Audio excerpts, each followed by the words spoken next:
front of the best elements of both races.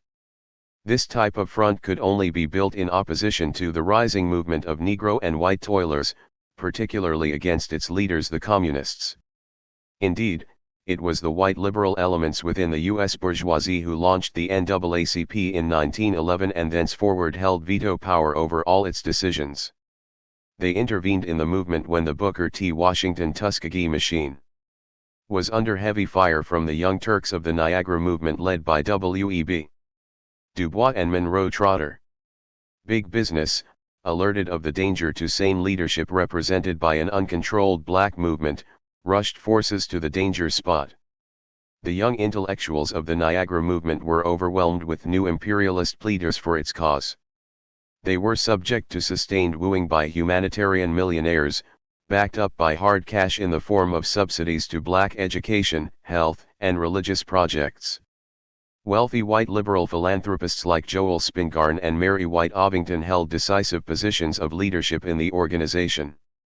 Its circle of supporters included millionaires like Mrs. Cyrus McCormick and Harvey Firestone. As Ralph Bunche aptly observed, the NAACP, propelled by dominant white hands, embarked upon the civil libertarian course that the Negro-inspired Niagara movement had futilely tried to navigate. 7.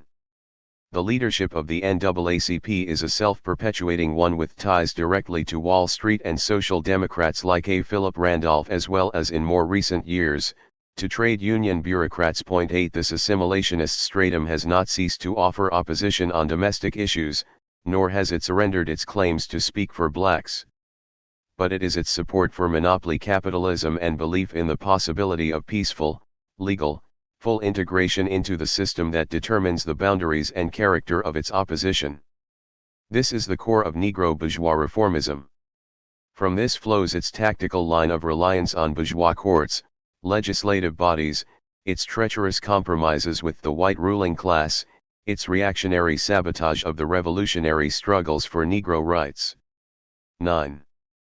The bourgeois nationalist tendency had its economic roots in the objective position of the black bourgeoisie and its peculiar conditions of a stunted development within the structure of monopoly capitalism. Confronted by overwhelming competition, black business was marginal and non-industrial in character, mainly retail and service industries.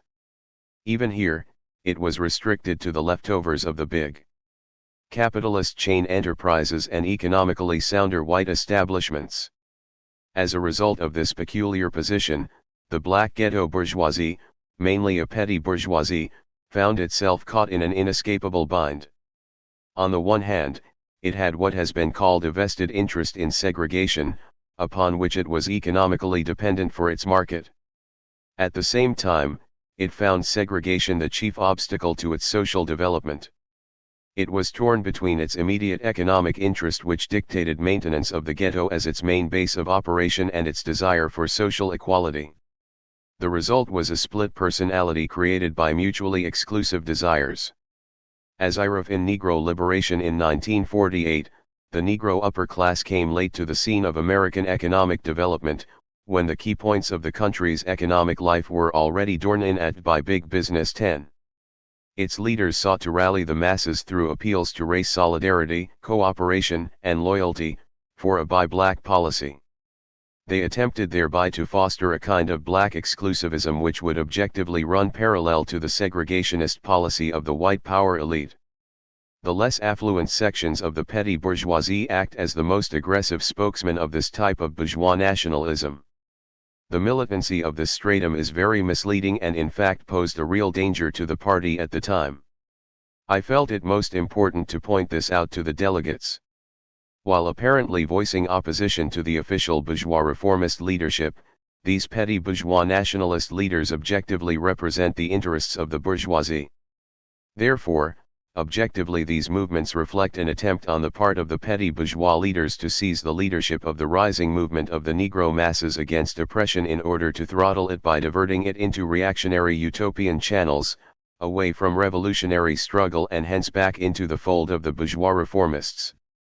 This self-isolationist tendency has been expressed in a plethora of projects for building a black economy within the walls of segregation. In times of relative prosperity, This tendency existed side by side with the dominant assimilationist trend as a more or less steady undercurrent. But in hard times, times of economic depression, this stratum, as a result of its weak and tenuous economic position, is forced to the wall of bankruptcy. As the economic conditions of the ghetto masses, upon which they depend, deteriorate, their strivings are blocked. Sections of them, driven to despair, frequently fall under the influence of utopian and messianic leaders who raise the banner of race solidarity and develop mass movements of a separatist character. Such was the base of the Garvey movement and others which followed World War I. The growth of Garveyism came as a result of the crisis of black reformism, when organizations like the NAACP found themselves without a program to meet the needs of the masses. The end of the post-war economic crisis was followed by a period of partial capitalist stabilization and relative prosperity in the latter half of the 20s. This witnessed the decline of the Garvey movement and the comeback of the NAACP to the leadership scene. But its hegemony was only short-lived. The crisis of 1929 found the old guard again in crisis. Again there was an upsurge of separatist trends, expressing the desperation of the ghetto nationalists. Again there was a breakaway of the middle strata which comprised its rank and file and lower echelon leaders. By the mid-30s, these defections had reached into the top echelons of the organization, resulting in the resignation of Dr. Dubois from the NAACP. Unfortunately, his defection was not to the rising revolutionary forces, but rather toward petty bourgeois nationalism. By the 50s, however, Dubois had been won to proletarian revolution and was a firm supporter of socialism. But this time, a new force had entered the arena of the liberation struggle. Since the Garvey movement, a black working class had emerged as an independent class force. Its advanced detachment, including many former Garvey militants, was the Communist Party, with a revolutionary program and strategy for black liberation. It furnished the leadership for a new, national revolutionary trend. It was primarily because of the rapid growth of this new force that the ghetto nationalist wave which swept the black communities in the early 30s did not coalesce into a single organization with a unified program and a national center as did the Garvey movement in the post-war decade. This time it was manifested in a series of mainly local-based movements. The main theme of my report was the call for a stepped-up ideological struggle against bourgeois reformism and its reactionary programs and policies in the current crisis. I called attention to the treacherous activities of the NAACP and Urban League leadership which had greeted the New Deal as virtually another emancipation proclamation. I pointed out that the clear-cut bourgeois reformist movements such as the NAACP and the National Urban League, with their openly declared policies of collaboration with the white ruling class, were not the main danger. To a large extent, they had already lost the confidence of the masses. Our immediate problem lay in the new neo-Garveyist movements which were spreading like brushfire through the black communities.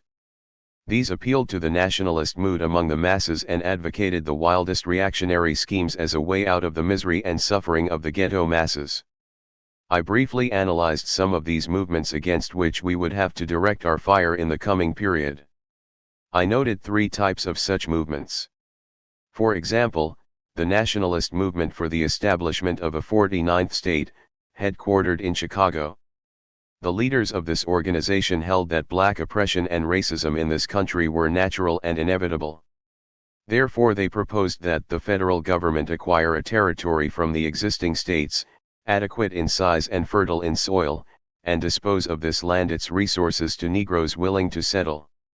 This defeatist scheme, according to its advocates, would not only solve the problem but, we were informed, will do much to relieve the economic stress throughout the country due to the vast oversupply of workers who can't find work. 11.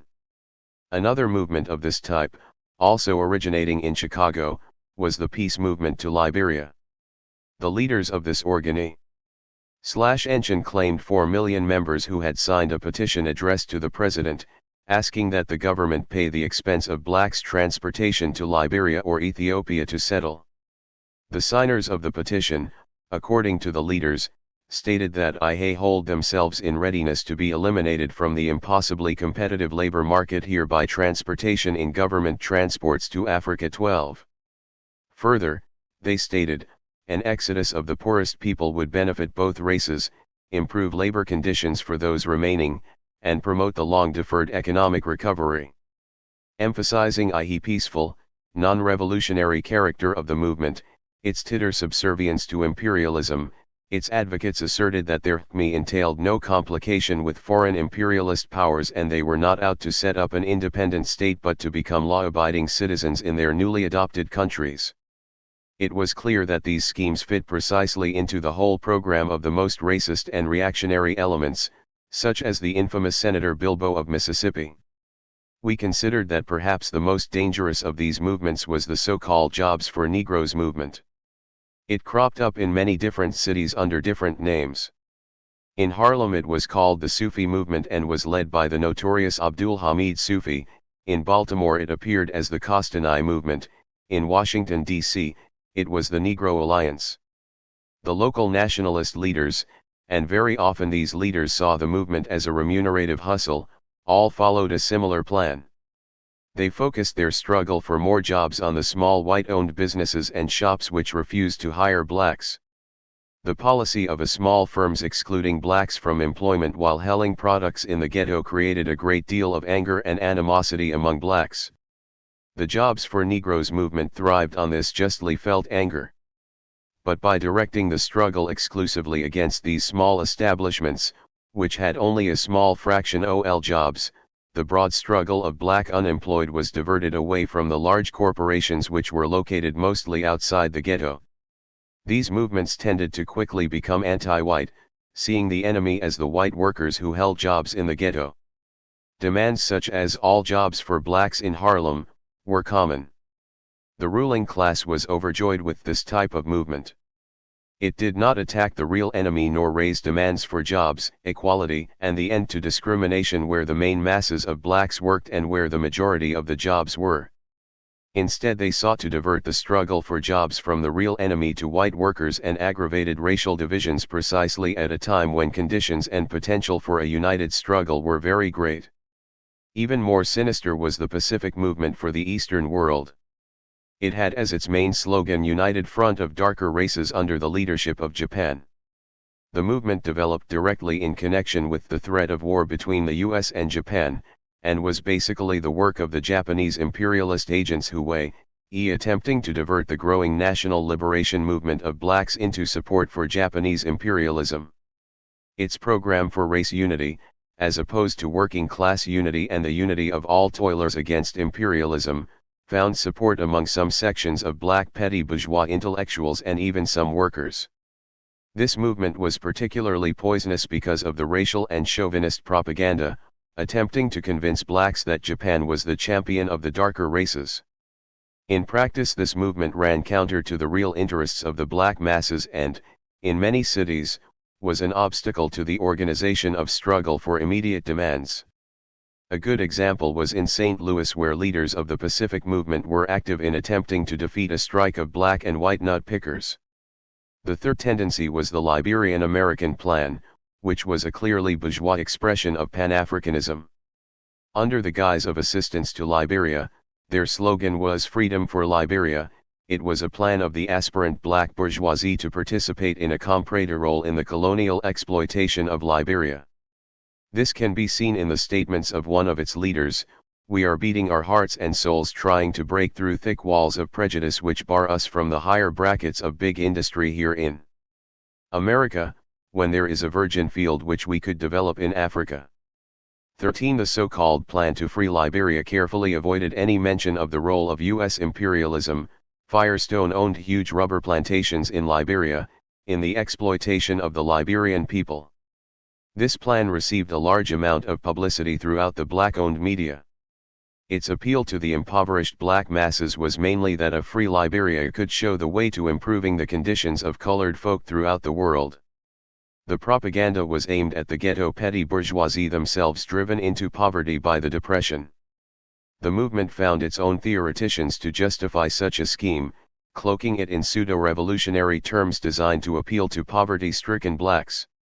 Foremost among these theoreticians was the renegade George Padmar, apostate communist, whose numerous articles appeared throughout the black press. 14.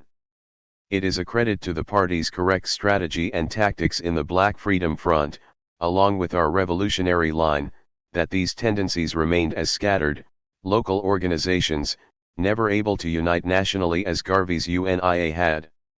We knew that to maintain their credibility among the masses, these nationalists had in some way to struggle against the system. To this extent, we would unite with them in a principled way, while criticizing their idealist schemes.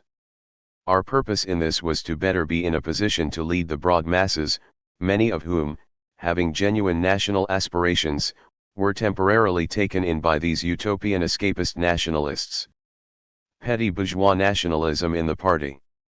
From this account of the programs and activities of the various brands of utopian black nationalism, I addressed myself to the struggle against the ideological influences of these movements in the party. This was a touchy question. It was the first time this question had been dealt with in such a forthright manner. We had spoken much of white chauvinism, the main danger, and our tasks in relation to it. There had been a considerable strengthening of this fight, but there was still much room for improvement. But little had been said about petty bourgeois nationalism within our own ranks. It was not surprising that the pressure of the growing wave of ghetto nationalism should find expression in the party. There was a tendency among some black comrades to surrender to the propaganda of the local nationalists. This was revealed in St. Louis in connection with the pro-Japanese movement and in Harlem in respect to the Jobs for Negroes campaign. After all, there was no Chinese wall between the party and the masses. Just as the ruling class ideology of white supremacy had its influences on white comrades, it was not unusual that black comrades would be similarly affected by petty bourgeois nationalist ideology. These moods and sentiments were expressed in feelings of distrust of white comrades, in skepticism about the possibility of winning white workers to active support in the struggle for black rights, and in the attitude that nothing could be accomplished until white chauvinism was completely eliminated. This latter was particularly dangerous because it failed to understand that white chauvinism could only be broken down in the process of struggle. But more than a mood or a sentiment was the beginning of a theoretical rationale represented in the contention that even to raise the question of bourgeois nationalism would weaken the struggle against white supremacy. I denounced this dangerous counterposing of the fight against white chauvinism to the struggle against bourgeois nationalism. Of course, white chauvinism was the main danger, but communists could not be content with mere formula. As Stalin had said when dealing with a similar controversy concerning Great Russian chauvinism and local nationalism in the Soviet Union, it would be foolish to attempt to give ready-made recipes suitable for all times and for all conditions as regards the chief and the lesser danger. Such recipes do not exist. The chief danger is the deviation against which we have ceased to fight, thereby allowing it to grow into a danger to the state. 15. The fact that white chauvinism was the main danger by no means implied that bourgeois nationalism, under certain conditions, could not become the main danger in a particular situation in the development of our work among blacks. No one could deny that this was the situation that developed in St. Louis and in Harlem. Our experience in these struggles showed that bourgeois nationalism, if not fought, could become the main obstacle to advancing our work among blacks. The struggle against white chauvinism and petty bourgeois nationalism went hand in hand. It was necessary to struggle on two fronts, for both deviated from the line of proletarian internationalism. Stalin correctly stated, if you want to keep both deviations under fire, then aim primarily against this source, against those who depart from internationalism. 16. I tried to hit home sharply to the delegates that the most dangerous forms of petty bourgeois nationalism in the party were not its open expressions, but rather its hidden forms. The clearest example was the case of Comrade Noel in Detroit. The Central Committee had definite information that Noel had become a center around which these tendencies in the party gravitated and from whom comrades who erred in this direction found the greatest encouragement. Noel had spread veiled inferences that some black comrades who were carrying out the work of the party were Uncle Toms. He had attempted to use all difficulties and shortcomings of the party to disrupt and to undermine morale, particularly among the newer comrades. I denounced Noel's activities, charging that they created an atmosphere in which stool pigeons and provocateurs could carry on their best work. 17. I was now at the summation of my report. It was clear, I said, that the struggle against reformism in the black movement, including bourgeois and petty bourgeois nationalist influences, could go forward only on the basis of an all-round strengthening of our work among the black masses. The increased activities of the reformist leaders could only be met and defeated on the basis of the widest application of our united front tactics. This meant that we had to penetrate reformist-led mass organizations on the basis of immediate and specific demands of the black masses. Thus we could draw the people into struggle over the heads of the treacherous reformist and bourgeois nationalist leaders. This whole situation confronted us with the necessity of immediately strengthening the leadership of the proletariat and the party in the black liberation movement. Black industrial workers were then, and remain today, the most powerful, resolute, and consistently revolutionary force in the black movement. It is only under their leadership and that of its communist vanguard that the Black United Front can maintain a consistently anti-imperialist character, unite with the multinational working class, and eventually overthrow imperialism. Such a strategy called for a radical improvement in our trade union and shop work. We had to energetically take up the struggle for the day-to-day demands of black workers in every struggle. This also had to be done by the unemployed councils. On this basis we could immediately carry through energetic and sustained recruitment of black workers into our revolutionary trade unions, into the revolutionary opposition within the AFL. Simultaneously, it was necessary to carry through a bold policy of drawing the most militant element among them into the leadership of the trade union and unemployed work. The whole question of developing cadres among blacks had to be more rapidly pushed forward in the party, as well as in the revolutionary mass organizations. This drive for the strengthening of our work among the basic sections of the black working class was connected with the intensification of the struggle along the whole front of black liberation. In this we had to immediately push forward the campaign for black political rights, against lynch terror and all forms of persecution, for the freedom of the Scottsboro Boys, Angelo Herndon, and others. I called for centering this campaign around the LSNR's Bill of Civil Rights for the Negro people. A mass petition drive for the bill was to have been immediately launched and connected with the development of mass actions in all localities. In the South, we had to strengthen our concentration work in the key industries: steel, coal, textile, and tobacco. We had to build up the party, revolutionary trade unions and the opposition movement within the AFL on the basis of drawing black and white workers into joint struggle. Our demands should have focused on needs of the masses, against the NRA differentials, discrimination, and increased fascist attacks upon the rights of black mid-white workers. Simultaneously, we had to take steps to lengthen the movement of sharecroppers and poor farmers against the cotton plow under the Bankhead Bill, against the whole system of semi-feudal slavery of the agrarian masses. It was necessary to further develop our revolutionary agrarian program, in the center of which must be the slogan of confiscation of the land of the big white landlords and capitalists in favor of black and white tillers. In all this work, it was necessary to bring forth more energetically our full program for black liberation, equal rights, the right of self-determination and confiscation of the land. We had to carry through the widest popularization of the achievements of the Soviet Union in the solution of the national question. Likewise, it was important not only to popularize the program of the Communist International for the black colonies in Africa and the West Indies, but to develop actions in support of the revolutionary movement in these colonies against imperialism. Building a united front from below with the masses of black toilers in the reformist-led organizations, we had to guard against any leftist distortion of our line, any tendency to lump the masses in these organizations together with their leaders.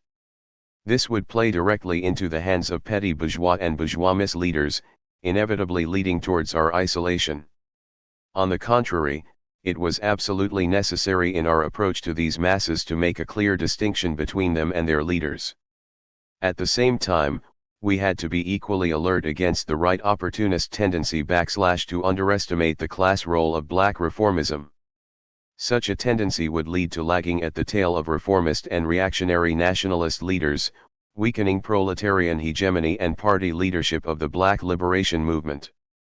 An effective struggle against reformist leaders and the winning of the masses from their reactionary influence demanded once and for all, that we seriously take up the task of building the LSNR into an independent mass organization around the party's program of struggle for black liberation. Only on the basis of building up our work along these lines, would we be able to weld that unbreakable unity of black and white toilers. My report lasted 2 hours and was considered a highlight of the convention. I received a standing ovation. By a motion of a delegate from Michigan, my report The Road to Negro Liberation was published in pamphlet form.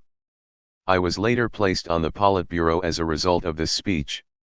Looking back, before the party could take the lead in the black liberation movement, it had to demonstrate in action to blacks that their deeply rooted distrust of white workers nurtured by race riots and discrimination, and encouraged by established leaders was an obstacle to united action in the crisis.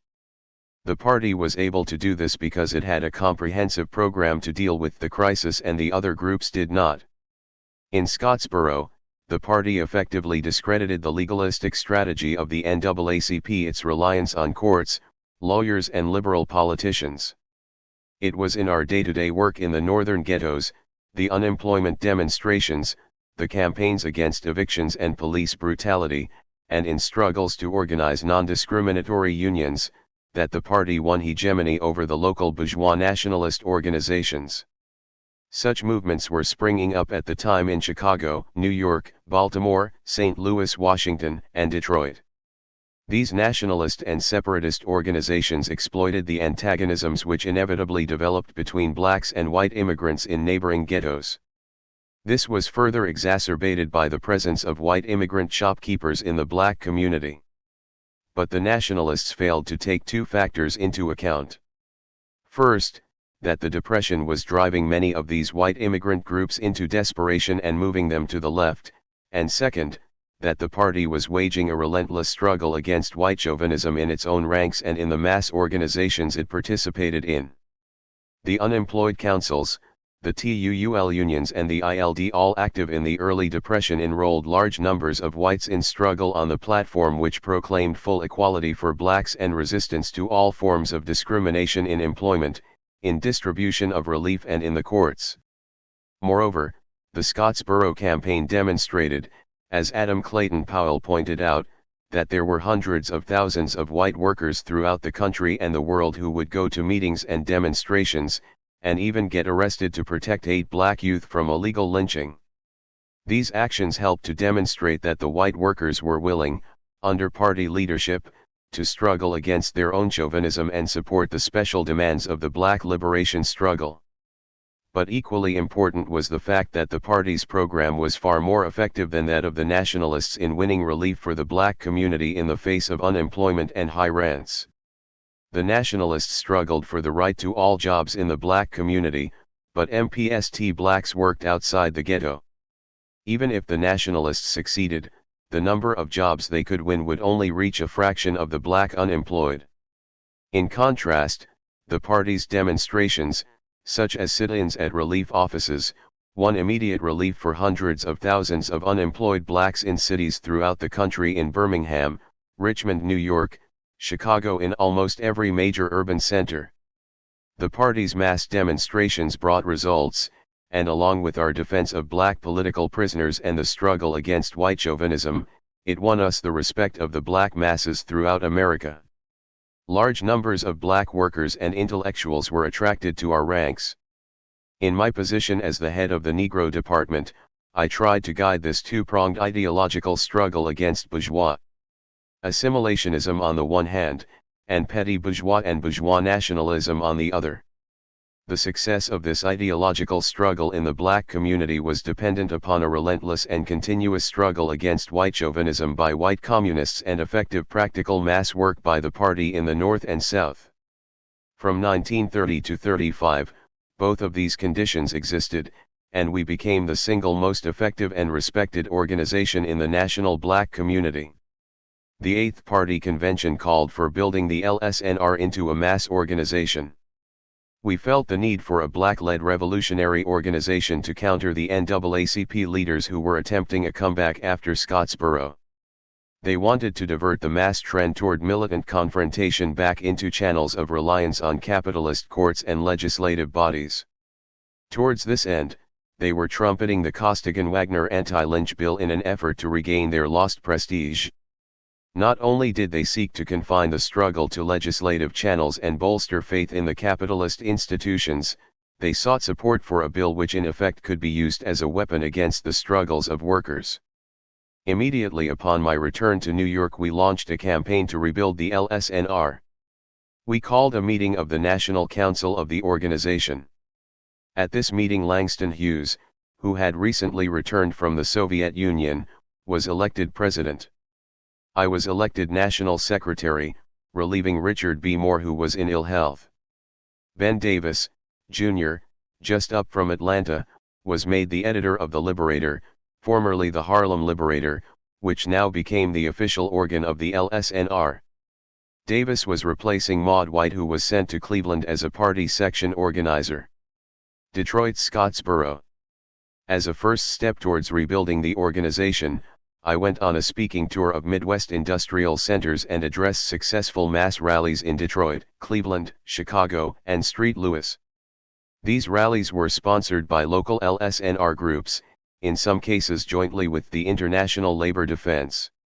The burning civil rights issue in these cities was police terror against the black community. One of the most glaring examples I encountered was in Detroit. There the party and the LSNR chapter were in the midst of a campaign to defend James Victory, a black World War I veteran, charged with robbery and assault with intent to murder a white woman. The situation was building up to a race riot. Detroit was a virtual company town of the auto magnates and allied business interests. They controlled the government, the police, and press. At the same time, the city was a key concentration of pro-fascist elements. Foremost among these were Detroit's own radio priest, Luther Coughlin, and his followers. The Rev. Gerald L.K. Smith, one of Huey Long's chief lieutenants, had also settled in Detroit. The area was also a Ku Klux Klan stronghold and the home base of the notorious Black Legion, a split off from the KKK. These and various other local hate groups all engaged in fanning the fumes of racial and national hatred among the city's polyglot labor force, consisting of Poles, the largest foreign-born element, a large contingent of Southern poor whites and blacks. The frame-up of James Victory occurred in the midst of one of the most vicious campaigns of racist incitement in Detroit's history.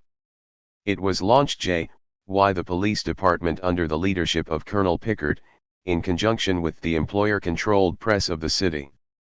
For 2 weeks the news media and especially the Yellow Sheet, the Detroit Times, carried on a vicious drive of slanderous race baiting in which blacks were depicted as natural rapists, voodooists, murderers, and all-round thugs who were conspiring to assault white women.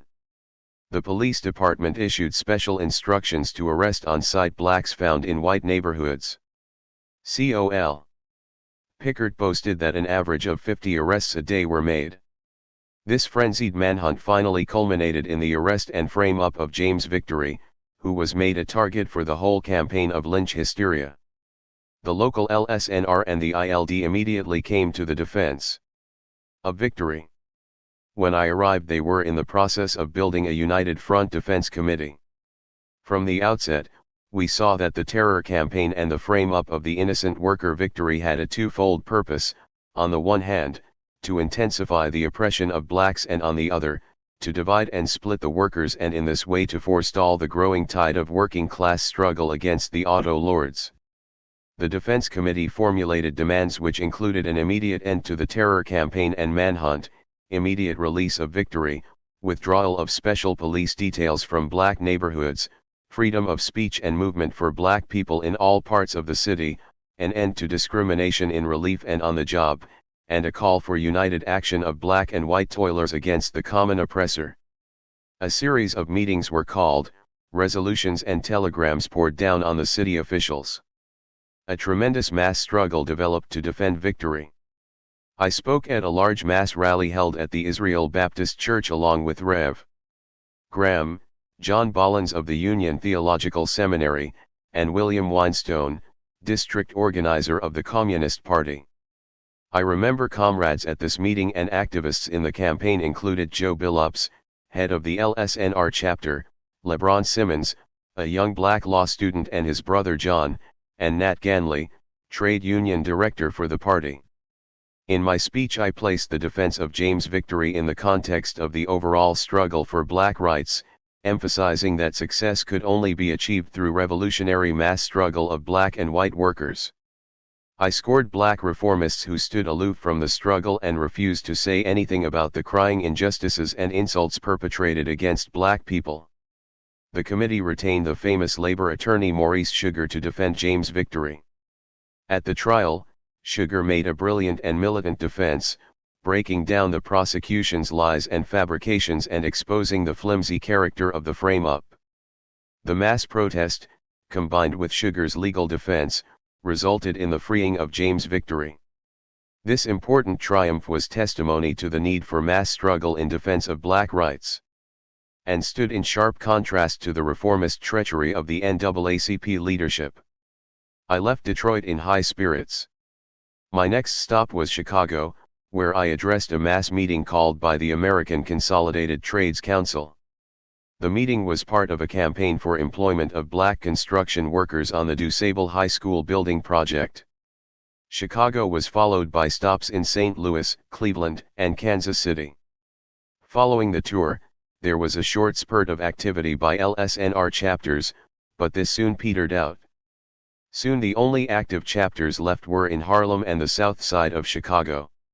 It was not long before it became clear to me that the LSNR as a national organization was dead and could not be revived. What had happened? Why had the LSNR never really gotten off the ground as a broad, mass organization? Its failure was inevitable, inherent in the organizational structure and program of the LSNR as it had been conceived. Its founding conference in the fall of 1930 had adopted a program and manifesto which included the full program of the Communist Party on the Afro-American question, including destruction of the plantation system, confiscation of land without compensation, and right of self-determination in the Black Belt Jail had called for affiliation of other organizations to the LSNR on the basis of support for this complete program. The obvious result of these rigid demands was that no other groups would affiliate with the I.SNR. LSNR branches of individual members were small, sectarian groups made up almost entirely of CP members and close sympathizers. Little effort was made to build the LSNR as a true united front body, organizing joint actions around immediate issues. Thus, the LSNR remained a small, isolated group. These programmatic roadblocks were accompanied by problems of white chauvinism in the party. Within party circles, the LSNR became an excuse for failing to tackle head-on the Afro-American question and white chauvinism. Some even called the LSNR the Negro Party. This assumed the battle for black rights could be left to a black party rather than being a priority for both whites and blacks within one party. There was a tendency to defer questions in the field to the LSNR, and this became a cover for a white chauvinist underestimation of the Afro-American question. It allowed many comrades to neatly sidestep dealing with white chauvinism and the revolutionary importance of the black struggle. In this sense, the LSNR actually became an obstacle to the mobilization of the entire party for Afro-American work. For all these reasons, the LSNR did not become the mass organization as it was originally conceived. It remained essentially a paper organization, and all our belated attempts to revive it were failures. The LSNR as a national organization ceased to exist. The last issue of The Liberator appeared at the end of 1934. A few branches, those clearly associated with local issues, survived. In 1936, the LSNR was superseded by the National Negro Congress, a genuine united front organization of which I will speak in later chapters. Chapter 17. Chicago. Against War and Fascism. Back in New York, I began to take stock of myself as a party leader. I had risen rapidly in the party hierarchy during the 4 years since my return from the Soviet Union. I was now a member of the Politburo and head of the National Negro Department. Despite the importance of my post, I was dissatisfied with my own personal development. True, I was regarded as a promising young theoretician. But I felt a lack of experience in direct mass work. Although the general orientation of the Negro Commission was towards promoting mass activities in the field of Afro-American work, I found my job mainly confined to inter-party activities. My actual work included checking on the work of the districts, particularly the Negro commissions that existed on each district level, consulting with district leaders, training cadres, organizing education on the Afro-American question for national and district training schools, and preparing resolutions and articles on the question. I had little contact with the masses outside the party. Therefore, I had originally welcomed the decision to build the LSNR with myself as National Secretary. I had expected it to be an opportunity to get into mass work. The failure of the LSNR, however, had eliminated that opportunity. I was increasingly tied down to the office on the 9th floor of the party's national headquarters on 12th Street in Lower Manhattan and faced the specter of becoming an internal party functionary or bureaucrat. In this situation, my relations with James Ford became strained. Ford was the only other black Politburo member and now headed the party's Harlem organization, a major concentration point in the party's work among blacks.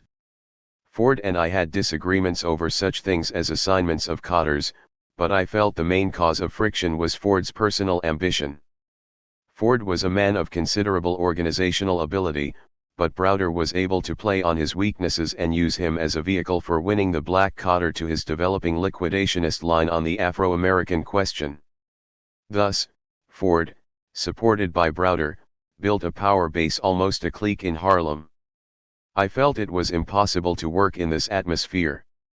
Thus I requested to be transferred to Chicago, something I had thought about before these tensions had matured. My request was approved in late 1934 and I left New York for Chicago. After my departure, Ford, with Abner Berry's assistance, took over as responsible head of the Negro Department.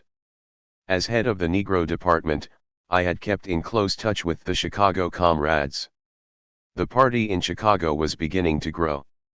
A large number of recruits were from the disintegrating Garvey movement, obviously attracted by the party's work among the unemployed, Scottsboro, and its program in favor of the right to self-determination.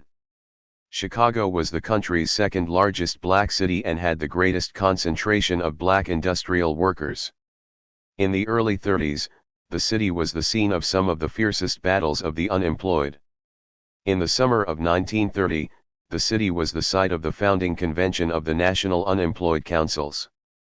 Led by communists, the councils fought for relief in cash and jobs, unemployment insurance, public works jobs at union wages, hot lunches for school children, a moratorium on evictions, and an end to discrimination against blacks. Chicago's first unemployed council was formed on the South Side in the fall of 1930, with black workers playing a leading role. Blacks constituted 11% of the city's population, but were 1/4 of all the relief cases in the city. Chicago's South Side blacks were among the worst sufferers of the Depression. Chicago's unemployed, led by the Communist Party, were exemplary in carrying out energetic activities and demonstrations. Some 50,000 marched through the Loop to Grant Park in the summer of 1931, halting traffic and forcing police to back off from a planned confrontation. Earlier that summer there was a mammoth march on the state capitol in Springfield demanding that relief cutbacks be restored. But the real growth and consolidation of the movement followed the police murder of 4 black workers, Abe Gray, John O'Neill, Thomas Page, and Frank Armstrong, as they attempted to prevent the eviction of a 70-year-old black widow, Diana Gross. This event, known as the Chicago Massacre, occurred when police opened fire into a large crowd which was trying to put the woman's furniture back into her home. A local party leader who was on the spot at the time described the tremendous demonstrations and actions that surrounded these brutal murders. The funeral of Gray and O'Neill was the greatest demonstration of black and white solidarity that she had ever witnessed. Crowds of white people poured into State Street in solidarity with their black brothers. They marched from 31st Street, behind the coffins, south to the Englewood station where the bodies were put aboard a train to return to their homes in the South. The crowd just took over State Street. There wasn't a cop in sight. As people walked, they carried open sheets with them. The crowds watching on the sidewalk threw money into the sheets, to help defray the family's expenses. We estimated over 30,000 people were there. For a considerable period of time following this march, the evictions were halted and the unemployment movement grew in leaps and bounds. 1. There was a direct relationship in Chicago between this growth and our work on Scottsboro. The case had a tremendous impact on the black community there. White comrades doing work among the unemployed told us that the case was really an entree into the community. Once people knew that they were communists, they were accepted because communists were always associated with Scottsboro. The normal suspicion of whites in the black community was greatly lessened. The city administration's answer to this growing movement was unbridled police terror. A tool of the corrupt city government and allied with gangsters, Chicago's police force undoubtedly held the record for terror and lawlessness against workers. They were unsurpassed for sadism and brutality, regularly raiding the halls and offices of the unemployed councils, revolutionary organizations, and the party, smashing furniture, beating workers in the halls, on the streets and in the precinct stations. Hundreds were arrested.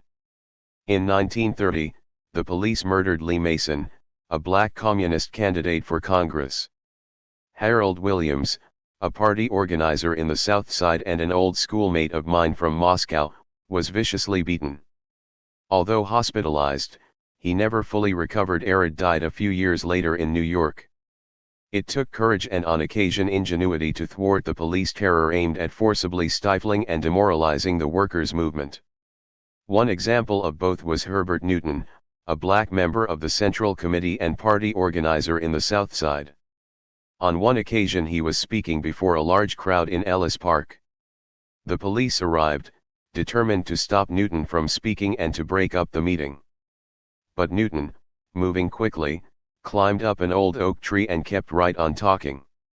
As the Daily Worker reported, some of the uniformed killers tried to climb up after him, but their graft-swollen bellies interfered too. The crowd laughed as they left and Newton climbed down. When I arrived in Chicago late in 1934, the Depression was in its fourth year. The determined mass struggle had wrung some concessions from the Roosevelt government and the spirit of the people was raised by these victories. I stepped off the train on a wintry day in late fall. I was greeted by a surprise welcoming committee including Claude Lightfoot, Katie White, and John Gray. They informed me of a banquet they had planned for that evening to welcome me to the district. During the day I visited with my family. The hall that evening was filled. There were comrades from the Dial Riot, many of whom I already knew and with whom I was to work in the coming months. There was Morris Childs, district organizer and former Lenin School classmate, Bea Shields, locational director, and Joe Weber, leader of the unemployed movement. From the South Side came Claude Lightfoot, a YCL ADCR, David Poindexter from the LSNR, Brown Squire, from the packing houses, Delia Page, active in the unemployed work, Oliver Law, head of the South Side ILD, and other stalwarts. I knew I was among old friends. The speakers were enthusiastic, pledging support for the work on the South Side. They called on all, like comrades, to intensify their efforts and give me their full support. I was somewhat embarrassed by the overwhelming warmth and comradeship shown that evening and left in high spirits. Greetings from another source came the next morning. I was speaking at a demonstration in front of the Fortress of Misery Relief Station at 505 J East 50th Street. A police patrol wagon drove up, several cops jumped out and rushed the speaker's stand. They dragged me off and hustled me, along with Tom Trent, Hyde Park YCL organizer, and Edelman, a young white University of Chicago student, off to the 48th Street Precinct station. They booked us on disorderly conduct or some such ridiculous charge. We then were taken to the 12th Street Detective Bureau for fingerprinting and mugging. Here was my first encounter Willie L.T. Murphy of Chicago's Red Squad. H, you're the new nigger red from New York who they been banqueting. Well, when we get through with you, you'll wish you were back east. By the way, how's old Williams doing? He was referring here to the severe beating that Harold Williams had received in 1931. They drove us back to the 48th Street station and threw you in a cell. Shortly after, two plainclothesmen appeared. You Haywood, they asked. Captain Mooney wants to see you. They guided me towards the office and on the way one asked, you ever oil Captain Mooney? Well, you're going to meet him now and I'd hail to be in your shoes. Mooney later led the Republic Steel MNN Gray of 1937. As they led me through the door, I saw Mooney big, red-faced, and brutal-looking sitting behind the desk. So you're Haywood you goddamn nigger son of a bitch, we'll banquet you all right? Now take him away. A few hours later I was taken back to see Mooney and the same scene was repeated. In late afternoon we were taken out and lined up in front of the guards as the shift changed. There were several black cops among them. Now get a good look at these three, Mooney told them. They're around here trying to stir up the poor colored people. Whenever you see them, I want you to run 'em in. After spending the day in jail we were brought before the magistrate, fined and released. The greetings were over, it was now time to get down to work. Chicago District 8 included all of Illinois, parts of Wisconsin, Indiana, Iowa, and Missouri. I was installed as South Side Regional Organizer. My region included the South Side Black Belt wards, Hyde Park and Englewood. At the same time, I was elected chairman of the Cook County Committee of the party.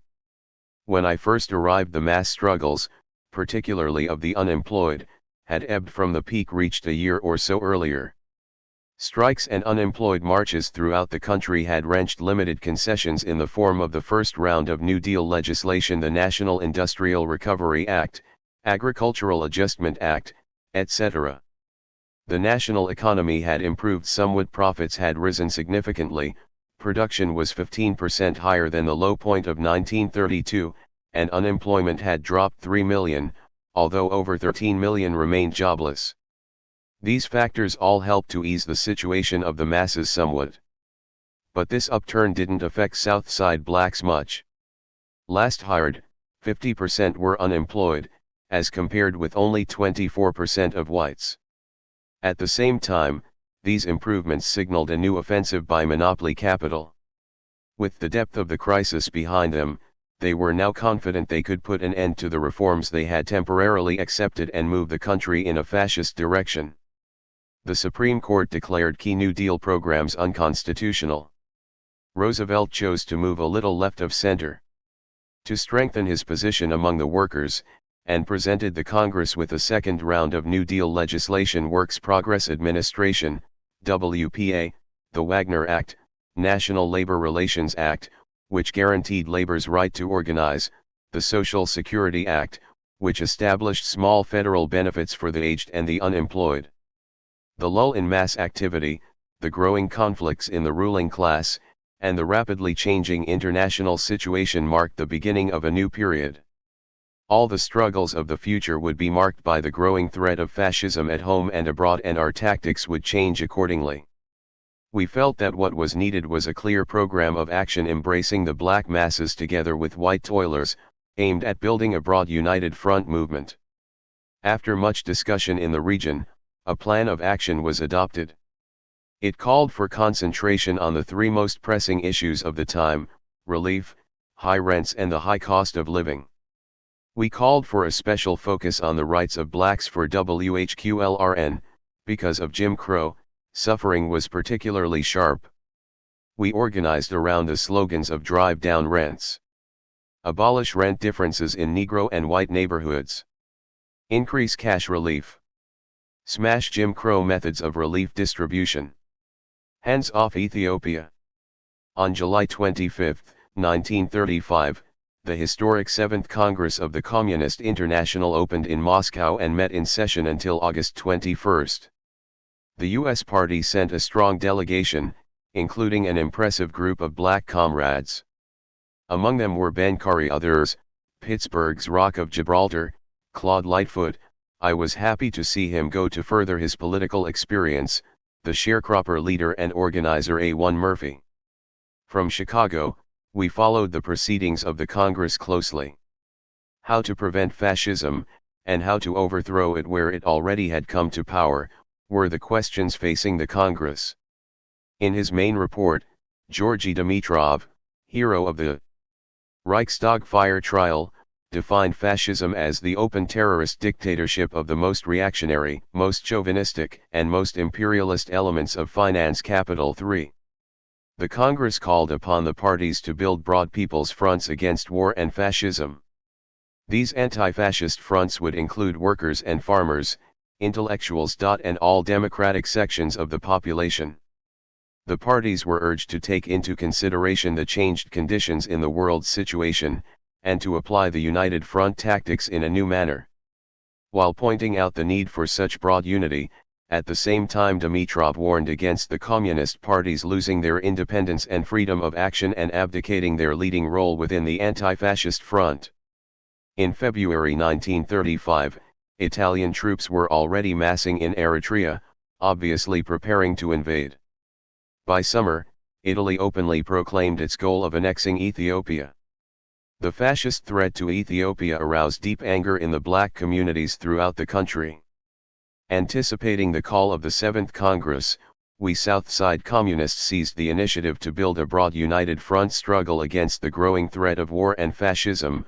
An emergency Southside Conference was held on July 10, 1935, to plan a campaign to defend and support Ethiopia. The response was overwhelming. Over 1,100 delegates attended, representing all manner of black community organizations, churches, lodges, clubs, black nationalist groups and the Black YWCA, as well as a number of Italian anti-fascist groups. Revolutionary-led organizations such as the ILD, the Unemployed Councils and the League Against War and Fascism, as well as the Communist and Socialist parties, took part. It was a genuine city-wide people's front with the South Side as its base. From this enthusiastic conference, the Joint Committee for the Defense of Ethiopia was formed. Plans were immediately launched for a mass hands-off Ethiopia parade on August 31, 1935, and a petition drive for 500,000 signatures calling upon Congress to invoke the Kellogg Peace Pact and embargo arms shipments to Italy. A demonstration was also called in front of the Italian consulate on North Wells Street before the August 31 parade. For Black Americans, Ethiopia had always been a symbol of freedom and independence in history and folklore. Masses of black people strongly supported Ethiopia. Their readiness to defend Ethiopia from fascist invasion was linked to the struggle against the enemy at home. The defense of Ethiopia inevitably became a fight against the growth of fascism right in Chicago, against every petty persecution, Jim Crow degradation, misery, and discrimination. The city administration made this strikingly clear by immediately refusing to grant a parade permit for the Hands Off Ethiopia march. Mayor Kelly, who had just received an award from Mussolini himself, sought to justify this denial on the political grounds that the parade would be an affront to Italy, a friendly power. Ethiopia, while friendly, was not considered a power. But the underlying reason for their fear was what might happen if the black masses took to the streets. The specter of the massive 1931-32 unemployed upsurge which had shaken Chicago's South Side was still with them. The police and administration knew only too well that the deep-rooted emotion of the blacks in Chicago for defense of Ethiopia could very quickly develop into a new wave of mass actions among the jobless, starving families around the relief stations and against their domestic oppressors in the steel mills and stockyards. It was evident that the Kelly administration brought pressure upon the Joint Committee and caused a number of ministers to bolt the coalition. Among them was the Reverend J.O. Austin, minister of the Pilgrim Baptist Church, one of the largest black churches in the city and host to the July conference. The reformist leaders were afraid of the Red Menace, afraid that they could no longer control the movement. This temporary setback caused us to make a closer evaluation of our United Front activity. We had relied too much on building the United Front through negotiations at the top and had not emphasized mobilizing the party to work in the reformist-led mass organizations, churches, lodges and unions. We had clearly underestimated the importance of work within these organizations. After a successful fight against these tendencies, we were able to rebuild the Joint Committee on a new basis, continuing our efforts to organize for the August 31st demonstration. Our plan for escalating actions began on August 14, when more than 2,000 black and white workers attended 3 mass rallies on the South Side. I remember that on this occasion, young comrades in the YCL and the Young Liberators, a communist-led predominantly black youth organization, hanged an effigy of Mussolini to the cheers of hundreds in the crowd. A planning conference on August 19 at Lincoln Center drew together more than 65 delegates and many more unofficial observers and visitors from 40 organizations. Rev. Kinsley of the Church of the Good Shepherd was elected chairman of the Joint Committee and Arthur Falls, prominent young black surgeon, became its secretary. Delegations were chosen to visit leading churches and community organizations on the South Side to mobilize thousands for the upcoming parade. Everyone attending got copies of the Call and Hands Off Ethiopia buttons to take back to their organizations. The following day, a delegation chosen at the planning meeting once again visited Mayor Kelly to demand a permit to march. Once again, we were refused.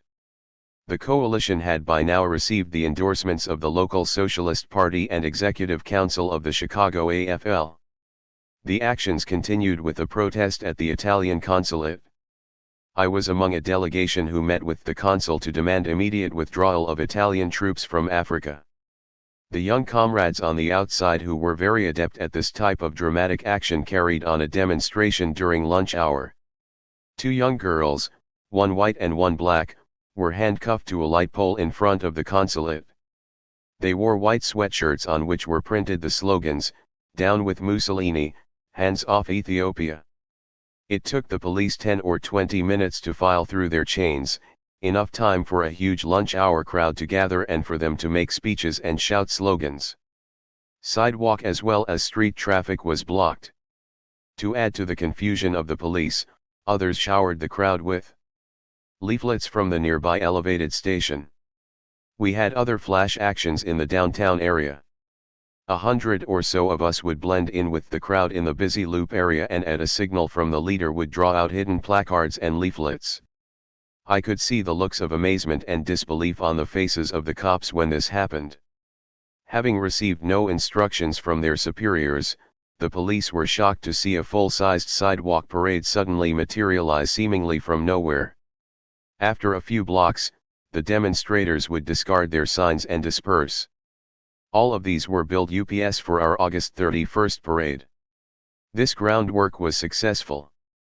The entire South Side community was in a state of anticipation, and in addition the Chicago Party organization had mobilized support from all sections of the city. But there was still one hitch. Mayor Kelly and Chief of Police Allman continued to reject our application for a parade permit. The Joint Committee sent delegation after delegation of prominent people, black and white, but the chief was adamant there would be no permit. Such was the situation at the final meeting of our Joint Committee on Friday, the eve of the demonstration, where we were to make the final preparations for the parade. Lincoln Center was packed with people. Spirits were not dampened, we were determined to go on with the parade. As the party's South Side spokesman, I was told that I made one of the most spirited speeches. It was unanimously decided that we would assert our democratic rights and march in defiance of the police ban. Parade marshals were appointed and the line of march mapped out. The meeting adjourned amid defiant speeches. But we communists were under no illusions. We knew that the police would not even allow us to assemble. Our intelligence had informed us that 2,000 cops would concentrate in the assembly area, that all leaves had been cancelled and extra duty assigned. They were preparing for a real showdown. The defense of Ethiopia had now become a fight for the streets of Chicago. After the meeting adjourned, we communists got together. As I remember, there was Morris Childs, David Poindexter, Oliver Law, Tom Trent, and myself. Claude Lightfoot was in Moscow attending the 7th Congress of the CL. What we feared might happen was that the crowds would be dispersed without any kind of demonstration. We felt that this would be a demoralizing setback. Therefore we planned alternate demonstrations, dramatic actions of all sorts, including speaking from rooftops, burning of effigies of Mussolini, blocking traffic, and other actions. In order to carry this out, our people had to get into the assembly area that night. It was already midnight when the meeting adjourned, and stay. We knew that no known communists would be allowed into the area the next day. I chose to speak from the roof of a 5-story hotel on the southwest corner of 47th and South Parkway. I went straight from the meeting and rented a room on the 5th floor of the hotel, concealing a megaphone in my bag. I woke early, went to the roof and surveyed the scene of the upcoming battle. It was a bright, warm day and I could see that the police, hundreds of them, were already forming their lines. A string of patrol wagons were visible near the L station, waiting to be filled. I went back to my room and a comrade brought me coffee and a newspaper and reported on what was going on. Around 1 o'clock I went back up to the roof. The streets were filled with shoppers, men and women returning from work. Then the demonstrators began arriving, streams of them, striding expectantly down the steps from the L station. And the action began. The police assumed most whites getting off the L in this part of town, the heart of Black Chicago, must be there for the demonstration. They began indiscriminately herding them into patrol wagons and hustling them off to the station. They limited the arrests among blacks to a few well-known leaders. The whole police plan was orchestrated by Mike Mills of the Chicago Red Squad. Their strategy was to spare blacks the brunt of the attack because a direct attack in this part of town could set off a full-scale riot. In this way, they hoped to split the demonstrators and thus make it easier to disperse them. From my vantage point, I could see the scene unfolding. Pandemonium broke loose. The streets were crowded with demonstrators and shoppers alike. As arrests were made, people began shouting protests and slogans. I saw Oliver Law jump up and begin addressing the crowd from a roof very near the L station. This caught the police off guard and it took some time before they could get to him. But as soon as Law was pulled down and arrested, another speaker began on a roof across the street. This was repeated 5 or 6 times as the police moved frantically to silence the speakers.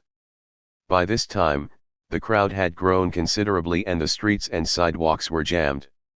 Every time we would outsmart the police, a great roar would go up from the crowd, and every time another arrest was made, they would jeer the cops. Milton Howard, the Daily Worker's man on the spot, described the scene.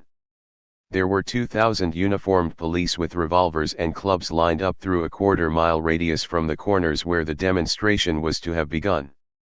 But the 10,000 Negro and white enemies of war who gathered to raise their voices in solidarity with the independent Negro country facing the war menace of fascist troops were not easily intimidated. Driven and herded from one corner to another, dispersed by proddings from clubs and revolver butts, scattered groups held stubbornly the immediate neighborhood from the early afternoon far into the night, so that hundreds of police had to set a ring of isolation around the area several blocks on either side, blocking all traffic in their fear of a demonstration. Despite provocations, the assembled thousands permitted no breach of their peaceful discipline. The only violence was the slugging of helpless prisoners by the police and detectives in police cars and vans. For many blocks on either side of Prairie and 47th Streets, police cars guided by members of the Red Squad cruised everywhere, stopping and searching cars, seizing every white person in sight, chasing suspicious Negroes and whites down the alleys, swinging clubs and blackjacks in an organized sweep of brutality under the leadership of the Red Squad leader Lieutenant Mike Mills. At various corners, 47th Street and Calumet, 47th Street and South Park, 46th Street, and other places, speakers arose to speak to crowds only to be dispersed and seized. Point 4. All this time the police were pushing the crowd in my direction. Now the crowd was below my building. Just as they arrested the speaker on a rooftop opposite me, I leaped up and began speaking. Because of the huge crowd and the increasing confusion and frustration of the police, I remember speaking for 10, maybe even 15 minutes. I exhorted the crowd that they had the right to march and parade, scoring Chicago's Mayor Kelly and Chief Allman for importing Mussolini's tactics into the South Side. Indeed, Kelly had merited the decoration bestowed upon him by his friend Mussolini. Then I felt a blow on the back of my head and spun around to face 4 plainclothes cops with riot clubs. They started to beat me, but one said, "Careful, don't bloody him up. We have to get back through that crowd down there." They gave me a few kicks and dragged me down the back stairs outside the hotel. On the last flight, my spirit rose when I caught sight of an angry crowd of blacks milling around the alley. "Look at that crowd," exclaimed one of the cops as they nervously drew their guns. A big black woman in the crowd hollered out, "Don't you hit him, you sons of bitches." The cops waved their revolvers menacingly. The crowd in the alley pulled back grudgingly. The police pushed me out the 48th Street side of the alley, commandeered a passing taxi and ordered the cabbie to drive to the Wabash Avenue station. I remember their sighs of relief as the cab got underway. They turned their attention to me, methodically beating my legs and knees, cursing me with every blow. When we arrived at the precinct station, I was flung into the bullpen, which was already filled with demonstrators, all white, excepting 3 or 4 blacks.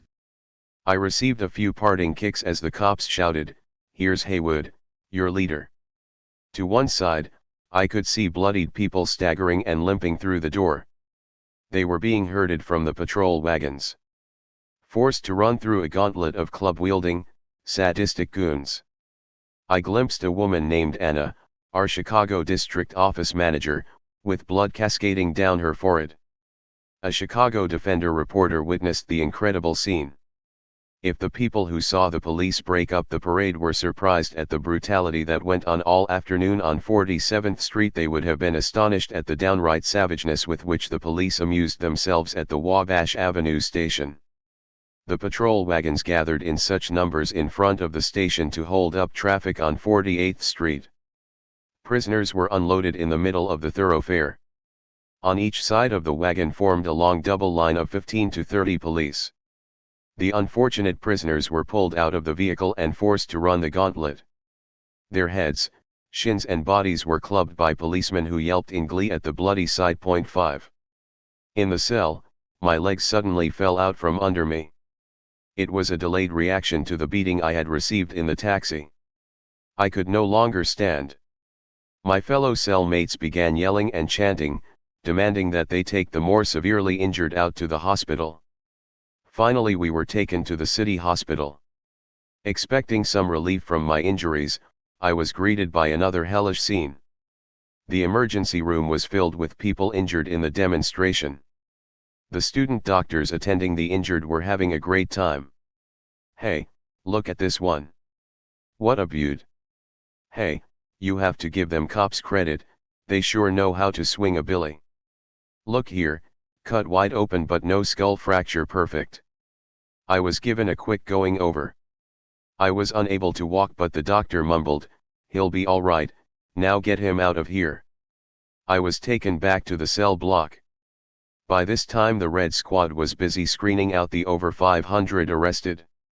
2 cops were swaggering back and forth taunting us. "Goddamn Jews stirring up all this trouble around here. There ought to be a Hitler over here." "He's already here," someone yelled back. A white man with his head in a bandage and blood stains on his shirt was explaining, "I'm just an insurance collector. I came over here on my regular rounds and look what happened." Murphy, the Red Squad lieutenant, responded, "Oh, you don't look so bad, you'll be all right. We were protecting you, we just made a mistake. They must have thought you were one of those Reds."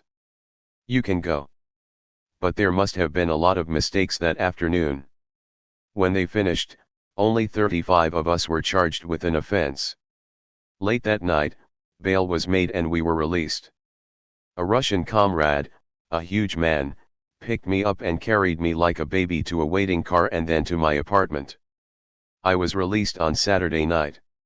In its usual flamboyant and sensationalist style, the Chicago Defender reported that I was beaten so badly that he may lose the use of his legs. 6 In fact, I did HVE to walk on crutches for a month as a result of the scientific beating from the Chicago police.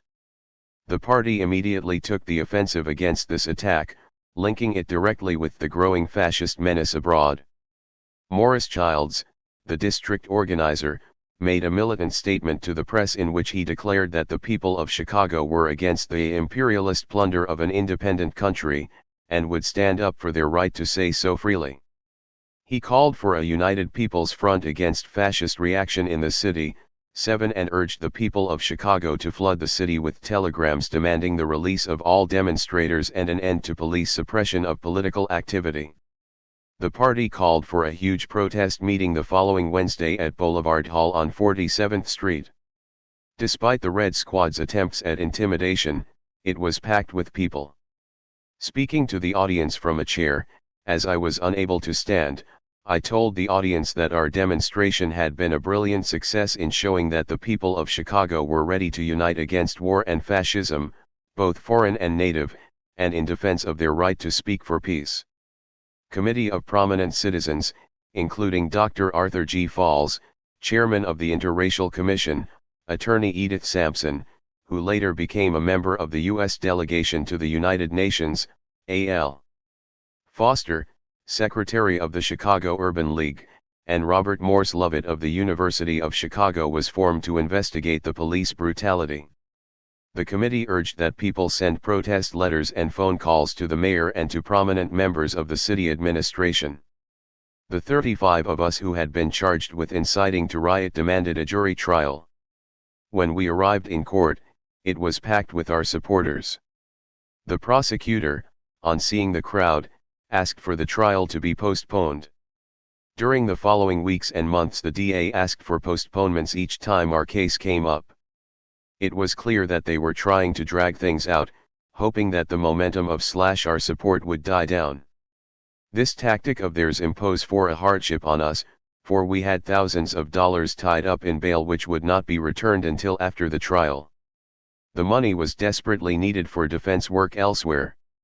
Finally, we accepted the deal they offered of pleading guilty in exchange for settling the matter quickly and reducing the charges to disorderly conduct, thus releasing the bail money. This went along with the understanding that the sentence would be a fine of $1 and 1 day in jail, which we had already served. The National Negro Congress. Our campaign in defense of Ethiopia helped lay the basis for the greatest Black United Front movement of the period, the National Negro Congress. Founded in Chicago in mid-February 1936, the Congress brought together representatives of all classes in the national Black community, promoting unity in the struggle around the burning issues of Black rights. Our activities on Ethiopia merged with preparations for the Congress. We were glad that Chicago had been chosen as the host city because it provided impetus for consolidating arid extending. A white man with his head in a bandage and blood stains on his shirt was explaining, "I'm just an insurance collector. I came over here on my regular rounds and look what happened." Murphy, the Red Squad lieutenant, responded, "Oh, you don't look so bad, you'll be all right. We were protecting you, we just made a mistake. They must have thought you were one of those Reds. You can go." But there must have been a lot of mistakes that afternoon. When they finished, only 35 of us were charged with an offense. Late that night, bail was made and we were released. A Russian comrade, a huge man, picked me up and carried me like a baby to a waiting car and then to my apartment. I was released on Saturday night. In its usual flamboyant and sensationalist style, the Chicago Defender reported that I was beaten so badly that he may lose the use of his legs. 6 In fact, I did HVE to walk on crutches for a month as a result of the scientific beating from the Chicago police. The party immediately took the offensive against this attack, linking it directly with the growing fascist menace abroad. Morris Childs, the district organizer, made a militant statement to the press in which he declared that the people of Chicago were against the imperialist plunder of an independent country, and would stand up for their right to say so freely. He called for a united people's front against fascist reaction in the city, and urged the people of Chicago to flood the city with telegrams demanding the release of all demonstrators and an end to police suppression of political activity. The party called for a huge protest meeting the following Wednesday at Boulevard Hall on 47th Street. Despite the Red Squad's attempts at intimidation, it was packed with people. Speaking to the audience from a chair, as I was unable to stand, I told the audience that our demonstration had been a brilliant success in showing that the people of Chicago were ready to unite against war and fascism, both foreign and native, and in defense of their right to speak for peace.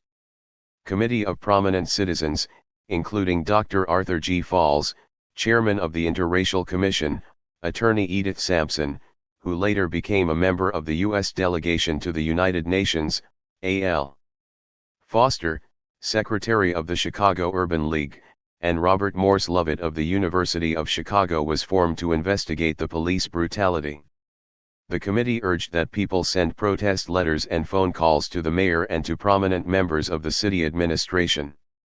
The 35 of us who had been charged with inciting to riot demanded a jury trial.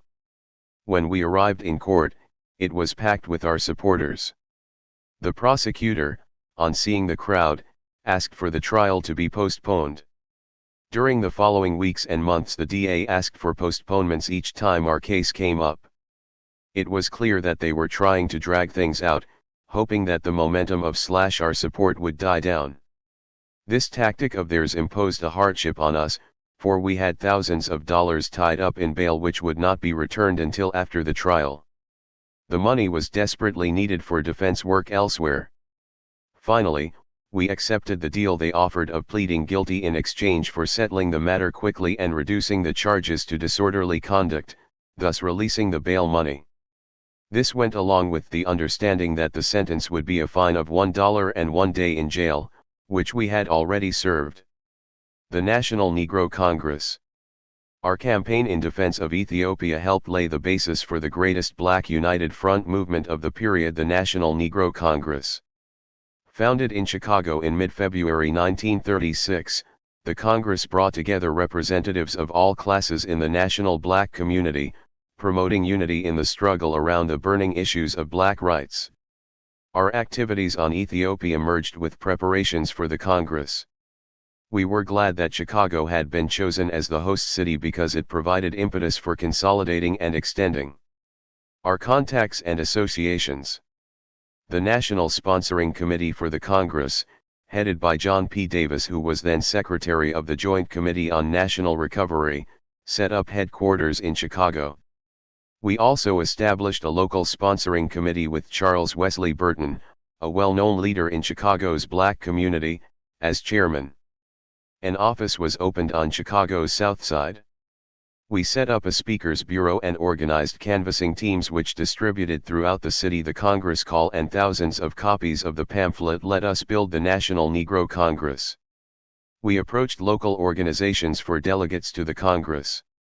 We were active in this preparatory work, and the result was reflected in an extremely large Chicago delegation. The Congress opened on Friday, February 15, at the 8th Illinois Regiment Armory, my old World War I regiment. There was a large crowd milling around the entrance as Claude Lightfoot, Hank Johnson, and I arrived, flanked by several Black notables. I recognized our old Red Squad enemies, Mills and Murphy, standing off to the side and watching the scene. Not only hatred, but frustration and surprise showed on their faces. And why not? It had been their job to isolate and discredit us communists. Instead, we had become respected members, even leaders in the Black community. The overwhelming turnout and broad united front character of the Congress were testimony to their failure. But we were to learn that they were not yet finished with us. The armory was jammed with over 5,000 delegates and visitors. Some 585 organizations from 28 states and the District of Columbia were represented, sharecroppers and tenant farmers unions 246, trade unions 80, church and civic organizations, youth groups, political parties, cultural and fraternal groups, and women's organizations. About 85% of those attending were black. A. Philip Randolph, black trade unionist and president of the Brotherhood of Sleeping Car Porters, gave the keynote address. He linked up the various issues in the black community with the need for a united front organization. He pointed out the special significance of developing the anti-fascist movement and the need for special focus on organizing blacks in industrial unions. He called for continuing and strengthening the fight to break down the color line in the trade unions which now have it. He also urged independent political action in the form of a Farmer Labor Party. 8. John P. Davis, secretary and a key organizer of the Congress, stated its purpose and outlined the agenda for the meeting. Greetings of solidarity from many revolutionary movements throughout the world were read. The one that excited me the most was that from Mao Zedong, then provisional chairman of the Chinese Soviet Republic. The message read in part, "I greet the First National Congress of the Fighting Negro People, 12 million strong in America against every form of national and racial oppression." He went on to condemn the fascist invasion of Ethiopia and add that this struggle must spur you on to strengthen your ranks in a united fighting front, guided by the program of the militant Negro leaders which today raises its voice for a determined struggle for freedom. Chairman Mao concluded by sending greetings from Zhou Enlai and Chu Te. 9. The next day was devoted to panel discussions and workshops. The large armory floor was covered with groups meeting to discuss particular issues and hammer out resolutions. The largest workshop was on the trade unions, reflecting the significant working class composition of the Congress. The crucial importance of Southern blacks was emphasized by Robert Wood, ILD organizer from Birmingham, and by Ozzie Hart, president of the Sharecroppers Union. Special sessions were held on fascism and war, civil liberties, and police terror. One of the highlights of the Congress was the appearance of Lee Tesfaye Zafiro, special envoy of Ethiopia's London legation, who addressed the gathering. The militant spirit and determination of the delegates was continually brought out on the floor. At every mention of the Scottsboro Boys and Angelo Herndon there were prolonged cheers. Tim Holmes, communist delegate from New York, led 3 cheers for the defense of Ethiopia, which shook the vast auditorium.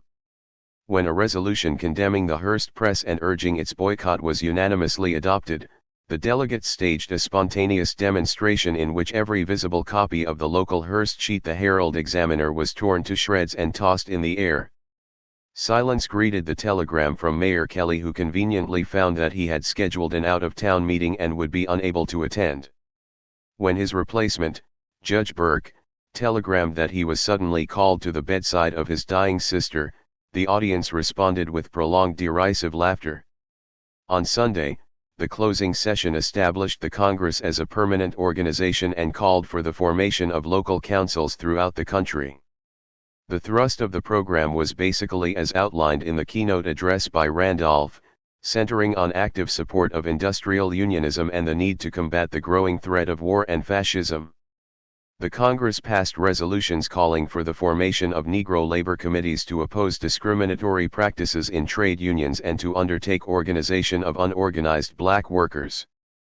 The resolution read in part, "These committees can be a powerful factor in the cause of industrial unionism and especially in mass production industry where there are many blacks." Other resolutions supported sharecroppers and tenant farmers unions and called for social security benefits and improved unemployment relief. On the front against war and fascism, the Congress called for increased support of Ethiopia, passed a strong resolution opposing lynching and supporting the revised Costigan-Wagner anti-lynch bill and calling for continued support of the Scottsboro Boys and Angelo Herndon. The speakers at the closing session included Norman Thomas of the Socialist Party, Roy Wilkins of the NAACP, Lester Granger, chairman of the Urban League, and Angelo Herndon, who received an enthusiastic ovation. Randolph was elected president of the new organization. Throughout the Congress, we communists played an active role, participating on the numerous panels. James Ford stressed black people's stake in the struggle for independent political action in the form of a farmer labor party. Communists were on the local and national sponsoring committees. The 70-member National Council of the National Negro Congress elected at the conference included about 10 communists. Our participation during the entire three-day session was, however, somewhat hampered by continual harassment from the Chicago Red Squad. They set up a loose dragnet around the armory and jailed a number of comrades on their way to or from Congress sessions. They held them without booking until the Congress closed on Sunday. These comrades were mostly second-line leaders. The police knew any arrest of a well-known leader would have provoked large demonstrations and protests. The Red Squad's disruptive activities were not confined to harassment outside, or to just the communists. They clearly sought to disrupt the work of the Congress itself. Congress leaders faced daily threats of being thrown out of the meeting hall. In this, the Red Squad had an amenable accomplice in Col. Warfield, black commander of the 8th Illinois Regiment. He had obviously swallowed whole hog the Hearst propaganda accusations that the conference was organized and manipulated by the Reds and was part of the general plot to overthrow the government by force and violence. Col. Warfield had even escorted friends of his around the armory, showing them hidden machine guns with standby crews to back up any ultimatum to clear the hall. The colonel, whom I remember as a lieutenant during my Army days, was a backdoor relative of Wallace Warfield. The old Virginia slave-holding family had recently gained some notoriety through their daughter's marriage to the Duke of Windsor. This connection had undoubtedly been helpful in the colonel's climb to eminence in black bourgeois circles. While this form of harassment failed, Warfield and his officers were successful in preventing Earl Browder from speaking at the closing session. Browder had been requested by the session's chairman to speak, but was prohibited by order of the 8th Regiment officers. This announcement was received with strong disapproval by the assembled delegates. The issue, however, was not forced because it was the last session and just before adjournment. In all, the conference was a huge success. All our local activities were given a real boost, especially so in Chicago with its large turnout at the conference. The party's prestige was also bolstered, and this was to be reflected in later campaigns like the Steel Drive and the electoral campaign of 1936. The Ninth Party Convention. The Ninth Party Convention was held in New York City, June 24 to 28, 1936. The regular party convention occupied the first 3 days, and the last session, held in Madison Square Garden, was devoted to ratifying the national election platform and nominating candidates for the 1936 elections.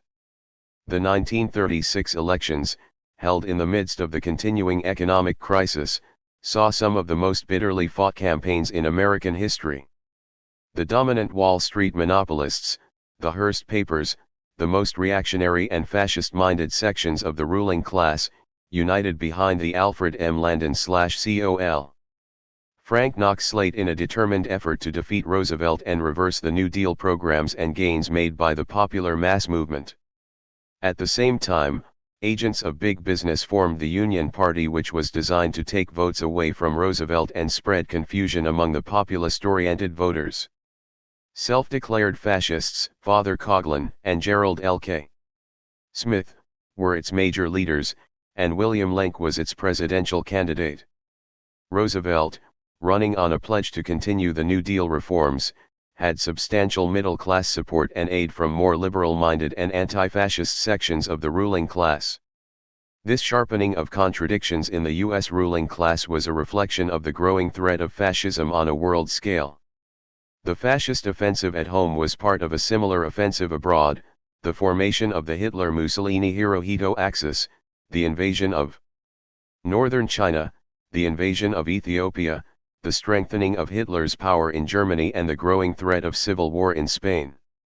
In order to remain in the presidency, Roosevelt was forced to take a more progressive posture, moving to the left of the economic royalists, as he dubbed his opponents, and establishing a new alignment of forces in the ruling circles. It was in this context that over 750 delegates met in New York for the 9th Party Convention. I arrived with the large Chicago delegation in which Southsiders were well represented. In pre-convention discussions we had made a self-critical evaluation of our work. We pointed to our strength in United Front activities and our success in organizing in the lighter industries. But our most serious weakness lay in the work in basic industry, steel and meat packing, where we had few contacts and had made little progress. But we looked forward to overcoming this in the coming period with the opportunities opened up by the CIO drive for industrial unions. William Z. Foster, party chairman and head of the trade union department, made a brief speech, outlining the objectives of the convention and the aims of the party in the struggle against reaction: strengthen the mass movements, fight against fascism and war, develop our trade union work and the drive for industrial unions, build our unemployed work and work among blacks, youth, and women. He linked all these areas together with the election campaign. It was Foster's first appearance since his heart attack, which had occurred during the 1932 campaign. We were happy to see him back, anticipating his advice and participation in the coming steel drive. We gave him a stirring ovation. Browder, the General Secretary, gave the keynote speech, a report of the Central Committee. By correctly building the united front against fascism, he noted, the party had been greatly strengthened. He stressed that the party's dramatic growth, membership was up 60% in 2 years to 40,000, with an additional 11,000 Y-sealers, was an indication of the growing influence and correctness of our policy. Browder pointed to the progress made by the National Negro Congress and stressed that communists had earned an unchallenged place in the black movement through their efforts around Scottsboro and the Angelo Herndon defense. He noted that blacks expected from communists the greatest sensitivity, the greatest energy in their defense, and the closest solidarity. The Communist Party, Browder emphasized, was proud to be spoken of as the party of the Negroes. He concluded that the party must use the 1936 election campaign as a means of further building the American people's united front against fascism. Browder was the party's candidate for president. Ford again ran for vice president. The party's platform gave implied support for Roosevelt, however, by focusing on Landon as the main danger. The platform correctly emphasized a minimum program which linked demands for more jobs, for Social Security, relief, and for black rights, with the key political struggle of the period, the defeat of the fascist offensive. To carry this out, we had to build a people's front in the form of a farmer-labor party. While the convention under Browder's leadership showed the party's basic strength, it also revealed certain rightist tendencies. Browder advanced the formulation of communism as 20th-century Americanism, a perspective which saw socialist transformation simply as a continuation of American democratic traditions. It was a classless proposition, which failed to make distinctions between bourgeois democracy and proletarian democracy, and obscured the need for revolution. With hindsight, Browder's statements were actually a forewarning of what was later to become an entire theory, the justification for dissolving the party as a Marxist-Leninist vanguard. In practice, it hinted at the submerging of the party in the United Front, abdicating its independent role and tailing after Roosevelt and the New Deal labor leaders. Point 10. At the time, I doubt that any of us understood the full implications of Browder's formulations. Still, there was some struggle with Browder. He was defeated in the Politburo when he proposed the party run its candidates as a farmer-labor ticket rather than as communists.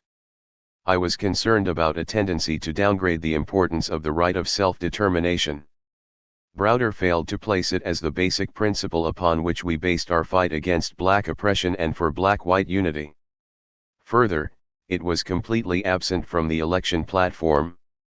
The minimum demands were placed, but to the exclusion of the maximum program. I felt this was wrong, particularly because the large increase in party membership had brought in many new cadres who were not fully aware of the theoretical foundations for our position on the question. I made a speech at the nominating convention which was described in the Daily Worker as follows. Harry Haywood, Negro leader in Chicago, After emphasizing that the denial of land and the denial of freedom is at the root of inequality, pledged the South Side delegation to the carrying forward of the party banner in Chicago. It is because we carry our stand for equality to its logical conclusion that we can lead the Negro masses, he declared. It is not chance that we are the ones who spread the infamy of Scottsboro to every corner of the world. It is not chance that from our ranks came Angelo Herndon.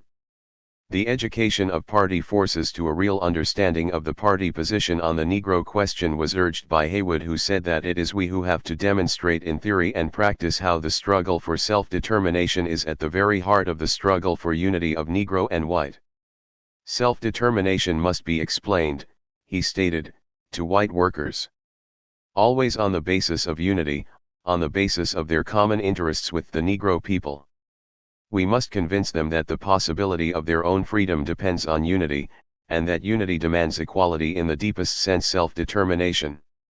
Back in Chicago, I was the Communist Party's candidate for Congress from the 1st Congressional District on the South Side. My opponents, both blacks, were incumbent Congressman Mitchell, a Democrat supported by the Kelly machine, and Republican Oscar DePriest. The congressional district included the South Side black wards. In the campaign, I scored both of my adversaries for being responsible for hundreds of evictions on the South Side, and I urged my audiences to vote communist. Following the party's line of indirect support for Roosevelt, I centered my main attack on Landon and his fellow Republican Oscar DePriest. Mitchell won the election, part of the great pro-Roosevelt landslide which witnessed the first nationwide breakaway of blacks from the Republican Party. The Chicago Democratic machine, dominated by Mayor Kelly, rode to victory on Roosevelt's coattails. I picked up a scant 899 votes on a straight communist ticket. 12 Though it was the highest vote ever received by the party in that district, it was still quite small relative to our strength for the South Side. Doubtless this was a result of the party's policy in the 1936 elections, which, as Foster uncritically remarked, amounted to objective, but not official support for Roosevelt. 13. Chapter 18. The Spanish Civil War, a Call to Arms. This landscape, buried after a battle. Keep it hidden, my knees. More hidden than these refugee lands. Never let go of it, my eyes. Until you say the names, make the wounds. Keep it, my blood, keep. This taste of shadows. So there can be no forgetting. Pablo Neruda 1. Why did I go to Spain? For me, as a communist, Spain was the next logical step. Franco's rebellion in mid-1936 sparked a civil war which became a focal point of the worldwide struggle to halt fascism and prevent World War II. The Generals' Rebellion against the Spanish People's Front government was backed by Hitler and Mussolini, who poured in troops, tanks, planes, and supplies in an attempt to topple the progressive Republican government. The Spanish Civil War was a part of the worldwide drive for fascism. Spain had become the next item on their agenda, after North China and Ethiopia. The Soviet Union called for collective action to stop the aggression in Spain, but the Western capitalist democracies responded with a so-called non-intervention pact which allowed Hitler and Mussolini to flood men and munitions into Spain while the US, France, and Great Britain refused to sell war supplies to either side. Betrayed by these appeasement policies, the Spanish loyalist forces faced 7-1 odds in equipment and materials. Fascist atrocities shocked the world as the Nazis used Spain as a testing ground for new weapons. On April 26, 1937, the small village of Guernica in the Basque province of Vizcaya was bombed by German planes from about 4:30 in the afternoon until 8 at night. The population was strafed by machine guns as they fled and 1,654 people were killed, 889 wounded. 2 Communist parties throughout the world rallied to the defense of Republican Spain and organized the International Brigades, made up of communists and other anti-fascist fighters, to answer the fascist aggression. Our party in the US took up the call. It came during a time of deep domestic crisis and increasing radicalization of masses of Americans. We were already involved in the fight against domestic fascism and were developing a popular front under the leadership of communists. There was widespread support for Republican Spain. Over 3,000 American volunteers traveled there, making up the majority of the Lincoln and Washington battalions of the 15th Brigade. More than 1,500 died there. As another step in the fascist plan of world conquest, Spain made the threat of fascism at home more immediate. Although there were relatively few blacks, not more than 100, who volunteered for Spain, there was generally support and sympathy for the Republican cause in the black community. Already alerted to the dangers of fascism through the defense of the Ethiopia campaign, blacks played an active role in the movement to support Republican Spain, with the National Negro Congress and the Southern Negro Youth Congress adopting strong resolutions against fascist aggression and for collective security. Point 3. As a black man, I was acutely aware of the threat of fascism.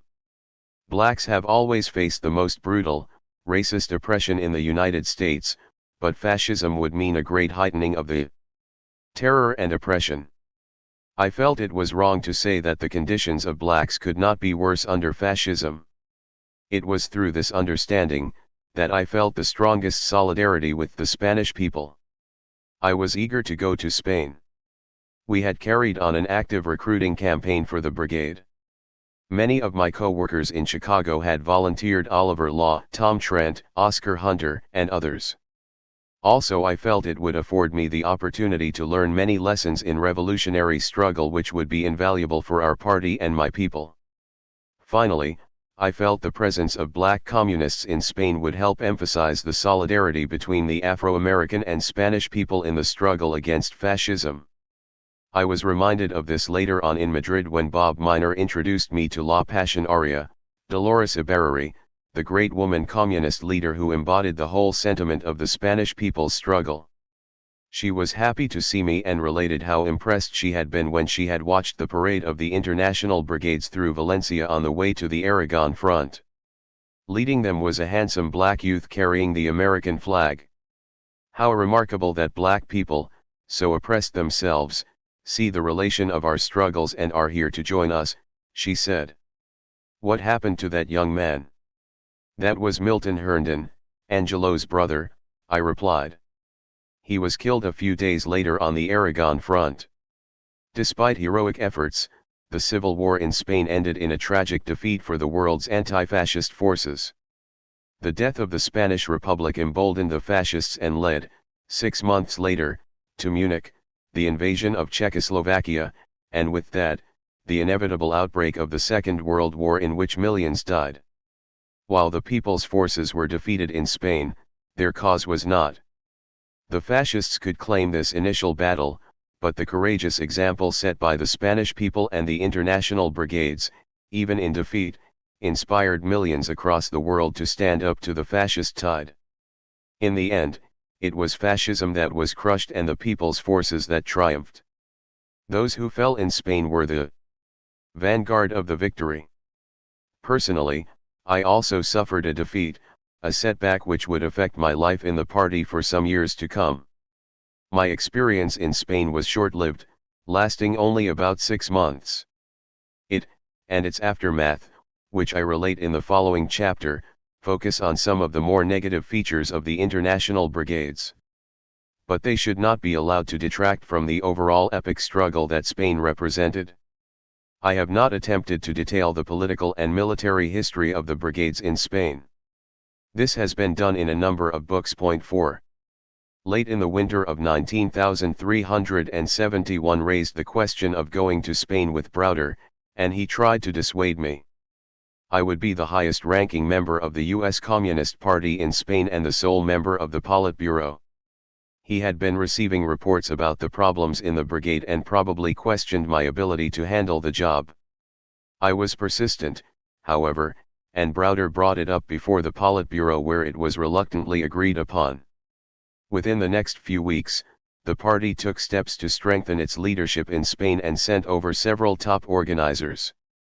We sailed for Spain on the Lie de France out of New York. Our large group of volunteers went through the usual charade of pretending not to know each other, just tourists meeting for the first time. The leadership group was composed of Bill Lawrence, Ed Bender of New York and Dave Mates from Chicago, all old party functionaries whom I knew. The crossing was uneventful, and we docked at Le Havre, taking the boat train to Paris. At the headquarters of the International Brigades on Rue de Lafayette we were taken in charge by the French party. We spent a few days in Paris, and I went to visit my friends Otto Haywood and his wife, Hermie Diamant. Haywood headed the International Trade Union Committee of Negro Workers, which had been in Hamburg until Hitler's rise to power. From Paris we went by train to Perpignan near the Spanish frontier, where a local committee took charge. We were split up and lodged in a number of farmhouses outside the town. I was impressed by the strength of the anti-fascist forces in which the local communists were the moving force. We were greeted with great courtesy and hospitality by our hosts. Lawrence, Bender, Mates, and myself were put up in the same house to wait for our turn to cross the Pyrenees. While waiting I had a bad attack of asthma. It was the allergic type which I attributed to some ragweed in the vicinity. I had had such attacks before and I assumed this would go away once we got out of the area. One night at about midnight we were roused and told to fall out with our baggage. We were to begin our march and cars were waiting to drive us south towards the border. After about an hour's drive, we pulled up near a river and got out. This apparently was an assembly spot. A number of comrades were already there and others were arriving by car. We formed a column of probably 100 men including several guides and a doctor. We marched towards the river where we were told to strip and wade across. As I remember the river wasn't very wide or deep, but once we were in, we found the early spring water was ice cold and chest high. We got to the other bank, dried off, put on our clothes, reformed our ranks and began to climb. We were told to keep close, not to straggle, because of the French border guards. There were guides in front and file closers in the rear to keep us together so there'd be no stragglers. They set a very fast gait. We walked quietly, climbing steadily for a couple of hours. My asthma was bothering me, and I had difficulty breathing and found it hard to keep up with the column. It got worse and I finally fell to the ground, completely out of breath. The column stopped. Two of the young men who were our file closers rushed forward. One stuck a pistol in my side as I lay there, saying, "Get up, you bastard, you volunteered, it's too late to change your mind." I knew what was on his mind. He was afraid that stragglers might disclose the secret trails to the French border guards who were carrying out the orders of Premier Blum's non-interventionist French government to close off the borders. My comrades immediately interceded, asserting that they knew me, that I was an important anti-fascist leader, that I must really be ill and wasn't faking. They called the doctor over and he checked me over with his stethoscope. He said, "Yes, this man can't go any further, to do so might cause irreparable damage to his heart." What to do? The summit and the frontier were a couple of hours away. One of the guides, an elderly man, pointed to a hut on the mountainside, a short distance from the trail. He said it was vacant and suggested I should stay there, rest up, and come over in the morning. One of my comrades said someone should stay with me. The old man volunteered. The column reformed and marched away, leaving me with the old man. I felt ashamed and somewhat humiliated at not being able to make it over the mountains. I had been in fairly good health ever since I had left the army, but, I thought to myself, I was getting old. I was 39 and no mountain climber. After resting in the road for a few minutes, I told the old man that I felt I could make it to the hut. He looked at me anxiously as if to say, "Can you really go?" He insisted on carrying my pack and helped me to my feet. Leaning on him, I made it to the hut. It was a one-room affair with a cot. I flopped down really fagged.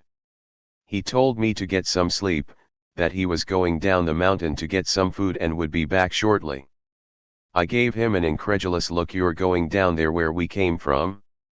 "Oh, that's nothing. I've climbed mountains all my life." After he left I fell fast asleep and woke when the sun was bright in my eyes. There was the old man sitting beside me, waiting patiently for me to wake up. He smiled and produced some cheese and wine which I ravenously attacked. He asked if I was ready to attempt the climb, that it was only a short distance, and we would go slowly, resting whenever I was tired. He carried my pack. We reached the summit after a series of short hikes and pauses. There we met the guards of the loyalist Spanish Republic. They greeted us, the old man knew them. They said our comrades had passed through several hours before. They insisted we have breakfast with them. The old man remained. The guards told me to follow the road to the Figueras, an ancient fortress now used as barracks for brigade volunteers. A truck soon came by, and I hopped a ride into Figueras. I met up with my comrades again, as they had been detained there to wait for transportation. Worried about my health and the possibility of not being allowed to go to the front, I went to see a doctor. After a thorough examination, he assured me that my health was all right and he saw no reason not to go to the front. The 4 of us in the leadership group were driven to Barcelona, where we spent the day. During our stay in Barcelona we spent some time seeing the sights. Walking down the Ramblas de Catalunya, we suddenly stopped and did a double take. It was Bert Wolff. He also stopped, startled at seeing us. He had been a leading member and chief lieutenant of the Lovestone group and had been expelled with Lovestone from the party in 1929. What was he doing here in Spain, we wondered. We recognized each other, exchanged startled looks, and then turned and went our separate ways. We were sure he was up to no good, for he had turned virulently anti-communist. Looking back on it, our suspicions may well have been justified.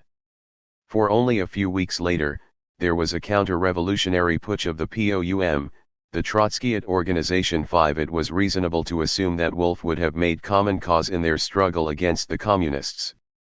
We left Barcelona and eventually arrived in Albacete, a provincial capital, now the headquarters of the international brigades. There were 5 international brigades, the 11th, chiefly German, called the Thulman Brigade, the 12th, chiefly Italian, known as the Garibaldi Brigade, the 13th, mainly East European, the 14th, chiefly French, and the 15th, composed of Americans, French, Belgians and Balkans.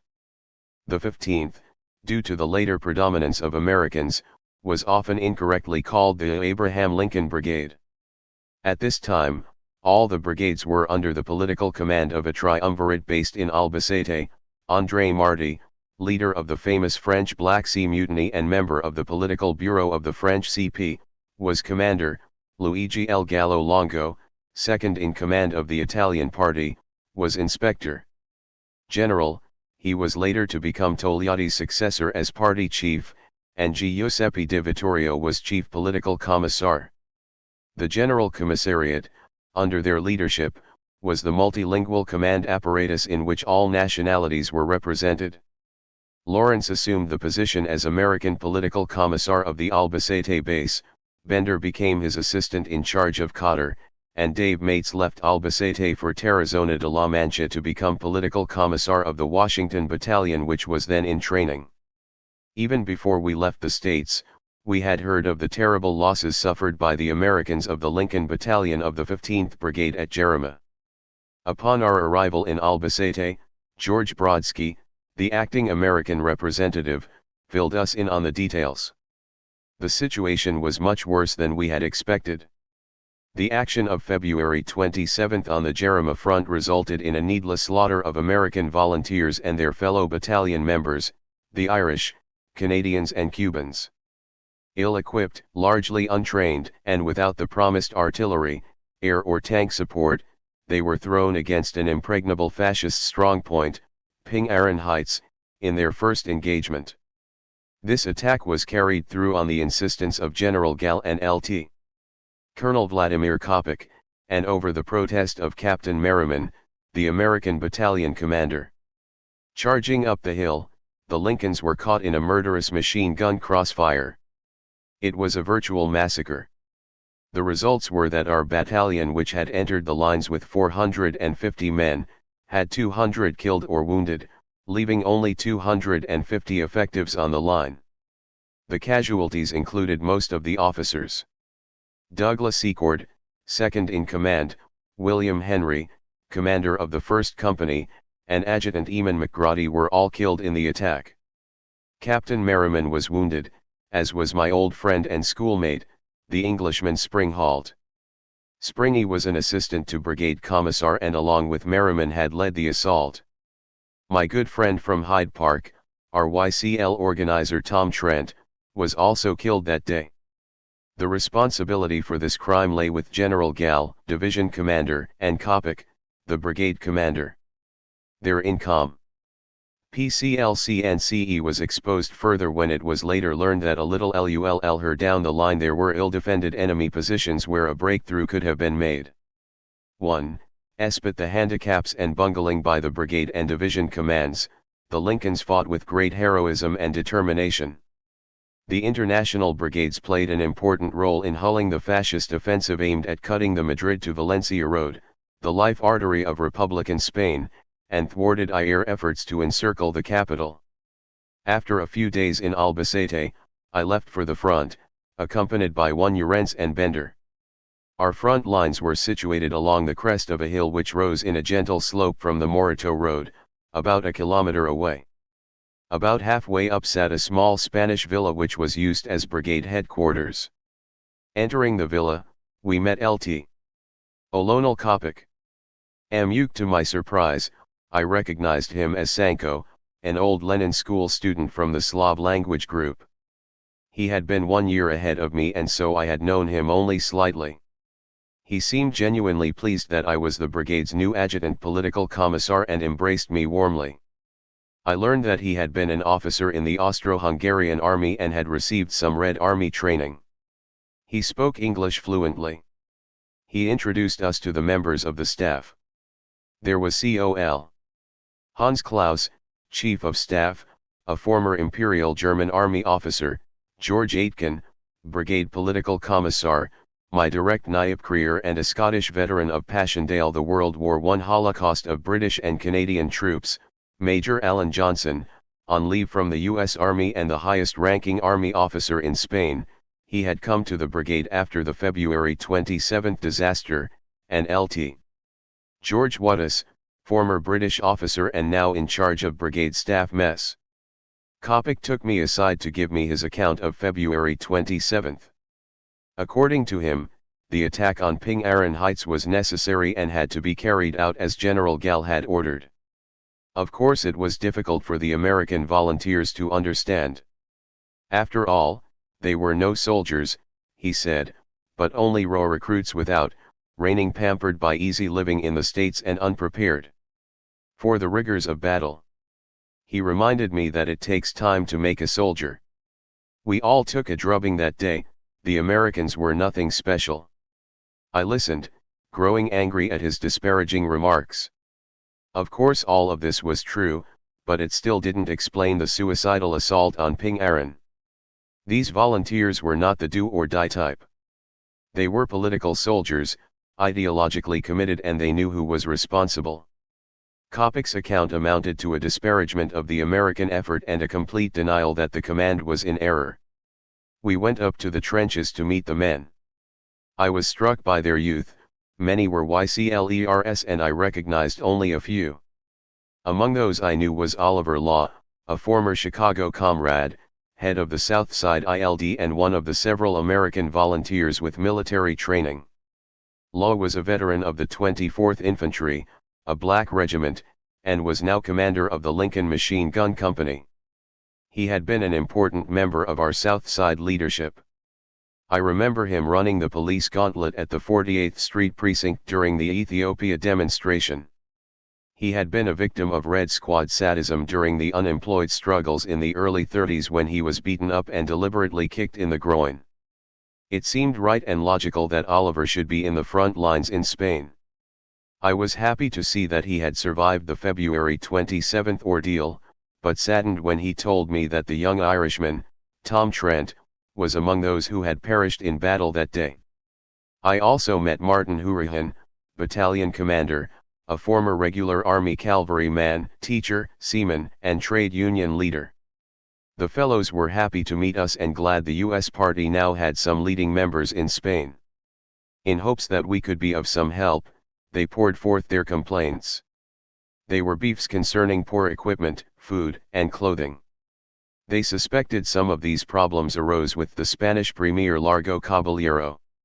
Rumor had it that the international brigades were being discriminated against in terms of the limited amount of equipment available because Caballero, a right-wing socialist, hated the communists.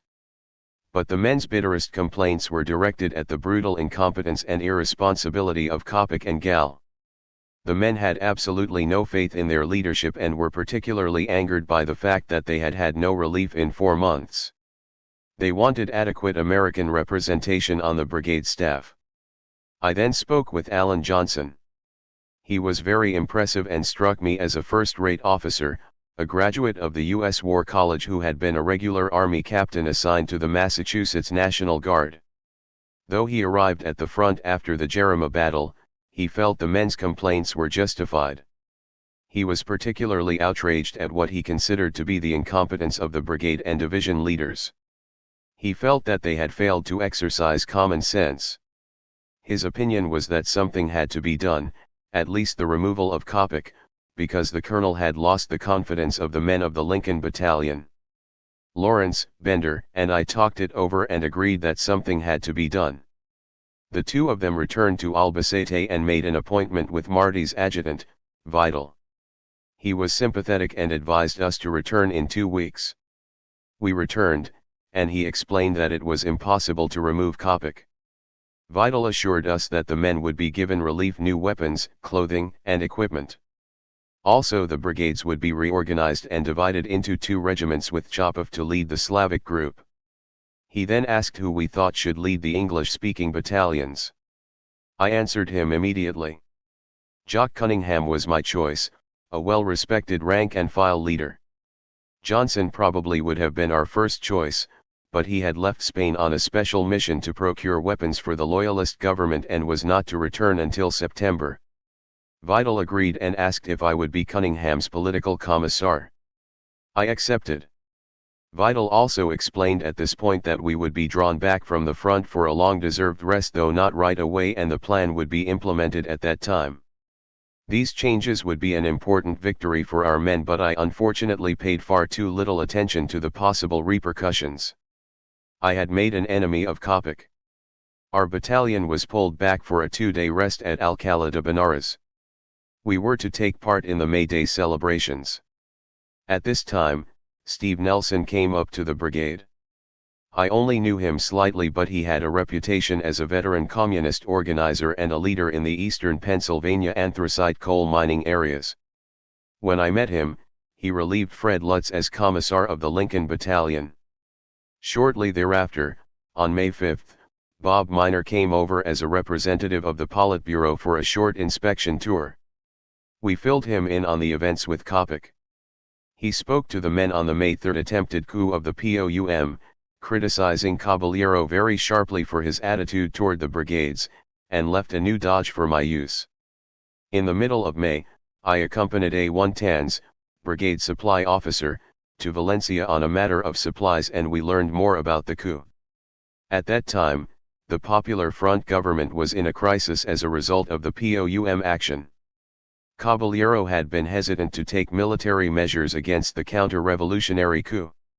His stand lost him the government, and he resigned on May 16. A few days later, we heard La Pasionaria speak at one of the big halls in Valencia. 6 She stated the position of the communists. I went to hear her with Langston Hughes and Nicholas Guillen, the black Cuban poet. I had heard great oratory before, but never anything like hers. She appeared to me tall and stately. She spoke in a calm manner with few oratorical flourishes, hardly raising her voice. It was a damning bill of particulars, detailing the crimes of the Trotskyist POUM. She described how under their leadership the anarchist uncontrollables had set up a dictatorship of libertarian communes in Aragon where they were strong. Now, instead of agrarian reform for the benefit of the peasantry, They had imposed forced collectivization, this in the midst of a bourgeois democratic revolution. You could win the war, but lose the revolution, was their slogan. She went on and detailed how they had refused to build the People's Army and kept the arms in the rear, preparing for me uprising against the Popular Front government. She charged fascist infiltration and collusion with Franco's agents. Finally, their activities culminated in the May 3 coup, which left the Aragon front wide open to the fascists. Although I knew very little Spanish, I felt I could understand every word. Of course, I was acquainted with the subject, and that helped. La Iaginaria spoke eloquently, holding the audience in rapt attention for 45 minutes. She built it up slowly and carefully, point by point, to the end of her speech. Lowering her voice, she asked, "What are you going to do with such people?" Pandemonium then broke out in the hall. "Kill 'em. Shoot 'em." I had never seen such a demonstration. The meeting broke down spontaneously into a whole number of Ninal meetings throughout the hall. People were bringing it down to their local situations, taking the lessons from her speech. She stood poised and calm, waiting for the commotion, which lasted 15 minutes, to subside.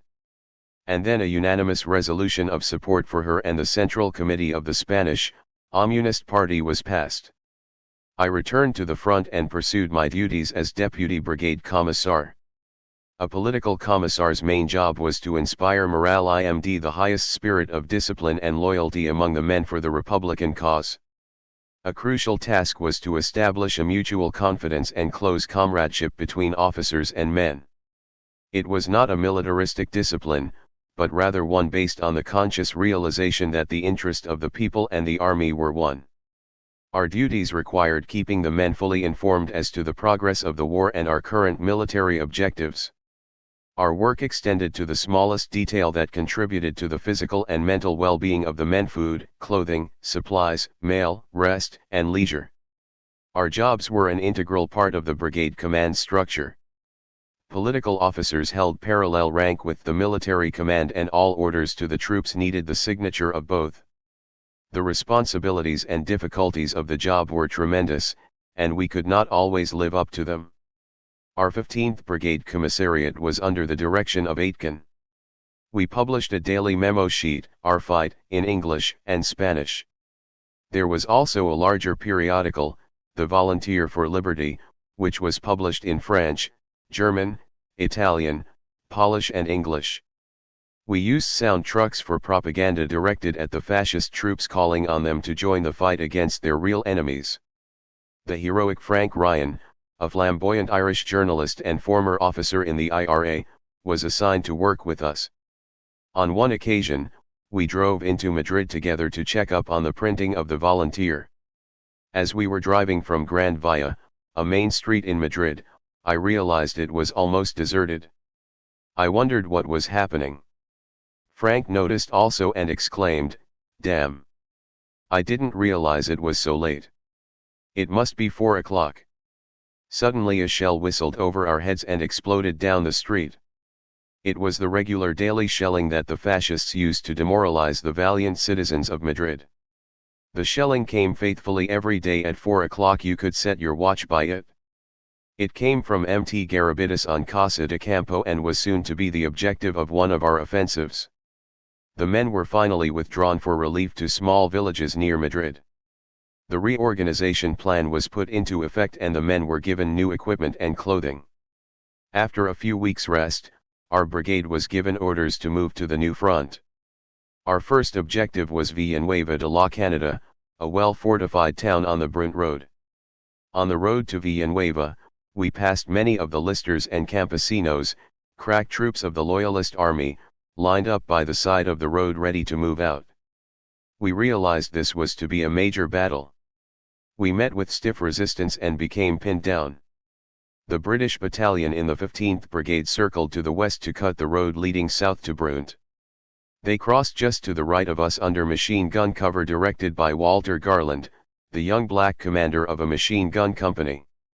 Garland had been seriously wounded at Jarama and, after recovering, was sent to the brigade training camp at Tarazona de la Mancha, where he assisted in the training of the Washington Battalion. He served as acting commander until he left for the Brunt front, at which time Lai was relieved by Merriman. 1. Had made my way to the rear behind the lines to look over our positions. As I approached Garland's machine gun company, he enhooded a warning, "Get down, Harry, the snipers have a bead on that spot. Captain Trail's just been hit right there." I ducked quickly, getting out of the line of fire, but a young Spanish soldier was not so lucky. Coming up behind me, he was hit and killed. Walter was impressive, directing the very effective cover fire which allowed the British to cross the road. Standing behind his men, much like a quarterback barking signals, he would order his gunners into action, the fire pinning down the fascists long enough for the British to make it across. Our Washington battalion was under orders to move straight ahead for a frontal attack on the town. The town was well fortified and we faced heavy machine gun fire. Our only orders were to keep advancing. This we did, but very slowly. At one point, Martin Lurihan, adjutant to Cunningham, and I witnessed a suicidal charge by our cavalry in which they suffered terrible losses and were forced into a wild, disorganized retreat, nearly overrunning our position. Shaking his head in disbelief, Lurihan, an old cavalryman himself, asked, "Did you ever see anything like that? Horse cavalry attacking such a fortified position?" Lurihan was severely wounded later that day in the final assault on Villanueva. Our attack proceeded very slowly and it wasn't until early evening, after being pinned down the entire day in the sweltering heat with little water, that we forced the fascists to withdraw and were able to seize the town. But this delay was to have serious consequences, for it gave the fascists time to figure out our objective, to begin concentration of their troops and materiel on the Mosquito Heights, the highest point in the area. Our offensive had lost its element of surprise. In town I found Cunningham's headquarters. He had moved in with the British battalion which was on our right flank. Immediately he informed me that we were moving out. Moving south down the Brunt Road, we soon encountered the horrible sight of the bodies of women and children lying in the road, as well as the bodies of members of the British battalion. Among those latter I recognized Brown, a member of the British Central Committee and formerly of the Lenin School. He had been a political commissar of one of the British companies. What had happened? A group of fascists, fleeing the town, had seized some women and children as hostages, forcing them to march in front as a shield against the British fire. Passing the British, they suddenly opened fire and threw grenades. Shoving the hostages aside, they rushed down the road. The British, caught off guard by this ruse, tried to defend themselves. But to avoid shooting the women and children, they were unable to effectively reply and took many casualties as a number of fascists escaped. We continued to march in the direction of Brunt to our new attack position, avoiding the road as much as possible. Hitler's and Mussolini's planes were already bombing the roads. Towards evening we halted for the night. Cunningham was called to brigade headquarters to get the plan of action for the next day. At the time I thought it was strange that I had not been called. Jock returned shortly and unfolded a military map, asking me if I could read it. Having no experience in military map reading, I said no. He abruptly folded the map and marched off without saying another word, apparently having confirmed some derogatory judgment of me. I mention this incident because from that time on, there seemed to be a definite cooling in our relationship. At the time, I wondered if there were any connection between this action and an incident with Nathan earlier that morning. I had been standing roadside waiting for the Washington battalion to pass so I could fall in with them. Nathan, the chief operations officer for the brigades, marched past. Out of the side of his mouth he snarled, "You'll get yours." This came so suddenly and so threateningly, that I was taken aback. I yelled after him, "What did you say?" But he kept going without looking back. Now, putting these incidents together, I began for the first time to suspect that the hand of Col. Coppock was at work, that he had begun lining brigade staff up against me in order to even the score. The next morning we were to be in position. I had only a general idea of the action. I knew our immediate objective was Mosquito Crest, the dominant ridge in the area, in the foothills of the Guadarrama Mountains, overlooking Madrid. If we took the hill, the fascists' positions at Mt. Garabitas, from which they shelled the city daily, would be outflanked and untenable. Franco would be forced to abandon his salient, and the siege of Madrid would be lifted. We arose early and were in our attack positions by daylight. In our brigade sector, the British battalion was on the right, where I was, the Franco-Belgian, Spanish, Washington Lincoln and Dimitrov battalions were all on our left. At 0 hour, our men charged up the hill with shouts, hurrahs, and vivas, dashing across the Guadarrama River, which at this time of year was practically dry.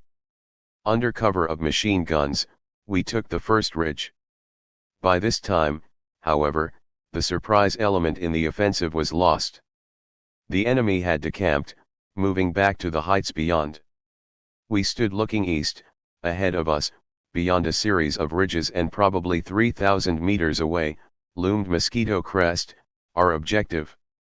We established temporary regimental headquarters on the first ridge in a large dugout, vacated by the fascists. We established telephone connections with the brigade. Our orders were to continue the attack. After a slight rest, all battalions moved forward in an attack, British on the right, then Washington and Lincoln. Our regimental headquarters were closest to the British positions, and I watched the British battalion led by its commander Fred Copeman, leader of the naval mutiny of the Enver Gordon, move forward. Jock and I remained in our newly established headquarters, as all the battalions moved forward. The brigades came under withering fire from the crest and were forced to withdraw with heavy casualties. It was during this attack that Oliver Law was killed. The men brought back the wounded during a lull following the withdrawal. During the next few days, a number of attacks and probes were made in the direction of the crest. Now, seeing what we were up to, the fascists began a massive concentration of troops and weaponry, artillery, and planes. The air superiority which we enjoyed the first day or two was soon gone. The fascists brought in planes from everywhere. There were swarms of German Heinkels and Italian Casas that bombed and strafed our ground positions, flying so low they showered us with hand grenades from the sky. All this amidst the most murderous heat that I had ever experienced. The sun was a blazing inferno. The Guadarrama River, which the day before had been a trickle, was now completely dry. By now the food and water problem was acute. The iron rations, reserve supplies, were running out, and we had lost our rolling kitchens. They had failed to keep up with our advance and were scattered along the road, almost to Madrid 16 miles away. A main duty of a commissar was to maintain morale. Proper and sufficient food was an important item in this task. With the incessant bombing and strafing, the whole network of roads between Madrid and the front was disrupted and supplies were prevented from moving up. I suggested to Jock that I round up the chuck wagons, and he agreed. I then left the headquarters dugout, walked down the hill across to the west bank of the river, and found the car miner had left me at the brigade carpool in the woods. A young lad assigned to me as driver was there, and we drove back in search of the kitchens. On the road I saw the devastation caused by the bombing. Villages which were standing when we had passed through on our offensive were now reduced to rubble, deserted by their surviving inhabitants. The sickeningly sweet stench of death filled the air. The bombing of the roads was so sustained that several times we stopped, abandoned our car, and took refuge in the woods. We finally located some of the kitchens. They had pulled off the road to escape the planes. I remember running across an American mess officer from the Washington Battalion, Sam K., who had drawn his whole outfit off the road into the nearby woods. He remained near the road, peering out from a culvert and trying to find directions to our brigade sector. There were several more of the rolling kitchens scattered along the way. I told him to wait until dark and some let up in the heavy enemy bombing, and we would then guide them up to our positions. This is what we did, and we arrived late that night. I spent the remainder of the night with the kitchen crew. In the morning I crossed the river with a Canadian comrade. We started up the hill to the regimental headquarters. Halfway up, we were halted by an ear-splitting and earth-shaking barrage of enemy artillery. We fled from the road and burrowed ourselves into the earth. We were showered with stones and dust, but miraculously escaped without being harmed. What had happened? The British, attacking east along Bodai Road, ran into the withering fire of fascist artillery massed along the crest, and were hurled back with heavy losses. The barrage lasted probably an hour. When the artillery finally stopped, we got up and continued up the hill to regimental headquarters. We found the entrance to the dugout blocked by a number of dead bodies. Among them I recognized Black, Canadian commander of our new anti-tank group. Charles Goodfellow, adjutant commander of the British battalion, lay dead in the road, cut down while trying to reach the safety of the dugout. We entered to find it crowded with men from the British battalion, those fortunate enough to escape the murderous shelling on the road. They had also dragged in a number of wounded comrades. In the dim light I saw Ted Allen, a Canadian newspaperman who was covering the Brunt offensive for the Canadian Tribune, the communist paper. Jock Cunningham was shouting excitedly over the brigade field phone. He hung up, turned and continued shouting, this time at me. Where the hell have you been? Rounding up the kitchens, you knew that, I said. Fuck the kitchens, you should have been here. I was incensed by his comment and even more by his tone. He was like a British sergeant dressing down a recruit. You know goddamn well you agreed I should go get the kitchens. I yelled back. We confronted each other a few feet apart. Then Jock unleashed his crowning insult. Ah, fuck off. You're no good anyway. You're scared now. Furious, I started towards him. Ted Allen, sitting close by, jumped up and rushed between us. Take it easy, Harry, he urged. This can't be settled now in the midst of battle. You'd better go back to the brigade and settle this later. I turned and walked out of the dugout, the confrontation over. I made my way down the road towards the river. The main shelling had stopped, but there was desultory fire. Walking down the hill, I thought over the events that had led up to this confrontation with Jock. Again I sensed the fine hand of Col. Kopic behind the whole matter. There had been the incident with Major George Nathan. Our relationship had been cordial, but how was I to account for his actions on the road up to Villanueva? Then there was the fact that I hadn't been called into the operations meeting and the map incident with Jock that followed. Something wasn't right. As I neared the river, engrossed in thought, I ran into Kopic. He could see from my expression that I was troubled. What's the matter? He asked eagerly. I told him about the argument with Jock. I told you those guys were no good, but you sided with them against me, he beamed.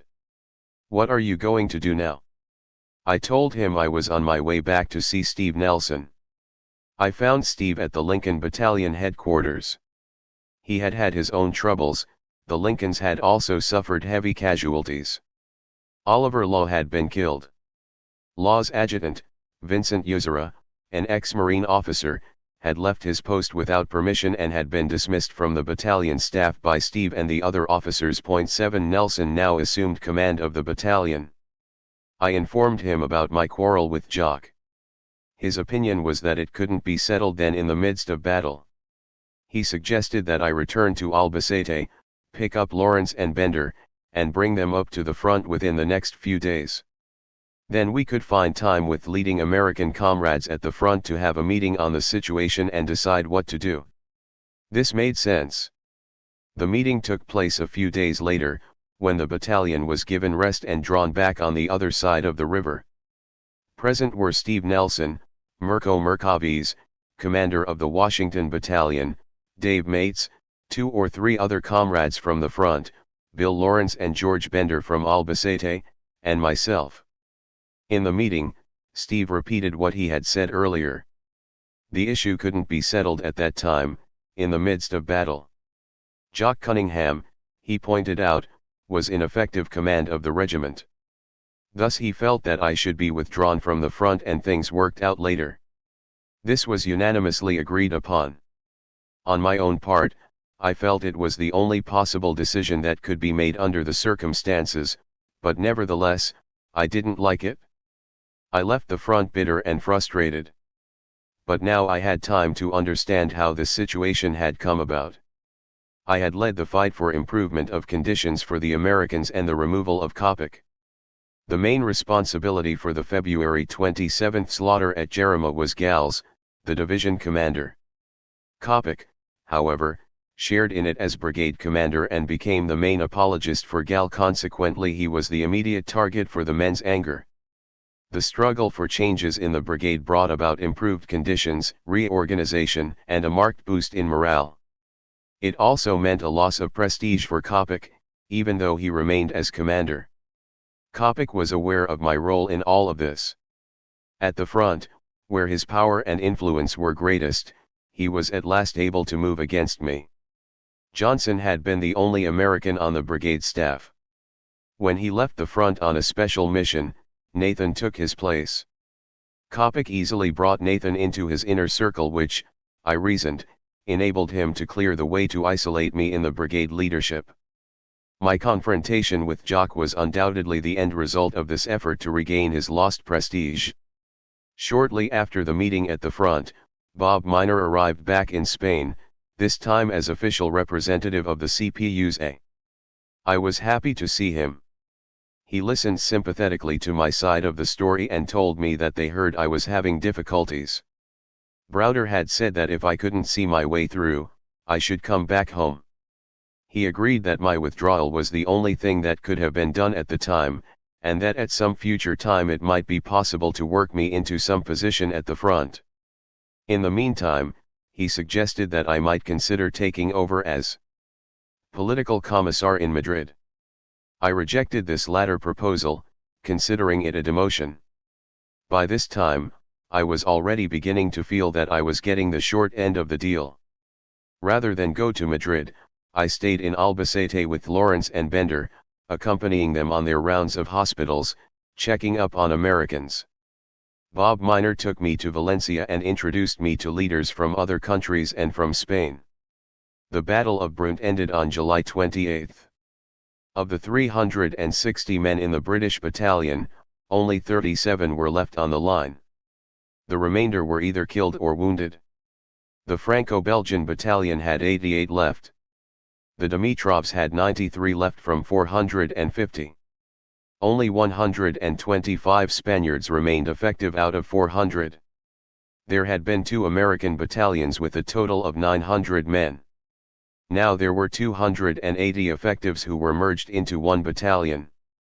They pulled back to rest in villages near Madrid, the same villages from which they had left for the offensive. Officers killed included Nathan. A number of volunteers were given extended leaves to return home if they wanted.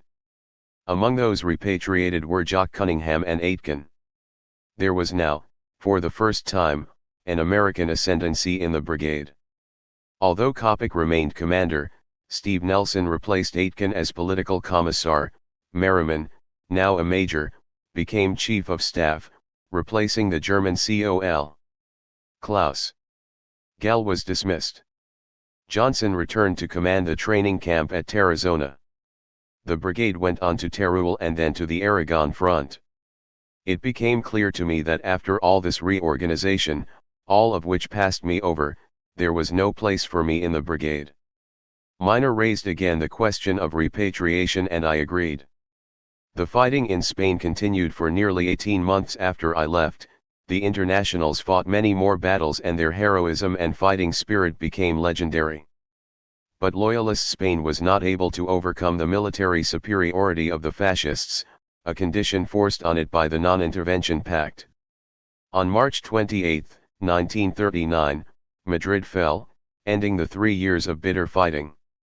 Republican Spain was clearly a victim of the Western imperialists' policy of appeasement. The fascist victory in Spain was another step toward World War II. I left Spain bitter and frustrated. I was disappointed that I had not fully anticipated nor was I able to overcome the difficulties encountered there. It was for me a personal crisis, but nothing compared to what I was faced with on returning home. World War II and the Merchant Marines. I returned home from Spain in the fall of 1937. Soon after arriving, I heard for the first time the malicious rumors which had preceded me. I was being accused of leaving the front without permission, of running away. Browder's first words to me were, "Harry, had you been a better organizer you wouldn't have gotten into that fix." I had to admit that there was some truth in this. I'd done pretty well in Chicago, but there I had the benefit of collective leadership. In Spain, a more experienced organizer would have moved cautiously, not impulsively as I had. He would have made a more careful analysis of the situation, arrived at an estimate of exactly what could be done and not allowed himself to be pushed into premature action. As a staff officer, I lived in brigade head * quarters, separately from the men in the trenches. A more experienced organizer would have made a greater effort to get out among the men and spend less time at headquarters. I had made some mistakes in Spain. But I did not feel anything I had done warranted the type of rumor and slander that I was now confronted with. I had led the struggle to improve conditions in the brigade after Jerima. I had made tactical errors in carrying out the struggle, but I expected and felt I deserved the support of our leading comrades. Now I found myself the victim of a rumor campaign that could only have started in Spain. I felt that at least the brigade leadership, which now included HLPVC Nelson and Lawrence, could have explained to the men how it was decided that I should leave the front. But they never 41. Instead, it was left that Harry Haywood left the front, providing fertile soil for rumor mongering. I was in no position to fight the rumors, however. First, I haltated to bring the whole business out into the open in the midst idle eye he wore. Also, to defend myself would necessitate bringing back in one he forefront people and events which had drifted into history as bitter fighting in Spain continued. Gal had been dismissed from the Republican Army for mistakes, including the criminal blunders at Jerima. Nathan was killed, Cunningham and Aitken repatriated, Klaus had been transferred to the Thulman Brigade, and only Kopic remained of the old leadership. 1 The men who IDV'd Jerima were veterans now. And most significantly, the GTONS command errors at Jerima's Ping Aran Heights were not repeated, thus pushing these events into the background where, Hay lost the sharp significance they had while I was in Spain. One was demoralized and depressed. I had no other course but to accept the decision to leave the matter in abeyance until a later, loot. The rumors, however, persisted undermining my role as a leading party member and questioning my integrity. At the time I saw the slander campaign as an unwarranted attack and, personally, as a tremendous setback. Only years later was I able to see how this attack on a leading black coder was part of the overall thrust in the leadership of the party to liquidate the national question and our leading role in the struggle. That is, the three outright leadership made good use of the political infighting in Anpuan. The sharpest attacks came from James Ford. He lost no time in moving to take advantage of my loss of prestige as a result of Entnan. In my absence, Ford had continued to build his one-man leadership of Afro-American work. Under his influence, the Harlem leaders tended to become a closed group. Anyone who did not provide Ford with uncritical support was suspected of being NL leadership. As head of the National Negro Commission, Ford tried to extend his style of leadership to the national scene. In this, he had the active support of Browder, who played upon World War II and the Merchant Marines. I returned home from Spain in the fall of 1937. Soon after arriving, I heard for the first time the malicious rumors which had preceded me. I was being accused of leaving the front without permission, of running away. Browder's first words to me were, "Harry, had you been a better organizer you wouldn't have gotten into that fix." I had to admit that there was some truth in this. I'd done pretty well in Chicago, but there I had the benefit of collective leadership. In Spain, a more experienced organizer would have moved cautiously, not impulsively as I had. he would have made a more careful analysis of the situation, arrived at an estimate of exactly what could be done and not allowed himself to be pushed into premature action. As a staff officer, I lived in brigade headquarters, separately from the men in the trenches. A more experienced organizer would have made a greater effort to get out among the men and spend less time at headquarters. I had made some mistakes in Spain. But I did not feel anything I had done warranted the type of rumor and slander that I was now confronted with. I had led the struggle to improve conditions in the brigade after Jerima. I had made tactical errors in carrying out this struggle, but I expected and felt I deserved the support of our leading comrades. Now I found myself the victim of a rumor campaign that could only have started in Spain. I felt that at least the brigade leadership, which now included Steve Nelson and Lawrence, could have explained to the men why and how it was decided that I should leave the front. But they never did. Instead, it was left that Harry Haywood left the front, providing fertile soil for rumor mongering. I was in no position to fight the rumors, however. First, I hesitated to bring the whole business out into the open in the midst of the war. Also, to defend myself would necessitate bringing back to the forefront people and events which had drifted into history as the bitter fighting in Spain continued. Gal had been dismissed from the Republican Army for mistakes, including the criminal blunders at Jerima. Nathan was killed, Cunningham and Aitken repatriated, Klaus had been transferred to the Thulman Brigade, and only Kopic remained of the old leadership. 1 The men who survived Jerima were veterans now. And most significantly, the gross command errors at Jerima's Ping Aran Heights were not repeated, thus pushing these events into the background where they lost the sharp significance they had while I was in Spain. I was demoralized and depressed.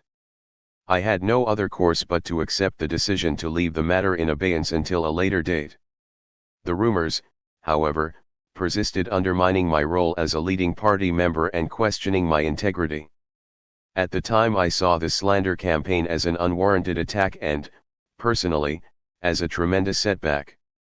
Only years later was I able to see how this attack on a leading black coder was part of the overall thrust in the leadership of the party to liquidate the national question and our leading role in the struggle. That is, the Browderite leadership made good use of the political infighting in Spain. The sharpest attacks came from James Ford. He lost no time in moving to take advantage of my loss of prestige as a result of Spain. In my absence, Ford had continued to build his one-man leadership of Afro-American work. Under his influence, the Harlem leaders tended to become a closed group. Anyone who did not provide Ford with uncritical support was suspected of being anti-leadership. As head of the National Negro Commission, Ford tried to extend his style of leadership to the national scene. In this, he had the active support of Browder, who played upon Ford's personal ambitions with uncritical praise, referring to him as the Frederick Douglass of our time. As a result, he became one of Browder's key henchmen. Ford also continued a vendetta against the older comrades, which eventually led to the expulsion of Briggs and Moore. 2 Before Spain, I had sufficient prestige as a leader and theoretician in my own right to resist this tendency. But now, with my standing largely eroded by the difficulties in Spain, Ford moved to consolidate his position and oust me from leadership once and for all. Although I had my differences with Ford, I did not expect the type of veiled attack which he launched. This attack was revealed through a series of underhanded blows. The first was an article I had written as part of the party's pre-convention discussion in early 1938. The article, "The White South and the People's Front," was submitted to the Communist, the party's theoretical organ. It was a polemic against Francis Franklin, a young Southern intellectual who was at the time the head of the education department of the YCL. He had published an article in the January 1938 issue of the Communist, "For a Free, Happy, and Prosperous South," 3, which minimized the role of revolutionary reconstruction and made unwarranted concessions to reactionary distortions of the period, particularly concerning the role of the carpetbaggers. Under the guise of winning the white Southern masses to our program, he distorted the revolutionary thrust of Reconstruction. His article was, in effect, an attack on some of the basic tenets of our revolutionary position. I answered in my article, published in April 1938, by reasserting our position on the revolutionary role of Reconstruction and the so-called carpetbag rule as the most democratic period that the South had ever known. Point 4. To my surprise, I picked up the April issue of the Communist and saw that my article had been printed just as I wrote it, but under the name of Theodore Bassett. Bassett was one of James Ford's inner circle and educational director in Harlem. I approached V.J. Jerome, the Communist editor, to find out what had happened. Jerome stated that Ford had insisted that my name be removed from the article for political reasons. Obviously, Ford pirated this article to prevent me from regaining any prominence and in order to enhance the prestige of his Harlem leadership. He was able to do this by invoking my Spanish difficulties as a reason for not allowing my name to appear in print. The 10th convention of the PUSA was held in New York in May 1938. There I was removed from the Politburo and the Central Committee. My name was simply omitted from the slate of candidates submitted to the convention by the presiding committee. Browder was the person who informed me of the move, citing the reason of mistakes made in Spain. After 12 years of being on the party payroll, I was suddenly faced with the need to find employment outside. For a well-known communist, it was not easy. In the summer of 1939, the World's Fair opened in New York City. Isidor Schneider, a left-wing writer and poet, headed up the publicity for the Soviet Pavilion. He took me on as his assistant. My job was to popularize the pavilion among blacks and to publicize Soviet achievement in solving national and racial questions. It was an interesting job. I put advertisements in the black press and organized delegations of prominent black leaders to visit the exhibit. We held a press conference of black editors and invited them to dinner at the pavilion. My still fluent knowledge of Russian proved very useful and I translated for the Soviet guides when groups visited. It wasn't long before Ford got wind of my activities, however. He told me angrily, "You know you shouldn't have taken this job, you're too well known a communist." According to him, public relations should be handled by a non-party person, otherwise the effort to publicize the exhibit would be narrowed. I certainly didn't agree with what he had said and told him so. But he insisted that I resign or he would take steps to have me removed. I went to see Schneider and learned that Ford had already talked to him. I had been red-baited before, but always by the police or bourgeois press. Ford had added a new twist. I collected my wages and left. Ford's vendetta continued through the summer of 1939. As the outbreak of World War approached, Japanese imperialists were stepping up a propaganda campaign directed at blacks in the U.S. claiming to be the champions of the colored races. They attempted to use the national liberation movement of blacks for their own purposes against their U.S. imperialist rivals, and to disrupt the popular anti-fascist forces. Cyril Briggs and I wrote a pamphlet to counter this pro-Japanese movement among blacks. 5 This pamphlet refuted their spurious propaganda and exposed the Japanese plunder of North China and their imperialist designs for Southeast Asia. The Negro Commission allowed the pamphlet to be published, but only after Ford had added his name and those of his close associates, Theodore Bassett and Abner Berry. In the early fall, Jack Stahel, National Organizational Secretary, called me into his office and asked if I wanted to go to Baltimore to head up Afro-American work for the Maryland District, which included Washington, D.C. I welcomed the opportunity to return to work as a party organizer and saw it as an indication that the personal attacks were coming to an end. Maryland provided a challenging place to work. There was the giant Bethlehem steel plant, Sparrows Point, which had a significant number of black workers. The drive to organize Little Steel had suffered a defeat at the 1937 Memorial Day massacre in South Chicago. Now the drive was regaining momentum. As one of the largest eastern seaports, the Baltimore waterfront was a hotbed of activity, led by the doughty, dynamic, and energetic Pat Whelan. There were also important black liberation struggles in the district. Baltimore was the scene of anti-police repression campaigns, and the eastern shore a former slave breeding center and actually part of the Black Belt was the site of periodic lynchings and frame ups. I stayed about a year before the shadow of Spain crept up on me. One of my most important tasks was organizing for the Third National Convention of the National Negro Congress. The organizing in preparation for the convention and the meeting itself provided important impetus for all the work in the district. John P. Davis, Executive Secretary of the NNC, asked to borrow some funds for the convention, promising to repay us as soon as it was over. I supported this request and we lent the NNC money from district funds. But Davis was unable to repay us as he had promised. Fields, the district organizer, took exception to this and we clashed sharply. Before the situation could be resolved, Fields went to the national office without my knowledge. He was able to convince them that I was not needed in the district. I was soon withdrawn, returning to New York in the fall of 1939. World War II, with its beginning in the fascist invasion of Ethiopia, China, and Spain, broke out in earnest with Hitler's lightning conquest of Poland in September 1939. The imperialist governments of France, Great Britain, and the US, which had been following a policy of appeasement towards the building up of the German war machine in the hopes of using it in an armed invasion of the Soviet Union, now found themselves threatened. Their schemes against the Soviets had been shaken by the non-aggression pact signed by the Soviets with Germany in August 1939. The Soviet policy had consistently urged joint action against fascist aggression, but the capitalist governments were not interested. The Soviets offered to defend Czechoslovakia, but the French refused to put their mutual defense pact into effect. The Soviets offered to defend Poland on the eve of the German invasion, but Poland refused to allow the Red Army units to cross the border. The British stubbornly refused any type of mutual assistance pact with the Soviet Union, hoping all the time for war between Germany and Russia. The Soviets thus moved to defend themselves and thwart this imperialist scheme, signing the non-aggression pact with Germany, a brilliant and necessary diplomatic move.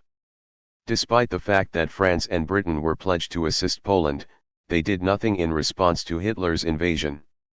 For 6 months, neither side made a military move against the other.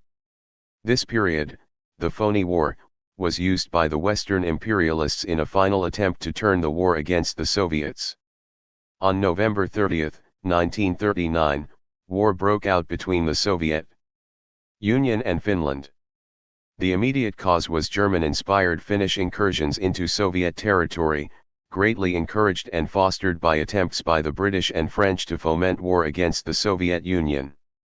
But Hitler had his own plan. Realizing the impossibility of waging war on both eastern and western fronts, he moved against the weaker opponents. In April 1940, German troops marched into Denmark and Norway. Finland proved the utter bankruptcy of British and French policy by allying itself with the fascists. On May 28, the supposedly invincible armies of France were defeated and the British were driven into the sea at Dunkirk. In rapid succession, the countries of Western Europe came under Nazi control. Thus satisfied that his Western front was secure and not considering the British a serious threat to his rear, Hitler turned his attention eastward. Viciously occupying Yugoslavia, Greece, and Albania, and bringing Bulgaria into the war as a fascist ally, Hitler overran the Balkans and prepared for his decisive blow of the war, the Soviet Union. The initial stage of the war, September 1939 to June 1941, was dominated by the imperialist powers and was a war for world domination. Our policy called for active support of China and all oppressed peoples in their struggles against fascism and for national independence. It called for ending the war as rapidly as possible on the basis of a democratic peace. Our main slogan was "Keep America out of the imperialist war." The great sentiment for peace was reflected in the positions of both the AFL and the CIO, which went on record as opposing U.S. participation in the war. United Front organizations such as the NNC, the Southern Congress for Human Welfare and others adopted similar positions. Probably the largest of the many peace activities was the American Peace Mobilization, formed in Chicago on August 31, 1940. It consisted of over 6,000 delegates representing about 12 million people in trade unions, youth organizations, women's clubs, and black groups. Under the banner of For a People's Peace, it fought against further extension of the war. In October 1939, a few weeks after the fascist conquest of Poland, I found myself in the Veterans Hospital at Kingsbridge Road in the Bronx. I suffered a serious heart attack. My condition was found to be service-connected, the result of the endocarditis I had suffered while in the Army during the First World War. This time the diagnosis was valvular heart disease. I was awarded full compensation, $100 per month, by the Veterans Administration. R&R in the San Fernando Valley. After 3 months recuperation, I was released from the hospital and advised to take a long rest. Thinking that I might be incapacitated for life, I decided to go to Los Angeles. Arriving there in the winter of 1940.1, rented a small bungalow on the property of a comrade in the San Fernando Valley and stayed there over a year. It was on Van Nuys Road near the Pacoima Reservoir. My stay was very restful and I became a member of the Southern California district of the party. There was a good party organization in the valley and a relatively large circle of sympathizers. The comrades were very solicitous towards me. Our party branch actively organized in the valley for the American Peace Mobilization, and we were able to send a strong delegation to Chicago as part of the Los Angeles contingent. Although still recuperating, I helped with this work by giving talks and leading discussions on the international situation and the progress of the war. It was in California that I met an old comrade, Belle Lewis, who had also come from the East to recuperate from an illness. I was happy to see her again, having known her back east during the National Miners' Strike of 1931. She was a veteran communist and organizer for the National Miners' Strike Relief Organization in bloody Harlan County. During the strike, she had been jailed along with 5 other women who were framed up and known as the Kentucky Six. Later she was a section organizer in Boston's Black Ghetto. Belle was a handsome, warm-hearted woman in her early 30s. She had Slavic features, with a broad face and high cheekbones. We were both lonely and struck it off quite well together. She came to live with me in the valley and later we were formally married. Our union was to last 15 years. On June 22, 1941, Hitler launched his attack against the Soviet Union. This fateful action dramatically changed the character of the war and was in fact, the beginning of the end for Hitler. Hitler's armies marched deep into the Soviet Union, but in the winter of 1941-42 the heroic effort of the Russian people stopped the German offensive at Leningrad and Moscow. A regrouped German army launched another offensive in the spring of 1942, aimed at Stalingrad. For months the city was under siege, but the powerful Germans could not take the city. The epic Battle of Stalingrad was ended January 31, 1943, with the decisive defeat of Hitler's crack Sixth Army. With the invasion of the Soviet Union, our party's policy towards the war changed. It was no longer possible to limit the spread of the war, it was now a people's war aimed at the defeat of fascism. The bombing of Pearl Harbor ended any lingering hope that America could stay out of the war. Our slogans became, "Everything for national unity," and "Everything for victory." By the time Hitler hurled his war machine against the Soviet Union, my health had improved and I was feeling as good as ever. Belle and I decided to move into LA proper and become more active in party affairs. Browder had sent a letter to the district secretary, Carl Winter, to the effect that the Spanish incident was not to be held against me and I was to be given an opportunity to make my contributions to the party. Pettis Perry was at the time head of Afro-American work in the district. Although I wasn't aware of it at the time, in hindsight it's clear that under Browder's leadership Ford had already set on a course which was to lead to the liquidation of the party's revolutionary position on the black national question. The party had already dissolved the Sharecroppers' Union and, under the pretext of building the United Front, was slurring over the special demands of blacks in all its areas of work. The party's correct position for consolidating the United Front, the declaration of national unity under the slogans, everything for the war effort, and everything for victory over worldwide fascist slavery, was however accompanied by a serious undermining of the party's leading role and its ideological strength. The tendency to subordinate the class struggle to Roosevelt's New Deal policy had manifested itself earlier in the liquidation of the party's factory units, shop papers, and trade union fractions. Now this tendency was revealing itself in distortions of the Nostrike pledge and hiding the face of the party. Bell brought this home to me in regards to her work in a war industry plant in Los Angeles. She was very dissatisfied and angry because according to the line she was supposed to remain in the background promoting non-party people for union leadership. In many cases, and her plant was a good example, the no-strike pledge was interpreted to mean little, if any, struggle around working conditions or safety. The party demanded virtually no concessions from the factory owners in return for the guarantee that workers would not strike during the course of the war. A similar tendency of slurring over the special demands of blacks had begun to creep into the work. An example of this was the fact that despite the active role the party played in the struggle for the FEPC, an executive order to outlaw discrimination against blacks in war industries, it found itself tailing the NAACP and A. Philip Randolph when it came to organizing support for the measure.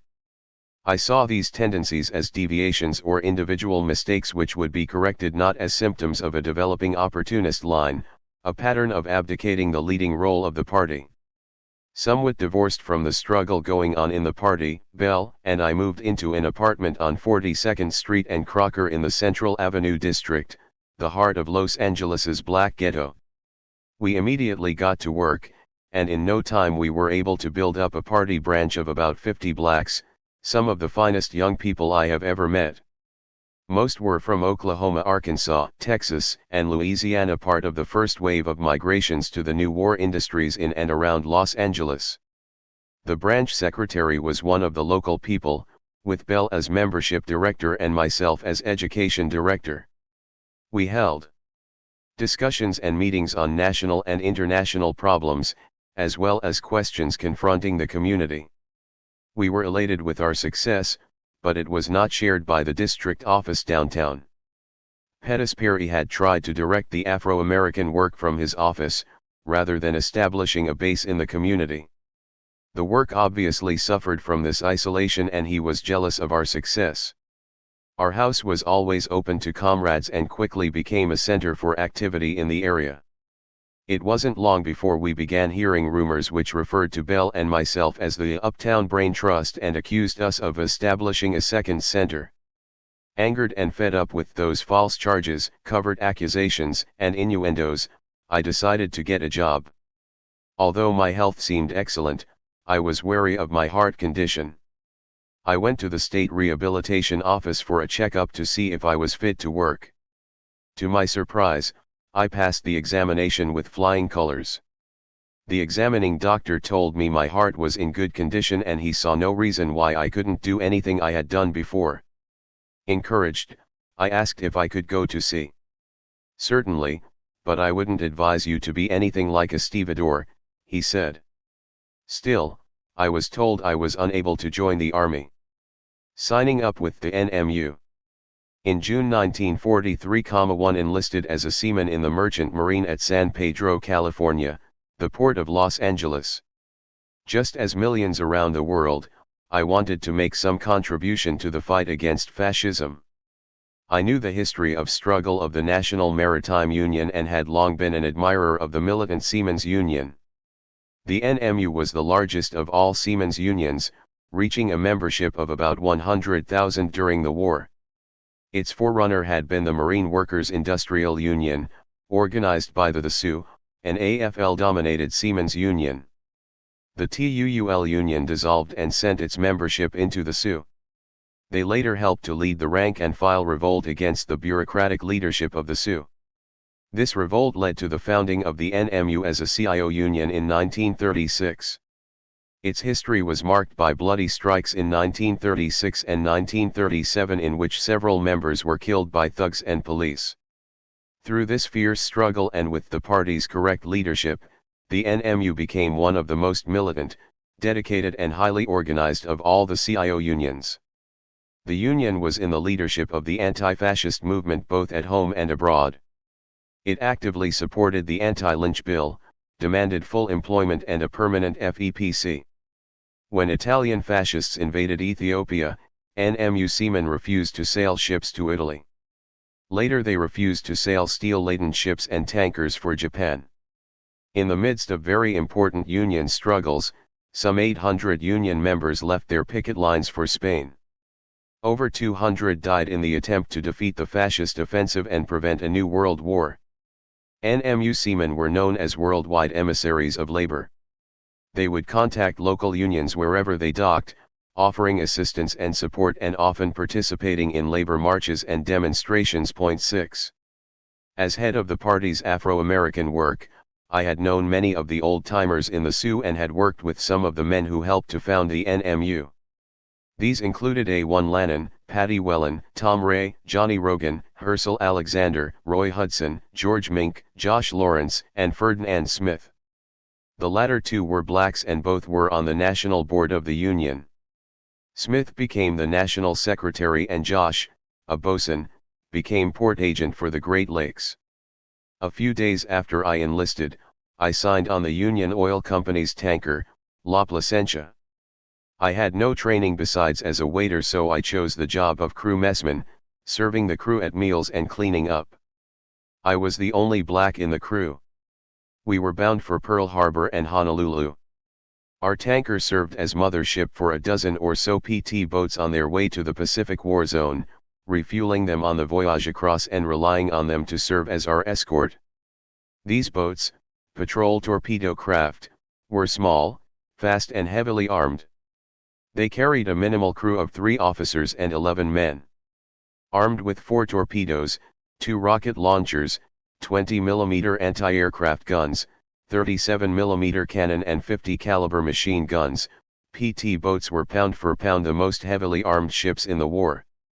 In the months following Pearl Harbor, the Japanese met with almost fantastic success in the Pacific and South Asia, despite the fact that their finest force, the Kwantung Army, was tied down in North and East China by the armies of Russia and China.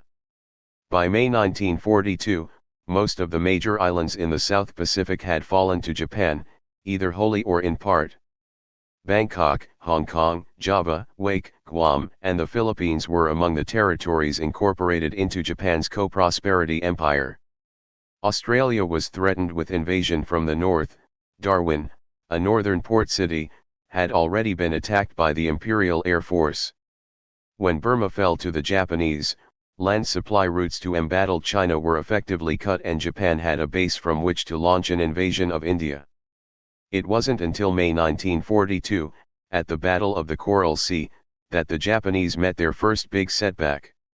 It was here that they were prevented from taking Port Moresby, Papua, and possibly invading Australia.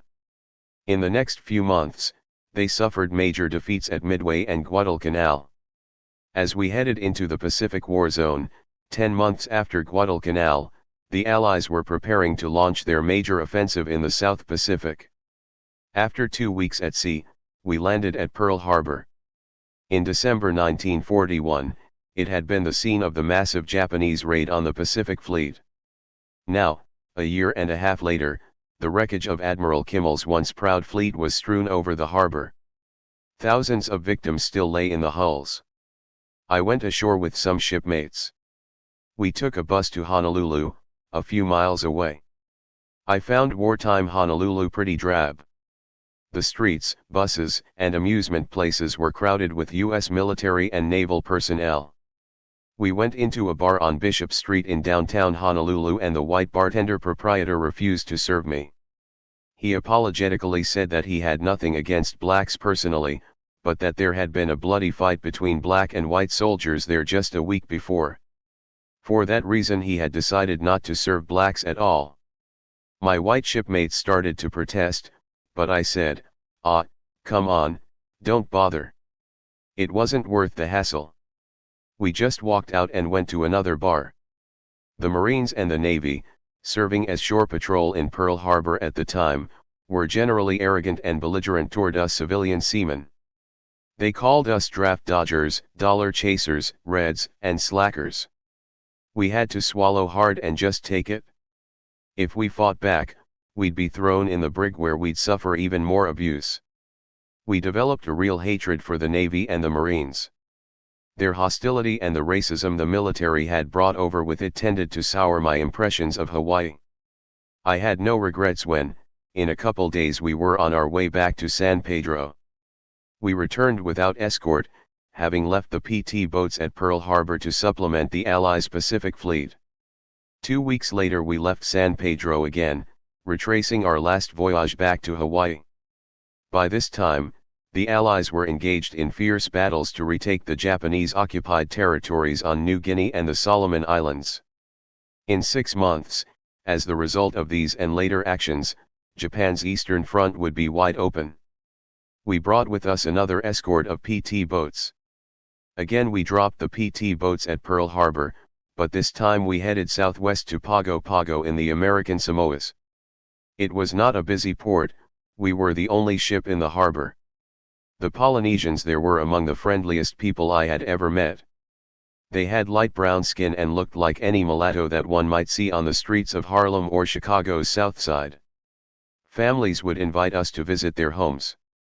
Our next port was Noumea, New Caledonia, a French possession about 800 miles east of Australia which had formerly been a penal colony.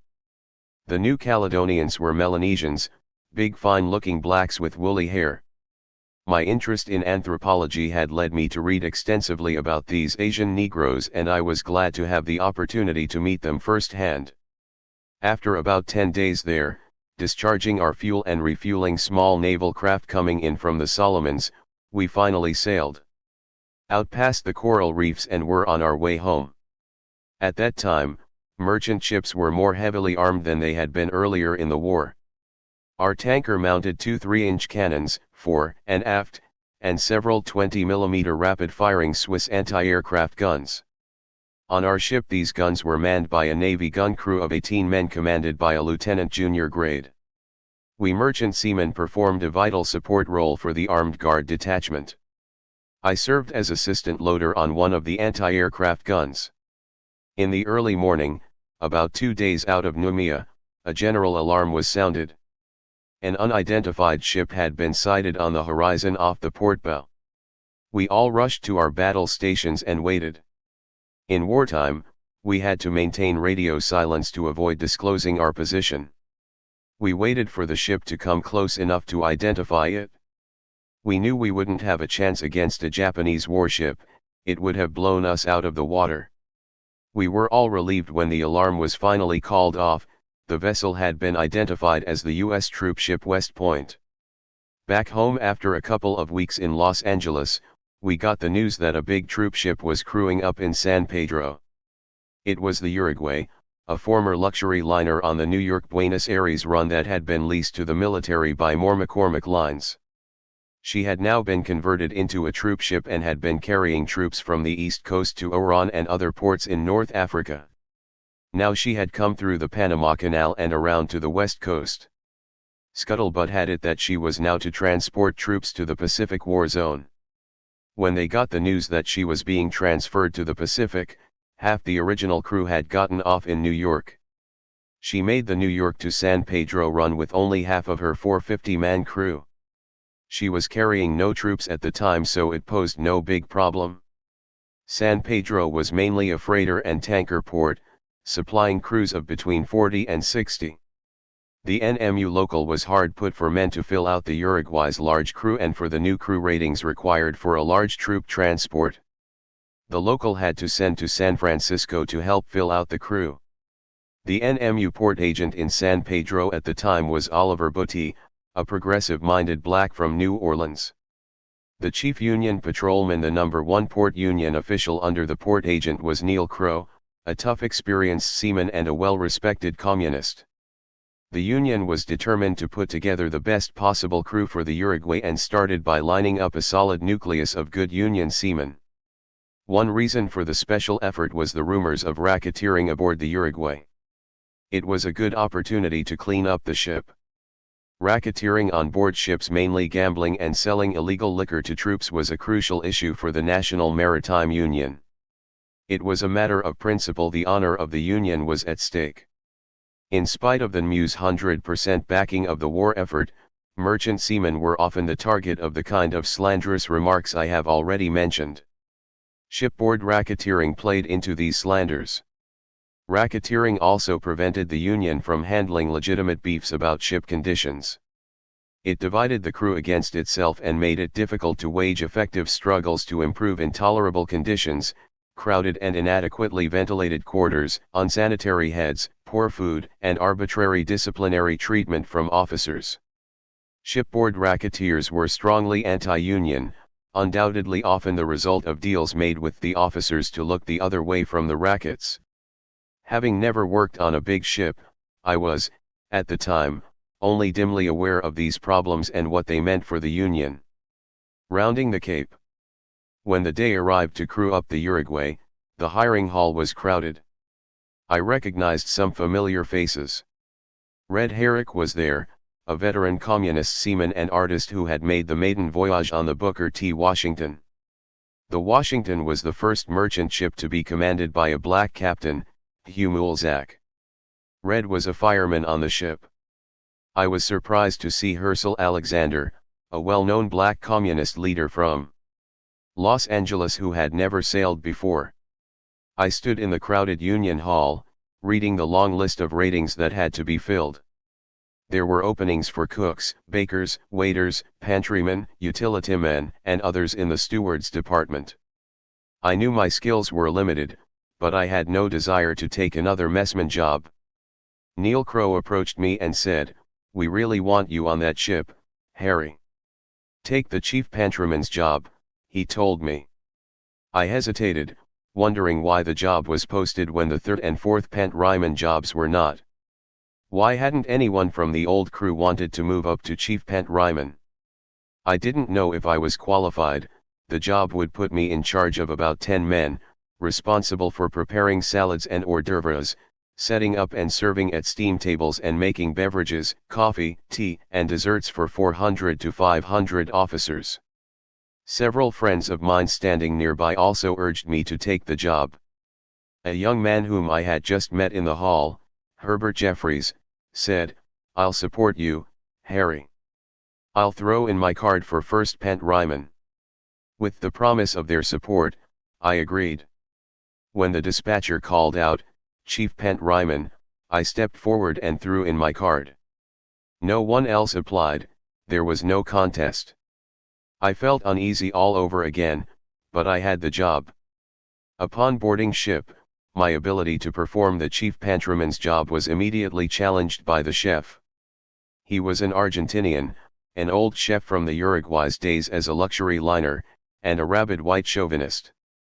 When he saw me he scowled, "So you're the chief pantryman?" I said I was. "Well, make me up 4 gallons of French dressing, 4 gallons of Thousand Island, 4 gallons of Russian dressing, a gallon of tartar sauce and 4 gallons of mayonnaise." It was clearly a challenge to my ability, especially making mayonnaise from scratch. I was taken aback because I'd never done it before. I sought out Jeffries, who had promised to imp me up, but he didn't know how to make mayonnaise either. Fortunately the second pantryman, a Swede, stepped in and saved the day. I passed the chef's test to his great disappointment and had no more problems of this type during the voyage. We left San Pedro on November 9, 1943, bound for the South Pacific and eventually Bombay, India. Approximately 5,000 troops were on board. In contrast to the La Placentia, a large portion of Uruguay's crew was black, especially in the steward's department. On the first day out we organized a Union ship committee which consisted of 1 delegate and an alternate delegate from each department: deck, engine, and steward. A meeting of the crew was called and Red Herrick was elected ship chairman. The meeting was general, a statement of Union principles was made, the need for a clean ship emphasized, and every man urged to do his job. There was no controversy and it was uneventful. 2 or 3 days out, however, racketeering became the issue. My third and fourth pantrymen were arrested by the ship military police and charged with selling liquor to the soldiers. The military police had raided their bunk rooms and found the bulkheads packed with cases of liquor, a virtual warehouse of smuggled booze. How did they get all that contraband aboard, I wondered. Obviously these men had connections with shoreside gangsters. They were put in the brig for the remainder of the 3-month voyage. Now it was clear to me why these men had not put in for the chief pantryman's job.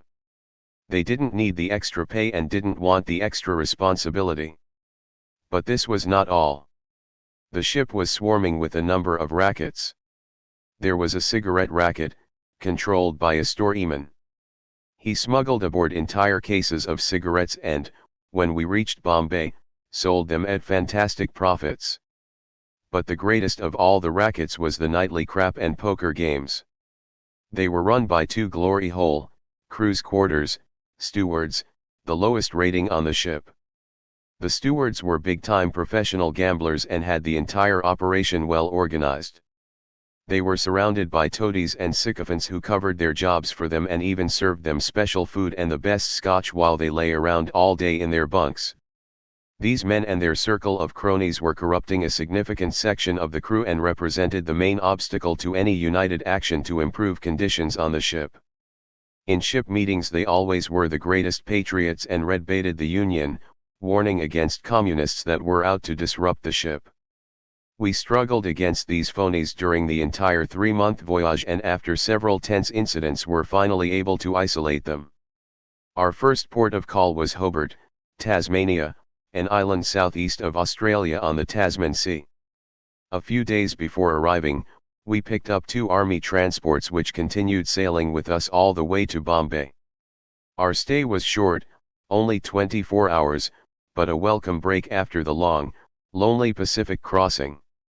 Hobart, a very pleasant town, was a resort and vacation area for Australians. Leaving Hobart, we stood for Fremantle, the port of Perth on the west coast of Australia, sailing the rough seas of the Great Australian Bight. In Perth, I had my first impressions of Australia. It seemed a white man's country to me then. I never saw any of the native inhabitants, but strangely I felt no antagonism. On the contrary, everyone was very friendly toward us black seamen. We were aware of the immigration bar against Asians and blacks which was rigidly enforced. When asked about this, the Aussies assured us it wasn't a racist law, it's got nothing to do with you guys, and certainly we're friendly with the Chinese. I thought to myself, well they should be, for the Chinese were a major factor in preventing a Japanese fascist invasion of Australia by pinning down Japan's main armies in North China. They told us, it's a law brought in by the Labour government to prevent Australian capitalists from importing coolie labour and undercutting the white Australian workers. The irony of this explanation didn't even occur to the Australians. We found ourselves warmly greeted as we went sightseeing through the city of Perth. Several members of an Australian artillery regiment invited us to bring all our friends and come to a dance that night at their barracks just outside of Fremantle. We turned out in large numbers and were waltzing Matilda's carrot all night long. It was a great party and didn't break up until nearly daylight. When we sailed several days later, we bid them all goodbye. We were glad to see the 2 Dutch cruisers that would escort us to Bombay. We felt these were particularly hostile waters since much of the territory on the coast of the Bay of Bengal was occupied by the Japanese, as were the Andaman Islands some 1,800 miles east of India.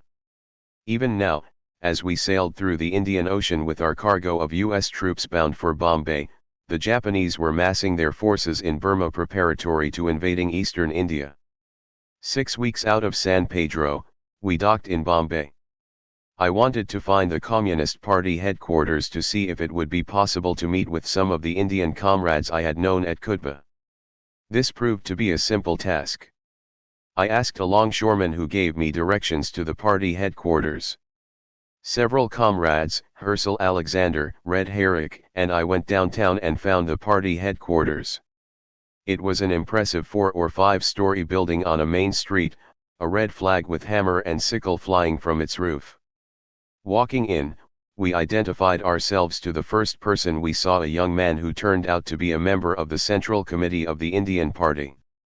I explained that we were American communists and that I was interested in seeing some of the Indians I had known in Moscow. I didn't know their real names, but I gave the young man several descriptions. He asked what years I had been in Moscow. When I said 1926 to 30, his face showed real interest. "Well," he said, "I think something can be arranged. Why don't you and your friends come back here at about 6 o'clock for dinner?" Herschel, myself and several others came back that evening and went upstairs. We took our shoes off in the hall as was the custom, and entered in our stocking feet.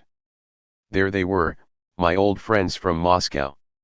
Nada, a beautiful Indian woman, rushed to embrace me. There was Sakharov, my old roommate and close friend, one of the founders of the Indian CP. He told me he was now on the Central Committee and was party representative to the National Indian Congress for the Bombay district. There was also Patel, who had toured the United States before the war as a representative of Indian students.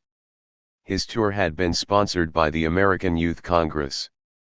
He was now Communist Party district organizer for Bombay. There were also several of the old Sikhs who grabbed me. "Harry! Harry!"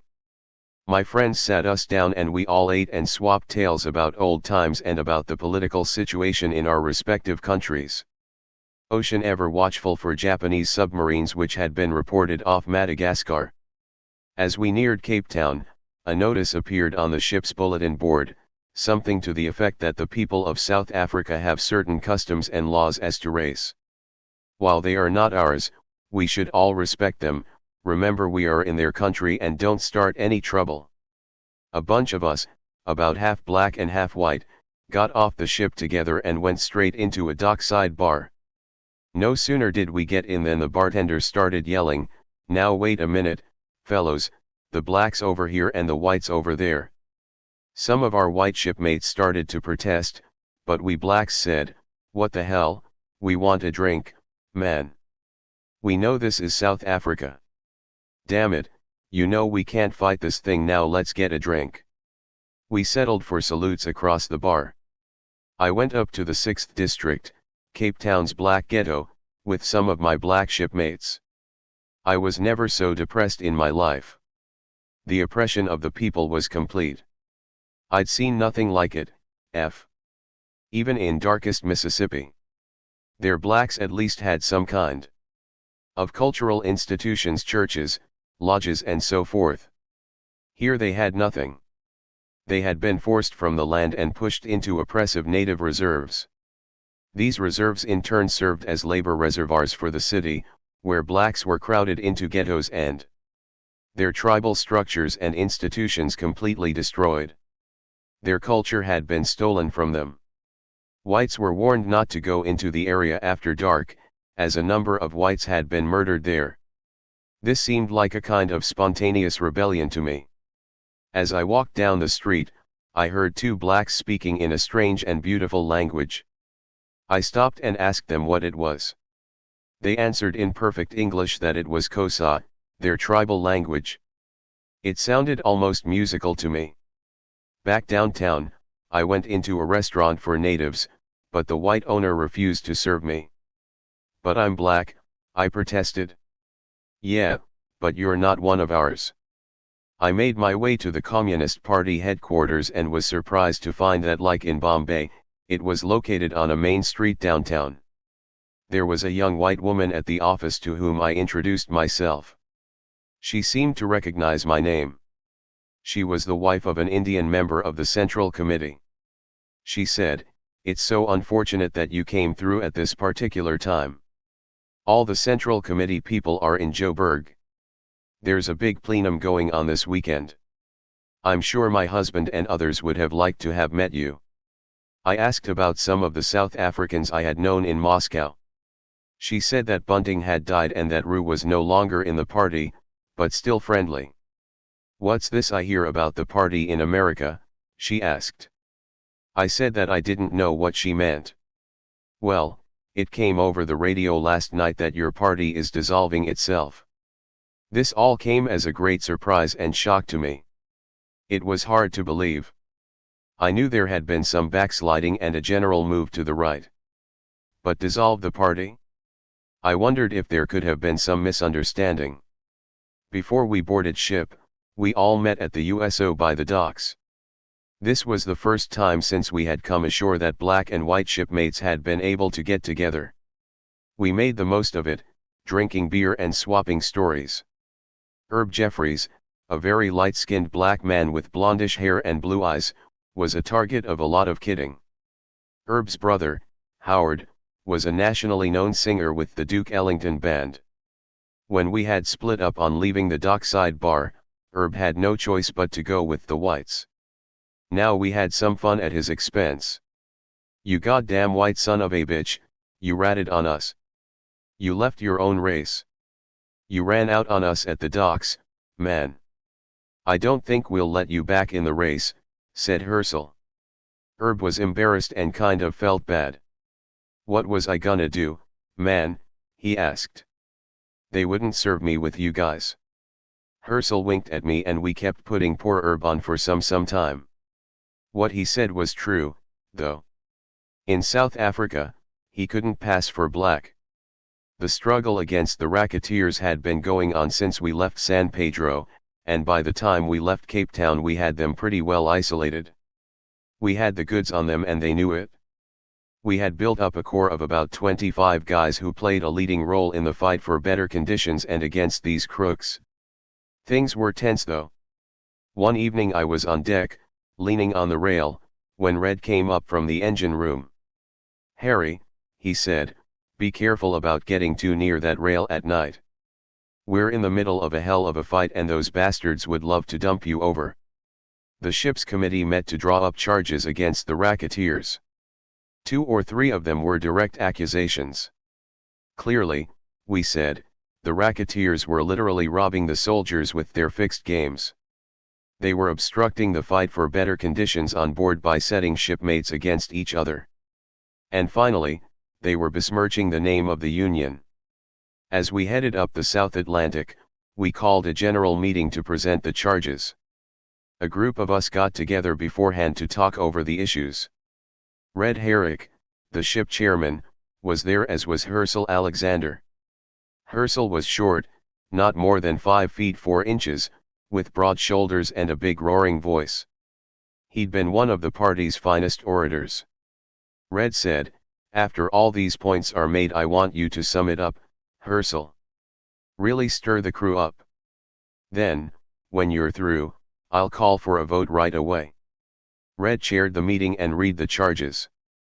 Everybody had a say and most everybody spoke against the racketeers.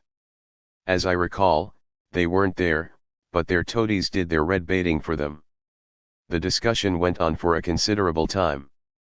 Finally Red recognized Herschel and that clinched it. The crew confirmed the charges and referred the crooks to a shoreside committee of the Union for trial. Crossing the Caribbean, we were anticipating the time when we'd return to San Pedro and get rid of these parasites. This would be no problem since San Pedro was a small port and Union grievances could be processed quickly. We thought we had everything sewn up. Then one night, while several of us were standing on deck, one old seaman noticed, "We're not sailing through any damn Panama Canal. We're too far north. Look at those lights, there's St. Thomas and that's Puerto Rico. We're going to New York, man." As the word spread, the crooks started getting cocky again. They knew the ropes in New York and stood a better chance of stalling things in such a large port. A few days later, the ship docked at the military base on Staten Island. Normally, crews were paid off at the end of a voyage with a Union patrolman present who was able to handle grievances. But the military authorities would not allow our patrolmen aboard ship. The crew was paid off outside the base and everyone who had been active in our Union caucus was fired for inefficiency. By the time we could get through the red tape to raise the issues, the Uruguay was offshore, on its way to Oran, Algeria. The racketeers sailed with the ship while we were left in New York. We put up at the Broadway Central Hotel and stayed there a couple of weeks. Nothing could be done about our grievances. Most of the guys went back to San Pedro. The shipping administration gave first-class fare back to your home port. I decided to stay in New York and take advantage of the union's program for members to upgrade their skills as cooks and bakers. I spent a month at Manual Arts High School on 13th Street near 7th Avenue, learning the rudiments of baking. While I was in New York, I went to see Bill Foster and check on what I'd heard in South Africa, about the party being dissolved. I went up to the 9th floor of the party headquarters on East 13th Street. There was Foster, alone in his office, his feet on the desk, his hat pulled down to his eyes. He appeared to be in deep thought. "Hello, Harry, I hear you're a seaman now," he said. I told him I'd just returned from an around-the-world voyage, and we talked a while about the sea.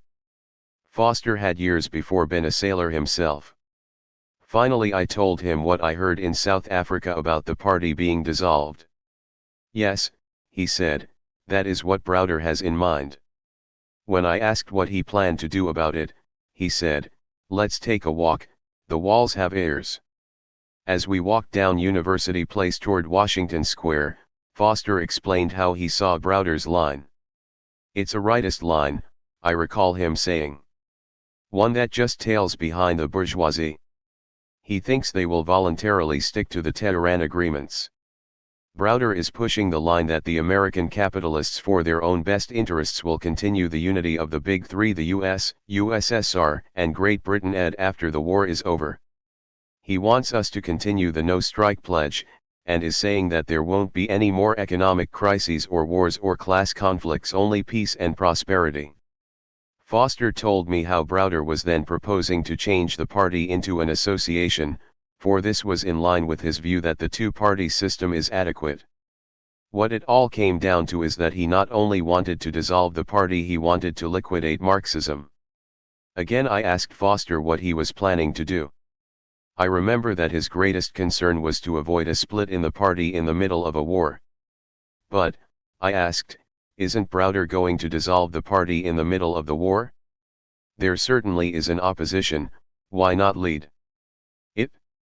He hedged, saying Browder was looking for the chance to expel him. By this time, we had returned to the party headquarters. We agreed to keep in touch. What I did not know then was that Foster had written a letter to the National Committee opposing Browder's line. This letter was read at the Political Committee a few days before our conversation on February 8, 1944, and was opposed by every other committee member except Sam Darcy of Pennsylvania. Further, it had been made clear at the time that Foster would be expelled if he attempted to take the struggle against Browder to the rank and file. This was a difficult time for me. I knew from discussions with others, especially seamen, that there was fairly widespread opposition to Browder's position. But no one was sure what to do. The opposition existed, but it had no leadership. Browder was systematically violating democratic centralism by stifling any thorough discussion of his new policies. Thus the opposition in various parts of the country remained isolated from each other. I found myself feeling very much like many others. Browder's business was really bad, but it was being steamrollered through. At the time, it seemed the only thing that could be done was to bide our time, waiting for events to expose Browder's opportunism. Life aboard the Erickson. Late in March 1944, one signed on as assistant baker on the John Erickson, for the first of 4 voyages on that ship. This was the period of preparation for the long-awaited Second Front in the European War. This had been deliberately delayed by Britain and the US since 1917. The dominant theme in the relations between imperialist countries and the Soviet Union had been the former's desire to crush the world's first socialist state. The earliest manifestation of this had been their pouring over 900,000 troops into the Soviet Union in the early 20s to aid the White Armies in the Civil War. When the Red Army proved indomitable, their policy took the form of economic embargoes and diplomatic boycotts. During the period of the Third Reich, the British, French and American governments saw their chance to move against the Soviets through a third party. Thus, when Nazi Germany rose to become a major power, the imperialist powers followed a policy of appeasement and financial support, hoping to induce the Germans to turn eastward. The US, Britain, and France refused to take action against Germany's illegal remilitarization, its reoccupation of the Rhineland, its support of the fascist invasions of Ethiopia and China, and its direct intervention in Spain. The day after Hitler attacked the Soviet Union, this policy was articulated by then-Senator Harry Truman, who said, "If we see that Germany is winning, we ought to help Russia, and if Russia is winning, we ought to help Germany." 7. Even when circumstances forced Britain, France, and the United States to ally themselves with the Soviet Union against the Axis powers, this policy continued. The most striking example of this was their refusal to open up the Second Front in Europe until 3 years after the Nazi invasion of Russia. The Soviets thus bore the main brunt of the anti-fascist fight, and the number killed, perhaps 18 million, was 27 times the total US and English deaths combined. By the time the Second Front was finally opened, the Red Army had already broken the back of Hitler's Wehrmacht at Moscow, Leningrad, and Stalingrad, and had crossed into Poland on its way to Berlin. The decision to land troops at Normandy was prompted as much by the British and American imperialists' desire to prevent a Soviet sweep to the Atlantic as by their desire to shorten the war. It is, in fact, estimated that their delay in opening the Second Front prolonged the war by a full year. The Eriksson was formerly a Swedish luxury liner, now leased to the US as a troop ship. She usually carried about 5,000 troops on her trips from New York to Liverpool. We would go in a big convoy with a number of other troop ships and a number of escort vessels. The Allies by that time were building up for the opening of the Second Front and the invasion of Normandy, which was to take place in June of that year. It took us about a month to make the round trip. We'd drop the troops in Liverpool and then sail up to Scotland. There were 4 or 5 bakers and assistants in the Eriksson's baking department. The chief baker was a Swede named Vidal. He had been chief baker on the Eriksson when it was a luxury liner. He was a fine pastry chef and we baked bread for the whole ship, pastry for the officers. Vidal outdid himself, making chocolate eclairs, Bismarcks, and Danish pastry. I loved the work, and by the time I got off that ship, I could make all kinds of pastries. Vidal was a good teacher, but he was a little sore that all the young guys were learning so fast. He was from the old school and had been apprenticed to a baker at the age of 12. He used to tell us how the chief baker would stride in with his head up in the air and all the boys would greet him, "Good morning, Herr Chief Baker." I had to wash pans for a year before they'd even let me touch the dough, he would tell us, "and now you guys come on here and expect to be bakers in a few months." I also met Jake the bread baker Rabinovitz on the Eriksson. He was a specialist in sourdough bread. He'd come up the gangplank with a little satchel and all the old bakers would say, "Here comes Jake with that same old mother dough he's had for 25 years. After we dropped the troops off, we had a chance to see Liverpool. It was an old port city which had suffered heavily from Hitler's Blitz and large sections of the city lay in ruins. The pubs were fascinating places. They were real social centers where people spent the evening drinking beer and playing darts. The British were polite and someone would always come up to my table and strike up a conversation. Perhaps because I was black, they would often raise criticisms of Americans which they didn't mention to my white shipmates. They couldn't stand the way some Americans were always boasting and carrying on about American superiority. The British were proud too, but in a quiet way. "What's wrong with the Yanks?" I'd ask when the subject came up. "They're overpaid, oversexed and over here," came the reply. The German counteroffensive at the Battle of the Bulge was going on and the British followed it carefully. "The Yanks are getting it now," they'd say. "Americans were so critical of our fighting, but they're finding out it's no easy road." When we'd leave Liverpool, we'd go up to Glasgow, Scotland, and pick up German prisoners and wounded. It was easier to take them back to the US than to ship food over for them. As our ship pulled out of Gourock, Glasgow's port, the German prisoners would be assembled on the deck. We'd ask, "Are there any bakers here?" Inevitably some would step forward because they knew they'd get better food if they worked in the kitchen. So on the return voyages we ship's bakers could take it easy. There were a lot of good fellows in our crew, but we were slow getting the ship organized. After my first voyage I got in touch with A1 Lannon, the party's waterfront organizer and member of the Central Committee. I asked about the possibility of getting 1 or 2 good party men aboard to help us make the Ericsson a model Union ship. "Who's in port here?" I asked Al. "I'll tell you just the guy you need. It's Harry Rubin." "I'm not sure I know him." "He's a man with tremendous drive and a hell of a dynamic organizer," Al said. "You put him on that ship and he'll be aerial help. But I should warn you, he has a kind of puritanical streak. After a while he may do something or other and get himself isolated from the rest of the crew. You can use him for a couple of voyages, though." Rubin was a little fellow who walked with a limp as a result of being wounded in Spain. He signed on as wiper in the engine room, the lowest job there. Sure enough, he helped whip the whole thing together in short order. In no time at all we had the whole ship tightly organized. The committees and delegates in all the departments were functioning well. The crew was up to standard. We presented and won many grievances and improved the food and living conditions.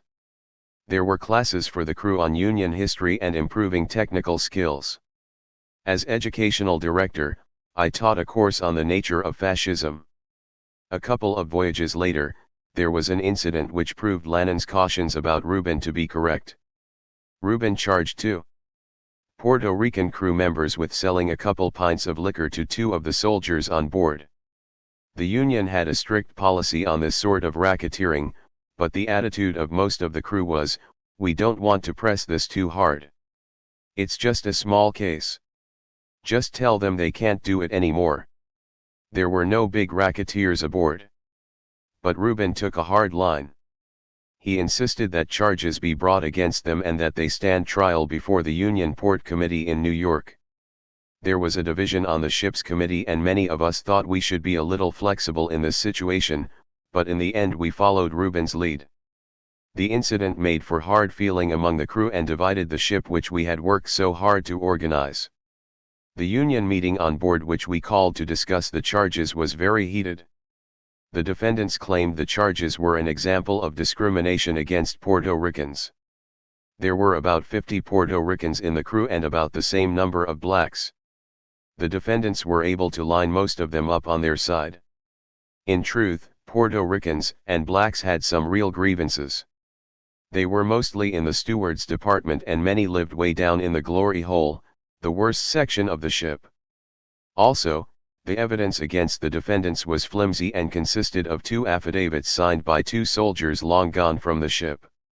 The crew was split down the middle, and when the vote was called as to whether the defendants should be charged and stand trial in New York, about 60% voted no. In later voyages, we were able to unite the crew under our leadership again. Rubin, however, didn't sign on again because he, more than any of us, had isolated himself from the rest of the crew.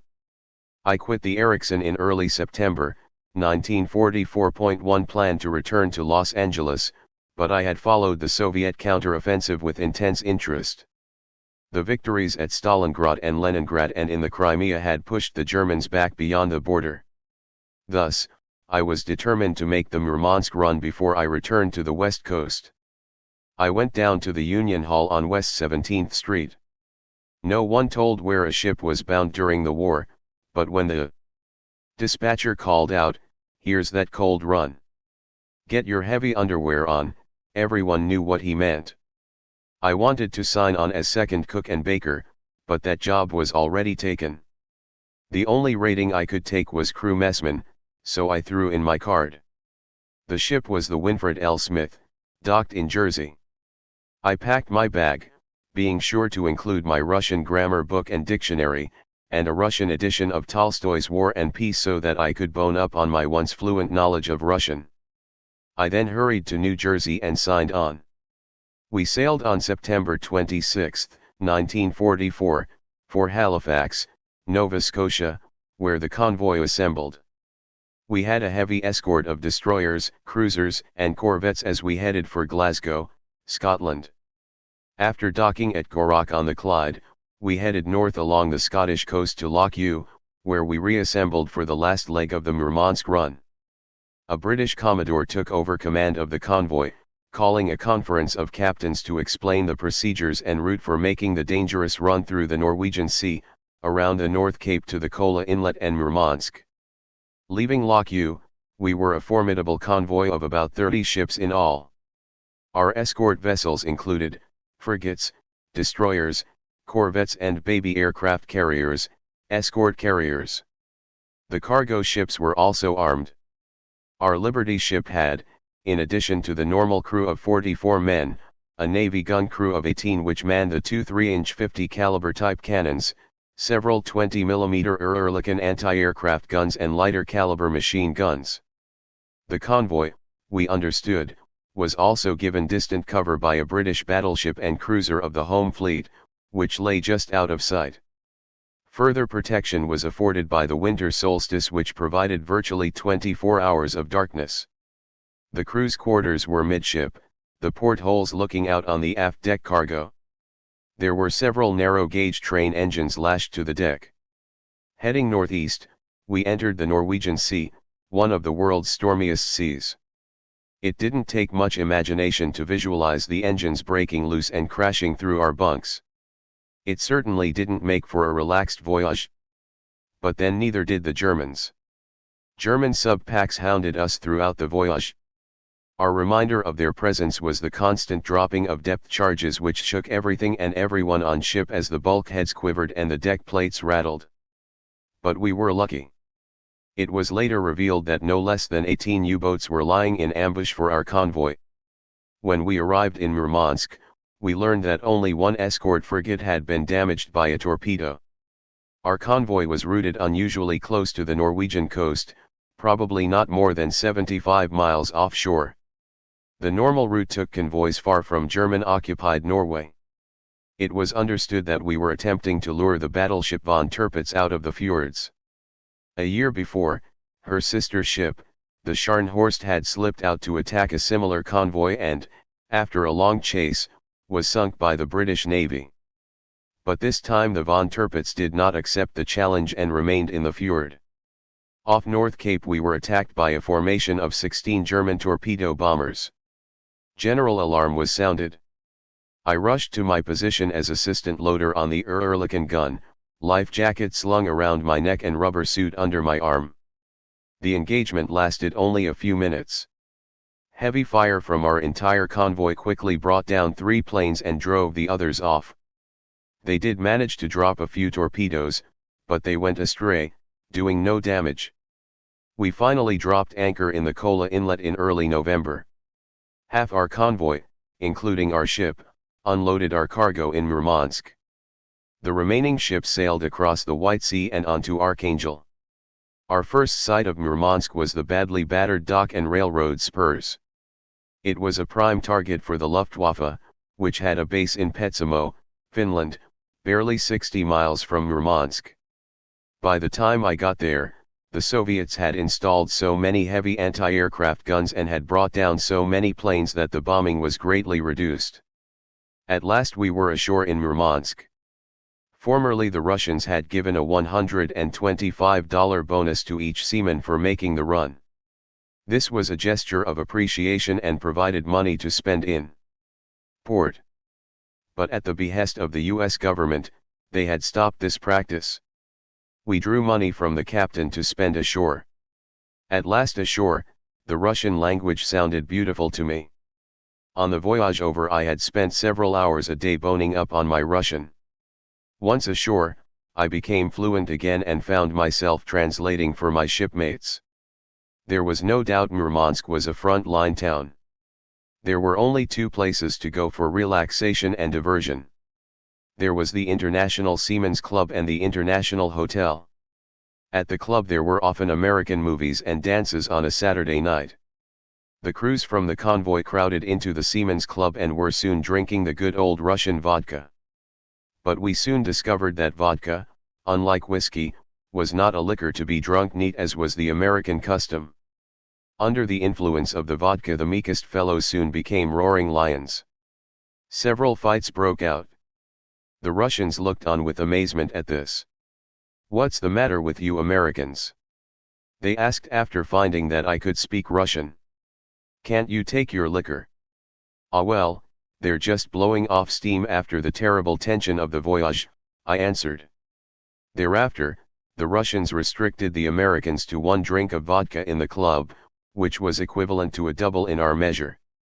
On our part, a few of us Union guys got together and constituted ourselves as an ad hoc committee to maintain order ashore. We served notice that henceforth any seaman who caused trouble and was giving the crew a bad name would have his shore leave taken away for the duration of our stay in port. We posted notices to that effect on the bulletin board of the club. The Russians were very pleased with our self-disciplinary action. My Russian came right back and I spent a lot of time in the clubs and met a whole number of Russians. They took me around to the factories and Russian clubs. Among my friends was the ship chandler who took me out to his home and introduced me to his family. I was sitting in his office one day when 2 white American seamen came in. They asked the chandler if he could sell them some vodka. He told them that he wasn't permitted to sell to individuals, that they would have to get a permit from the captain of the ship. The chandler could understand a lot of English but he couldn't speak the language, so I volunteered to translate. My proffered help was met by a hostile stare by these 2 drunks. I heard their drawl and knew where they were from. One, the most belligerent, glared at me. "Who's talking to you? Keep out of this," he growled. "Well, I know Russian and thought I could help you." "We don't need your help. We're from Texas."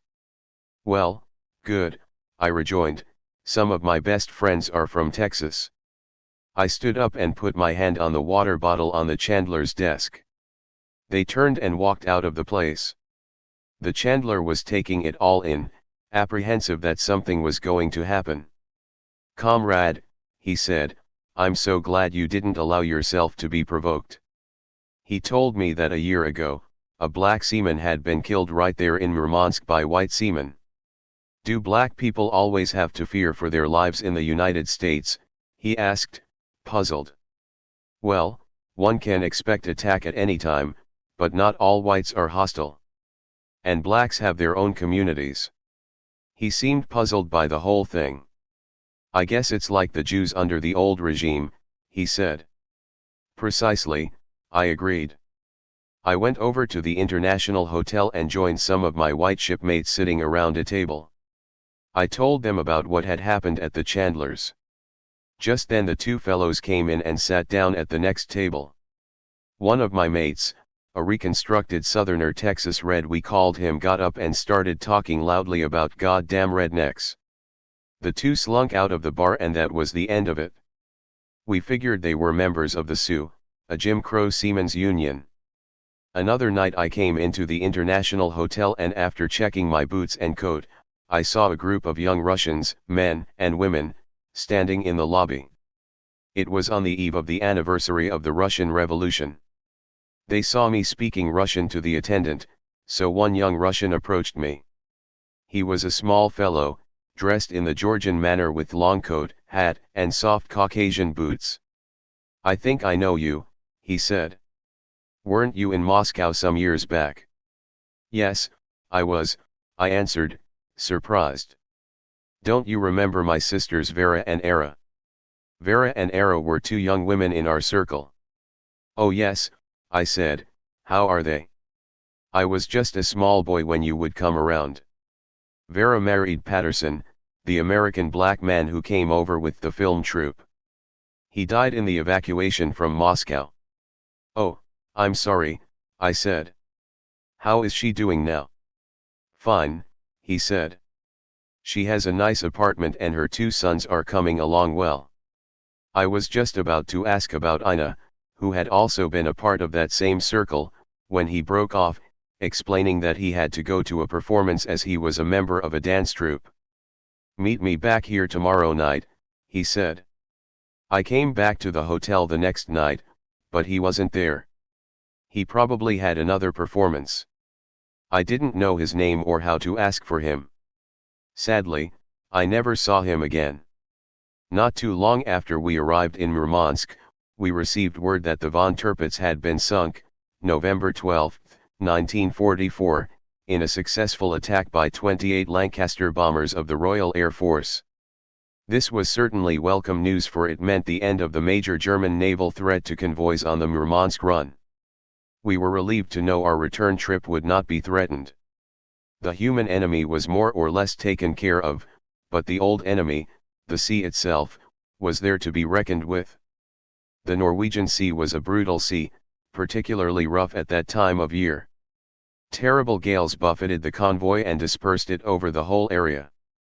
Separated from the rest of the ships, we were forced to run alone. The decks, fore and aft, were awash continuously. We struggled into lock one by one. The return voyage was fairly uneventful. But even that late in the war, German submarines were still a very real threat. I remember we were almost home, just off Buzzards Bay in Massachusetts.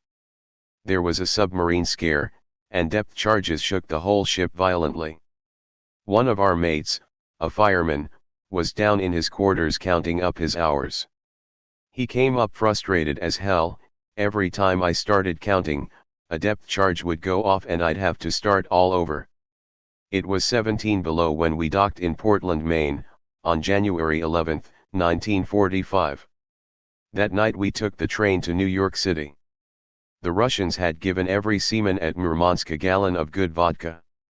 On the way down to New York we broke them open and shared them with the passengers. The first thing we did when we got off the train was go to the Cafe Society downtown and see Billie Holiday, the black singer. After a week or 10 days in New York, I took the train home to Los Angeles. I was happy to return to Bell and we had a warm reunion, exchanging stories, discussing the war and the political developments. It wasn't long before I became anxious to get back to sea. In March I signed on a motor ship we called the Turk's Knot. It was smaller than the Liberty ship, but brand new, just out of the yards. It carried the most modern equipment, along with a crew of 13 plus the naval gun crew. We sailed in early March for the Pacific War Zone. It was understood that our destination would be the Philippines, with stops in Honolulu, Wake, the Truk Islands and Guam. Our ship would then shuttle between New Guinea and Manila carrying installations and other war materiel the Americans had been forced to leave behind as they moved northward island by island. Our first stop in the Philippines was the port city of Cebu, located on an island of the same name, right in the center of the Philippine archipelago. Cebu was next to the island of Mactan. There in 1521, Magellan was killed while circumnavigating the earth for the first time. Cebu, surrounded by lush tropics, was a beautiful town as were its people. Paul, our Filipino chief cook, took me on the rounds of the town, introducing me to many friendly and hospitable people. We left Cebu for Manila, the capital city on the big island of Luzon. The Bay of Manila was clogged with sunken vessels, a virtual graveyard of ships. They were undoubtedly an overspill from the crucial battle for the Gulf of Leyte, which took place on the eastern side of the islands in October 1944. It was here that Admiral Nimitz's fleet had put the finish on the Japanese Navy and MacArthur's troops returned as he had vowed. The wreckage was so great we had to anchor a mile or two out in the harbor and go into town on water taxis. In Manila, a friend and I ran into a group of revolutionary students and intellectuals who had ties with the Hukbalahap guerrillas, or Hooks. They had been active in the anti-Japanese resistance movement and bitter struggles against the traitorous compradors and landlords who had aided them. They told us how, after the Hooks and the underground had helped to recapture Manila, they had been disarmed by American troops. They were bitter and sharply critical of MacArthur's hostility toward the popular democratic movement. His clear intention was to return to the status quo of colonialism. They gave us lots of their literature and during the following months of our shuttle we saw them whenever we were in Manila. From Manila we would sail southward to New Guinea. Stopping at the small port towns of Hollandia, Vuak, and Oro Bay, all on the north coast of New Guinea, we would gather our cargo of war materiel and return to Manila. The round trip of some 3,600 miles would take about 14 to 20 days. Homecoming at war's end. In April we received news that Roosevelt had died. The news saddened the crew. Everyone seemed to realize that Roosevelt's death marked the end of an era. Early in the summer a letter from Bell reached me in Holland. My fears were realized. The Communist Party had been dissolved and the Communist Political Association, CPA, had been founded in April 1944. Bell informed me of the recently published Duclos letter and the removal of Earl Browder from leadership. Duclos, then secretary of the French Communist Party, sent a letter to the National Board of the CPA which was received on May 20. In this letter he characterized Browder's Tehran thesis and the subsequent dissolution of the party as a notorious revision of Marxism. The publication of the letter opened a floodgate of criticism with regards to Browder's position. It came at a time when events were rapidly proving that his theories of class peace and national unity under the leadership of the monopolists were grossly incorrect and did not in any way correspond to reality. The Duclos letter opened the way for struggle in opposition to Browder. The groundswell of opposition reached the national leadership and led to the Emergency Convention of July 26 to 28, 1945, where the errors of the past were exposed and the party was reconstituted. I was very excited by this letter and anxious to return to the States. I was not disappointed, therefore, when we learned that our ship had developed engine trouble and our scheduled 12 to 18-month voyage would be cut short. We had scarcely left New Guinea on the trip home when news came over the ship's radio that an atom bomb had been dropped on Hiroshima. It was August 6, 1945. 3 days later we learned that a second and more powerful bomb had been dropped at Nagasaki. We knew then that it would not be long before the Japanese surrendered. What we didn't know and what has generally been overlooked is that the day after Hiroshima the Russians invaded Manchuria in a powerful two-pronged offensive. The devastation wreaked by the atom bombs was indescribable, but its details were not fully known, either in Japan or the United States, until months afterward. But everyone in Japan was aware of the Russian invasion and it was probably this threat of war on two fronts which was a considerable factor in forcing Japan to accept the reality of its defeat. 9. I landed in San Francisco on August 24, 1945, 10 days after VJ Day. I immediately called Bell and she came up to meet me. The emergency convention to reconstitute the party had taken place the month before. For the first time I was able to study the Duclos letter, as well as the documents from the convention. Included in these was the letter written by Foster, opposing Browder's Tehran thesis. Foster had submitted the letter on January 20, 1944, to the National Committee where it was rejected overwhelmingly. It was not until the emergency convention that this letter was made public and anyone outside of the National Committee knew of Foster's opposition to Browder. 10. We spent a week or so relaxing and discussing what we should be doing now. We decided to go back to New York. I went first to find an apartment. Bell packed up our belongings in Los Angeles and closed the apartment. Chapter 20. Browder's treachery. When I arrived in New York in early September 1945, one went directly to party headquarters on East 13th Street. The receptionist informed me that Foster was expected at any moment and told me to have a seat. A few minutes later Foster appeared, looking haggard and tired. I rushed to greet him with a warm, "Hello, Bill." He looked up, a frown crossing his face as he extended a cold, limp hand.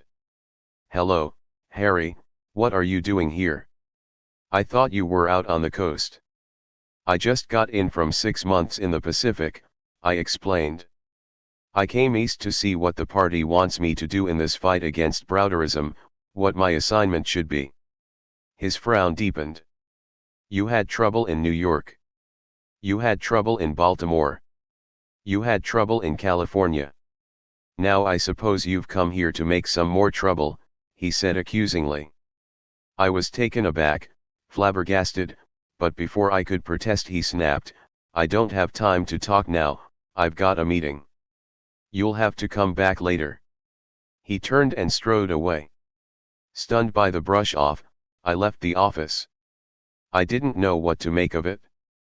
Foster had never been a warm person, but he had always been friendly to me before.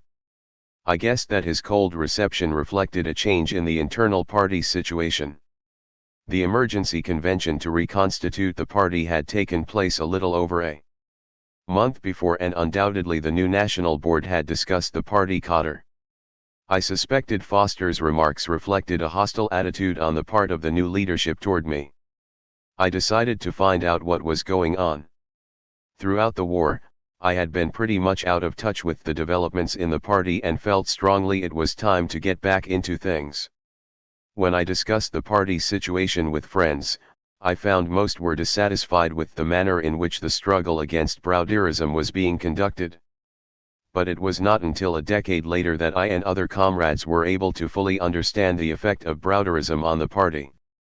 Much of the history of the struggle against Browder's revisionist line has been obscured by distorted and self-serving interpretations written by right opportunists and professional anti-communists.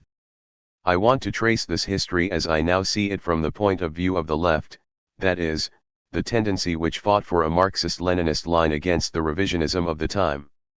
Much of the analysis of the inter-party struggles of those fateful war and immediate post-war years, of course, benefits from hindsight. Browder's revisionism first appeared as a rounded-out theory in a speech he delivered in Bridgeport, Connecticut, on December 12, 1943. Its fullest ideological expression was in his book, Tehran, Our Path to War and Peace, published just a few months later. 2 Browder's theories were a systematic set of revisionist concepts which promoted collaboration with and accommodation to the imperialist ruling class. It led to a series of right opportunist policies which culminated in the liquidation of the Communist Party. Browder's theory departed from the time-tested principles of revolutionary class struggle basic to Marxism-Leninism.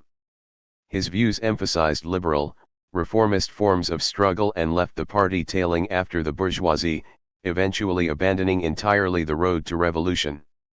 Browder drew upon the Tehran Agreement, a pact hammered out between Roosevelt, Churchill, and Stalin in December 1943, establishing unity among the Allied powers in World War II and opening the Second Front.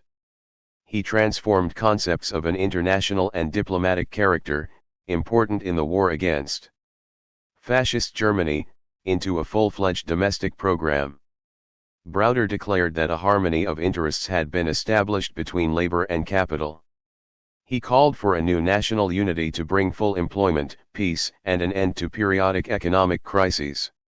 He boasted that he was even willing to welcome J.P. Morgan into this grand coalition and clasp his hand on that and join with him to realize it. 3. He promised that the communists will not raise the issue of socialism in such a form and manner as to endanger or weaken that national unity, and assured the ruling class that his program was consistent with the fullest possible expansion of consumption by the wealthy and the accumulation of their private incomes. 4. The starting point of his new national unity was to continue operating the American economy at full capacity as during the war by seeking foreign markets equal to the war market. He proposed giant industrial development corporations of government and business which would extend credit to and invest in the devastated and underdeveloped areas of the world, thus creating generations of peace and well-being in the world. 5. Essential to Browder's line were the same elements that historically had lent themselves to right opportunism in America. These included, a. American exceptionalism, which saw capitalism in the United States as exempt from the Marxist laws of growth and decay which govern the capitalist world. Abandoning all class analysis of bourgeois democracy, Browder put forward the view that communism is 20th-century Americanism. B. Fundamental overestimation of the power and stability of American imperialism, which led to the conclusion that revolutionary struggle for socialism was impossible. C. Basic great nation chauvinism, which opposed the oppressed and colonized people's struggles for liberation from the yoke of imperialism and instead portrayed the imperialist ruling class as the bearers of prosperity and democracy. D. the view that the United States would enter a period of class harmony, a long post-war period of class peace during which time progress and prosperity could be achieved within the framework of the free enterprise system. Browder's belief that blacks had achieved full equality through peaceful development of capitalism and abandonment of the right of self-determination. Browder believed that black people had already exercised the historic right of self-determination and opted for integration into the country as a whole. 6. The logical conclusion of Browder's principles was his contention that the Communist Party, a revolutionary vanguard party based on Marxist-Leninist principles, was no longer appropriate for American conditions. It should be replaced by a political association which worked for reforms within the prevailing two-party system of the United States. This is precisely what was done in May 1944, when the party was dissolved and the Communist Political Association created in its place. Browder's revisionist line had not developed overnight. His Tehran thesis was only the latest expression of a rightist trend that had been developing within the party for several years. The origins of Browderism can be traced to his distortion of the United Front policy of the 7th Congress, 1935, of the Communist International. This Congress had called on communists to build broad united front movements of peoples, governments, and parties to defeat fascism where it had come to power and to prevent its spread to other countries. But the Congress had also explicitly warned against the danger of reducing the independent and revolutionary role of the communist parties within such fronts.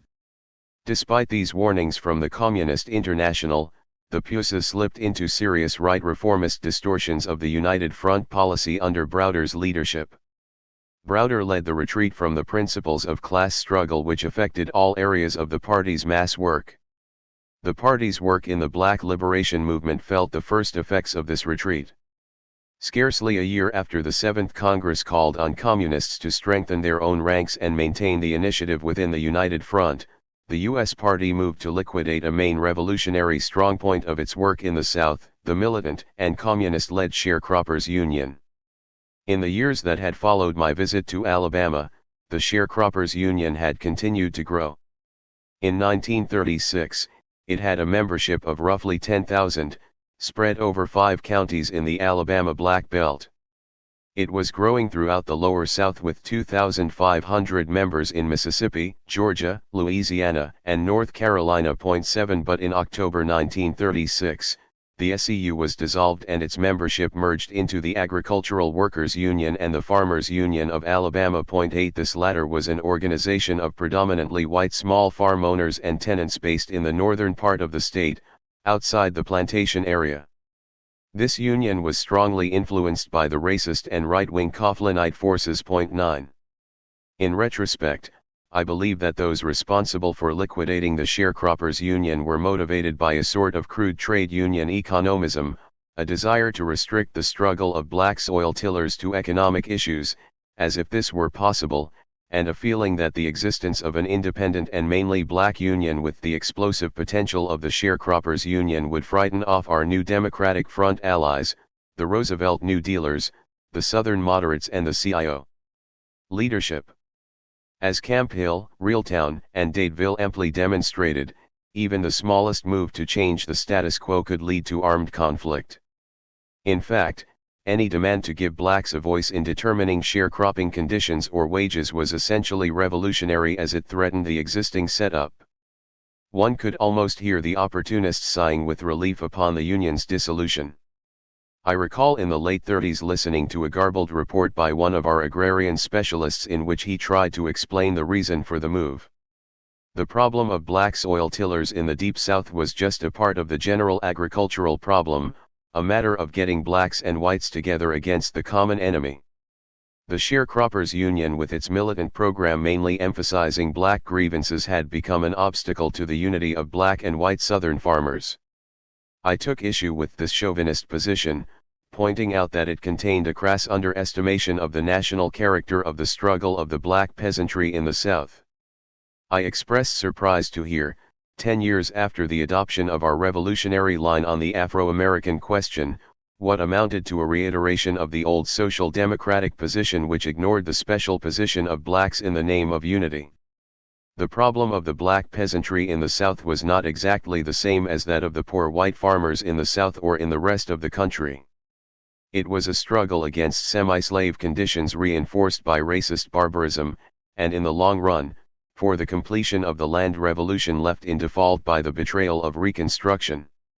The Sharecroppers' Union had represented a renewal of that struggle, a struggle that required special forms and methods of organization, and its own leadership. But by 1936, the Union was dead and a grievous blow had been struck against the movement in the South. In the face of the fiercest repression, a sizable party organization with an active YCL, ILD and remarkably high political development had been built in the Black Belt. When the party backed down from the SCU, the whole party structure began to atrophy. By the end of 1943, all the major party concentrations in the South were formally dissolved and replaced by non-communist education and press associations. Despite such backsliding, the party entered the war period with a reputation as the leading fighter for equality and black liberation.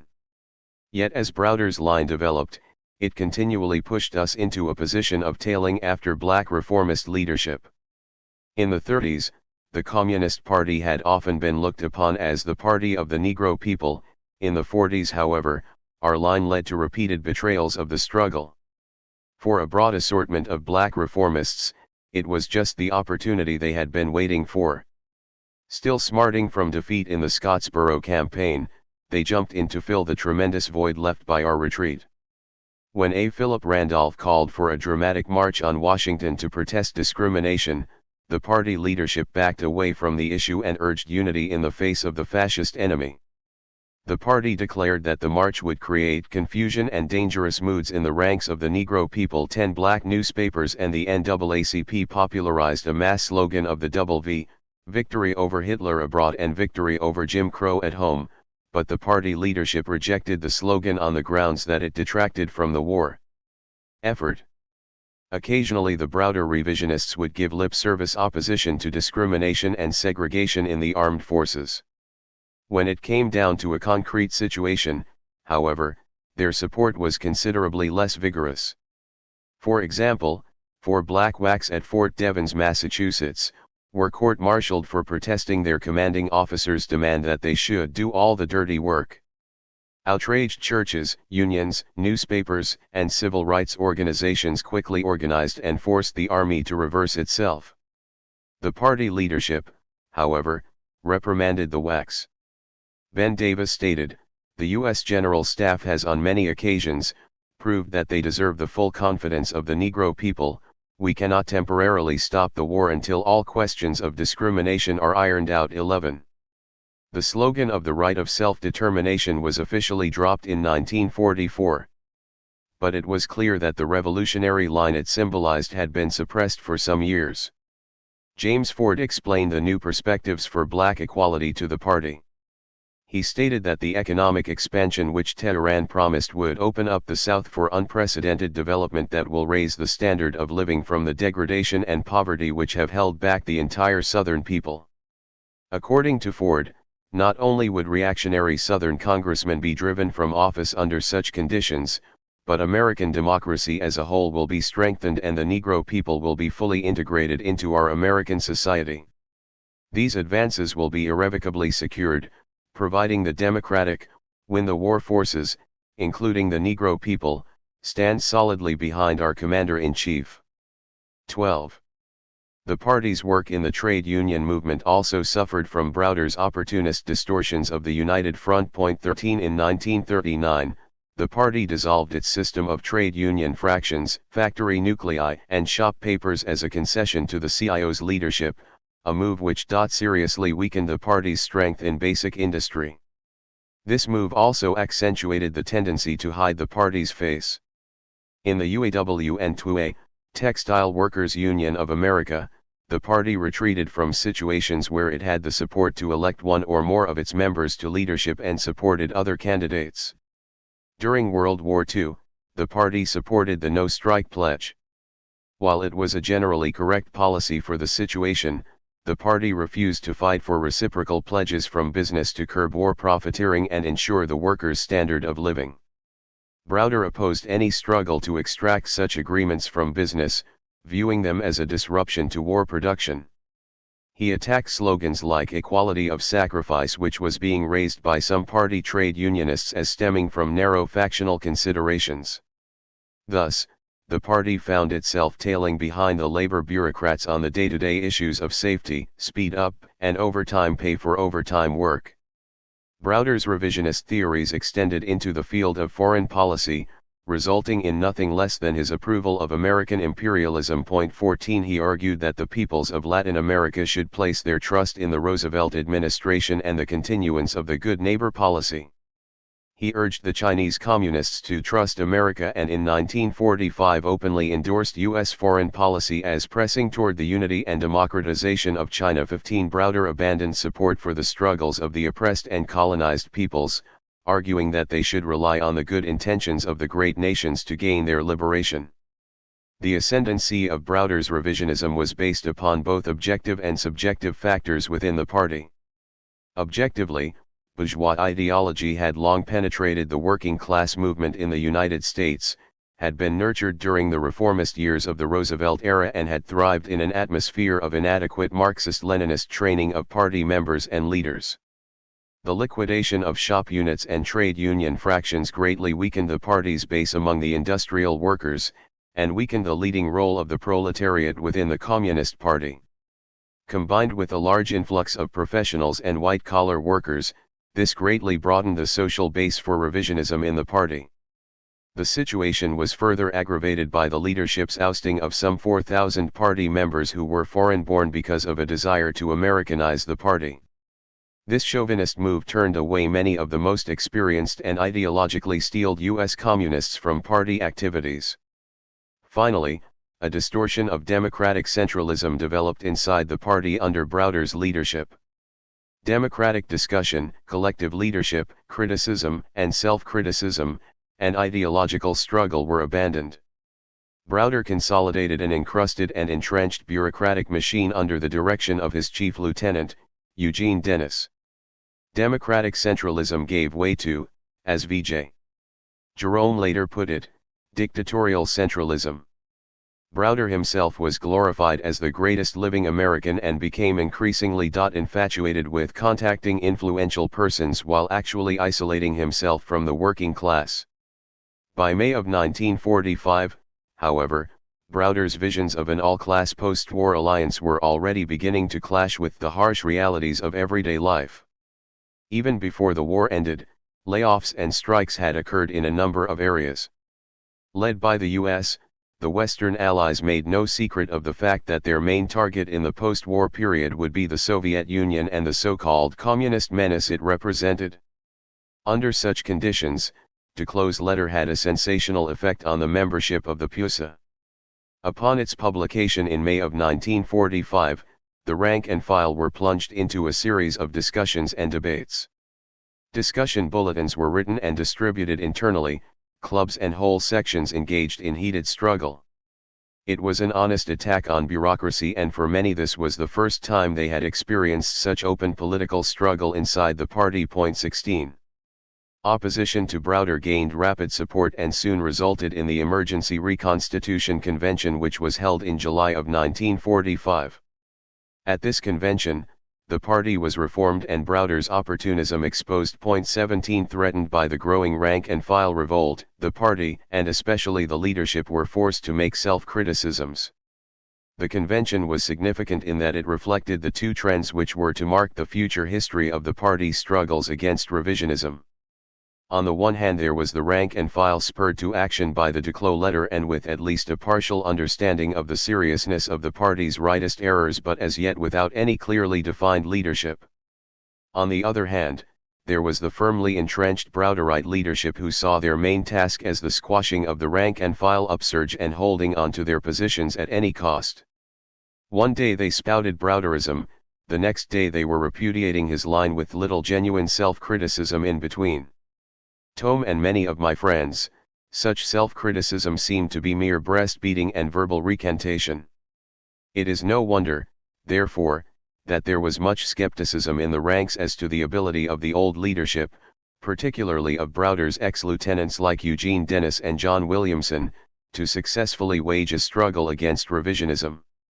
The old leadership was carried over almost intact into the newly reconstituted party. 18 But it was precisely these people who controlled the party apparatus. Their main preoccupation at this time was to short-circuit the upsurge of the rank and file, to abort what was most needed at that time: a thorough, open ideological struggle, and a period of criticism and self-criticism which would be mainly directed against the right. Almost immediately after the convention, however, the new leadership began to shift the focus of the struggle away from right opportunism to the so-called left sectarian danger. Thus Browderism was exposed pragmatically, in specific manifestations like Tehran, but the revisionist line it represented was never repudiated in a fundamental way. Along with this came a wholesale attack on the left, which is best described by Harrison George, a former editor of the Daily Worker and People's World, the party's West Coast newspaper, in a document titled "The Crisis in the CPU's A." Here George related the draconic measures that were taken against so-called Trotskyite and semi-Trotskyite elements in the party, many of whom were self-proclaimed premature anti-Browderites. As a left opposition grew in strength following the reconstitution of the party, a number of cadres were expelled. Many were veterans, even charter I members, who had laid their lives on the line for the party. Such men as Vern Smith, veteran labor writer for the Communist Press, Bill Dunn, an experienced trade union cadre and at one time the party's representative to the Prof in turn, as well as Harrison George himself, were expelled. George states that these expulsions were followed by mass expulsions at the local level and the dropping of a number of dissidents. Many clubs were reorganized by national and district level leadership. Some cadres were expelled with an increasingly bureaucratic suppression of party democracy, as membership opposition passed over from a passive to an active form. 19 Eventually all that remained of democratic centralism was centralism. A later phase of this struggle began with the National Committee meeting of 1947. This period saw the leadership postpone the National Convention and in so doing refuse to submit its policies and programs to the membership for renewal or rejection. The 14th Party Convention was finally held in August of 1948. Undoubtedly the right felt the need for more time to consolidate its position. Such was the case in the period following the 1945 convention, when they postponed choosing the officers of the National Committee for a year. Party Chairman William Z. Foster. During this period, William Z. Foster rose as the unchallenged leader of the party. In 1945 the rank and file looked to Foster, and Foster alone among the leadership, to reconstitute the party on a truly revolutionary basis. The party was at a crossroads and Foster's task was a historic one. He had a proud history in the party and the revolutionary working class movement. From his years in the IWW and the Socialist Party, he came into the CP with a wealth of experience in the trade union movement. Foster was a leader of the Great Steel Strike of 1919, which saw some 365,000 workers walk off the job. In the 20s, he led the struggle against dual unionism and fought the development of the prestigious Trade Union Education League, TUEL, can be attributed to his leadership. As we have already mentioned, Foster made some rightist errors in this work. Slow to see the need for independent left-led unions, he later criticized these errors and came to lead the campaign for industrial unionism. He was one of the chief architects of the CIO. But the task he was faced with in 1945, the fight against revisionism, proved to be beyond his capabilities. While Foster was the best of the old leadership, he was certainly no fearless warrior against the right. Even before he was thrust into the leading role in the party, his pragmatism had come to the fore as he consistently put political expediency ahead of ideological struggle.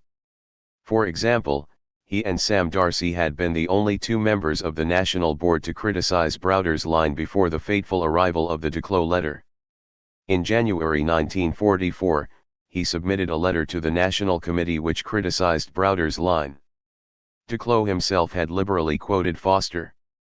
but publication of the letter was suppressed by the National Committee. 20 Foster did nothing for 15 long months, never fought for his line or fought to bring his case to the rank and file.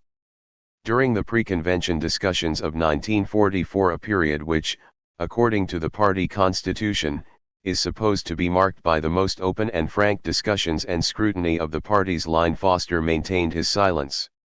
He presided at the convention in May of 1944, which dissolved the party, and then went on to nominate Earl Browder for president of the new Communist Political Association just 4 months after his letter criticizing Browder's line. In turn, Foster himself was nominated by Browder to serve as one of the association's vice presidents. At this same convention, Foster chaired the committee which prepared the charges to expel Sam Darcy. Yet Darcy was expelled for espousing in a more active form the same criticism of Browder as Foster expressed in his January letter to the NC. 21. From the beginning of the struggle against Browderism, Foster consistently underestimated the seriousness of the right danger. At the convention to reconstitute the party, he cautioned against overcorrecting the party's past errors, and, in this spirit, he swept the whole Browder crowd back into leadership on his coattails. Not only was Foster denying the lessons of the party's most recent period, he actually overlooked the whole historic trend of the working class movement in the United States. From the Socialist Party to Love Stone to Browder, the main deviation had always been right opportunism. For a long time, Foster seemed to think that he could be a buffer between the various factions and groupings in the party without ever having to seriously confront the more rightist elements in the leadership. In reality, this centrist position led him to play a conciliationist role for the right. While paying lip service to the primacy of the right danger, he actually leveled most of his guns at the left. I assumed that his cold reception to me when I returned from the Pacific was because he associated me with the disgruntled left sectarian elements in the party, some of whom, like Bill Dunn, were old friends of mine. In his concluding remarks at the 14th convention of the CPUSA, Foster openly stated that rightism was the main danger facing the party. But he never detailed exactly what the content of these right errors was.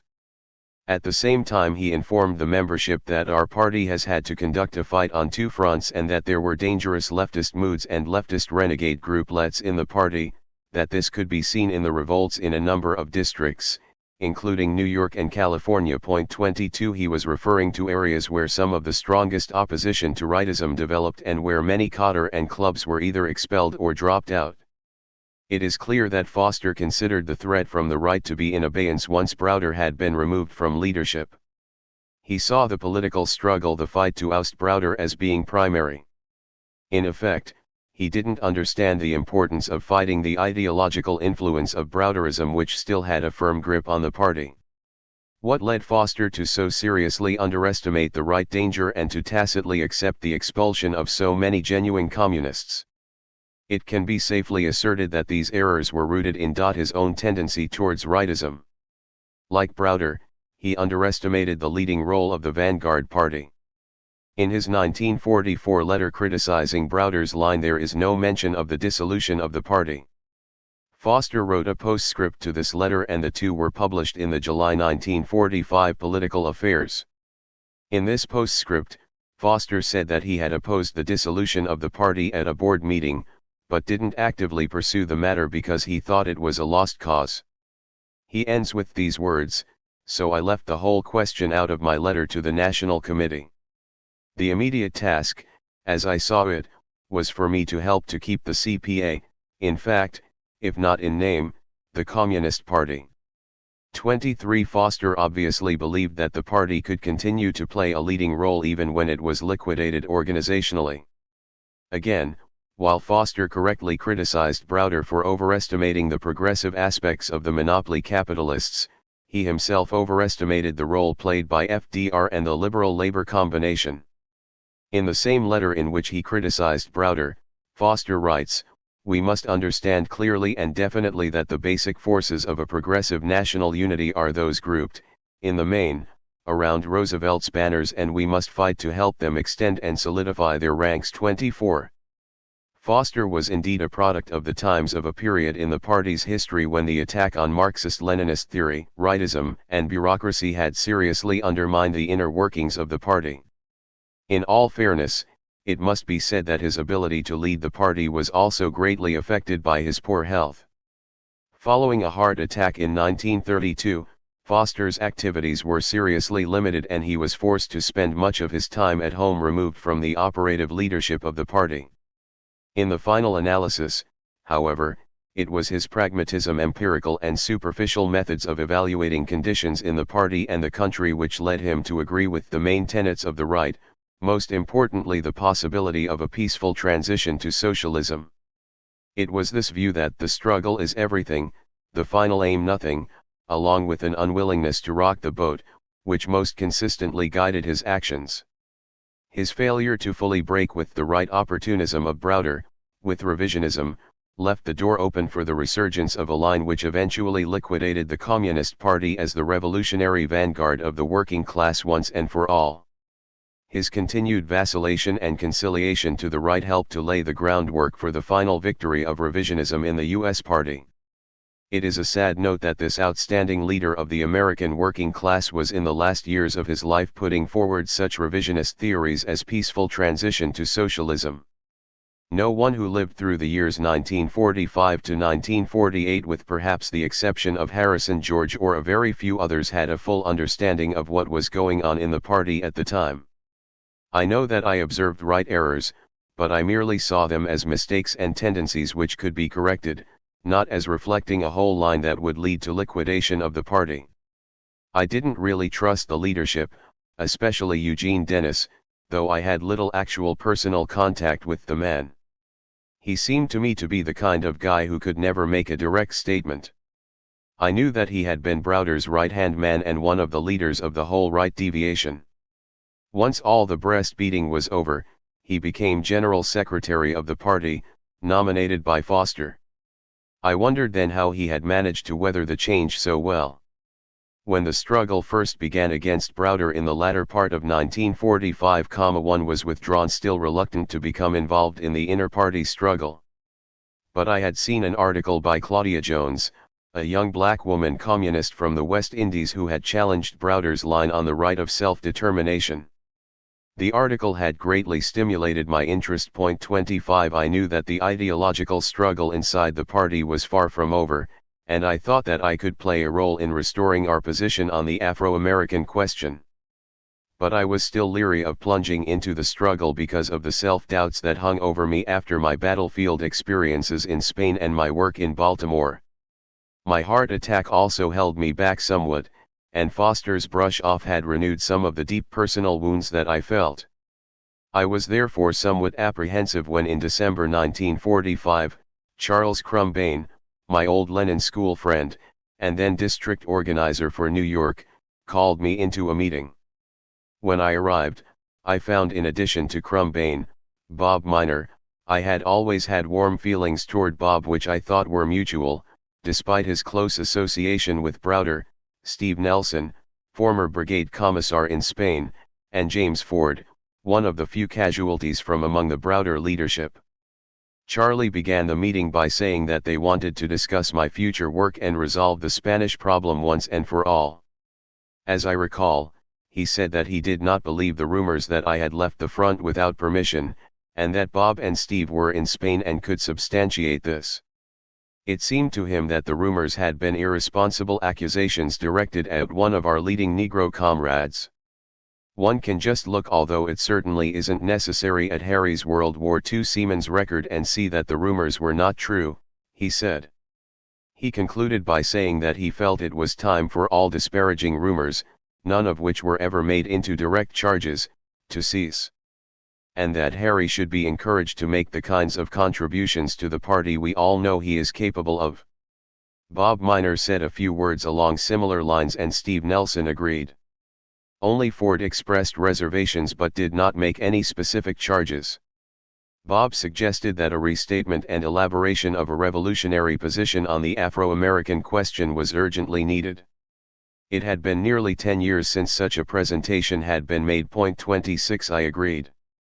It seemed to me that there was every indication of a renewed upsurge among blacks, and important struggles were beginning to unfold which required a clear understanding of the question if the party were to play a leading and decisive role.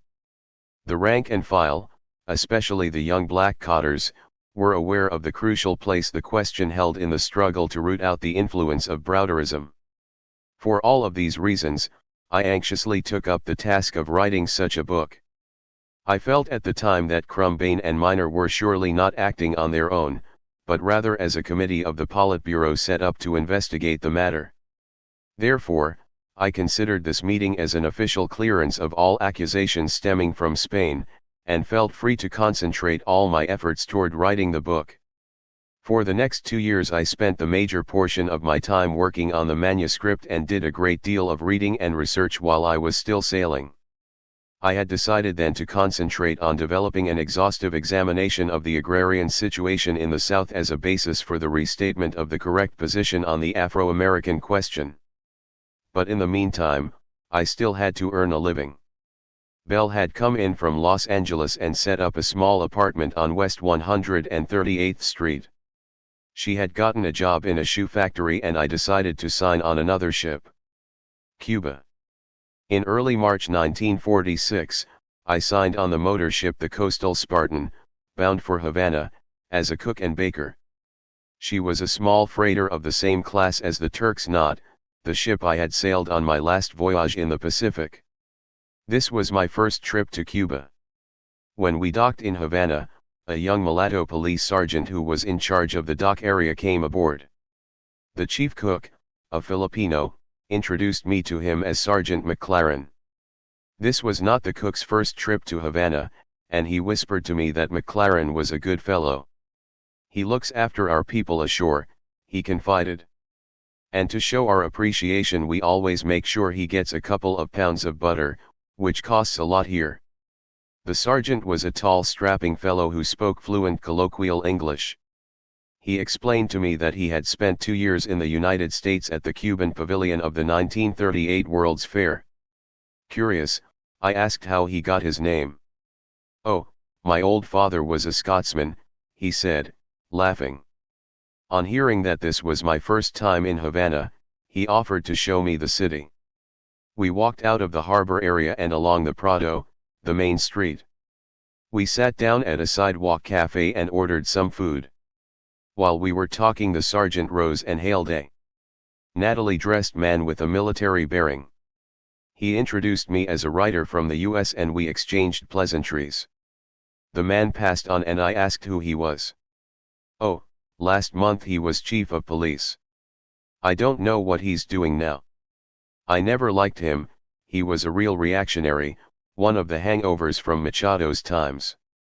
A few minutes later, after we had left the cafe, the sergeant stopped to greet another man. When I asked who that was, he said, "Oh, that's our new chief of police." The sergeant seemed to be a progressive fellow, and he had undoubtedly sized me up as a man of the left. As we walked, we proceeded to discuss the current political situation. The period just after the war was one of popular upsurge as the Cubans sought to realize the democratic aims they had fought for in World War II.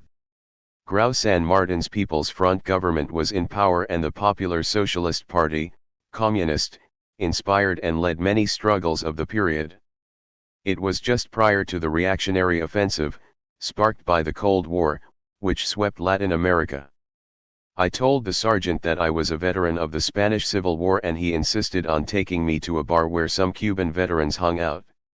As we entered I saw one familiar face, a beautiful black woman whom I had met in Valencia. I had known her only slightly, she was actually in the company of the General El Campesino. The story was that she had played quite a role fighting in the trenches against the fascists. Recognizing me at once, she exclaimed, "El Capitan." We stood at the bar with the sergeant, who seemed to know everybody, and he translated when I needed it. I asked about other Cuban Spanish Civil War veterans. I had met a few, but I had forgotten their names. Most had transferred from the 15th Brigade to Campesino's Brigade after Jarama. Out in the street again, I thanked the sergeant and asked if he could direct me to the Communist Party headquarters. Not only would he direct me, he said, but it would be an honor for him to escort me. We walked up a main boulevard along the bay and stopped to look at the statue of Antonio Maceo on horseback. Maceo had been a black leader in the War of Independence against Spain. A few blocks further on we came to the headquarters of the Popular Socialist Party. It was located in what appeared to be an old mansion. We entered the door, which opened into a large foyer. There were large stairways apparently leading up to offices on the second floor. But the stairs were blocked off by a barricade. Behind it were a few husky-looking young security guards. They seemed to know the sergeant, who told them, "This is Comrade Haywood from the American Party. He wants to see Bias." One of them picked up the phone and repeated the message. Finally, he turned and motioned us up the stairs. We went as directed and entered an open door where Bias Roca, the general secretary of the party, was standing behind a desk. He shook my hand and also the sergeant's, whom he seemed to know. Roca was a light brown mulatto, as I recall, of short and stocky build. "Sit down. Sit down," he said. He said that he had heard of me, and asked about James Ford, whom he knew. Ford had attended a congress of the Cuban Party as a fraternal delegate several years before. I told him that Ford had stuck too long with Browder and was not in the new leadership. "Yes, we were also stuck with Browder, but we got unstuck before you comrades did," he said. 27. He then asked about Foster. I told him what I honestly thought at the time, that Foster seemed to be all right and that under his leadership we were finally pulling out of the revisionist swamp. We continued talking and he told me about the situation in Cuba, how the party had come through the revisionist period more or less intact, and that they were now in an uneasy alliance with Grau San Martin. It was getting shaky, however. "We're under no illusions," Roca told me, "with the war ended we're expecting a reactionary offensive." He also asked about our work among blacks. I told him that despite the backsliding with Browder, the party's prestige remained high among blacks. "There's a debate going on now, and we're looking forward to restoring our position." After we had talked for about an hour, I felt I had taken enough of his time, and rose to leave. "Be sure to give my greetings to Foster," Roca said in closing. The sergeant and I walked back to the docks to sightsee along the Prado and take in the nightlife of Havana. The ship pulled out the next day for Matanzas, the sugar port in Orient Province where we loaded sugar for the States. The ship docked in Jersey City on April 2, 1946. The fight for our revolutionary line. On my return, I began hearing more and more about the attack on the left and rumors about old friends of mine who were under attack. From what I could see, all was not well with the party, nor was the rank and file satisfied with the course of the struggle against Browderism. To me, the one bright spot in all this was the struggle to reaffirm our revolutionary position on the black national question, for the party to once again take up the fight for the right of self-determination in the Black Belt. I followed this whole question very closely, and it was clear to me that the impetus came mainly from the black cotters and particularly from the new blood that had come into the party in the last decade. At that time, blacks made up 15% of party membership. Despite Browder's liquidationist policies, the party still maintained its reputation as a leader in the struggle for Negro rights. 28 I felt that this was largely due to the outstanding reputation the party had built for itself during the campaigns of the 30s Scottsboro, the ILD, the unemployed councils, and its yeoman work in building the CIO and organizing the unorganized. The party maintained its fighting reputation through much of the war, despite the opportunist errors that were made. During the 30s and 40s, this was the basis for the recruitment of large numbers of outstanding young blacks who quickly matured as leaders at every level of the party and the mass movements. This core of black cotters was further strengthened by the return of black veterans who were acutely aware of the gains made during the course of the war and of how these gains were now being threatened. These cotters played a leading role in the working class struggle, and their role in the party's strong fight for seniority rights after the war was particularly important. The layoffs of the late 40s had a harsh effect on black workers, many of whom first entered industry during the war and were often the lowest in seniority. A spontaneous Black Caucus movement arose in these years as the top leadership of both the AFL and the CIO steadfastly refused to take up the special demands of black workers. In 1951, these caucuses united into a national organization, the National Negro Labor Councils. Such struggles deeply affected the Cotters and reflected the rising sense of struggle and militancy of black people in general. I myself was very much aware of this new spirit. When my ship first docked, I spent a lot of time walking the streets of Harlem. I was struck with the visible optimism on the faces of the people passing me in the street. Black people would no longer be cowed and bullied by Jim Crow. They had experienced a mass political awakening as a result of their wartime experiences, and this was reflected in their manner.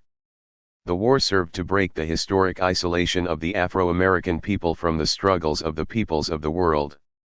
Black men and women served over 1 million strong in the armed forces, and the wartime expansion of industry saw an unprecedented number of blacks, close to 1 million workers, come into the U.S. labor force. Through such involvement, black people were able to see more than ever that they had allies in the colonially oppressed people abroad and in the U.S. working class at home in their struggle against Jim Crow and monopoly capitalism. Black people were deeply influenced by the colonial and semi-colonial upsurge of World War II as people in India, China, Indonesia, Africa, Latin America, and the liberated countries of Eastern Europe rose up to oppose fascist and imperialist domination. National minorities within the boundaries of the Soviet Union had been liberated by the Socialist Revolution and were now exercising one form or another of self-government. More than ever, Afro-Americans were determined to fight for equality and full democratic rights at home. There could be no turning back, no return to the past.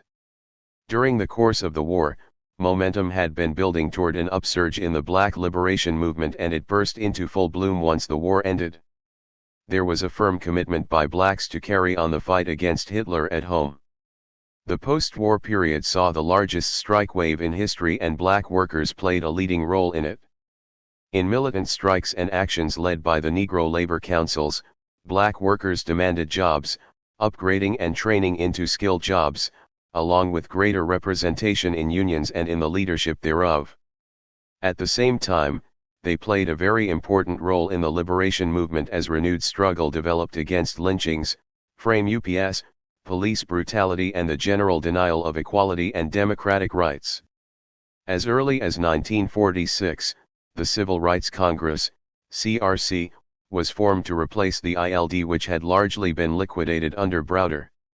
The CRC was headed by my old friend William Patterson, and in 1951, it submitted "We Charge Genocide," a petition to the United Nations for relief from the crime of the United States government against the Negro people. This formidable document, inspired by Patterson, recounts much of the terrorism of this period when lynchings and Klan activity were on the rise throughout the country and especially in the South.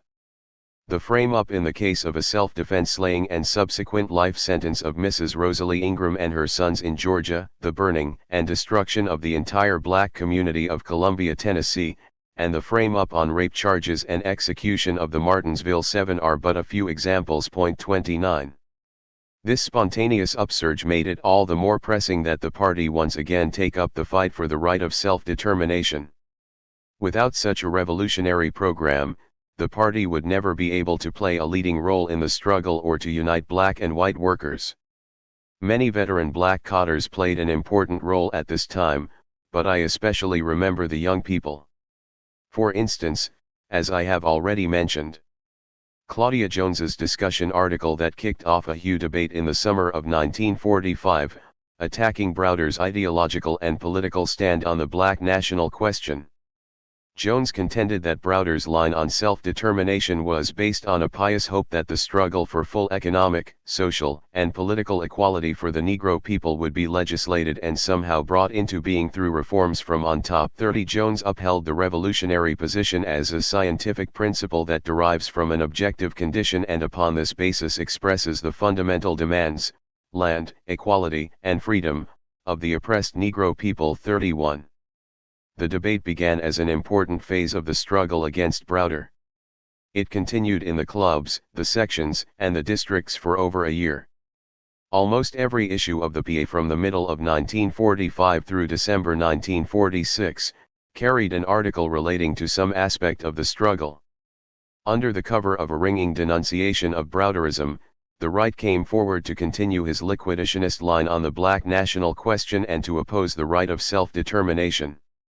This time the banners were carried by two college professors, Doxey Wilkerson, a black man and formerly a professor at Howard University, and Francis Franklin, a white professor from the University of Virginia. While couched in sociological and theoretical jargon and with constant allusions to new developments in the Black Belt, their arguments were just another rehash of the assimilationist deviation on the question. While opposing the right of self-determination, both Franklin and Wilkerson discussed the growing trend toward integration and disintegration of the black majority in the Black Belt, the breakup of the sharecropping system and semi-feudal relations of agriculture, to support their arguments. Both tended to downplay the role of the national aspirations of black people and to portray the direct integrationist trend as the only significant aspect of the movement. They totally negated the possibility of a national revolutionary upsurge, that the black liberation struggle would ultimately take an autonomous direction towards political power as a guarantee for equality. Wilkerson and Franklin failed to understand that in the Black Belt this could mean nothing less than the right of self-determination, that is, the option of autonomy, federation, or secession. Franklin's analysis was different from earlier liquidators only in that he discovered a new dimension to the right of self-determination, the right of amalgamation with the dominant nation. While the struggle for unity has always been implicit in the right of self-determination, Franklin had something else in mind. By calling for the right to amalgamate, he was actually advocating the right to disperse, to disintegrate, and blend into the rest of the country. Max Weiss, a member of the National Committee and formerly a leader of the YCL, wrote a substantial article refuting Franklin's line. In it, he stated what he perceives as Franklin's meaning: the right of self-determination means the right not to be a nation, the right to put an end to its existence as a nation. 32. Rather than seeing it as a question of the masses of black people fighting for the right to control their destinies, Franklin saw it as a struggle of the national bourgeoisie to control its own markets. In a sort of inverted Jim Crowism, Franklin argues that a black nation can only develop under Jim Crow because that brings about the development of a separate black capitalist class. It is this separate Negro capitalism which has formed the economic base for the emergence among the Negro people of the Black Belt of separate national characteristics of their own. 33. Clearly, in Franklin's estimation, the system of Jim Crow was breaking down, and this was bringing about the elimination of the national bourgeoisie and, with it, the possibility of the development of a black nation. Wilkerson's line was slick, but even more bankrupt, as, based on a few token gains, he painted a blissful picture of the uninterrupted progress of black people under imperialism.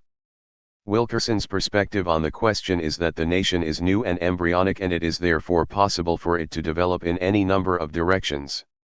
In the case of the black nation, it is going more and more in the direction of full integration, with black people becoming a national minority. Thus, he states, the perspective for the Negro people in the United States is neither toward disintegration as a people nor toward statehood as a nation, it is probably toward further development as a national minority, as a distinct and increasingly self-conscious community of Negro Americans. 34. Wilkerson went so far as to state that the black nation is too embryonic even to be conscious of its own nationhood. The implication from this being that if black people don't demand self-government, why should communists do it for them? In fact, there had been strong waves of nationalism in the black liberation struggle. The Garvey movement, the 49th Staters and the Sufis were but a few examples. Wilkerson would have been astounded to hear of the number of subject nations that had even less developed national characteristics, but nevertheless were still afforded the right of self-determination by communists. In the 20s, a Yugoslavian communist, Semish, had raised similar arguments concerning the Croats and Slovenes in his own country. Stalin spoke to Semish's argument in a speech entitled, concerning the national question in Yugoslavia. In 1912, when we Russian Marxists were outlining the first draft of the national program, no serious movement for independence yet existed in any of the border regions of the Russian Empire. Nevertheless, we deemed it necessary to include in our program the point on the right of nations to self-determination, i.e., the right of every nationality to secede and exist as an independent state. Why? Because we based ourselves not only on what existed then, but also on what was developing and impending in the general system of international relations, that is, we took into account not only the present but also the future. 35. Wilkerson's theories were refuted in two well-documented and well-formulated articles by James Allen. 36 To Wilkerson's claim that more and more blacks were leaving the Black Belt, Allen countered that this has been an historic trend since the end of the Civil War. Nevertheless, the Black Belt was still an area of black majority and still maintained the remnants of slavery in the sharecropping system. While Wilkerson contended that the right of self-determination can only mean secession, Allen correctly pointed out that federation and various forms of autonomy were also encompassed within the right of self-determination. Linking the working class struggle with the Black liberation movement, Allen stated, "History has taught us, and our present political experiences teach us, that every forward step of the progressive movement, every advance toward the unity of white and Negro workers, and every democratic gain, makes self-determination of the Negro people more realizable." 37. I had been doing a lot of study and writing at this time and saw that the party needed to have a basic program for agrarian reform in the Black Belt, the kind of program that had been liquidated with the dissolution of the Sharecroppers Union. Toward a program of agrarian reforms for the Black Belt, a 2-article series, was my contribution to developing such a program. 38 Later, much expanded and deepened in Negro liberation, these articles re-examined the agrarian system in the South based on current data. The essential thesis of the articles was that lying at the root of the oppression of blacks is the unsolved agrarian question in the South. The Southern plantation system, with its deeply rooted semi-feudal characteristics, is being forcibly maintained by the imperialist ruling class in alliance with the Southern oligarchy through the system of Jim Crow laws and lynch terror. It is, in fact, continually reproducing black inequality in all walks of life, condemning blacks to Jim Crow in the South and throughout the country. With a long-range program of self-government for the Black Belt, the articles also included such immediate demands as reduction of land rentals, written contracts between landlord and tenant, and abolition of all laws and practices supporting peonage. The culmination of this intensive period of debate and struggle was the restoration of the revolutionary position on the Afro-American question. At a National Committee plenum in December 1946, the party adopted a resolution which reaffirmed its support of self-determination for the Black Belt. This victory in great measure must be attributed to the militancy and determination of the younger comrades who played such an important role. The party's rededication to this revolutionary fight had particularly important consequences for work in the South, which had been most seriously affected by dropping the position. In 1947, 2 years after the party was reconstituted in the South, membership was up to 2,000 higher than it had ever been. Cotters began playing a leading role in building the fight for equal rights and in the anti-lynching campaigns, in the trade unions and organizing the unorganized. Communists led 2 important strikes in North Carolina which saw some 17,000 tobacco workers come under union contract for the first time. Miranda Smith, a young black woman and a member of the Southern Negro Youth Conference, was an outstanding and militant leader in the strike. Unfortunately, she died soon thereafter. 39. A part of the brief upsurge of party work in the South was the 1948 Progressive Party campaign in which communists were very active. Paul Robeson and Wallace made an unprecedented joint tour of 7 Southern states loudly refusing to obey the Jim Crow laws governing meeting, eating and sleeping places, and attacking white supremacy head-on. The Wallace campaign in the South was in many ways a mass protest movement against segregation. Party members also helped build the New Orleans Youth Conference, an organization of over 500 black and white youth. It picketed New Orleans stores in protest of discrimination against blacks and integrated buses and streetcars in defiance of local laws. Eventually the NOYC merged with the Southern Negro Youth Conference. In the spring and summer of 1948, I participated in two important meetings on the agrarian question. These meetings were valuable because they were part of the struggle to reconstitute the party in the South. I was very enthusiastic about the first of these, which was held in Atlanta, because I hadn't been in the South since the 30s. There was still harsh Jim Crow, but there was something else afoot. Though I was only there a short time, I could see it on the streets, a part of the general post-war upsurge of black people, but with its own special Southern character.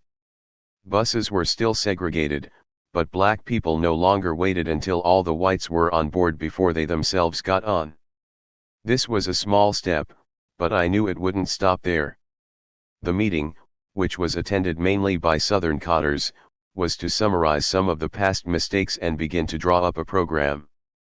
It was at this meeting that I first learned in some detail of what had happened when the SEU had been liquidated. Following this, there was another meeting in New York to discuss the agrarian question. At this meeting, I found the rightist tendency to lump the special oppression of black sharecroppers and tenants in the South into the more general farm question was still prevalent. I remember that we held a very long discussion on this point, and after considerable struggle, we were able to win the majority to the correct line. Out of these meetings came general agreement with the need for a revolutionary program of agrarian reform in the South based on the right of self-determination for the black nation. As a result of these discussions, the Agrarian Commission developed such a program, and it was published in Political Affairs in March of 1949.40. Unfortunately, this program was never put into practice, nor did it ever take on any organizational form. In general, this victory in the field of Afro-American work was to be only short-lived, as the right opportunist trend hovered forebodingly in the wings. The main political thrust of the leadership at the time was to build a coalition with the forces arrayed around the Truman administration. This was merely a continuation of the rightist United Front policies of the Browder period and had important implications for the party's work. Faced with such a strong movement among the rank and file, however, the party leadership was forced to accept reaffirmation of the revolutionary line. I strongly suspect that their intentions from the beginning were to subvert that line. This is evident in Dennis' remarks at the December 1946 plenum of the National Committee. I think we would make a serious and harmful mistake if we were to associate the realization of the right of self-determination solely with the realization of socialism in the United States, he stated. And further, if the American people, the labor movement in alliance with the great Negro people and all progressive and democratic forces, can check and defeat the onslaught of pro-fascist monopoly reaction, and bring into power, as an important phase of that struggle, a progressive presidential ticket and Congress in 1948, with all that this would entail, many things will be possible, including, at least, tremendous strides toward the full realization of equal rights of the Negro people in the Black Belt. 41. This statement clearly cuts away at the revolutionary heart of the right of self-determination and puts it in the context of a program of electoral reform. It was a crude attempt to make the slogan acceptable to the liberal and reformist leaders the party saw as its allies. It is an utter denigration of the slogan, reducing it to a reformist character and fostering the illusion that such profound changes in the lives of the black masses can occur without mass revolutionary struggle against monopoly capitalism. Dennis's position had sounded a little off to me from the start. I felt all along that he had never agreed with the slogan, and certainly I had never heard him defend it before. In the same speech, he seemed to be hedging on the question. It appears to me now, in looking back, that it was some form of apology for the period of backsliding and vacillation under Browder. In a manner that could easily be used by the right to justify dropping the principle of self-determination, Dennis referred to past sectarianism in application of the slogan, as though this had been widespread. 42. It's true that there had been some sectarianism when the position was first adopted in 1928 and then again in the early 30s when we had little practical experience. There were those who tried to decide in advance what the final solution would be for black people, for instance, Pepper's demand for a Negro Soviet Republic. But these left sectarian errors had never been the main deviations in our work. It seemed to me that Dennis was again trying to raise a straw man on the left to avoid dealing with the main danger of right opportunism. The party leadership had already undertaken the liquidation of left-led centers in the mass movement, and soon after the plenum the once influential National Negro Congress was dissolved. The leadership contended that black comrades should move into the mainstream of Negro life, as best represented by the NAACP, and not become isolated in so-called sectarian organizations like the NNC.43. That this was not the view of the majority of Cotters was dramatically illustrated to me a couple of years later at an enlarged meeting of the National Negro Commission in New York. This meeting was attended by 30 or 40 of the party's top Cotters, mostly black, in the field of Afro-American work. I remember that I made a speech questioning the liquidation of the NNC and calling for the formation of a left-led United Front organization to take its place. Paul Robeson, a great human being and an ardent fighter for black liberation, had just returned from Europe and was at the height of his popularity. 44 I reasoned that we might take advantage of Robeson's acclaim by asking him to head such an organization and to build a broad, mass-based movement. Betty Gannett and Pettis Perry, representing the leadership at the meeting, spoke vigorously against this proposal, saying that it was sectarian and that there was no need for another organization among black people. I had expected such a response from them, but I was surprised by the overwhelming support my proposal received from the Cotters, especially the young blacks. They spoke so forcefully in support of my proposals that Gannett and Perry had to retreat, saying that they certainly would bring the matter before the national leadership. I don't know whether or not they did, but this was the last time I ever heard anything about it.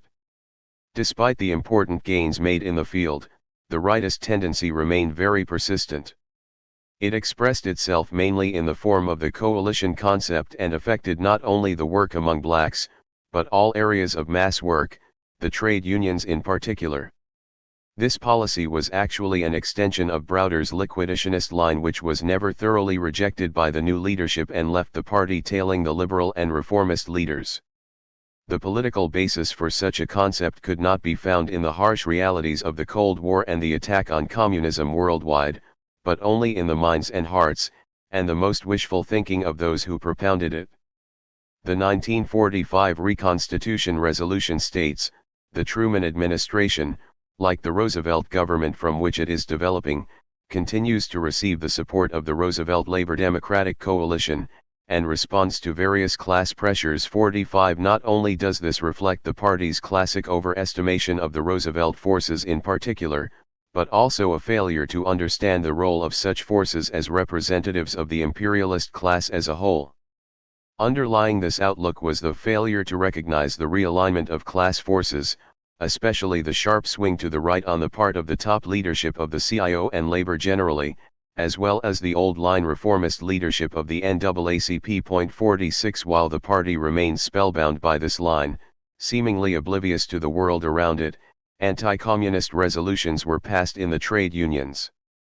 So-called progressive center labor leaders like Walter Reuther and Philip Murray bolted with lightning speed to the side of the imperialists.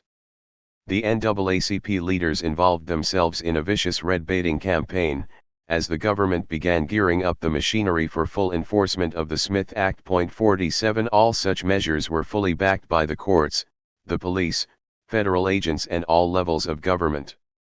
Class struggle in the NMU.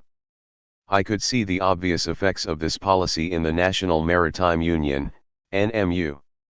The Cold War realignment of forces was bringing on a crisis of the left in the trade union movement, a clear employer-government drive against communists, a drive to break up the left-center coalition.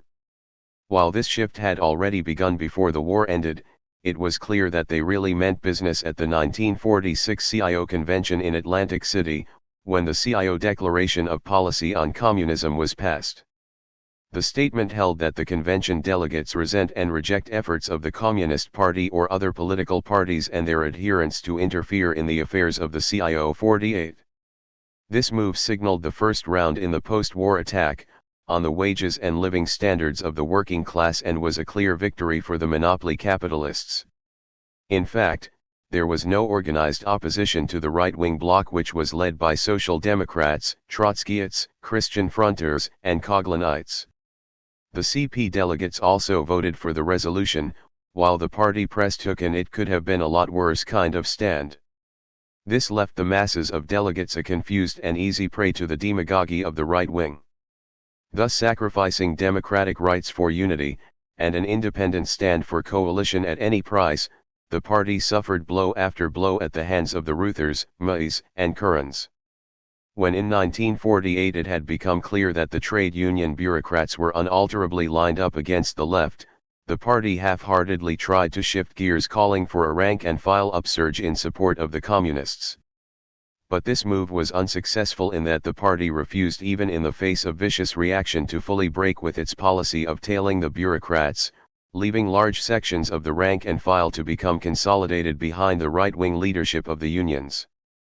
The party refused to play the bold independent role that was necessary if we were to exert any kind of leadership in the labor movement. The NMU was a crucial arena of this struggle. Built by the Communist Party, it was the most left and democratic of all the unions. Communists were in the majority on the national board.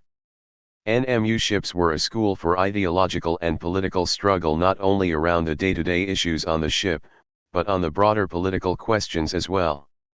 Communism, Trotskyism, Stalin, and the black national question were regular topics of mass ideological debate. NMU seamen had served proudly in the Spanish Civil War. The NMU had a reputation as the finest, most progressive, and democratic union in the country. Ships crewed by the union were the first in the maritime industry to have checkerboard, black and white, crews. Jesse Gray, a black seaman and friend of mine who began sailing when he was 16 or 17 years old, described the general feeling that blacks had about the union at that time. One thing that was really exciting: you had to have been in the NMU to really feel, it was like another world. It's like going to China, to the Soviet Union on a trip if you've never been there. If you've always lived in the South in the US where racism was so sharp, and to go to the NMU where blacks and whites were on the ship, they were together, worked together, it was a real big thing. And that was only as a result of the sharp struggles of the more advanced political forces.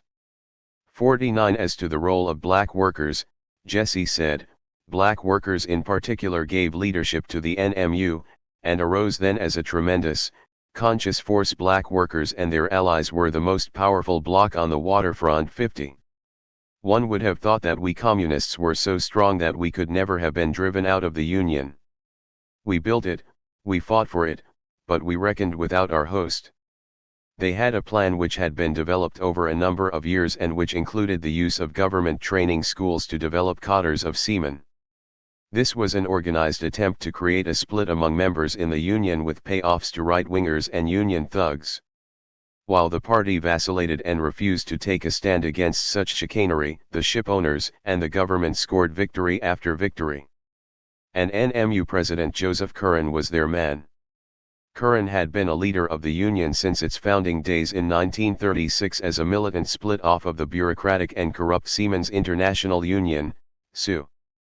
A rough and tumble sailor whose home ashore had once been Battery Park, Curran had experienced a rapid shift in fortunes since the founding of the Union.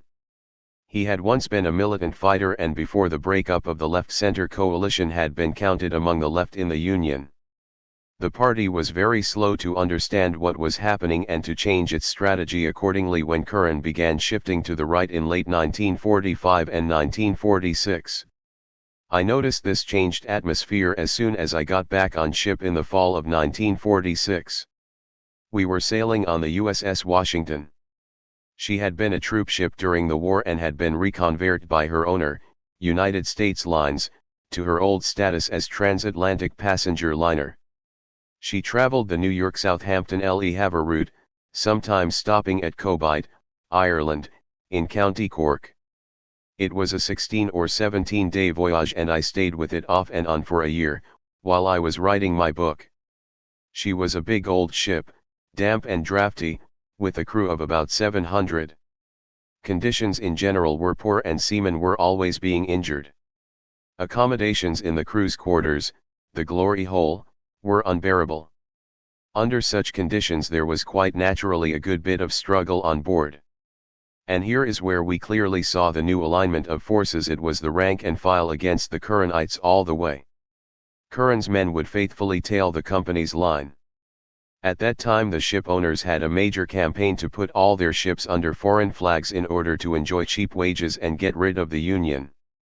This necessitated temporarily shutting down a number of ships which sailed under U.S. flags. When the company would threaten to take the Washington to the ship's graveyard up the Hudson River, the Curran forces would say that we should withdraw all pending grievances or face the loss of 700 jobs. Save jobs at all costs, they said. We of course posed this line: as long as we had jobs, we would fight for our rights. Curran had a willing and ready accomplice in the Trotskyite Socialist Workers' Party. The Washington crew in 1947 represented for the first time a large concentration of Trotskyites, and they were clearly out to get the party. They thought if they could tail behind Curran, even get a few places on the Curran slate, they could help in wiping communists out of the industry and emerge as the sole, unchallenged, left-wing leadership. The second half of their plan was never to come to fruition, but they certainly served the cause of Curran and the ship owners well. Instead of joining us on the basic issues, they firmly took up the collaborationist policies of the Curranites in opposing strikes and other such actions in order to save jobs. They became Curran's goons. When the Coast Guard screened all the communists out of the industry, the Trots were saved partially in payment for their meritorious service to the government and partially because they represented no threat to the Curran leadership. But the progressive, communist-led left was very strong on that ship. We controlled the steward's department, 400 men, about two-thirds of whom were black and Puerto Rican, and also had strong forces on deck and in the engine room.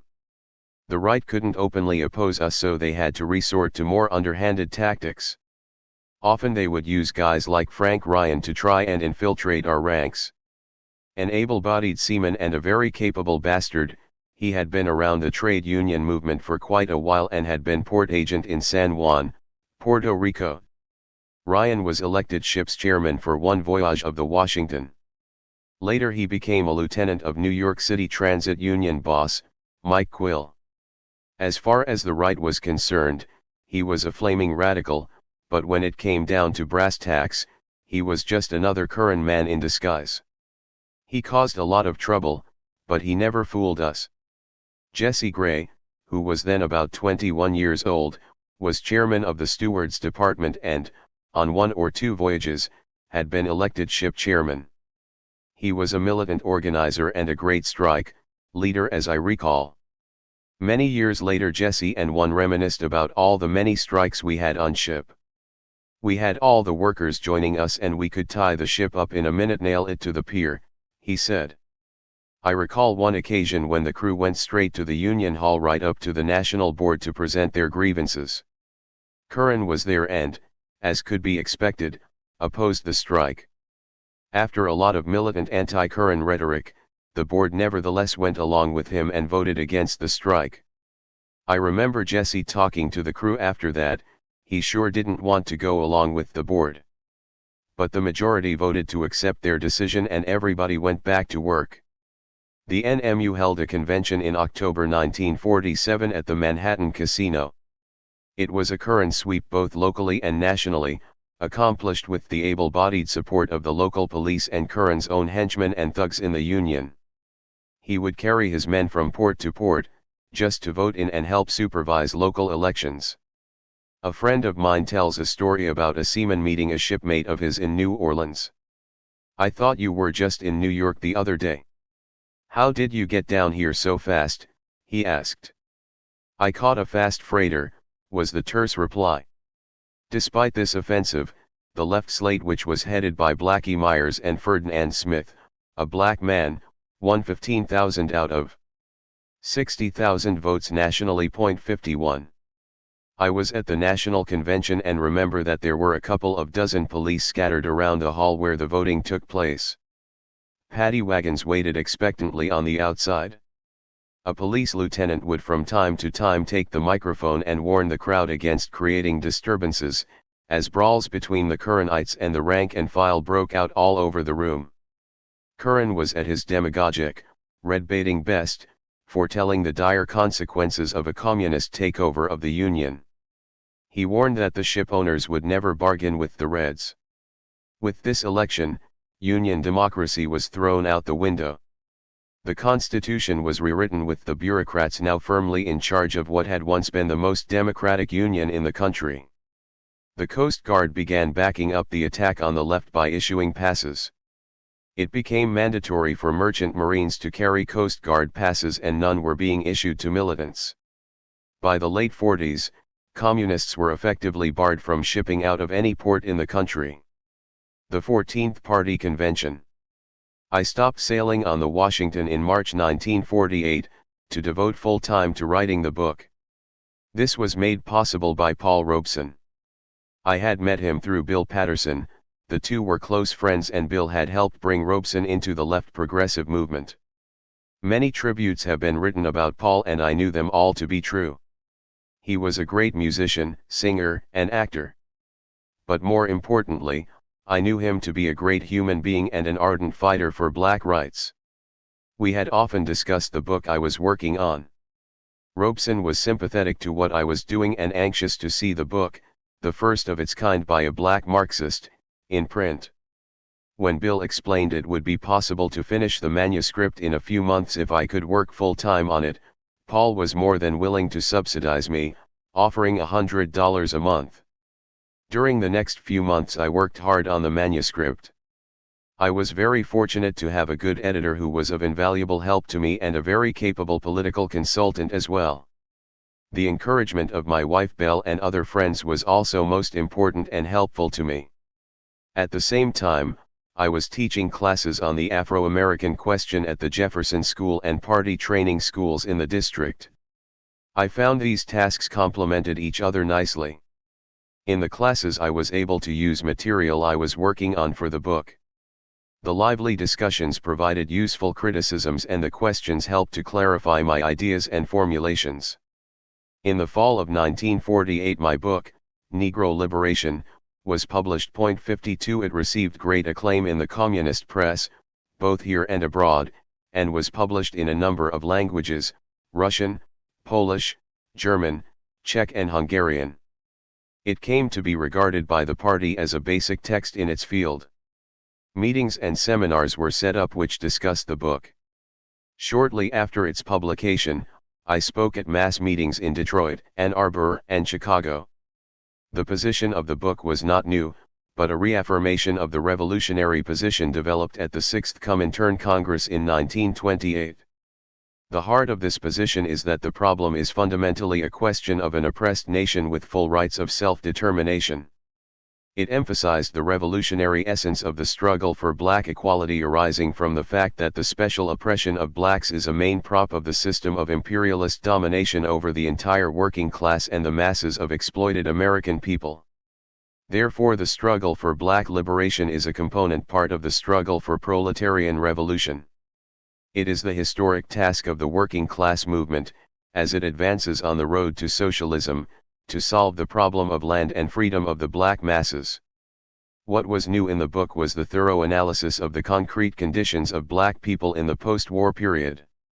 I made extensive use of population data, the 1940 census, the 1947 plantation count and other sources, in order to show that the present-day conditions affirmed the essential correctness of the position we had formulated years before. I was very happy when the book was finally finished and in print. I felt that combined with the positive ideological struggle on the question which resulted in the 1946 resolution, the book laid a solid foundation for the party's future work in the field. I felt that as future crises developed and the oppression of the masses intensified, the black movement for equality and freedom would take a nationalist direction towards a struggle for political power and some form of self-government. For this reason, a program based on the principle of self-determination is an essential weapon in welding together the powerful revolutionary alliance of the black masses and the working class movement.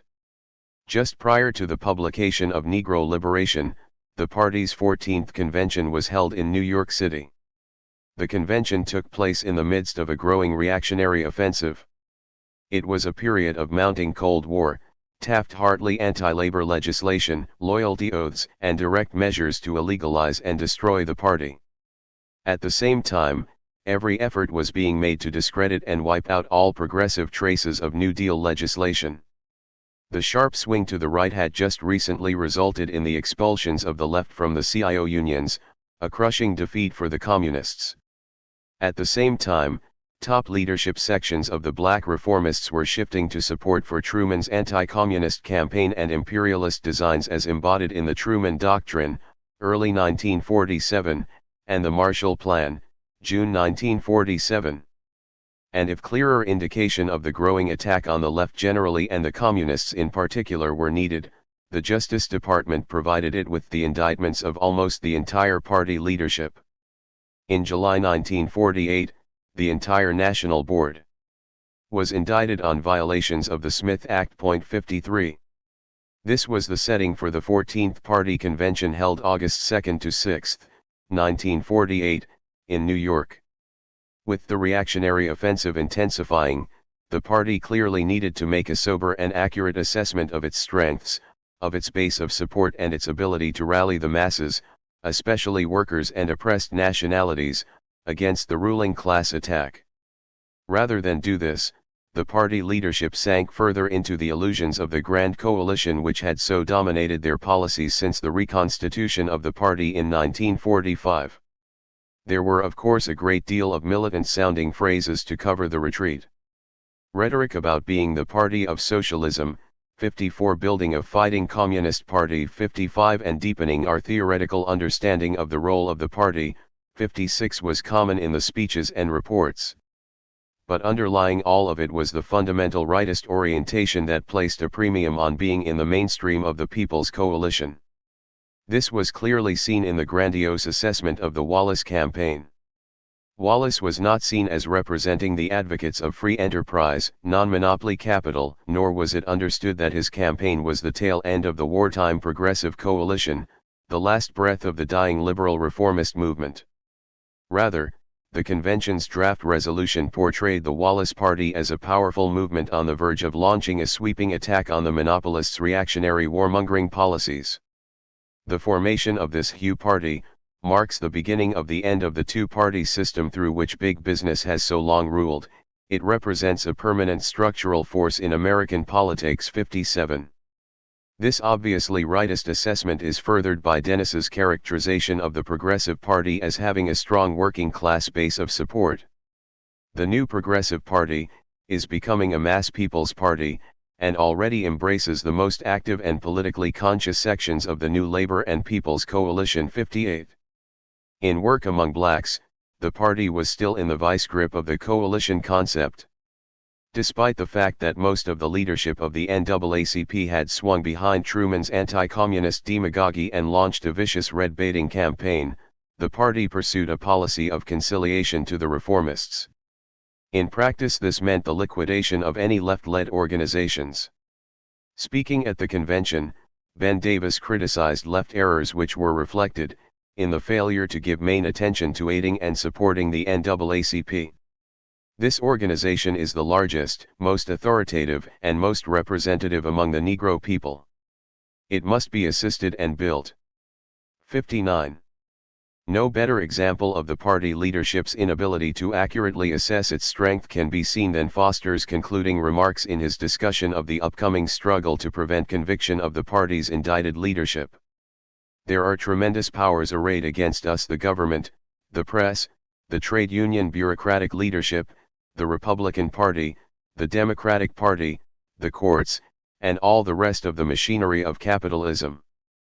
But we have one great force on our side: the great masses of American people. 60. Why was the party so divorced from reality, so unable to accurately assess its position and strength in the working class and oppressed masses and make the necessary steps to defend itself? To do this would have required a sharp break from the rightist and tailist policies which had eroded the party's base and influence.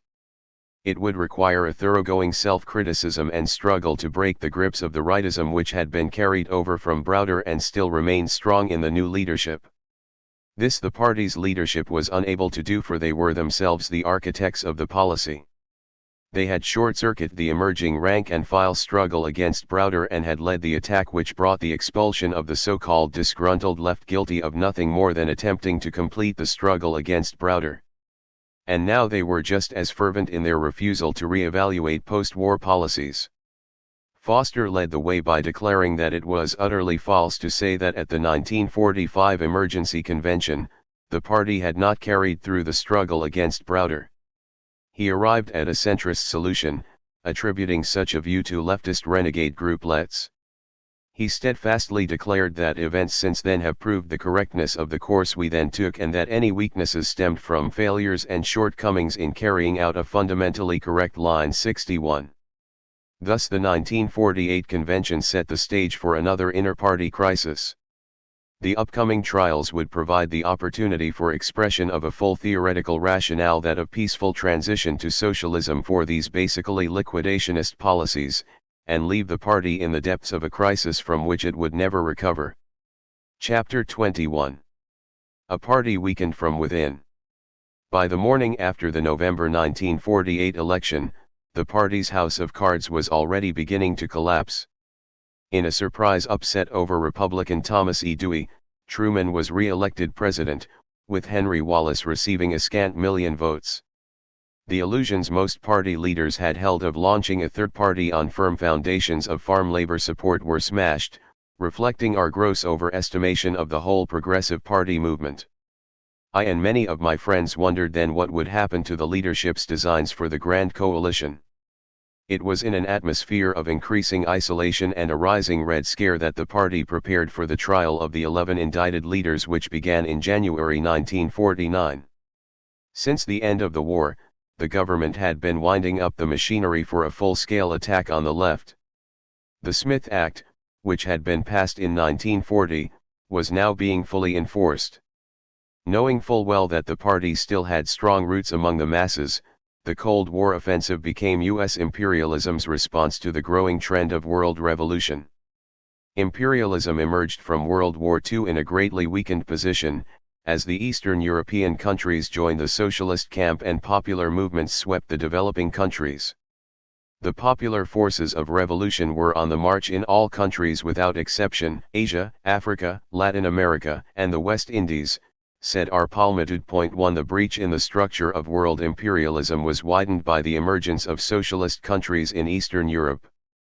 But most important, from the standpoint of its effect on colonial people, was the victory of the Chinese Revolution. The success of the national and socialist revolutions in China extended the world's socialist sector to 1/3 of humanity, transforming the balance of world forces in favor of the camp of socialism and national liberation, giving sweeping impetus to the anti-imperialist revolution.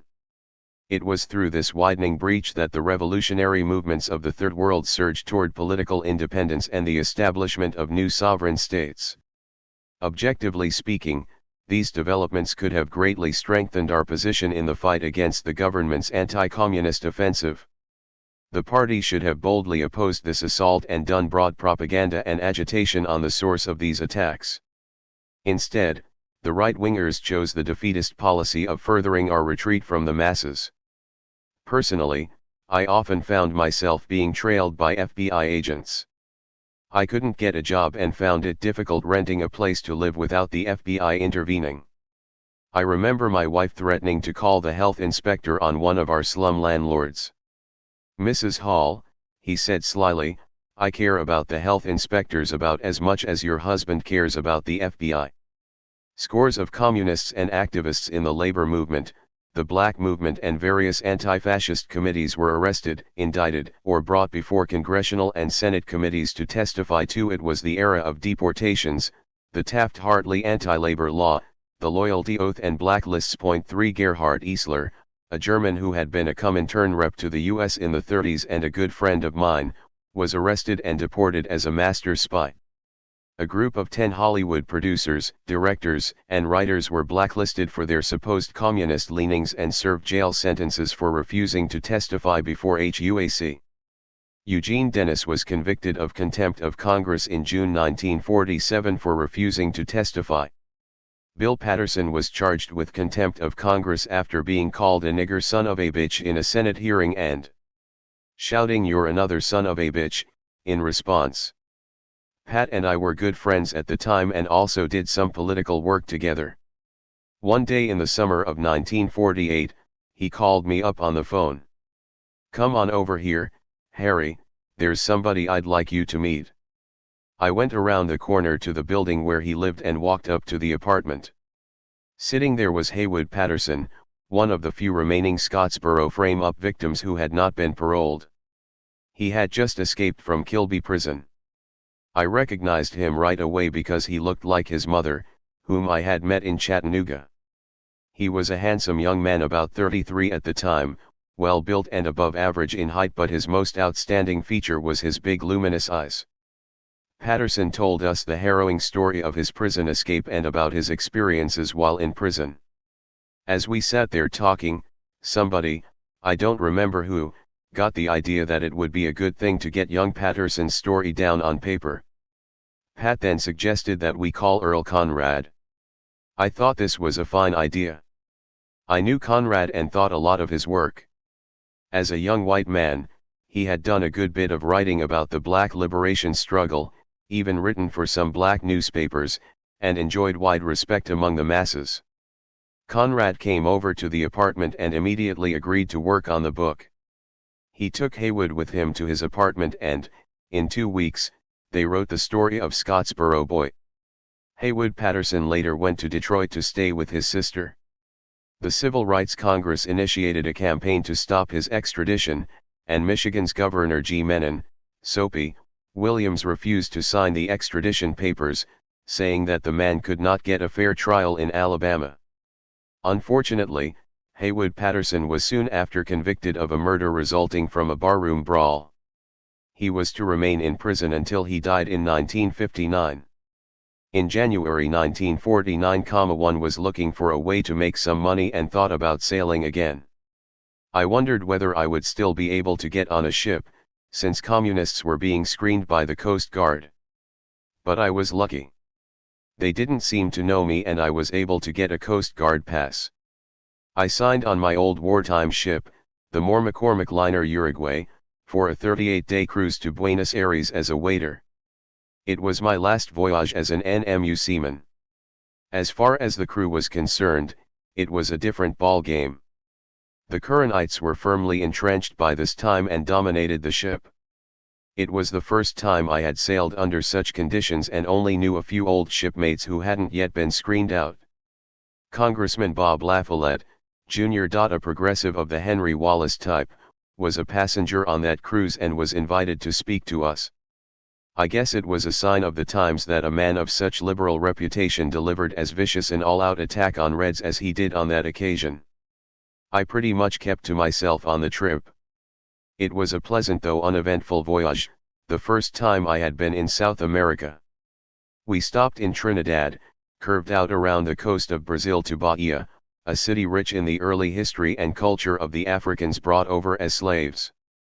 Then on to Rio de Janeiro, Santos, the port of Sao Paulo, Montevideo, and finally Buenos Aires. On returning to New York, I was assigned to do research for the defense in the trial of the 11 communist leaders. I was glad to get the assignment, glad to be doing some party work for a change.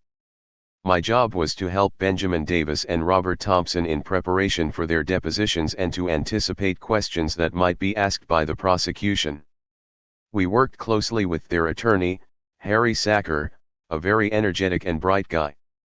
Like the other defendants, Thompson and Davis were charged under the Smith Act with conspiring to organize the CPU's a society, group, and assembly of persons who teach and advocate the overthrow and destruction of the government of the United States of America by forces and violence, and knowingly and willfully to advocate the overthrow and destruction of the government of the United States by force and violence. For the other major charge was that of liquidating the CPA and conspiring to Reorganize the CPU's A.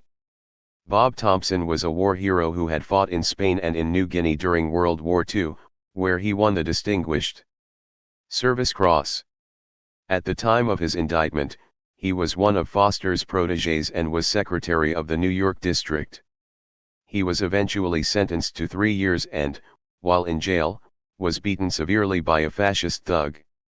He never fully recovered from the head wound he received as a result. Ben Davis was by that time a member of the New York City Council and the leading black in the party. He was a longtime acquaintance of mine, as I have already mentioned, and we had developed considerable political differences over the years. I was nevertheless pleased to be working on his defense. It was at this time that I met George Crockett, a young and very idealistic black attorney from Detroit. Today he is a judge in that city. I think some of his illusions about bourgeois democracy were lost at this trial. He was once moved to tears of amazement at one of the more crude and arbitrary rulings of Judge Medina. Crockett spent 30 days in jail for contempt, along with the other attorneys in the case, Sacker, Abraham E. Sermon, Louis McCabe, and Richard Gladstein. The trial, which was held at the federal courthouse in Foley Square in New York, lasted 9 months. From the start, it was clearly not a trial, but an inquisition of the Communist Party. The press willingly colluded with the government attack and the outcome of the case was a foregone conclusion. Presiding at this mockery of justice was the eminent jurist, millionaire, and landlord Judge Harold Medina. I went to the courtroom every day and sat through the interminable, boring sessions. I saw the viciousness and red-baiting of Medina and the prosecutor, Francis McGoey, firsthand, as well as the unseemly array of stool pigeons the government had mustered to its side. Much has been said and written about this trial, and I will not go into much more detail here. It was significant in that it was here that the theory of peaceful transition to socialism was first put forward as party policy. Point 5 The defense had two choices in terms of a legal strategy for this trial. An offensive strategy would have meant proclaiming the right to advocate revolution, to stand firmly on the First Amendment, to make the courtroom a tribune of the people as Dimitrov had done when the Nazis charged him with burning the Reichstag in 1933. A defensive line would have meant trying to prove that the defendants didn't do what they were charged with and would involve a lengthy explanation of the history of the communist movement worldwide. There was some struggle over these two lines, but it was the defensive strategy which was in the main adopted. Foster's deposition served as one of the party's main lines of defense. In it he outlines a course of the workers' struggle for socialism via a People's Front government, the perspective for achieving socialism in the U.S. along constitutional and peaceful channels. Foster elaborated some on this point a year and a half later. The establishment of a people's democracy in the United States would signify that the coalition of workers and their allies had won a decisive political victory over monopoly capital and that a government had come into power, committed to the abolition of capitalism and the establishment of socialism. Such a government might evolve either from a People's Front coalition government through an internal regrouping of forces, or it might be elected by the masses of the American people after the People's Front government had served its function. In either event, the working class and its allies would carry through their democratic program, curbing all violent and illegal efforts of monopolist reaction to defeat it and set up a fascist state. Point 6. Foster obviously saw the development of this theory not just as a defensive legal strategy, but as a political line. He was later to describe it as the most important theoretical advance ever made by the CPUSA on its own initiative. 7. On October 14, 1949, the 11 were convicted. All received 5-year sentences, except Thompson, whose sentence was reduced because of his wartime record. The case was appealed all the way to the Supreme Court, where the convictions were upheld. They started serving their sentences on July 2, 1951, with the exception of Thompson, Hall, Winston, and Green, all of whom went underground. 8 They too were eventually captured or turned themselves in and served some time behind bars. Released from my assignment on the defense team, I again started looking around for a way to support myself. I would have liked to continue as a seaman, but that was impossible since it was only a matter of time before the Coast Guard would catch up with my record.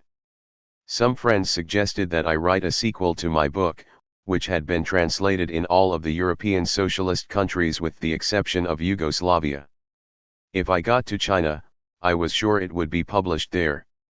Writers' unions in the various countries would undoubtedly sponsor lectures for me and ask me to write articles. The more I thought of the idea, the more I liked it. I discussed it with Belle and she was enthusiastic, agreeing to come along as my secretary.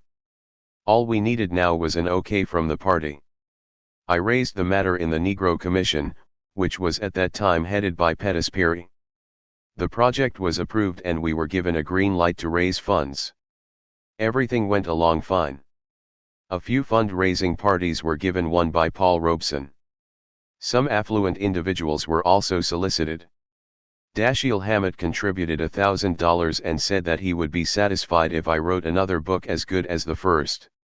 In a few weeks, several $1,000s had been raised and Belle and I booked passage on the French liner de Grasse. A couple of days before sailing, I stopped in at the Daily Worker office to pick up a press card. To my profound surprise, the editor, Johnny Gates, refused to give me one. This was all the more astounding in view of the fact that Gates himself had sent a letter accompanying my application for a passport, supporting my claim that one of the purposes for my going abroad was to write a series of articles for the Daily Worker. When I asked Gates why he refused, he mumbled something about not giving press cards out to everybody. Stunned and speechless, I went upstairs to the national office where I saw Henry Winston, National Organizational Secretary. At that time I thought a lot of Winston. He had given me much needed support in overcoming the opposition of sundry bureaucrats and white chauvinists to publishing my book. I told him what had happened. "What goes on here?" I asked. "Anybody can get a Daily Worker card. Why am I refused one on the day of my departure?" Winston looked perturbed.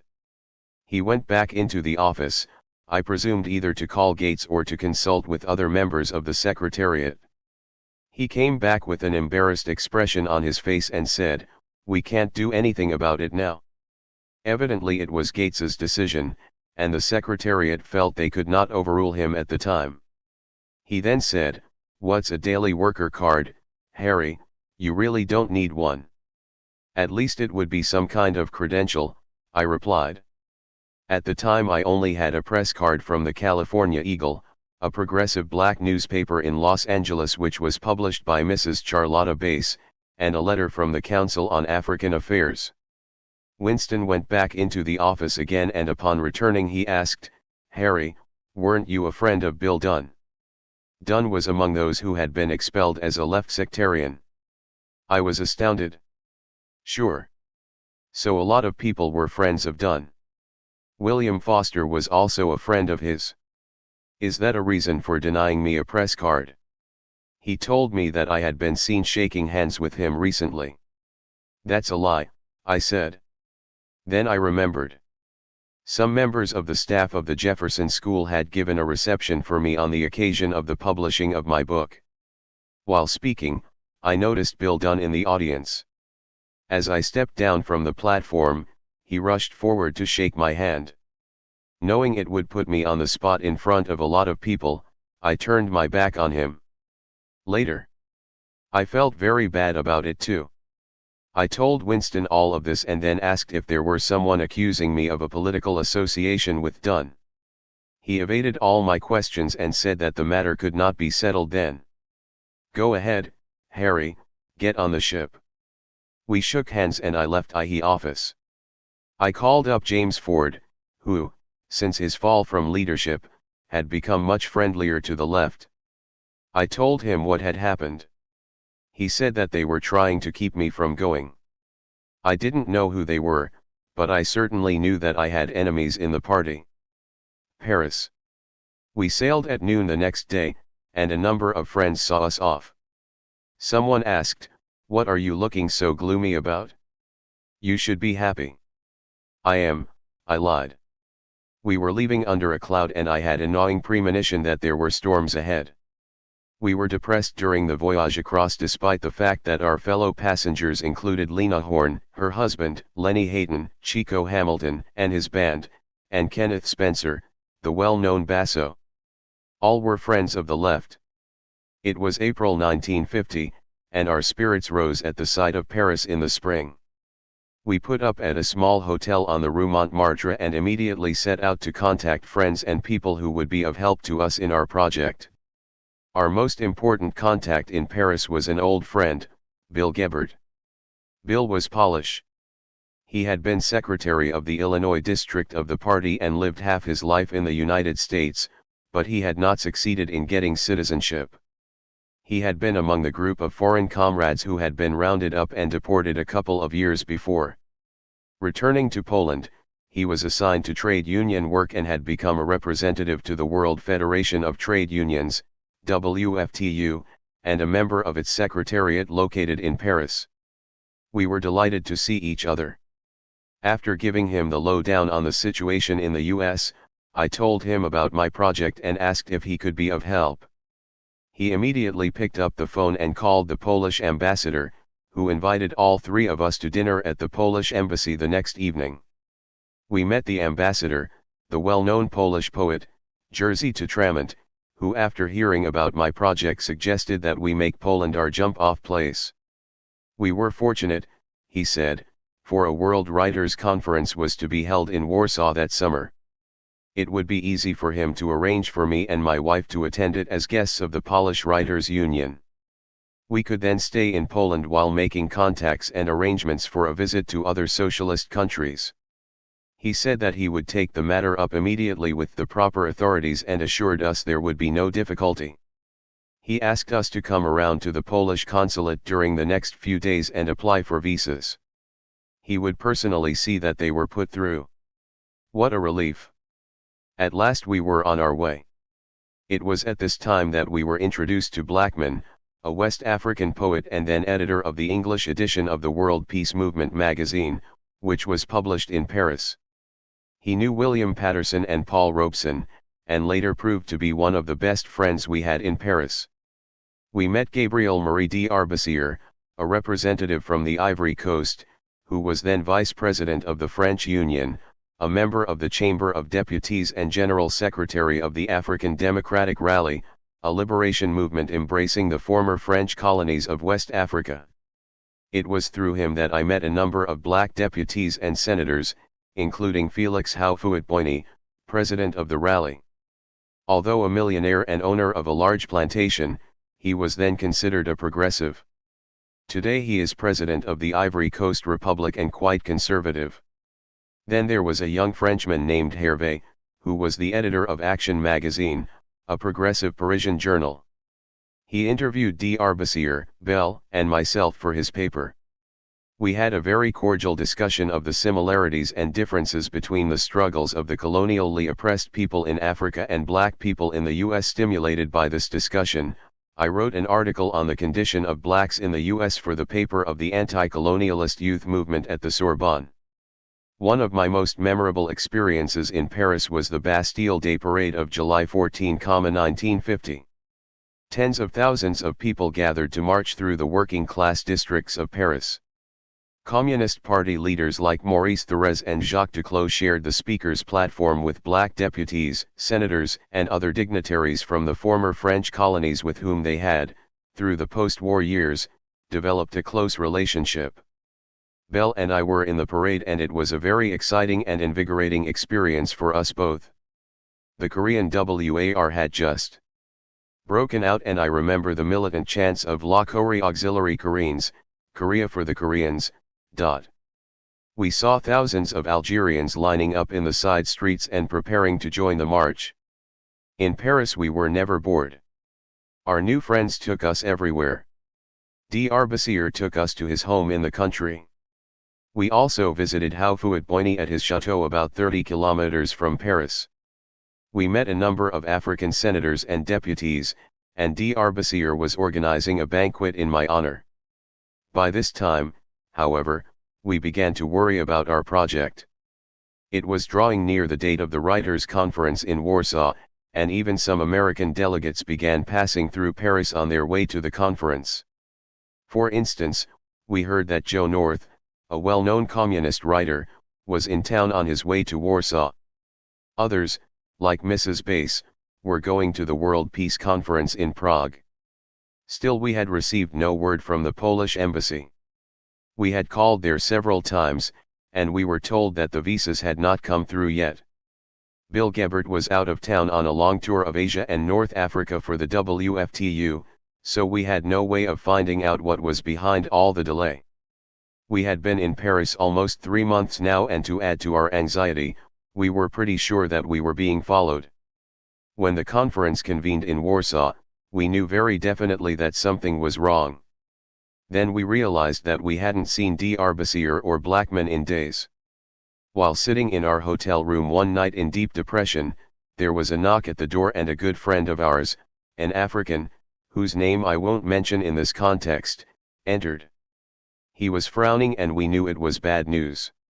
"What's up?" I asked. "I've got some bad news for you," he said.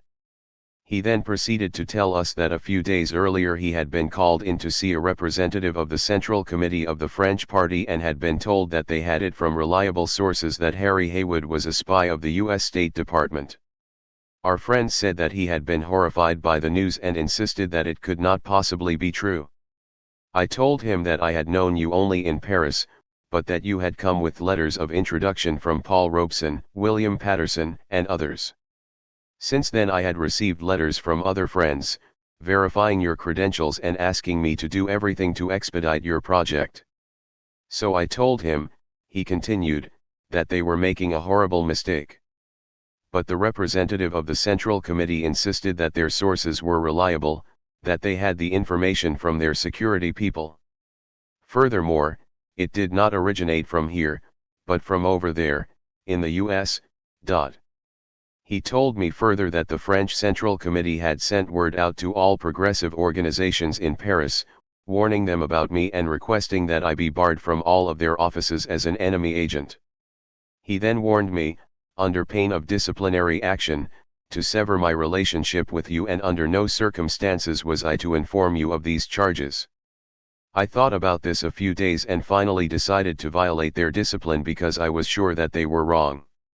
It was terribly unfair to you and your wife not to have told you about it. We sat there stunned. Finally our friend asked, "Harry, do you have any bona fides besides the letters from the Council on African Affairs? Haven't you got anything from the party itself?" I admitted I had nothing. Then he said, "You had better get in touch with them as quick as possible." He rose and said, "I wish you good people the best of luck. I'm sure that things will turn out all right. And that we will meet under more pleasant circumstances." He embraced us and left. Now, it had become clear why we had not received our Polish visa, why D'Arbusier and other friends had stopped coming around, why we were being tailed, probably both by the US Embassy and the French Communist Party, and why I had heard no more about the affair being planned for me by the African Democratic Rally. We were now completely isolated. We went immediately to the Grand Hotel on the Boulevard des Capucines, across from the Opera House, where I telephoned Patterson in New York. I told him of our predicament and asked him to relay the message immediately to the Secretariat. He was of course astounded and promised he would do so first thing in the morning. He told us to keep our spirits up and that I would hear from someone in a few days.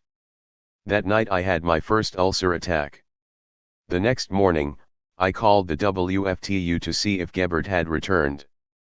Fortunately, he had, and we took a cab to his office. As I told him the story, he kept shaking his head and muttering, "Unbelievable." Finally, after I had finished, he said, "I had heard things were not so good back there, but I didn't think they were that bad." He then told us that Tramont had been assigned a new job as president of the Polish Writers' Union and that there was now a new ambassador. He then picked up the phone and called the Polish embassy to find out what had happened to our applications for visas. Listening intently for a moment or two, he put down the receiver, then shook his head and said, "They say, Harry, that they did not find it possible to give you a visa at this time. That's all they would say. It was now apparent to me that the word had been spread throughout the international communist community that I was a spy. But by that time I had become quite immune to shock. Several days later, I received a letter from Patterson in which he stated that he had brought the matter before the Secretariat. They were all profoundly shocked and all disclaimed any knowledge of the source of the spy charge, denying that it came from there. He said that they were taking the matter up and that I should stand by to hear from Winston in a couple of days. The letter from Winston arrived, expressing his regrets and those of the other leading comrades over the unfortunate turn of events which had prevented me from proceeding with my project. He assured me that they all had the fullest confidence in my integrity and were profoundly shocked by the charges. He went on further to explain that during the war, communication lines with other parties had been broken. They had not yet been fully restored and perhaps that was the source of all this confusion. He suggested that we return to the States while they straighten the matter out and then start over again, this time under the auspices of the party, with the proper credentials. It was August and we ran into the rush of Americans returning home when we tried to book passage. The only thing available was first-class passage on a ship, sailing from Antwerp, Belgium, in about 2 weeks. Winston wired me $600 for fare and expenses. With time on our hands and anxious to get out of Paris, we went to Amsterdam to visit Otto and Hermie Haywood. After serving as head of the International Negro Trade Union Committee in Hamburg, Germany, and being forced to flee from one country after another in the face of the fascist advance of the 30s, Haywood returned to the US just before the fall of France. With IJ's entry into the war, however, he returned to his native Dutch Guiana where he was soon thrown into a concentration camp by the Dutch. When he was released after the war, the US government refused to let him back into the country. Haywood and his wife then decided to settle in Holland where he was recognized as a citizen. Cold War. Finally we boarded the ship at Antwerp for an uneventful passage home. We were met at the dock in New York by Maud White and her husband, Arthur Katz. Immediately upon landing, I got in touch with the national office. I was told that a meeting of the Secretariat had been arranged for the next morning. Arriving at the national office, I was met by my old friend, Claude Lightfoot, whom the leadership had brought in from Chicago especially for the occasion. "Now Harry, hold your temper, keep cool," he pleaded with me. "Just keep cool and we'll work things out." Nearly the whole of the Politburo was present for the meeting, including Hall, Stahel, Winston, Perry, and Davis. I was very angry and demanded that something be done. "After all," I said, "the French said it came from here." No one in the leadership appeared to have any knowledge of where the rumors had originated. After considerable discussion, the meeting came to a very unsatisfactory conclusion. While it was generally agreed that I should return to Paris with proper party credentials, nothing to my knowledge was ever done to get at the source of the security breach. A few days later I went to see Louis Burnham, a young black friend of mine who had been enthusiastic about my project and had helped to sponsor and promote it. Lou was then editor of Freedom, Paul Robeson's paper, and he greeted me warmly. "What the hell happened over there?" he asked, and I ran down the whole story for him. He said he had heard about the charges against me at a meeting of the staff. We were dumbfounded. He named the staff members, all of whom I knew.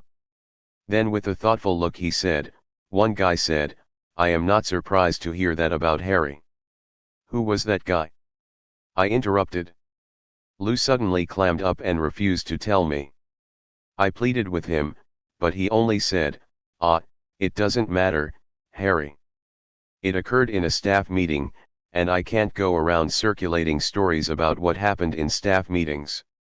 I left Lou and walked down 125th Street, wondering who my accuser was.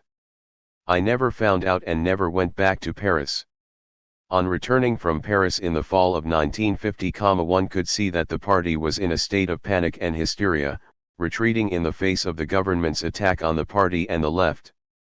The McCarran Act had just been passed, making communism a foreign conspiracy and communists foreign agents. Described by many as a blueprint for fascism, the act called for the registration of communists and laid the basis for deportation and prosecution under the Smith Act of thousands of party members. In September 1949, I had been among a crowd of 15,000 at a peace rally in Peekskill, New York, when a gang of fascist thugs attacked the crowd just as Paul Robeson was on stage singing. In late 1951, 83-year-old W.E.B. Du Bois was tried on a charge of espionage for his sponsorship of the World Peace Appeal, a petition against the war in Korea. The government accused a quiet young Jewish couple from the Lower East Side, Ethel and Julius Rosenberg, of being Master Atom spies. They were arrested in July 1950 and executed 3 years later, despite a massive international defense campaign on their behalf. Following the jailing of the party leaders in 1951, secondary party leaders were indicted in a number of states. These included Elizabeth Gurley Flynn, Claudia Jones, Pettis Perry, Betty Gannett, A1 Lannon, Oleta O'Connor Yates and Steve Nelson. Years of illusions about bourgeois democracy had left the party virtually unprepared for this governmental assault. Our party had clearly never expected such a development and had not built an effective secret apparatus. When we did make a feeble attempt to set up some sort of underground in the early 50s, its main purpose was not to continue the work under changed conditions, but to hide the party, to weather the storm, so to speak. This period of repression, which would normally have been anticipated and planned for by communists, came as a surprise to our leadership. Their immediate response was to greatly overestimate the attack. Party offices and sections were closed down, mass work cut back and membership consciously allowed to drop off. The Politburo dissolved the southern region of the party. This approach only served to increase the hysterical atmosphere in the party, as well as taking a concrete step toward its organizational liquidation. I went to see Henry Winston at the national office the day before he was scheduled to begin serving his sentence, but no one was there except Ben Davis. I asked him what he thought I could do to help the party, but decided not to take his advice when he said, just go out and lose yourself. Thousands of other party members, however, were actually directed to go out and start new lives for themselves, to have no contact with the party, to do no political work. Many were never heard from again. While the top leadership was in jail, Pettis Perry and Betty Gannett became the administrative committee of the party, a sort of caretaker leadership. They made day-to-day policy decisions and provided the main link with the underground section of the leadership. Foster remained as party chairman, but his health kept him mostly confined to his apartment in the Bronx. Gannett and Perry actively fostered such liquidationist moves. While many comrades feared to re-register, the party also deliberately lost contact with hundreds of its members. There are some high-level party functionaries who believe that a secret decision was made by the National Board at this time to drop 1/3 of the membership in order to make the party a smaller, more manageable cadre organization. 9. Whether or not this actually took place, it is in effect what happened. In 1956, Foster evaluated the period of the Cold War and characterized the approach taken to security as the worst error of the whole Cold War period. It did our party great injury in losses of members and mass contacts, he wrote. 10 Foster incorrectly characterized this error as leftism, instead of seeing it as part of the whole rightward retreat of the party. Police and FBI infiltration reached new heights in this period. The party's phony war. Things weren't easy for Bell and myself at this time either. We were still broke, unemployed and unemployable. I was working with the party's education department and teaching some classes, as well as working with William Patterson on We Charge Genocide. But none of this paid any money. It seemed that the FBI was always about one step behind me. When I did get a job, usually as a waiter, I would be fired a few days later for some inexplicable reason. Eventually a friend helped me get into Local 6 of the Hotel and Restaurant Workers Union, and I was then able to hold down some jobs with a measure of security. Against this background of panic, hard times and police infiltration and harassment, the party continued its march to the right. Inevitably our revolutionary line and program on the Afro-American question was left to fall by the way. Concomitantly, white chauvinist attitudes and practices were once more on the rise. What was needed was a reaffirmation of our revolutionary line and an intensive campaign of education, in combination with mass work. The leadership responded instead with what I would characterize as the phony war against white chauvinism. Rather than coming out wholeheartedly in support of our revolutionary position, a kind of moral crusade was launched which was completely divorced from any mass work. Refusing to examine the full implications of black oppression as national oppression, it was assumed that chauvinist practices could be eliminated by wiping out wrong ideas and attitudes of the party rank and file. White chauvinism came to be considered as a sort of phenomenon, a thing in itself, separate from the fight for black rights and proletarian revolution. In the end, white chauvinism was strengthened as a result of this phony war. In discussing the period, I cannot overemphasize the effects of FBI and police infiltration, provocation, and incitement and their consistently and consciously disruptive activities.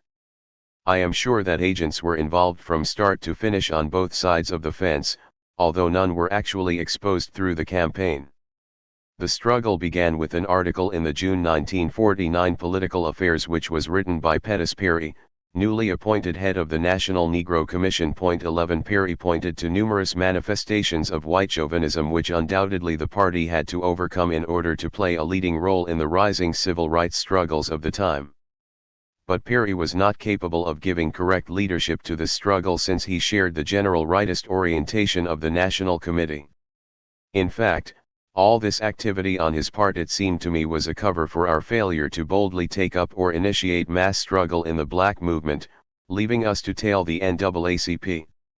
From the start, the struggle emphasized administrative solutions, expulsions, penalties, and removing people from leadership, in a complete distortion of proper communist methods of criticism and self-criticism. The purpose of criticism is to strengthen the party, to consolidate the cadres behind the correct line and practice through exposing errors and rectifying them in practice. When Jokinen, the Finnish communist from Harlem, was found guilty of white chauvinism in 1931, his program for rectification involved playing a leading role in the movement for black rights. Jokinen did this, fully vindicating himself in the eyes of the party and the black masses. No such actions were taken in the phony war. Instead, inquisitorial-type hearings and committees were set up. Veteran cadres raked over the coals, often with little or no cause, censured, and many expelled. A view developed which contended that the party could not move forward, that mass work had to wait, until all vestiges of white chauvinism were driven from the ranks. This view was thoroughly idealist and contradicted the experiences of the socialist countries, where the struggle against great nation chauvinism goes on even in the period of socialist development.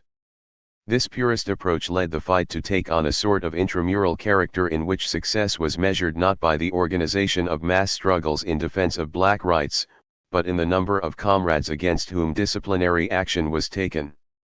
It was an atmosphere which was conducive to the development of a particularly paternalistic and patronizing form of white chauvinism, as well as to a rise in petty bourgeois narrow nationalism among blacks. The growth of the nationalist side of this distortion was directly linked to the breakdown of the basic division of labor among communists in relation to the national question.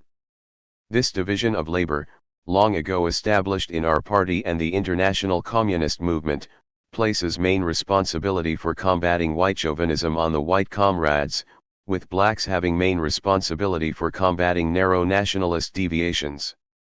When Pettis Perry came forward as the chief prosecutor of white chauvinists, this division of tasks, so essential to building firm unity of the races, was clearly violated. On the one hand, it allowed the leading white comrades to abdicate their responsibilities in fighting chauvinism and rallying white workers in defense of black rights, while on the other, it left Perry and other leading blacks as the defenders of blacks against white chauvinists. The dangers of narrow nationalism were ignored. The view developed that any act by a white person which any black resented was, ipso facto, white chauvinism. Such an analysis was of course completely devoid of class content. In the final analysis, it was used to attack our revolutionary line on the black national question, which was always based on the fight for international solidarity of the working class. Both tendencies, racist paternalism and narrow nationalism, merged in a line of capitulation to the imperialist ruling class. The common denominator of both, their theoretical foundation, rested in the treatment of peoples comprising an oppressed nation as a socially undifferentiated mass. All blacks, regardless of their class, were considered revolutionary. At the time, I wrote about the character white supremacy took on, saying, in this case, the capitulation of white comrades to Negro nationalism is in itself an expression of white chauvinism, reflecting a hangover of bourgeois liberal, paternalistic attitudes. Of all forms of white chauvinism, I wrote, patronization is the most subtle, insidious, and perhaps most pernicious type, because it parades under the banner of concern for the Negro, sometimes hiding a real desertion of the struggle for Negro rights. It is a form which tolerates, coddles, encourages, and panders to Negro bourgeois nationalism as it retreats before it. 12. A double standard existed whereby white comrades might criticize other whites, but not black comrades. A white making a criticism of a black comrade for narrow nationalism was usually branded a chauvinist. This denied blacks the benefit of criticism and self-criticism. I remember how such patronization thoroughly angered many of our working-class black cotters. As the struggle wore on, and it lasted a good 4 years, it assumed a more and more vicious character.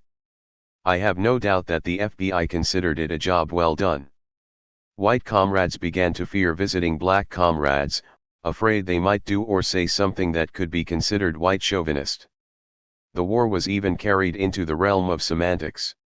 Comrades who used expressions like black coffee or black sheep were liable to be charged with chauvinism. 13.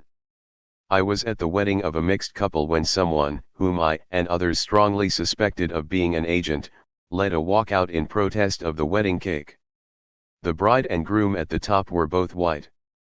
Earl Conrad was a very close friend of the party. 14. In 1950, he wrote Rock Bottom, the story of a black woman in the Florida Everglades, where blacks lived under very primitive and slave-like conditions. 15. Somehow this book, which was based on actual interviews, was construed to be degrading to black people, and Conrad was heavily censured by the party for white chauvinism.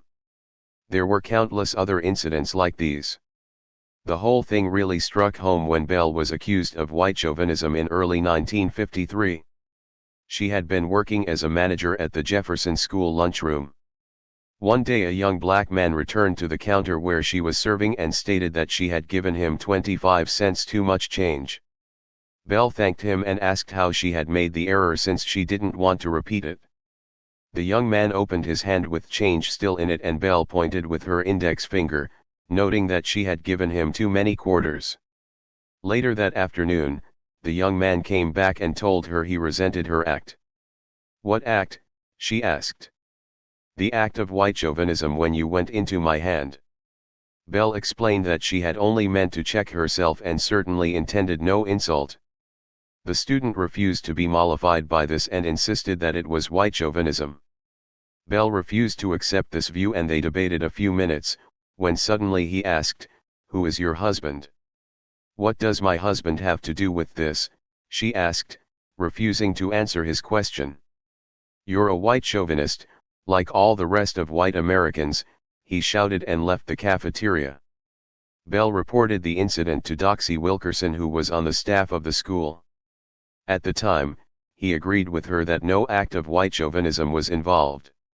He explained to Belle that there was a tendency to distort the struggle against white chauvinism among some of the younger students.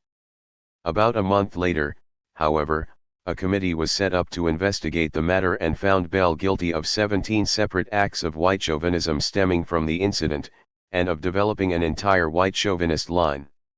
It was to be 8 months before she was cleared of these charges, and even then the leadership tried to cover up the political questions in order to establish peace. Involved in the accusations that were brought against Belle were not only the school staff, but representatives of the state leadership as well. All exhorted her to accept the view of the student, since her refusal only compounded the errors of white chauvinism. The student later admitted that he had asked about her husband because he believed that most women who marry Negro men are more chauvinistic than others. Not a word of criticism of the student was raised with regards to the slander.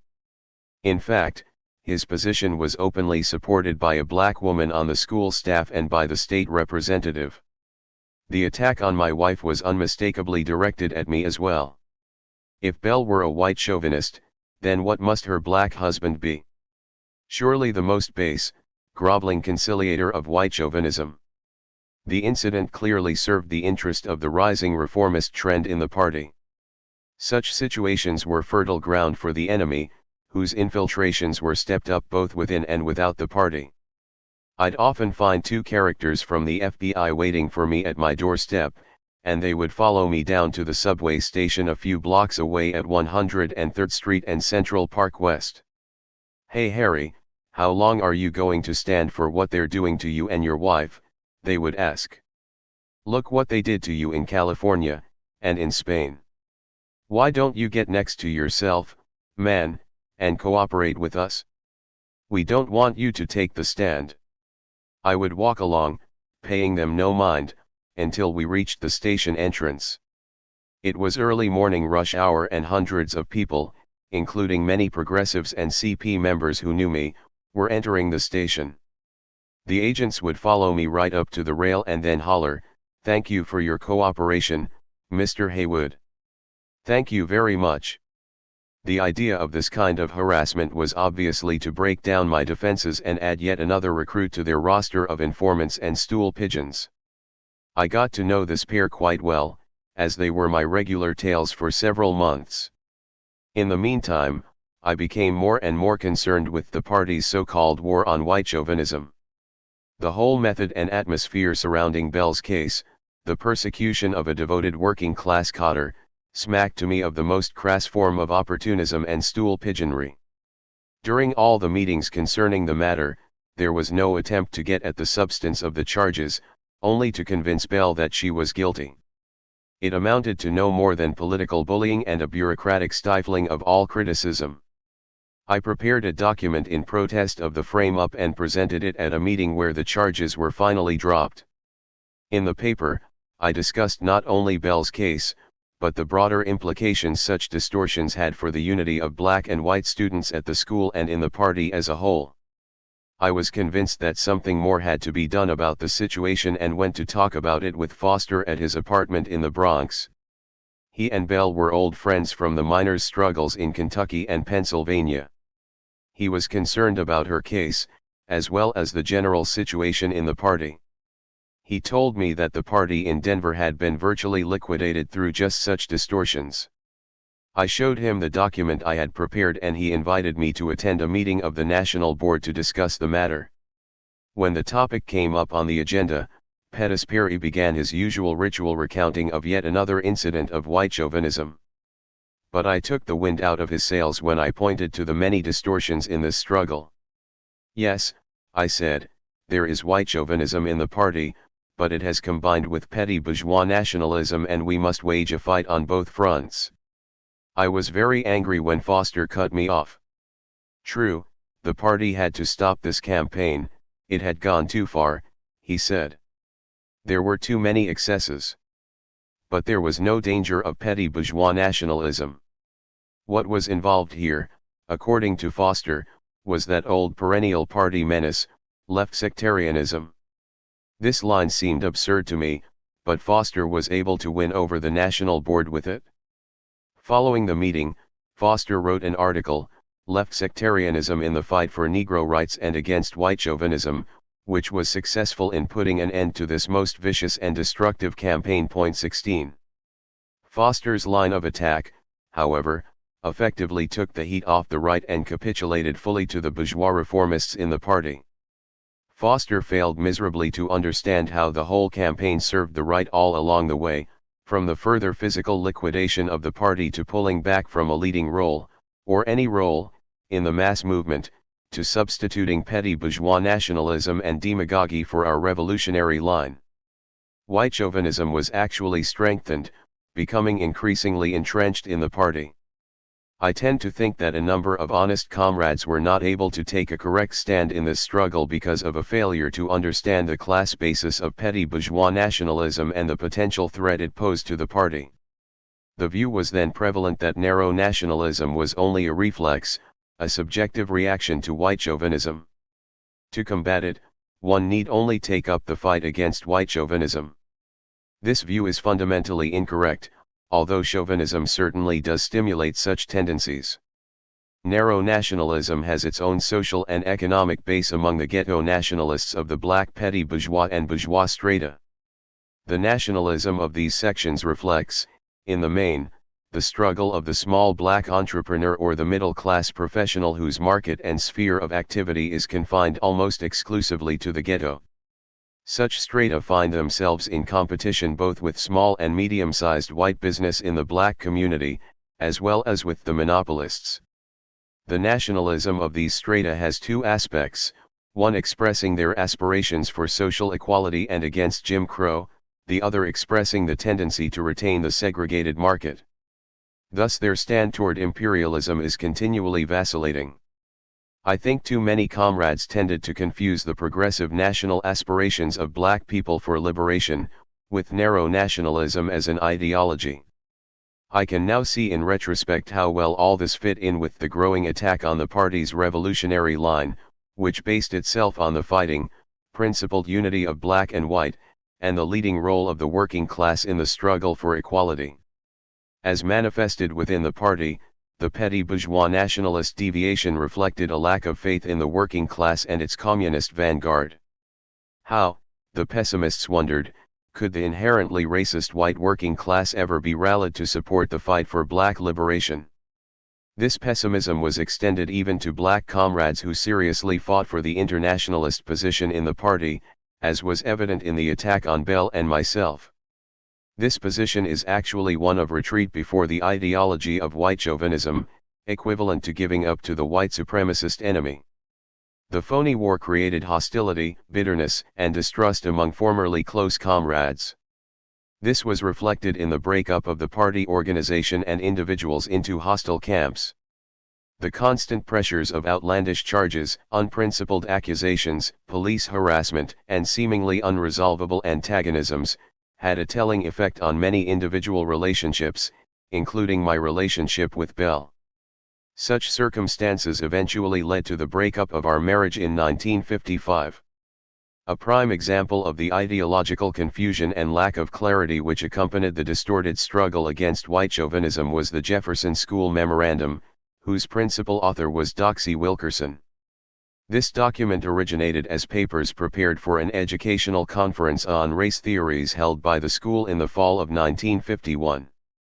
The purported reason for the conference was to develop further the Marxist conception of the Negro question as a national question. 17 But in the guise of polemics against bourgeois racist ideology, it turned out to be another attack on our revolutionary position.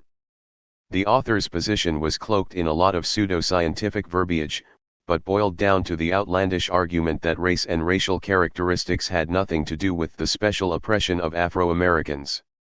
The position was based on two fallacious ideas.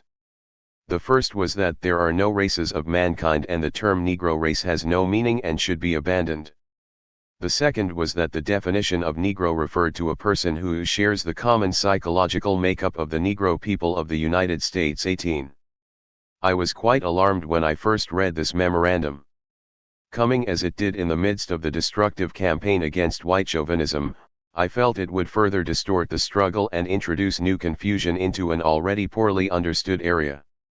Just how would the party explain to the masses of blacks that race was not a factor in their subjugation? How would the party develop struggle against white chauvinism among the white workers if the Negro race did not exist? How would the party uphold the special internationalist responsibilities of Afro-Americans to support the struggles of blacks in Africa and Latin America? Obviously, adopting Doxey's line would lead to isolating the party from the masses of blacks, abandoning the struggle to build a mass movement in support of black rights among white workers, and undermining the militant solidarity of Afro-Americans with blacks in the Third World. I immediately wrote a rebuttal which I planned to give to the editorial board of Political Affairs.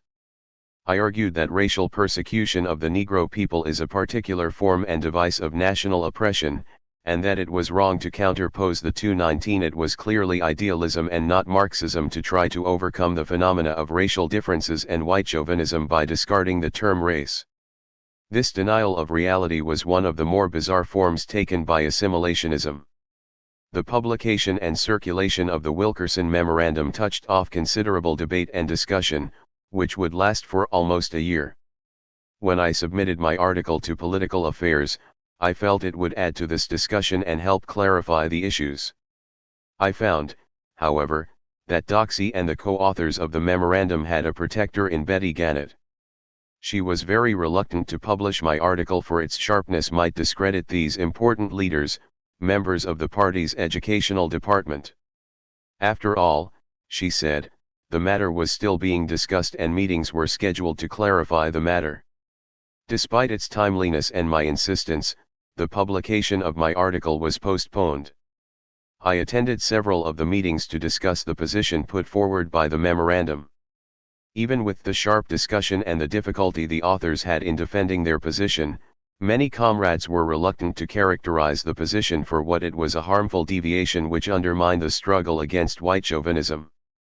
In fact, the position struck at the roots of our revolutionary line by denying the concrete facts and particular forms of national oppression of Afro-Americans. I realized that if Betty Gannett had her way, publication of my article would continue to be postponed. In early spring, several months after I submitted the draft to Political Affairs, I sent a copy to Foster and asked his opinion. I received a reply on April 21, 1952, in which he agreed with the main line of the article. He offered several criticisms which helped strengthen the document, and I incorporated them into a new draft. Evidently, he also sent copies of these letters to Political Affairs and to the Jefferson School. It wasn't long after I received his reply that I was called into another meeting with Lil Gates, Theodore Bassett, and Alberto Moro, the education director of the New York district.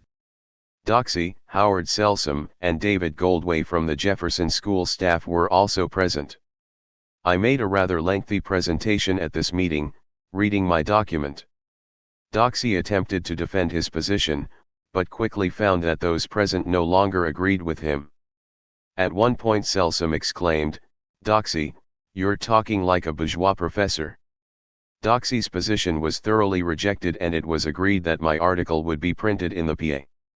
I was somewhat surprised, therefore, to see it wasn't in the next issue of the journal. I couldn't understand what had postponed its publication. My answer came in the August 1952 PA in an article titled "Race, Nation, and the Concept Negro" by Doxey Wilkerson.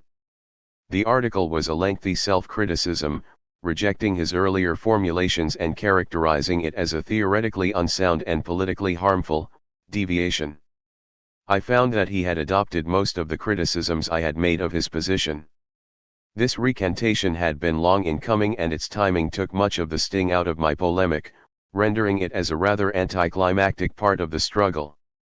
Finally, in October 1952, it was published, changed somewhat in light of Doxey's self-criticism. The long delay showed clearly that the leadership was not willing to give credit or prominence to any spokesman for the revolutionary tendency in the party. Wilkerson's theory was in itself of little significance; it was too preposterous to have any lasting impact. Its real significance was in the manner in which the party leadership was able to use it to obscure the real issues and suppress the ideological struggle necessary to reassert a Marxist-Leninist position on the national question. By protecting and promoting Wilkerson's theory, the leadership forcibly shifted the focus of the debate away from the key questions: self-determination and the party's leadership role in the black liberation and working class struggle. It was no accident that Wilkerson's assimilationist approach developed to muddy the waters in this period of the march to the right. It left the field open for all sorts of liberal bourgeois theories, and was an expression of the rising trend in the party to tail after the bourgeois assimilationist leadership of the NAACP. Reformism in the field of work among blacks would politically express itself much more clearly in the coming years with the complete acceptance of the NAACP as the vanguard, the vital center of the Negro People's Movement. 20. The resurgence of this right-wing trend in the party was given added encouragement by the prosperity of the war and immediate post-war period. Figures from the Department of Labor reveal that during these years, for the first time in history, there appeared a trend toward closing the gap between black and white living standards. From 1939 to 1947, earnings of blacks increased from 41.4% to 54.3% of white wages. 21. Big business in the U.S. was pushing more funds into the corruption and co-optation of black leadership, the building up of a token elite as a contingency against future black revolts. This corrupting influence was greatly stepped up during the Cold War. The Truman administration made a rash of appointments of black assistants to the department heads and agencies of the federal government. A black woman, Mrs. Edith Sampson, was appointed to the American delegation to the United Nations. Black goodwill ambassadors were dispatched to the former colonial nations of Asia and Africa to polish up the new image which Uncle Sam sought to present as the champion of peace, freedom, and democracy. Ambassadorial Uncle Toms, quipped Earl Brown, a journalist and later Harlem councilman. According to black leaders, however, integration was right around the corner. These hopes were later embodied by the NAACP slogan, "Free by 63." Direct and imminent integrationism was to continue as the dominant trend through the early stages of the Black Revolt until the rise of the Black Power movement in the middle 60s. But the economic base of this brief black prosperity was actually destroyed with the series of recessions that followed the Korean War. A structural type of unemployment developed, the result of permanent destruction of jobs by automation, rather than merely cyclical layoffs. The blow hit blacks the hardest because they had the lowest seniority, having entered industry the latest. The crisis in the cities was aggravated by the farm crisis, which thrust 1 million black soil tillers upon a shrinking labor market at a time when the skills they possessed were made obsolete by the new technology. As a prelude to the revolt of the 60s, deep unrest engulfed black communities across the country. A small cloud no bigger than a man's fist, Elijah Muhammad's Nation of Islam, had already appeared on the horizon, a harbinger of the great black power nationalist upsurge to come into the mainstream. Despite such ominous portents, the right reformist tendency in the party continued to gather strength in its attempt to subvert and overthrow our revolutionary position. It began at first covertly, as a sneak attack by the liberal integrationists like Jackson and Dennis, who formed the controlling group on the National Committee. We of the opposition found ourselves fighting a defensive action, unaware at first that the whole line was under attack. We struggled locally in clubs and sections, but we were rapidly overwhelmed by the integrationists who maintained the upper hand at all times. We were barred from the press and all other channels of inter-party communication. A full-scale reformist offensive was kicked off by articles and writings of some leading black communists, who exaggerated the progressive role of the NAACP leadership in the liberation movement. Such theories downplayed the need for a fight within the movement for the leadership of black workers as a guarantee of the development of a consistent and militant struggle for black rights. The theory for this position was elaborated by Charles T. Mann, pen name for James Jackson, in his pamphlet Stalin's Thought Illustrates Problems of Negro Freedom, published in 1953. Mann characterized the modern national liberation movement of colonial and subject peoples as primarily a bourgeois effort, a struggle of the national bourgeoisie for control of its national markets, rather than a movement of the masses against imperialist oppression. This pamphlet was widely distributed in the party and was understood to mean uncritical acceptance of black right reformist leadership. It served as the opening gun in the attack on the party's black and working class cadres, especially its trade unionists, who according to Mann's position were left sectarian for not accepting bourgeois leadership. With the Supreme Court decision of 1954, Brown versus the Board of Education, Topeka, Kansas, outlawing school segregation, the party's pro-integrationist leadership threw all caution to the winds and went into panegyrics over the NAACP leadership. the revisionists unreservedly embraced the pro-imperialist swindle of imminent, peaceful, democratic integration of black people into all aspects of American life under imperialism, dovetailing as it did with the party's developing theory of peaceful, parliamentary transition to socialism. In 1956, Ben Davis wrote that a realistic perspective has opened up for a peaceful and democratic achievement of the full social, political and economic equality of the Negro people within the framework of our specific American system and tradition. 22 Agreeing wholeheartedly with the NAACP, the party leadership concluded that the Jim Crow system was threatened with imminent destruction, and the Supreme Court decision was the triumph of the NAACP's policy of legal opposition. Doxy Wilkerson hailed Thurgood Marshall, then a member of the NAACP's legal staff, as the hero of the Supreme Court battle. But the facts are that this decision, historic in its effect, was a tactical concession. Its objective was to lull the rising black movement at home, bolstering the faltering bourgeois assimilationist leadership and quieting adverse criticism from abroad. Dr. Mordecai Johnson, then president of Howard University, put this forward at the 1954 CIO convention in Cleveland. Johnson alluded to the fact that the decision had been immediately translated into 40 languages. One could conclude from that the power of world socialism wrested this concession from the American ruling class circles, he said. 23. During this period the party completely underestimated the explosive nature of the black movement, denying the possibility of a revolutionary upsurge of blacks.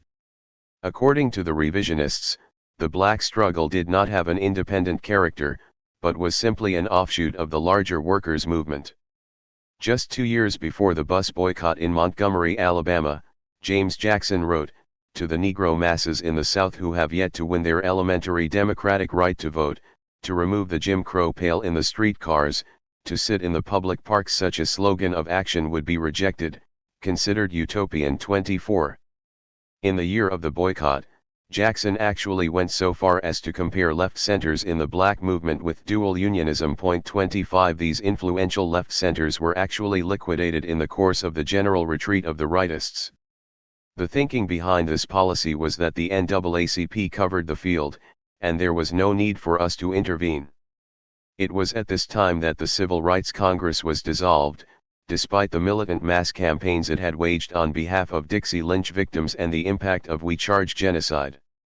The Southern Negro Youth Congress was allowed to fall apart as early as 1947, when leading black cotters were assigned to other areas of work.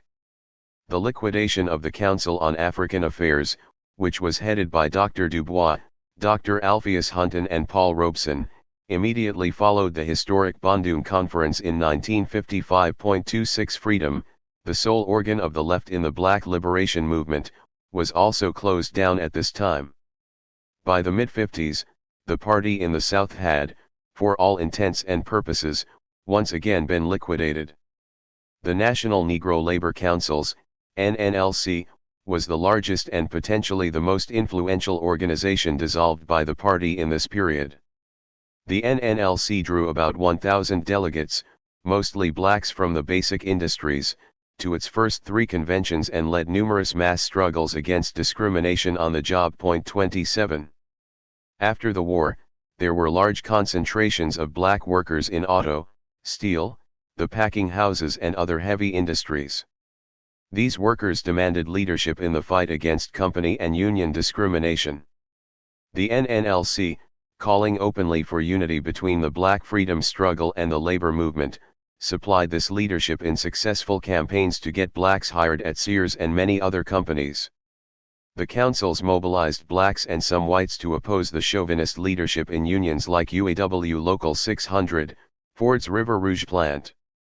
The NNLC was also active in black communities, as in Louisville, where their successful campaign for jobs showed a militant working-class alternative to the increasingly conservative NAACP.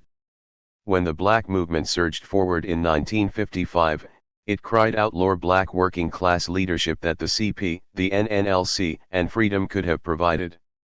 But the CP leadership united in opposition to everything that diverted the masses from the mainstream of the NAACP and the AFL-CIO. With the consolidation of this liquidationist line, the party leadership attacked the NNLC. In June 1956, Benjamin Davis openly criticized the work of these councils and said that they had led to the isolation of many Negro trade union cadres from the main body of the Negro and white workers, and that as a result these cadres became almost powerless to affect the mainstream of organized labor. 28 The dissolution of these centers left a void in the movement, with many party and non-party cadres becoming demoralized, resigning from activity. With as good a sense of timing as ever, A. Philip Randolph stepped into the void that the party had left behind. In 1960 he founded the Negro American Labor Council, NALC, with the intent of harnessing the militant caucus movement under the firm control of the AFL-CIO bureaucracy. Randolph, and under his leadership the NALC, refused to take a firm stand against discrimination. Randolph openly stated at the founding convention that discrimination in the unions was no reflection on the leadership of the AFL-CIO. 29 At the 1962 convention, the councils failed to take up the NAACP petition to the NLRB, which would have had two unions decertified for failure to represent black workers. The rightist line on the Afro-American question was of course a part of the whole rightward drift in the party. Under the slogan of getting into the mainstream, the party attempted to liquidate all left centers and independent communist work. A number of articles were written at that time, many of them coming from underground leadership, which criticized purism, self-isolation and left sectarianism in our work, characterizing leftism as the main danger in the party.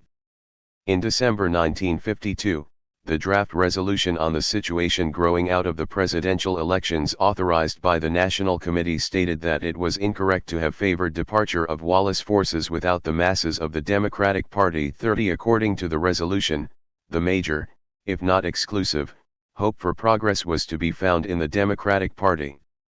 If the masses of workers weren't ready to desert the Democrats, neither was the PUSA.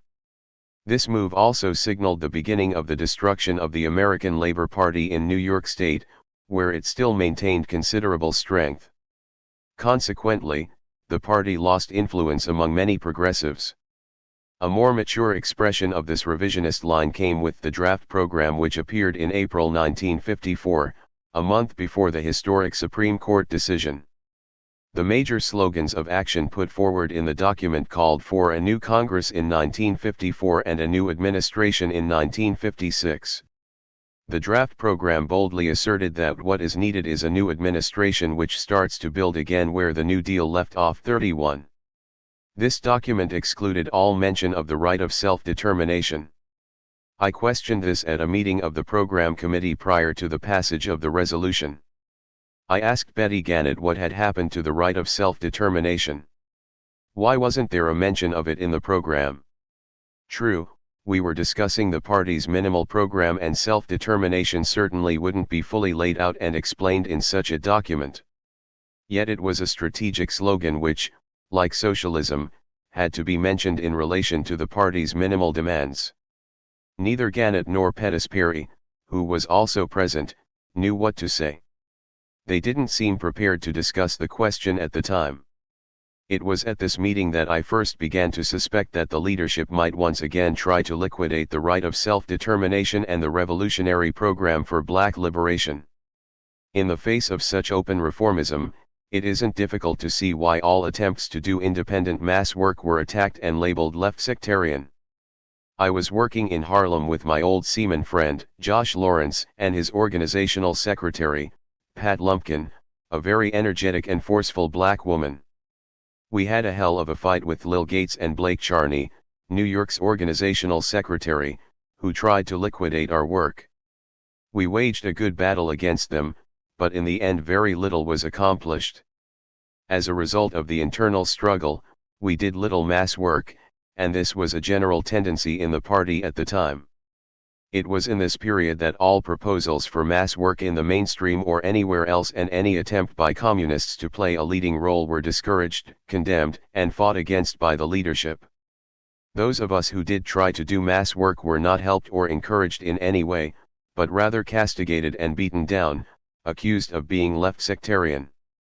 We were told to have respect for the bourgeois reformists in the black liberation movement, for the bureaucrats of the trade union aristocracy, to lay off and wait for favorable conditions to arise for our full participation. Through such policies, the party increasingly lost its once important roots in the shops, mills, and black working class communities. In the course of these years I married Gwen Midlow. She was a young Jewish woman whom I had met earlier in Paris, when she and her husband were both music students there. She came from New Orleans, where she had been an active member of the Southern Negro Youth Congress, participating in the Wallace Campaign, the Civil Rights Congress and many other mass campaigns of the party in the South. We had political agreement on the major questions and in particular on the black national question. Chapter 22. Revisionism takes command. By the time of the April 1956 National Committee meeting, the party was in the throes of its most serious crisis since 1944. The meeting itself was historic in that it was the first time that the top party leadership had met together since 1951. With the exception of Gil Green and Henry Winston who were underground and Bob Thompson and Gus Hall who were still in jail, the National Committee was up from underground and out of prison. Right opportunism, which had been thriving and undergoing continuous growth in the 50s, erupted into a full-fledged liquidationist line whose only logical conclusion would be the complete destruction of the party as a revolutionary force. Fresh out of the Atlanta penitentiary, Eugene Dennis gave the main political report at this meeting. This one-sided, thoroughly negative report placed all the blame for the party's mistakes and isolation upon dogmatism and left sectarianism. He called for a new look at our past errors and the development of a mass party of socialism. The effect of this report was to open the floodgates to the blatantly liquidationist faction led by John Gates, editor of the Daily Worker. Gates and his cronies on the Daily Worker and in the New York State Committee attacked the CP from all sides with the express purpose of dissolving the CP as a Marxist-Leninist vanguard party. Gates pushed for the abandonment of the party's leading role and the development of pressure group politics whose organizational form would be a political action association very much like Browder's CPA of 1944. Gates called for a critical re-evaluation of Marxism-Leninism. If anyone asks me whether I base myself on the principles of Marx and Lenin, I want to be able to answer which of those principles I believe in and which I do not. 1. This open liquidationist faction made skillful use of the confusion that resulted from Khrushchev's anti-Stalin revelations. The secret revelations stunned the American party and in effect deprived the anti-revisionist forces of an ally we had relied on in the past. 2. The international communist movement had historically lent the weight of its influence and prestige to the left in the American party. For example, the Third International's assistance in bringing together the two principal organizations, the Communist Party and the United Communist Party, to form the Communist Party USA in 1921, Comintern leadership in the struggle against the factionalism of the 20s and Lovestone's American exceptionalism, and the Duclos letter which helped initiate the struggle against Browderism. Rather than finding a source of support in the Soviet Union, we on the left were thrown completely off balance by the new revelations. At first we couldn't believe Khrushchev made such a speech, thinking it must be some imperialist propaganda stunt. When this initial reaction passed, we tended to give the new Soviet leadership the benefit of the doubt and failed to grasp the full implications of this attack on Stalin. The liquidationist right used this as an excuse to attack proletarian internationalism in general, calling for a sweeping re-evaluation of our line. They bitterly denounced our past history as one of slavishly clinging to imported doctrines, the bankruptcy of which was now being proven. Under the guise of fighting dogmatism inherited from the era of the cult of personality, the Gates crowd concluded that Leninism was nothing more than Marxism applied to the peculiar, backward condition of Russia, a purely Russian social phenomenon and therefore not applicable in the U.S.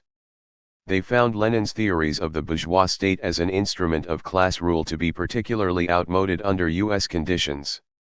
It was in this spirit of re-examination that the entire National Committee, with the exception of Foster and Ed Strong, voted to condemn the use of Soviet troops against the reactionary CIA-inspired counter-revolution in Hungary in October 1956. Personally, I was most interested in the role that Ben Davis played at the April board meeting. We had met earlier in the year, not long after Davis got out of jail. We had had some friendly discussions. He said he wanted to get my ideas on the developments in the Afro-American question in order to help him prepare for the report he was going to make at the meeting. Despite the sharp disagreements we had had in the past, I felt then that we were largely in agreement. I thought that perhaps his years in jail had changed him, given him cause to re-evaluate our past differences. We concluded the series of meetings on a friendly basis. In May, however, I learned it was the same old Ben, the same sly, ruthless politician, who used his authority and that of Foster to further his own personal power and influence. In his report, Davis strongly attacked our revolutionary position, dropping completely the right of self-determination. At the National Committee meeting in June he restated this position. It would seem that the slogan of self-determination should be abandoned and our position otherwise modified and brought up to date. 3. This sharp attack took me by surprise because he had given no indication whatsoever in our earlier discussions of any major differences. Plans for the 16th Party Convention to be held the following February were being made at this meeting. A draft resolution was to be prepared as soon as possible and pre-convention discussion and debate begun.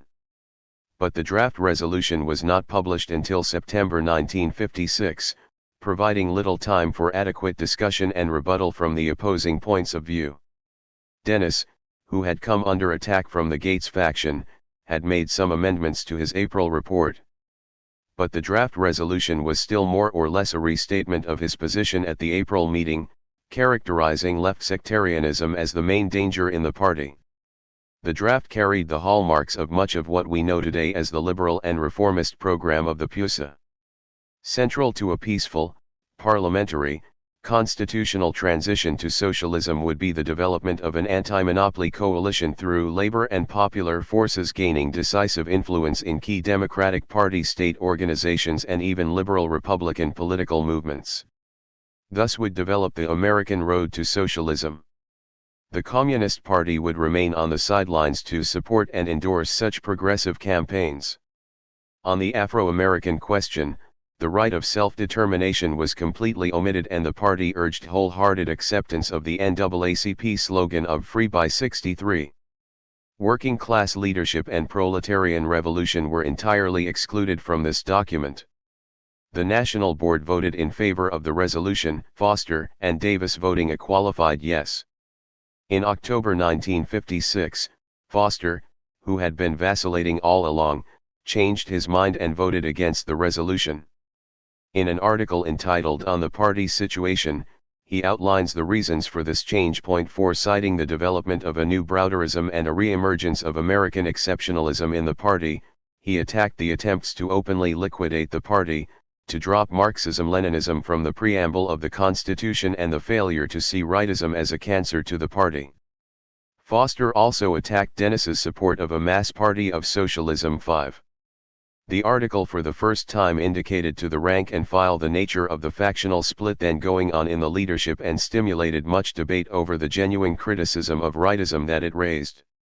In the final analysis, however, the article failed to provide a firm basis for a consistent fight against the right because of Foster's basic unity with the other factions on the question of the main danger. To Foster, ultra-leftism was unquestionably the main danger, and as an example he cited the hesitancy with which the party took up the theory of peaceful transition. He failed totally to understand how this very estimate of the main danger had through the years fostered and nurtured the cancer-like growth of right opportunism and stifled the fight against revisionism in the party. Pre-convention discussions around the draft were hot and heavy. The right contended that we had to seriously and creatively scrutinize our past history, re-evaluate our goals. They passed off any criticism of their position as old and dogmatic, a refusal to consider fresh approaches or make a new start. Anyone who attacked them was immediately labeled a left sectarian. I attended several meetings of the National Negro Commission as part of the pre-convention discussions that fall. The leadership inundated these meetings with articles concerning new data on the Black Belt, a re-evaluation of the Black Belt theory in light of massive out-migrations from the Deep South. I argued against these positions, that the development and existence of an oppressed black nation in the South was not merely a question of nose counting. as I later wrote in for a revolutionary position on the Negro question, 1957. This approach blurs over the main essence of the question.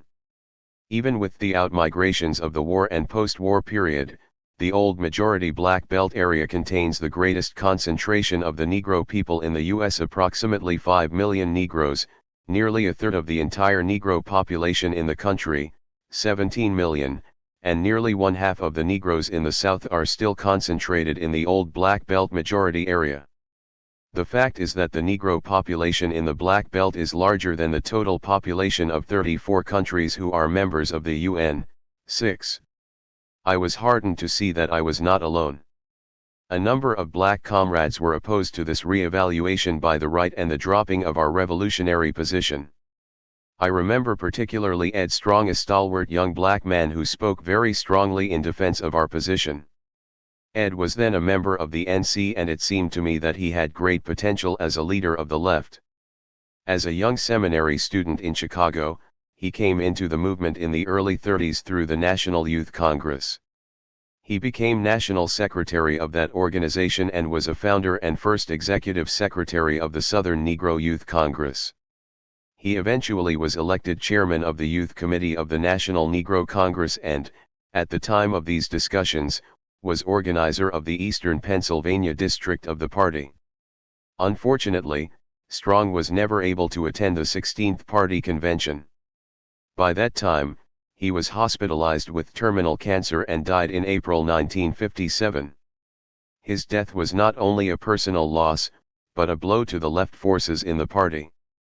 These discussions and the pre-convention meetings in the districts served to begin the consolidation of a genuine Marxist-Leninist left. For a short time, the left forces were able to build a tentative tactical unity with the Foster Davis faction, which made some show of wanting to fight the openly liquidationist Gates faction. This unity, however, was quickly shattered with the Foster-Gates unity deal at the New York State pre-convention meeting. Foster, who was in danger of not being elected as a delegate to the convention, made the infamous deal on name and form of the party in exchange for the votes of the Gates faction. While rejecting the dissolution of the party, a resolution was passed with Gates's support which held that any and all proposals to change the name, form, or policies of the party can and should be examined and discussed on their merits, thus leaving the door wide open to future proposals from the Gates bunch. 7. Widely separated and lacking central leadership, the left forces nonetheless continued to grow. We began to gain ideological clarity through criticizing the opportunism of the party line. The pre-convention meetings were the first organized means on a national level of examining the party's line since the 15th Party Convention in 1950. Since that time, those who opposed the growing revisionism in the party remained dispersed and confused, with no regular access to any of the party machinery through which to air their views. The leadership deliberately kept Marxist-Leninist education to a minimum, as part of their attempt to maintain the status quo. They had systematically suppressed dissent and all forms of inter-party democracy. Many of the comrades who came together in the Left Caucus at the 16th Party Convention had locally and individually raised struggles against revisionism in their districts, but were pretty much unaware of how widespread dissent was in the party as a whole. We were pleasantly surprised to see just how many cadre there were who still had agreement on the basic principles of Marxism-Leninism for the dictatorship of the proletariat and socialism, for the right of self-determination in the Deep South, in support of proletarian internationalism, and against the theory of peaceful transition to socialism, although there was some confusion on this point as a result of the Khrushchev revelations. One Lenin became the leader of the caucus, and one hell of a guy he was too. He was a member of the National Committee and the party leader on the waterfront. I had always liked and admired A1 as a man with both feet on the ground, and with a keen ability to combine theory and practice. He was an old Lenin school man and had been a seaman for many years before becoming a party functionary in 1938. He was a fearless, dauntless fighter and had just recently been released from a stint in prison on a Smith Act conviction when he came to the convention. I could see that he was sore as hell with the revisionism of the leadership, grabbing the microphone at every possible opportunity. Other members of the caucus included Joe Dower, a leader of the anthracite miners and a member of the NC, James Keller, the DO of Chicago, Armando Roman, a Puerto Rican leader on the waterfront in New York and a member of the New York State Committee, Ted Allen, a young guy and former DO from West Virginia, Angel Torres, another waterfront cotter, Olga, a Venezuelan comrade who had played a leading role in the struggles of Latino people in New York City, my wife Gwen, and many others. The 16th Party Convention. By the time of the convention, February 9 to 12, 1957, three distinct factions had emerged on the right. Gates led a blatant and vulgar far-right group which was openly anti-Soviet and supported both the ideological and physical liquidation of the party. Aside from Gates, it included men like Blake Charney, organizational secretary of New York, Joseph Clark, a Daily Worker reporter, and Steve Nelson, the DO of Western Pennsylvania. The center-right faction was led by Eugene Dennis and included James Jackson and Jack Stahel. A more covert and insidious right danger, this faction called for ideological liquidation of the party's vanguard role, but favored the maintenance of some sort of social democratic structure from which to wield power. They also supported the Soviet Union. The left-center faction was represented by Foster and his allies, Ben Davis, Will Weinstone and Bob Thompson, who was at the time still in jail. This group perceived a right danger in the party, the other two factions, but still conceded that leftism was the main danger. They also had more reservations about openly doing away with the vanguard party. All three factions had unity on the basic political questions: support for the theory of peaceful, parliamentary, and constitutional transition to socialism, a bourgeoisie-isolationist position on the Afro-American question, a view of left sectarianism as the main danger historically in the party, and a wavering stand at best, total abandonment at worst, on the question of proletarian internationalism. This was particularly blatant in the convention's refusal to change its position on Hungary, or to acknowledge the various criticisms of the party's revisionism as put forward by Jacques Duclos and various Latin American parties. As if to proclaim its independence from Marxism-Leninism, the convention refused to take a stand against U.S. intervention in Latin America and in support of independence for Puerto Rico. The 16th Party Convention was a fateful turning point in our party's history, the point from which the party turned inevitably and unalterably down the road to revisionism, the point from which the task of building a new anti-revisionist communist party became the primary task of Marxist-Lenin idolaters. In discussing this historic event, I must say something of the despicable role played by James Jackson. Earlier, who had been sent south by Eugene Dennis and at the time was secretary of the southern region of the party. It became obvious at the convention that Dennis had sent him south for the purpose of presiding over the liquidation of the party in that region. Jackson never did see the need for a vanguard party in the South and openly stated in the pre-convention discussions that the existing reformist-led movement organizes the maximum political, economic, and moral strength of the black masses and their white allies to bear upon the monopoly ruling circles. 8. Jackson brought several Southern delegates with him to the convention, but in the main, the South was represented by proxies, many of whom had never been further south than Brooklyn. He claimed that it was too dangerous to bring Southern delegates to the convention. I thought this was rather interesting, since we had managed to bring such delegates, including black sharecroppers, in the midst of the worst lynch terror of the 30s. Jackson actually used these Southern proxies to build a cheering section of his supporters on the floor. The main thrust of the line he pushed was to drop the right of self-determination, which, given the strength of the left at the convention, meant avoiding entirely a discussion of it. Jackson contended that we could develop a program of practical action and deal with the political line at some other time.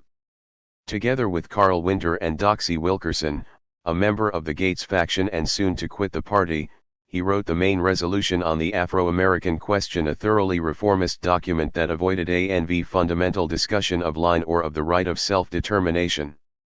Jackson's efforts to forestall discussion were given material support by an arrangement between our caucus and Foster. It was obvious that Gates was then out to liquidate the party right there on the spot.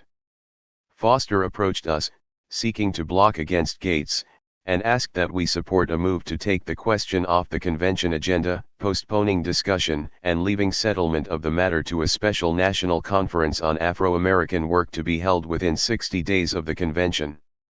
First things first.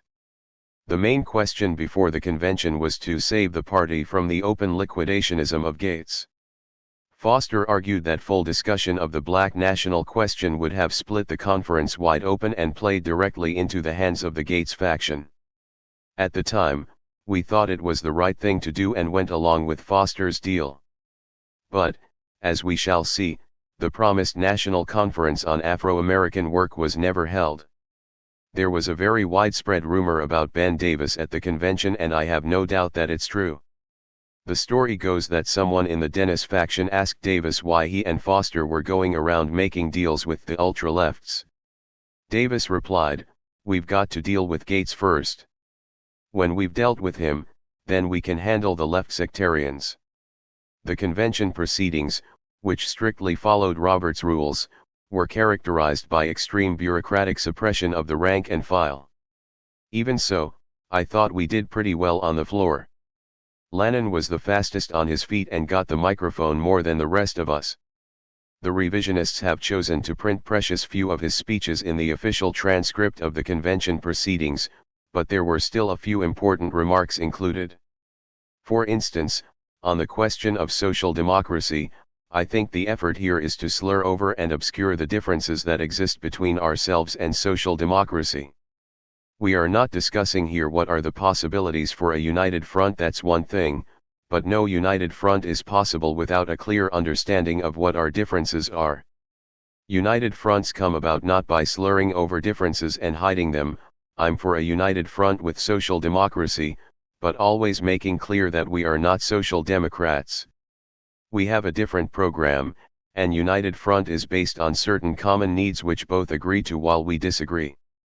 And, on the question of a mass party of socialism, I think that's just pie in the sky, and will divert, because I think the precondition to that is centering all of our work on the rebuilding and reconstituting of a Marxist-Leninist Communist Party.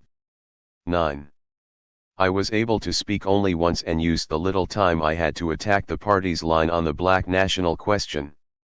While the revisionists thought that the question could be solved peacefully, as more and more blacks left the South and became part of the industrial working class, I pointed out that these developments, particularly the proletarianization of blacks, actually sharpened the fundamental contradictions involved. I further contended that the party failed completely to understand the tremendous potential of the revolt then gathering in the South. On a world scale, this revolt held particular significance as a national revolutionary movement in the heartland of U.S. imperialism, the bulwark of world reaction. Calling on the party to stop tailing the bourgeois assimilationists, I stated it is not enough to greet these new, heroic struggles in the South. The embattled Negro people want our help. They cannot win alone. They need our party, movement, and the international working class movement, to support their struggle. 10. To be sure, such views were drowned in a swamp of revisionism. When all the hoopla was done, the September draft resolution was passed pretty much intact with all three of the right-wing factions declaring a great victory, a new unity of all trends, and a defeat against revisionism. Dennis the arch-conciliationist came out in the strongest position, indicating throughout the convention the future course he would take in fully conceding to the far right. Dennis spoke strongly in defense of the rights of minorities, arguing in typical Dennis doublespeak that there is also a realization that the more truly democratic we become, the more we need to be a cohesive and united organization which guarantees the minority's right to dissent at all times. Indicating the extent of his own unity with the line of the Gates faction, he went on to say, further, I believe that there is much sober thought being given to what we mean by a new and sounder relationship with other Marxist parties, including those in the socialist countries. 11. It was clear from the start that all the talk of expanded democracy and minority rights would not be extended to the Marxist-Leninist left, which posed the main threat to the other three factions. Gates, who was unsuccessful in his bid for a political action association, nevertheless came out of the convention fairly strong, with a number of his supporters on the NC and in key positions in state organizations.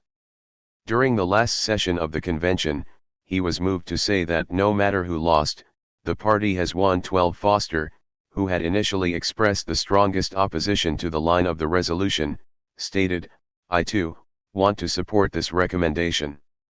I think it is the best we can do under the circumstances." 13 and then informed the delegates that he had voted for every document in the resolution. This was the last party convention that Foster, then 77 years old, was able to attend.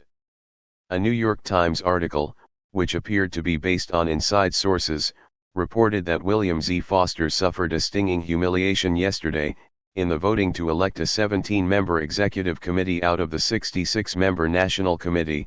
Mr. Foster was said to have failed of election. He obtained a place only when a motion was adopted to expand the group from 17 to 20. 14 Whether or not this report is accurate, Foster's influence dwindled in the following years until his death in the Soviet Union in September 1961.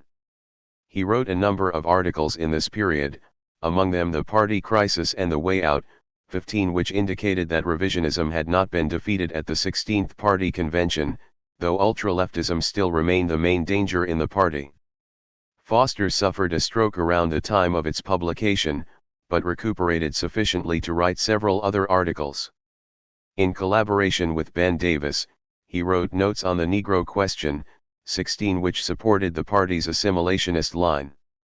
Perhaps the most controversial was a letter Foster wrote personally to Chairman Mao in which he praised the progress China had made in the struggle to build socialism and discussed the situation in the US and the world. 17 He received a warm response from Chairman Mao, who thanked Foster for his letter and said, "Allow me, on behalf of the Communist Party of China and the Chinese people, to extend hearty greetings to you, glorious fighter and leader of the American working class, and wish you an early recovery."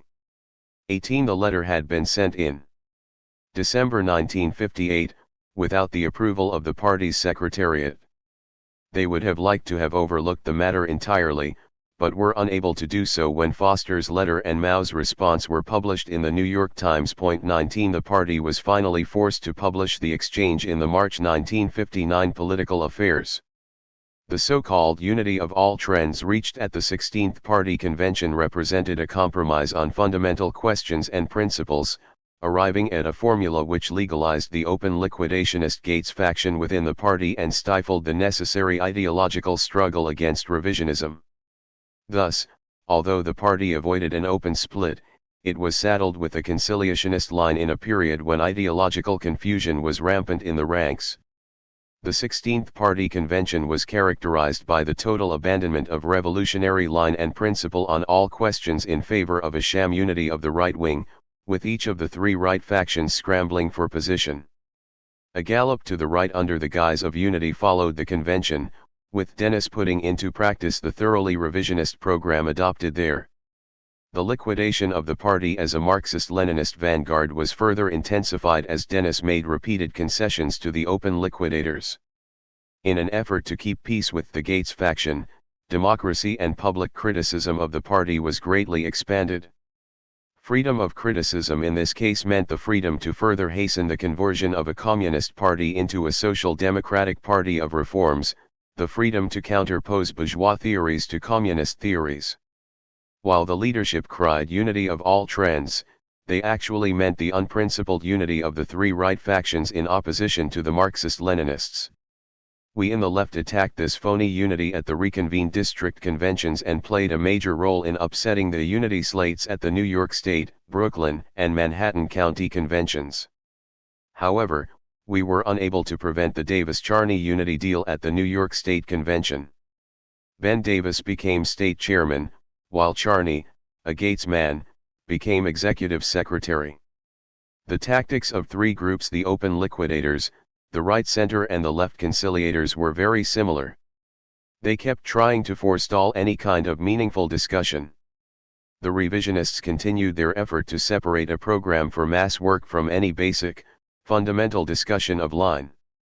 Ben Davis and others ushered in the demagogic slogan of "Let's get going." The party membership is sick and tired of internal strife and bickering over nebulous abstractions, said Davis in the Party Voice. 20. I made a speech at the reconvened convention in Harlem, fighting for restoration of our revolutionary position on the Afro-American question and an end to tailing after the leadership of the NAACP. Davis immediately attacked me. Left to Harry here, he and me would be left alone fighting it down to the ropes. We can't afford that, we gotta get to work. Following the state conventions, the Lannan forces were strong enough to be elected to a number of posts on the New York State Committee and were well represented on the Manhattan County Committee. Gwen was a section leader in Brooklyn, and we had actual leadership in two vital concentrations, the waterfront and Harlem and Lower Harlem. Our strength was considerable when one takes into account the fact that the New York district comprised over half the membership of the party at that time. The promised national conference on the Negro question was stalled, postponed, and inevitably never held. Many of our black cotters resigned or were driven out by the revisionist bureaucracy. Dues payments and club attendance dropped, daily worker circulation was down to 5,000 daily and 10,000 on Sunday. 21. It was becoming more and more evident that the leadership actually had a plan to drive the left out of the party through bureaucratic suppression and harassment. James Jackson, acting as Dennis's lieutenant, personally supervised a campaign to drive militant blacks out of the party. It was clear to us that the leadership would never hold a national conference on work among blacks while there were still cotters left to fight for the revolutionary line. In the face of growing pressure from below, however, they were forced to sponsor a few local conferences. This was done with the expressed purpose of holding down dissent, while continuing to postpone any fundamental discussion of our line. I remember one conference in New York where the revisionists packed the meeting with white trade union cotters, many of them right-wingers and covert white chauvinists, who at a signal from Davis or Jackson would begin chanting, "Get to work, get to work." Jackson pulled off an outstanding piece of demagoguery as he stood up with Paul Robeson's book Here I Stand 21 and proclaimed program. This is all the program we need. The book, while an excellent exposition of Robeson's political views as a militant anti-imperialist and class-conscious fighter, could by no means serve as a fundamental program for the party's work in the black movement, and Jackson knew it. In late 1957, one completed work on For a Revolutionary Position on the Negro Question. A summation of a number of unpublished articles I had written against reformism in the 50s, the struggles at the 16th Party Convention and afterward. It was intended to give ideological clarity to the emerging left in the party and was later adopted as an official document of the Provisional Organizing Committee, POC. The paper attacked the party's right-wing line and Jackson's view that it would be an unwarranted interference for the party to continue its support of the right of self-determination, undermining the correct leadership of the bourgeois assimilationists. My paper attacks the revisionists' failure to understand the basic orientation on the question, that without the perspective of political power, the Negro people's movement is reduced to an impotent appeal to the conscience or humanitarian instincts of the country and the world. 23. It was essential in this paper to answer James Allen's latest theories. Abandoning his former support for the right of self-determination, Allen had become the main theoretical gun of the revisionists. His basically economic determinist approach was to describe an inevitable disintegration of the Black Belt nation now in process as a result of the forces of capitalist development of great expansive power, which has lasted well into the era of monopoly capitalism. 24. According to Allen, this disintegration was heralded by the failure of the elements of nationhood not only to exist in the Black Belt, but to be in a full state of maturation. He failed to understand that imperialist oppression, in stifling the development of nations, creates the conditions for the rise of national revolutionary movements which, in this epoch, are a special phase of the struggle for socialism. This creates the basis for the revolutionary alliance of the oppressed peoples with the international working class in the struggle against the common enemy, imperialism. 25. On November 16, 1957, a declaration was signed in Moscow which had a major effect on the CPUSA. This was the Declaration of Communist and Workers' Parties of Socialist Countries, referred to as the 12-Party Declaration. The signatories included the Communist parties of Albania, Bulgaria, Hungary, North Vietnam, East Germany, China, North Korea, Mongolia, Poland, Romania, USSR, and Czechoslovakia. The declaration held that proletarian internationalism as could be understood through the lessons of history required support of the Soviet Union and all the socialist countries who, pursuing a policy of preserving peace throughout the world, are the mainstay of peace and social progress. 26. The Gates forces were adamantly opposed to our officially adopting the statement and resented the arguments of the more pro-Soviet elements in the leadership.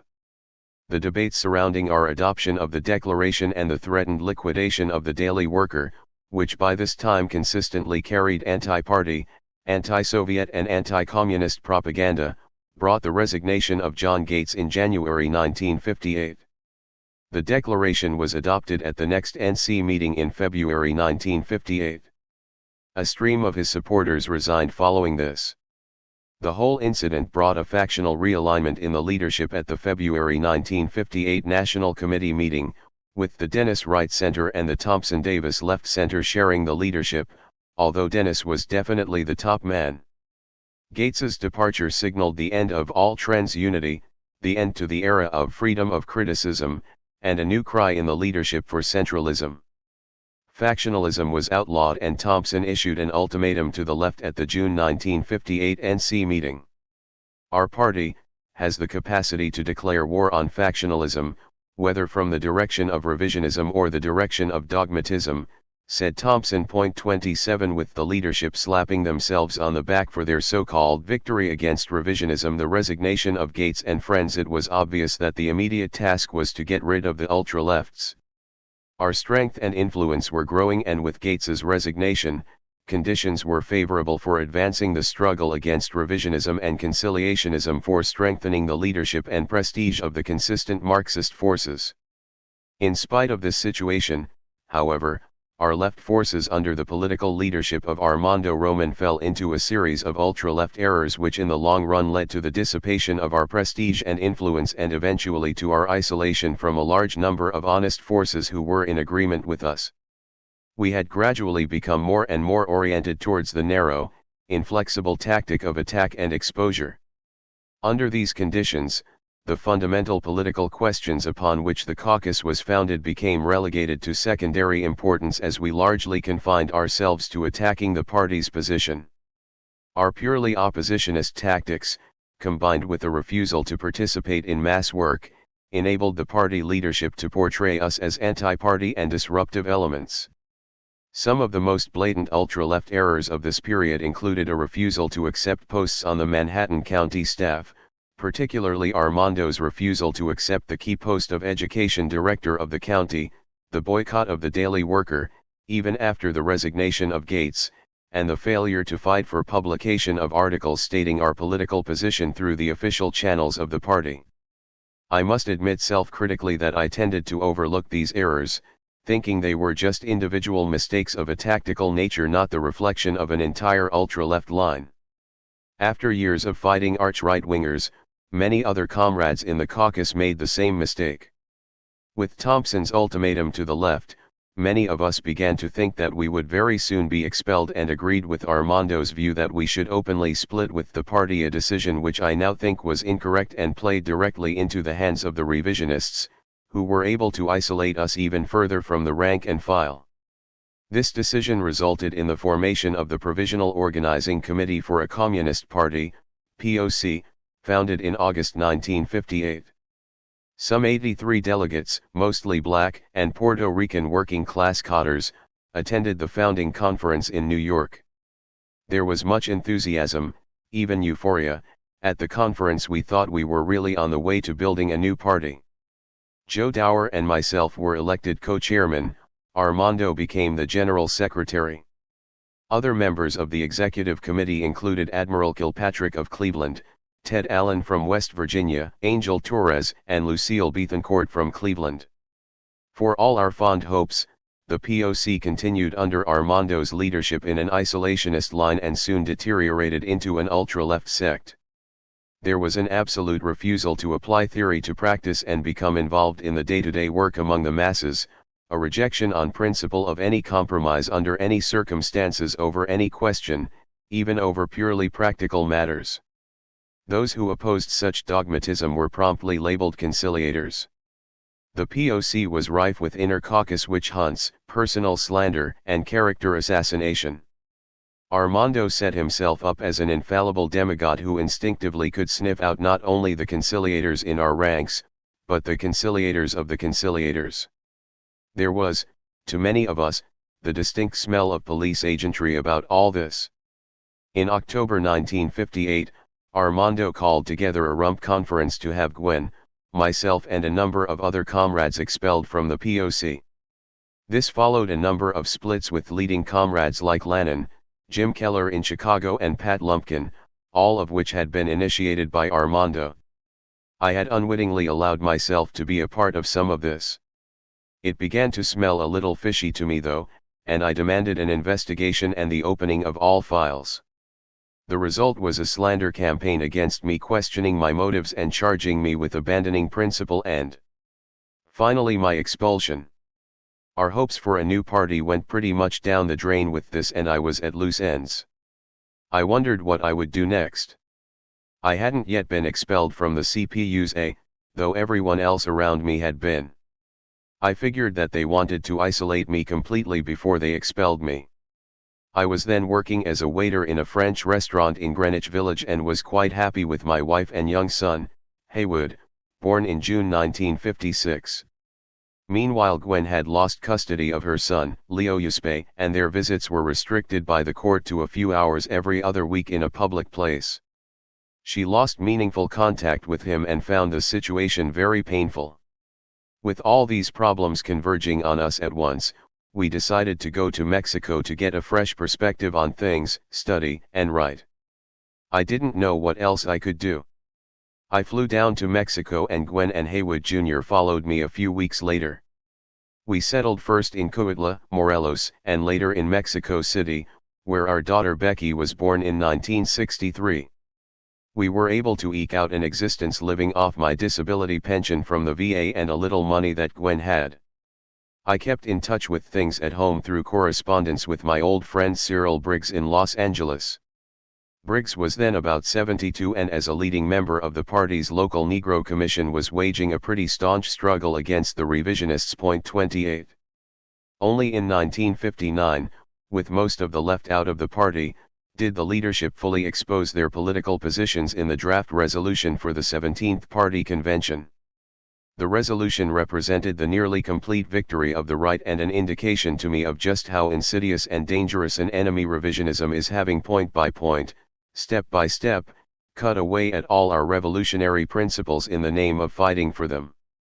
The right wing of the party were not just less militant fighters, but objectively the agents of the bourgeoisie who had succeeded in gaining control of the party. After seeing Jackson's crude and blatantly reformist program on the black national question, I decided to write an article for the PA as part of the pre-convention discussion. By this time, Jackson had developed the party's reformist line to its logical conclusion, a full-blown melting pot theory, and I lambasted him accordingly. My article was never printed, but Briggs rewrote it in his name and reportedly it was distributed at the 17th Party Convention by the California delegation. Though the paper caused quite a stir, the revisionist line on the Afro-American question was officially adopted at the convention. The right of self-determination formally dropped. Briggs's paper was just what Dennis and Jackson needed to get rid of me. Following the convention, Jackson took a trip across country. On his way to Los Angeles, he stopped in Mexico City and met with a number of friends there. My good friend Elizabeth Catlett Morrow was among them and asked Jackson about me. "Oh, he's been expelled," he said. "He's a good guy, Hud, we just had some differences." And that's how I found out after 36 years that I had been expelled from the Communist Party USA. And so the right was ultimately victorious in the party's third major crisis. Under the guise of attacking an often elusive and ephemeral left sectarianism and dogmatism, they destroyed the party as a vanguard force, irrevocably shoving it down the road to revisionism and counter-revolution. It's true that there were from time to time ultra-left currents in the party. These currents mainly developed in response to the rightism of the party leadership, as a result of the failure to involve the cadres in political education and play a leading role in the mass governance. But only with a few exceptions could these leftist deviations have been considered the main danger to the party.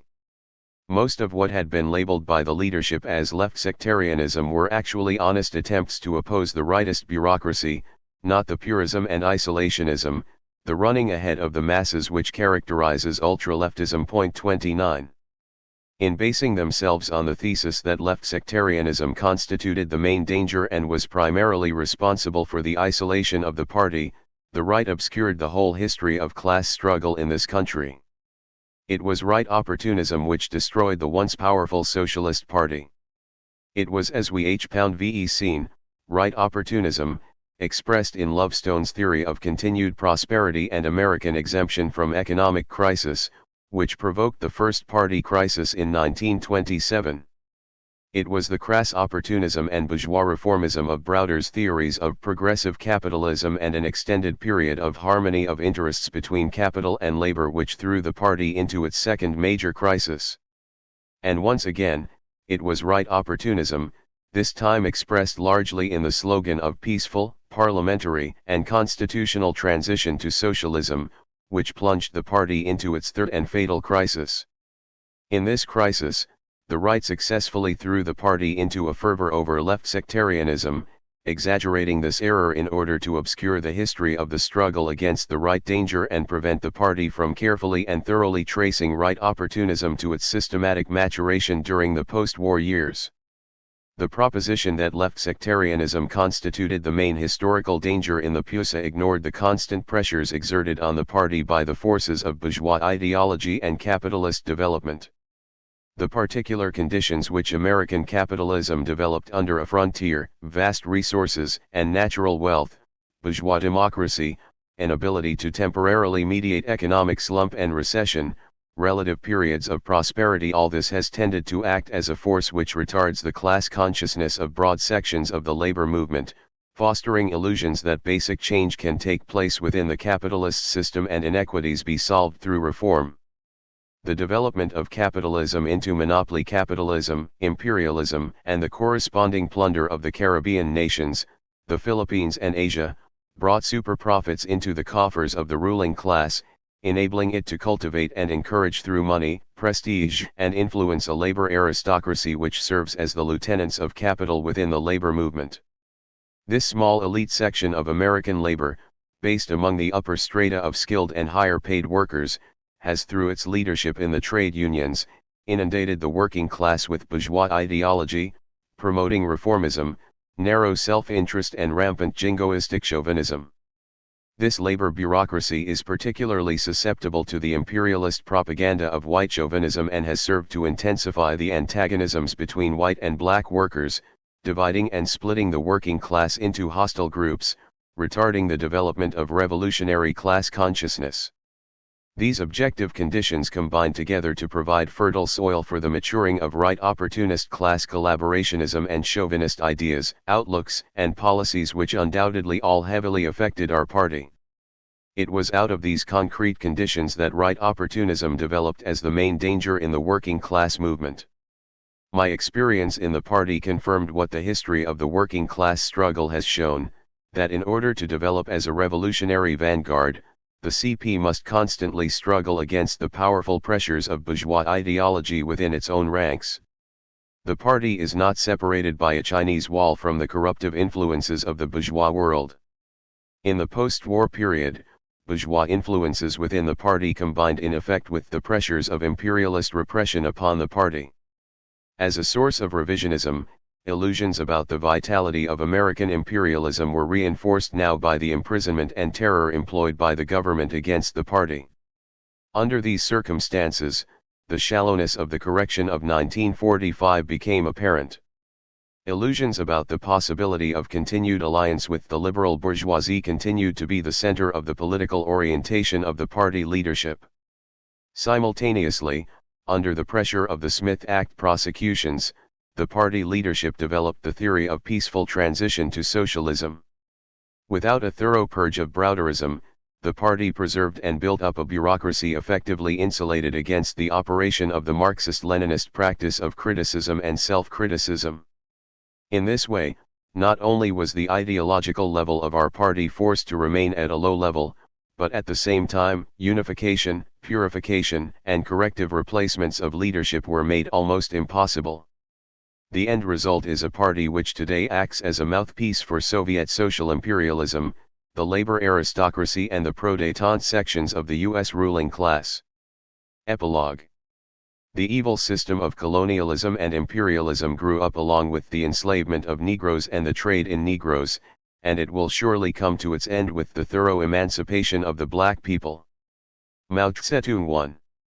By the late 50s, those of us who had defended the revolutionary position on black liberation had been driven from the CP, either expelled or forced to resign. The party's leaders insisted that blacks were well on the way to being assimilated into the old reliable American melting pot. But the melting pot suddenly exploded in their faces. In the 60s, the black revolt surged up from the Deep South and quickly spread its fury across the entire country. Advancing wave upon wave with sit-ins, freedom marches, wildcat strikes, and, finally, hundreds of spontaneous insurrections, the black masses announced to their capitalist masters and the entire world that they would never rest until their chains of bondage were completely smashed. This new awakening of the Afro-American people evoked the greatest domestic crisis since the 30s, and it became the focal point for the major contradictions in U.S. society, the most urgent, immediate, and pressing questions confronting the U.S. corporate rulers and the revolutionary forces. In its face, the ruling class employed counter-revolutionary dual tactics, both terrorist attacks on black people, especially in the Deep South, and reformist legal maneuvers in Washington. First developing as a civil rights struggle against Jim Crow, the revolt increasingly took on a nationalist character, culminating in the Black Power movement and projecting into the heart of modern U.S. society the demands of the unfinished democratic revolution of the Civil War and Reconstruction. In a decade of mass movement, which saw demonstrations and uprisings in virtually every ghetto in the country, the Afro-American people put all existing programs for black freedom to the test. Their struggle shattered the myth of peaceful imminent integration, revealing the bankruptcy of the Free by 63 program of the old reformist leaders and their supporters in the revisionist PUSA. The black upsurge had its fueling sources domestically in the combined influences of the failure of legal democratic integration and the catastrophic deterioration of the economic position of the black masses, both absolute and relative to whites. In the 50s, the further monopolization and mechanization of agriculture had precipitated a deep agrarian crisis, throwing tens of thousands of rural blacks off the land in the South. At the same time, the impending economic crisis, together with growing automation of industry, created an entire generation of ghetto youth in the urban areas, a lost generation both north and south with no work or prospects for work within the existing economic system. With the dispossessed black population growing by leaps and bounds, the potential of the movement for black power escalated. The revolt was further fueled and inspired by the successes of the anti-imperialist movements of the Third World, especially in the newly independent nations of Africa. This worldwide revolution of color broke the age-old feeling of isolation among the black masses. As Malcolm X put it, the oppressed people of this earth make up a majority, not a minority too. Thus the struggle was transformed from an internal, isolated one against an apparently invincible ruling class, into a component part of a worldwide revolutionary struggle against a common imperialist enemy. U.S. defeats in Korea, China, Cuba, and then Vietnam, further exploded the myth of U.S. invincibility. Many Black Power militants drew upon the experiences of the Third World liberation struggles in developing a strategy for the movement here, as well as in many instances openly expressing solidarity with liberation struggles in Vietnam, Palestine, and Africa. This anti-imperialist outlook reflected the rising mood of the times.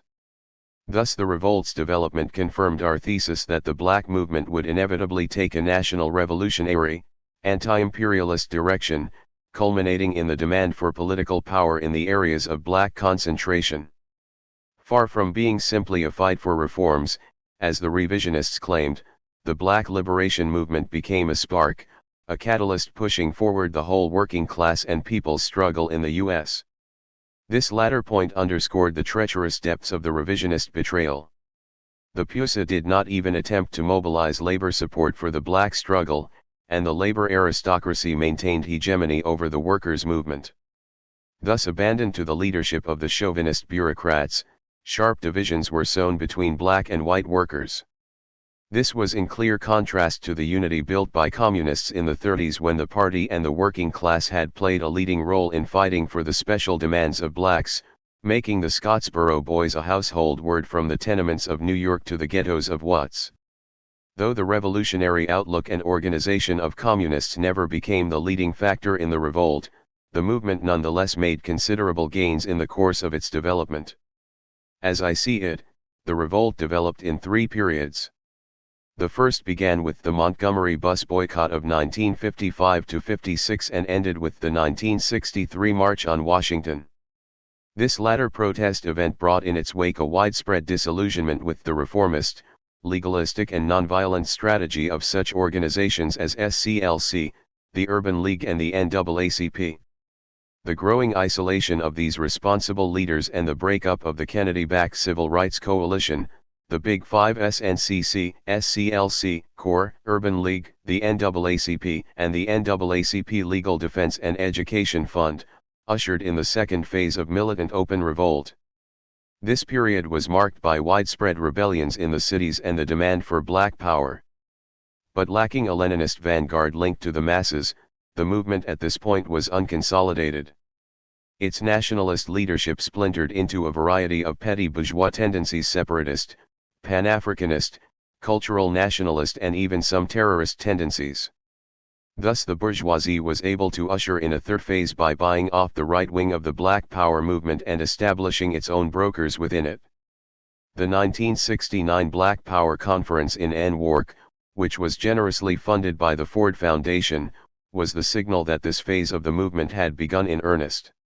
From the courtroom to the streets, 1955–63. The stage for the Black Revolt was set in 1954, the year of the Supreme Court decision outlawing school segregation. This decision, historic in its effects upon the future of the Black movement, was a tactical concession forced by the rising movement at home and especially by criticism of Jim Crow from Third World and socialist countries. NAACP leaders, however, hailed the decision as a vindication of their legalistic policies.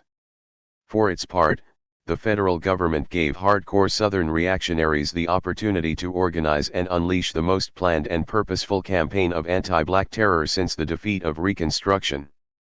In response, the black movement in the South burst out from under the wraps of the old elite leadership of the NAACP and took on a mass character, defying segregation laws and directly attacking the Jim Crow system. The spark was ignited in the Montgomery, Alabama, bus boycott of 1955–56 under the leadership of Martin Luther King. The flames spread. In 1960, the Student Nonviolent Coordinating Committee, SNCC, began sit-in demonstrations which swept the South. Freedom Riders under the leadership of the Congress for Racial Equality, CORE, took over the spotlight in 1961 and won national support for their campaign to integrate transportation facilities. In the spring of 1963, the struggle reached a high point in the Battle of Birmingham and from there leaped over regional boundaries and spread throughout the country, uniting various classes and strata of black people under the slogan of Freedom Now.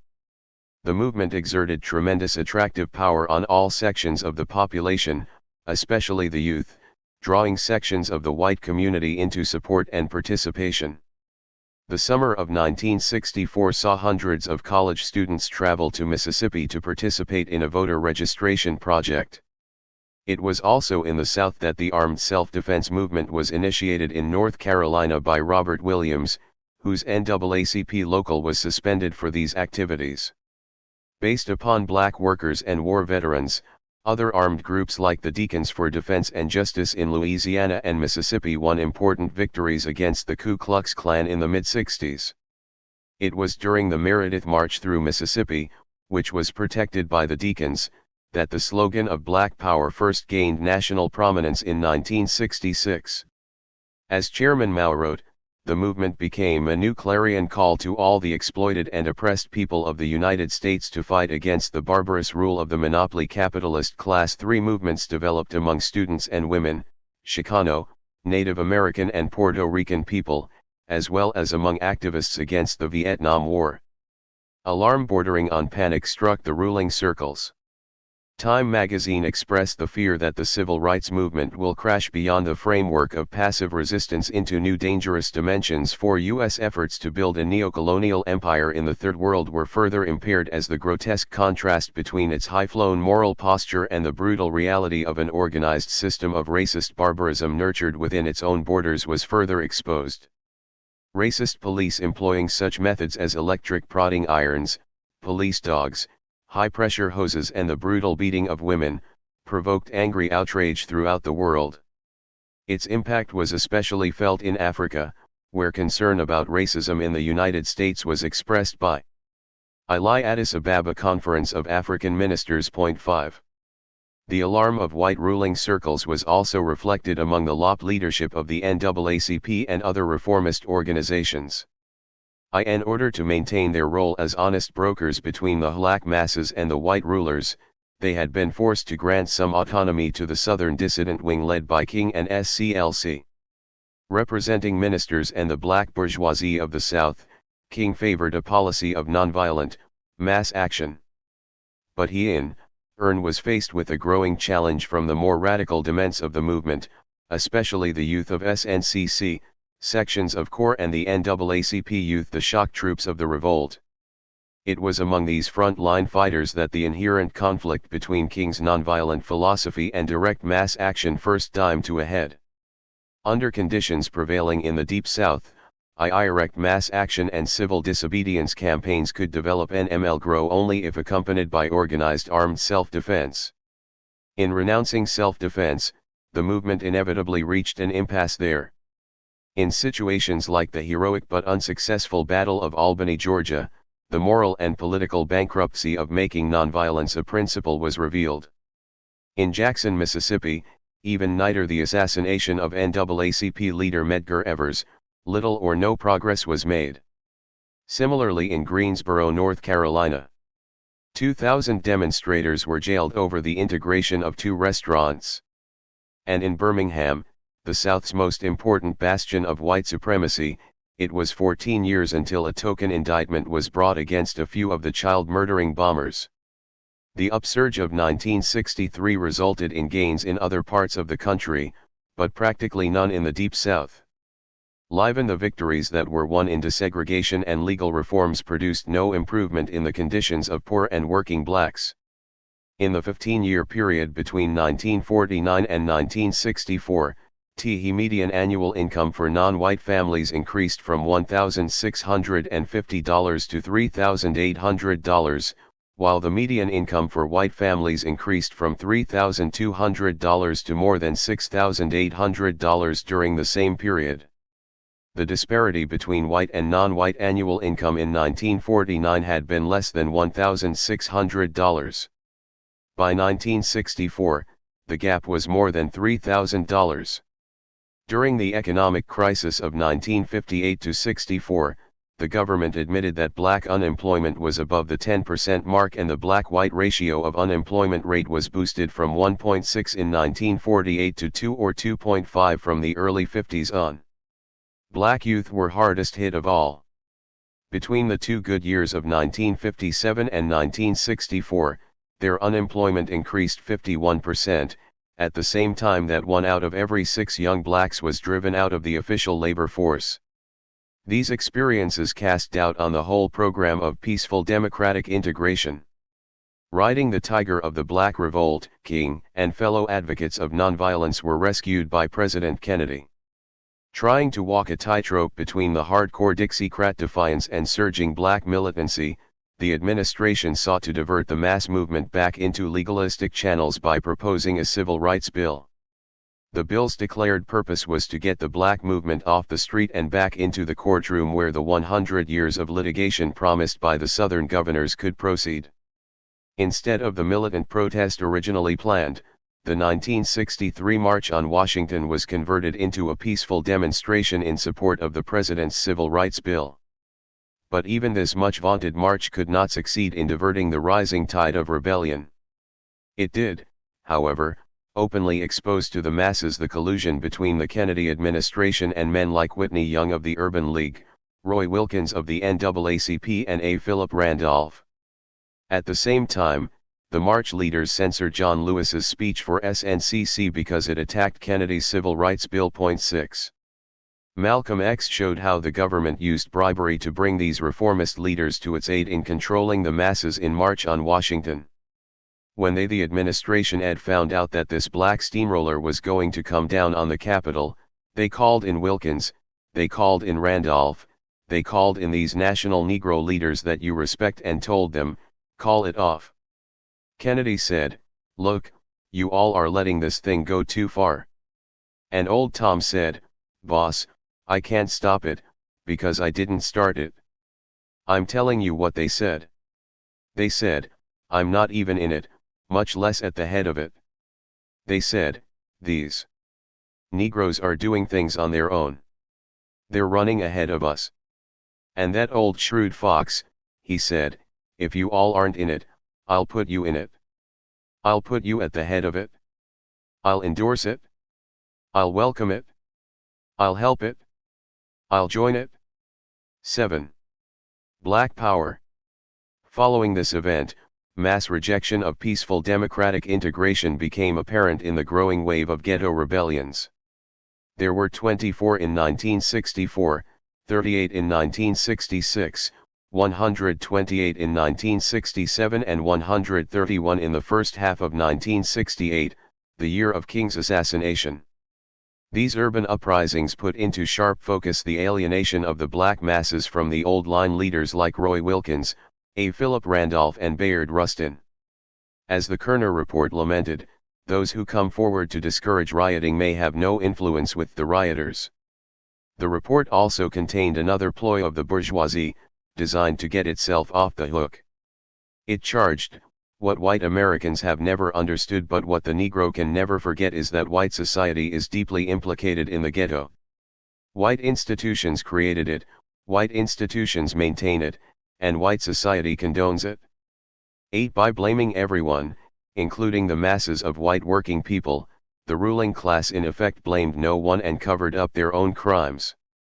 Black Power became the rallying cry of the uprisings because it summed up the main lessons learned by the masses during the civil rights phase of the movement. Legal rights meant nothing without the political power to enforce them. Black Power expressed the growing consciousness of the Afro-American masses that they are an oppressed nation whose road to freedom and equality lies through taking political power into their own hands. Thus blacks should become the controlling force in the areas of their major concentration in the urban ghettos of the North as well as the Black Belt area of the South. The emergence of Black Power as a mass slogan signaled a fundamental turning point in the modern Afro-American liberation struggle, carrying it to the threshold of a new phase. It marked a basic shift in content and direction of the movement, from civil rights to national liberation, with a corresponding realignment of social forces.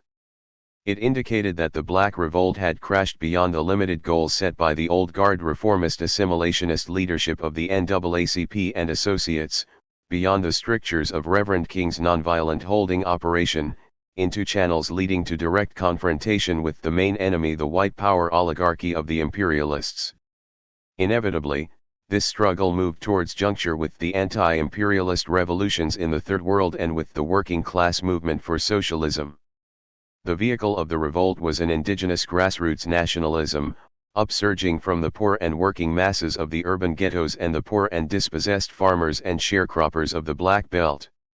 The movement reflected their strivings to break out of the bind of racist economic and cultural subjugation, to establish for themselves the dignity of a free and equal people. Here was the mass base of SNCC, the Black Panther Party, which raised the question of armed self-defense for the urban ghettos and popularized the writings of Mao Zedong, Malcolm X, recently split from the Black Muslims, and other revolutionary nationalists. Afro-Americans were caught up in an assertive drive for a viable, collective identity adapted to the peculiar conditions of their development in the U.S. and their African background. Further, it was a drive to recover a cultural heritage shaped by over 300 years of chattel slavery and a century of thwarted freedom.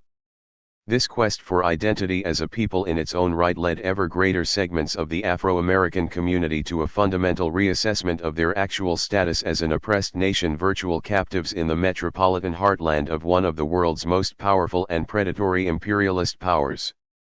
A growing body of young black radical intellectuals assumed an active role in fostering black power nationalism.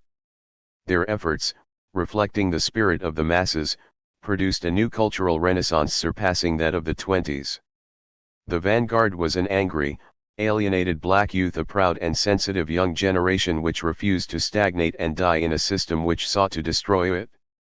The above developments led to a mass defection from the old guard leadership, which became morally and politically isolated from the masses.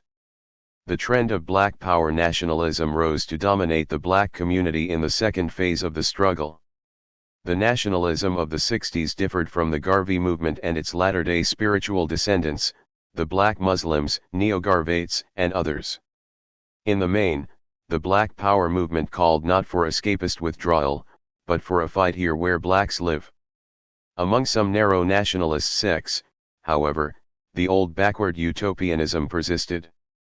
The leadership of the Black Power movement, while having a profound and positive effect on the struggles of the black masses, displayed its own major weakness, that of being primarily based in the black intelligentsia and petty bourgeoisie. This was inevitable in the face of the PUS's defection. The movement was hamstrung in attempting to fight U.S. imperialism without the benefit of a program of class struggle. It also deeply underestimated the potential strength of unity with the overall workers' movement in achieving the goals of the national struggle. These weaknesses contributed to the ability of the U.S. corporate establishment to temporarily cool out and buy off the black upsurge by employing both reformist and narrow nationalist schemes. At first, black power activists submerged class conflicts in the movement. But soon a right wing emerged, with its base in a sector of the ghetto bourgeoisie, businessmen, ministers, professionals, poverty project leaders, black studies professors, newly hired lower management and token upper management. This right wing found its spokesman in elite intellectuals like Roy Innis, Floyd McKissick, and Harold Cruz. They aspired to the role of economic and political administrators of a black internal colony, still owned and controlled by white monopoly capitalism.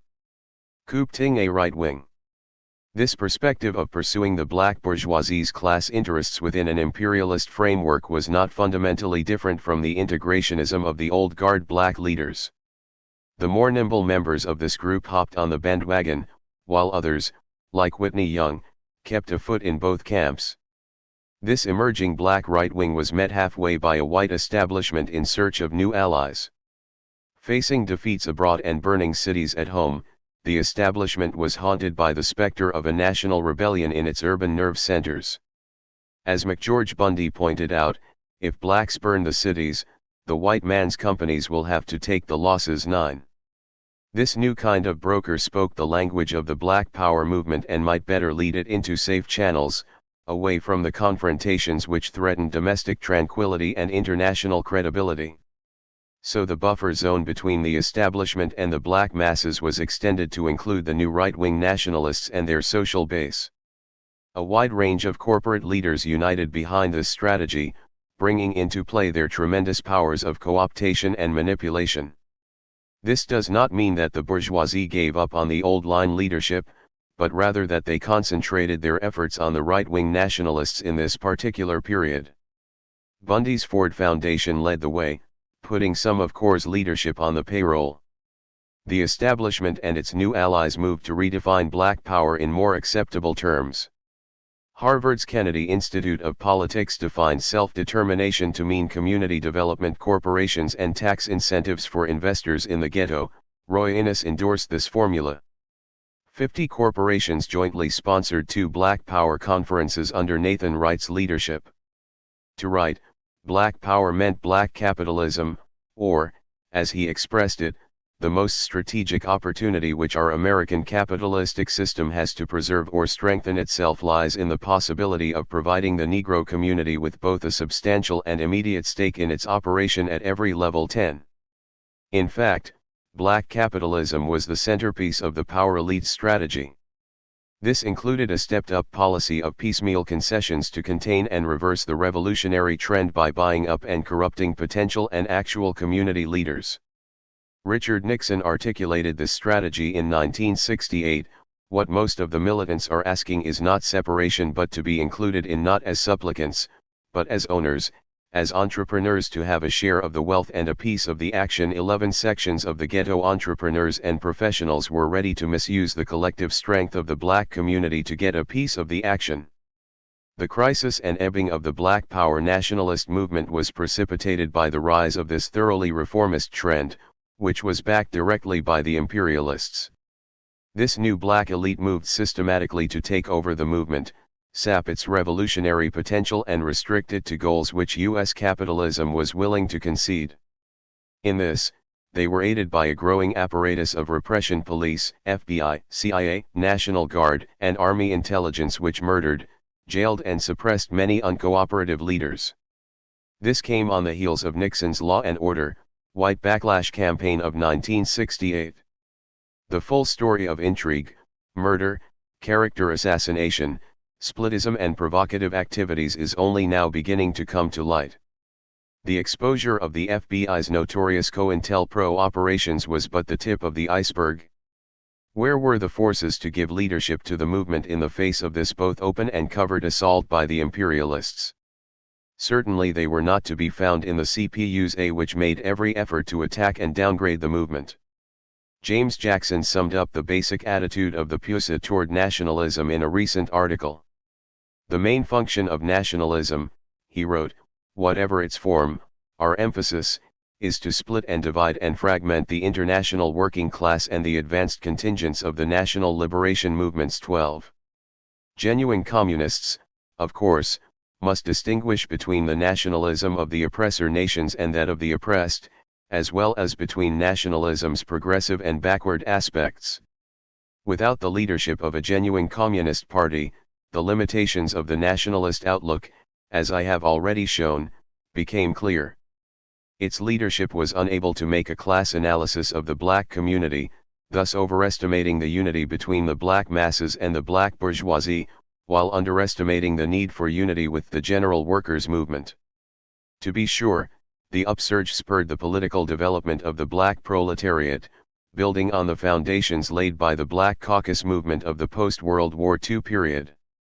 Beginning in the early 60s, a new wave of black caucuses sprung up in basic industries across the country, reaching perhaps their highest political development in the Detroit League of Revolutionary Black Workers. But, in the final analysis, the treachery of the Dennis Hall clique prevented black workers and the working class as a whole from playing a consistently independent and leading role as a class force during this period. I believe that if we had had a revolutionary party in the 60s, that much of the spontaneity and reactionary nationalism of the period could have been combated. Undoubtedly, the ruling class would still have tried to split the Black Power movement, but the left wing would not have been nearly wiped out as an organized force in the black community. If the CPUSA hadn't liquidated communist work in the South and in the factories, the 60s would have seen a consolidated proletarian force emerge in the Black Belt and the ghettos. The communist forces could have come out of the revolt with developed cadres rooted in the factories and communities, with credibility among the masses. The road ahead. Despite such shortcomings, the 60s revolt did force concessions from the ruling class, breaking down a great deal of legal and occupational Jim Crow, enlarging the black middle class and extending the franchise to blacks in the South. But have these gains exhausted the revolutionary potential of the black movement? Have the mechanization of Southern agriculture, massive outmigrations from the Black Belt and civil rights laws wiped out the consequences of the old plantation system? Most important, have these changes wiped out the existence of an oppressed black nation in the Deep South as so many have claimed? Is the right of self-determination for the Black Belt nation still a demand that communists should raise? Let's take a look at current conditions. Despite the imperialist offensive against the black masses, which resulted in tremendous outmigrations from the Black Belt homeland, there remains a stable community of black people in the rural South and a growing black population in the urban areas. The actual number of blacks has steadily increased. In 1940, there were over 9 million black people in the South, and by 1970 the number had increased to nearly 12 million. Over 70% of all black people in the U.S. were born in the South and still have roots there. Within the Black Belt territory itself, despite fierce economic and political coercion, there has remained since 1930 a stable community of over 5 million. The escape valve into the northern cities is being closed by the crisis, and outmigration from the South has slowed considerably, with reverse migration now becoming the dominant trend. It is no accident that the civil rights movement first arose in the South, where blacks face the most terroristic oppression and are often denied even the most basic democratic rights. In fact, the mechanization of agriculture, which drove so many blacks off the land in the South, provided one of the main fueling sources of the rebellion. SNCC did some of its best work in its southern rural projects, where it took up the struggles of sharecroppers and the displaced peasantry. Today the spiraling inflation and recession of the worst crisis in 40 years still hits blacks hardest, the victims of continued last hired, first fired policies and an unemployment rate twice that of whites. Recent statistics show the highest rate of unemployment among black youth since World War II, while at the same time there have been cutbacks in black studies and other affirmative action programs. The result is yet another lost generation of black youth condemned to the margins of the workforce. Once again, the sensitive ghetto youth and students are becoming a flashpoint for all the contradictions of the system. In the midst of the biggest strike wave in 20 years, the ruling class is desperately trying to exacerbate existing race differences. This accounts for the new rise of anti-busing and segregationist movements in northern cities, the rise in membership of the Ku Klux Klan, and the increasing attacks on social welfare and affirmative action programs. The crisis is also undermining the existence of the expanded black middle class, which was created by the ruling class's strategy of concessions during the boom years of the 60s. Business failures and service cutbacks are weakening this group economically, while fascist attacks and growing class divisions inside the black community are eroding the political credibility of black elected officials. In cities like Atlanta, Detroit, and Newark, where black mayors have been elected, the living and working conditions among blacks have continued to deteriorate. Far from indicating the attainment of real political power for Afro-Americans, these politicians have been elected merely to serve as administrators for the white power structure. This domestic situation is combined with an international situation more explosive than in the 60s, symbolized particularly by the fierce liberation struggles in southern Africa and the increasing threat of war between the two superpowers. It is only a matter of time before the smoldering embers of black revolt burst into flame again. As Lenin pointed out, capitalism is not so harmoniously built that the various sources of rebellion can immediately merge of their own accord, without reverses and defeats. 13 Whenever the next black upsurge comes, whether as part of a general revolutionary upsurge or as signal of the movement to come, we must be prepared to bring out mass support for equality and self-determination as a special feature of the struggle for socialism. Most assuredly, the next wave of mass struggle will begin from a higher level of consciousness, based on what the last upsurge taught the masses about the nature of the enemy and the path to liberation. In fact, the revolt sparked an irreversible growth of black national consciousness and brought forward a new generation of revolutionaries. A section of this movement has turned to the best experiences of the socialist countries in fighting for equality of nations and nationalities. These young fighters have become part of the growing body of cadres of the anti-revisionist communist movement. In this regard, a great deal has been learned from the People's Republic of China, its Communist Party and its great leader, Mao Zedong. The emphasis on testing ideas in practice, care and flexibility in applying united front tactics, of relying upon and serving the people, realism in dealing with power relationships, respect for the integrity of national minorities and for the rights of the third world nations against great nation chauvinism, the concrete analysis and application of Marxist-Leninist principles to one's own country, and the pursuing of the two-line political struggle inside the party are all part of China's great legacy. For me, this has been a cause for great optimism for the future, especially for the new generation of communists. This generation, left without guideposts after the betrayal of the CP, was forced to start almost from scratch. It has carried out a long march through the mass struggles of the 60s, to recapture our revolutionary heritage. It is heartening that they, along with some of us veteran fighters, are building a genuine communist party, the first in this country in decades. To this new revolutionary movement falls the task of giving leadership in the coming upsurge. The ever-deepening crisis and the increased threat of war between the two superpowers are affecting the living conditions of the broad masses of American people. At the same time, the ability of the imperialists and the labor aristocracy to grant concessions and thus buy off dissent, has been somewhat hampered by the crisis. Under such conditions and with the leadership of a new party, there is a strong possibility of building a movement based on the alliance between blacks and other nationalities and the working class. As Chairman Mao wrote in 1968, the struggle of the black people in the United States is bound to merge with the American workers' movement, and this will eventually end the criminal rule of the U.S. monopoly capitalist class. 14. I hope that this book, which sums up some of my experiences and that of many other comrades, will make some contribution to this lofty goal.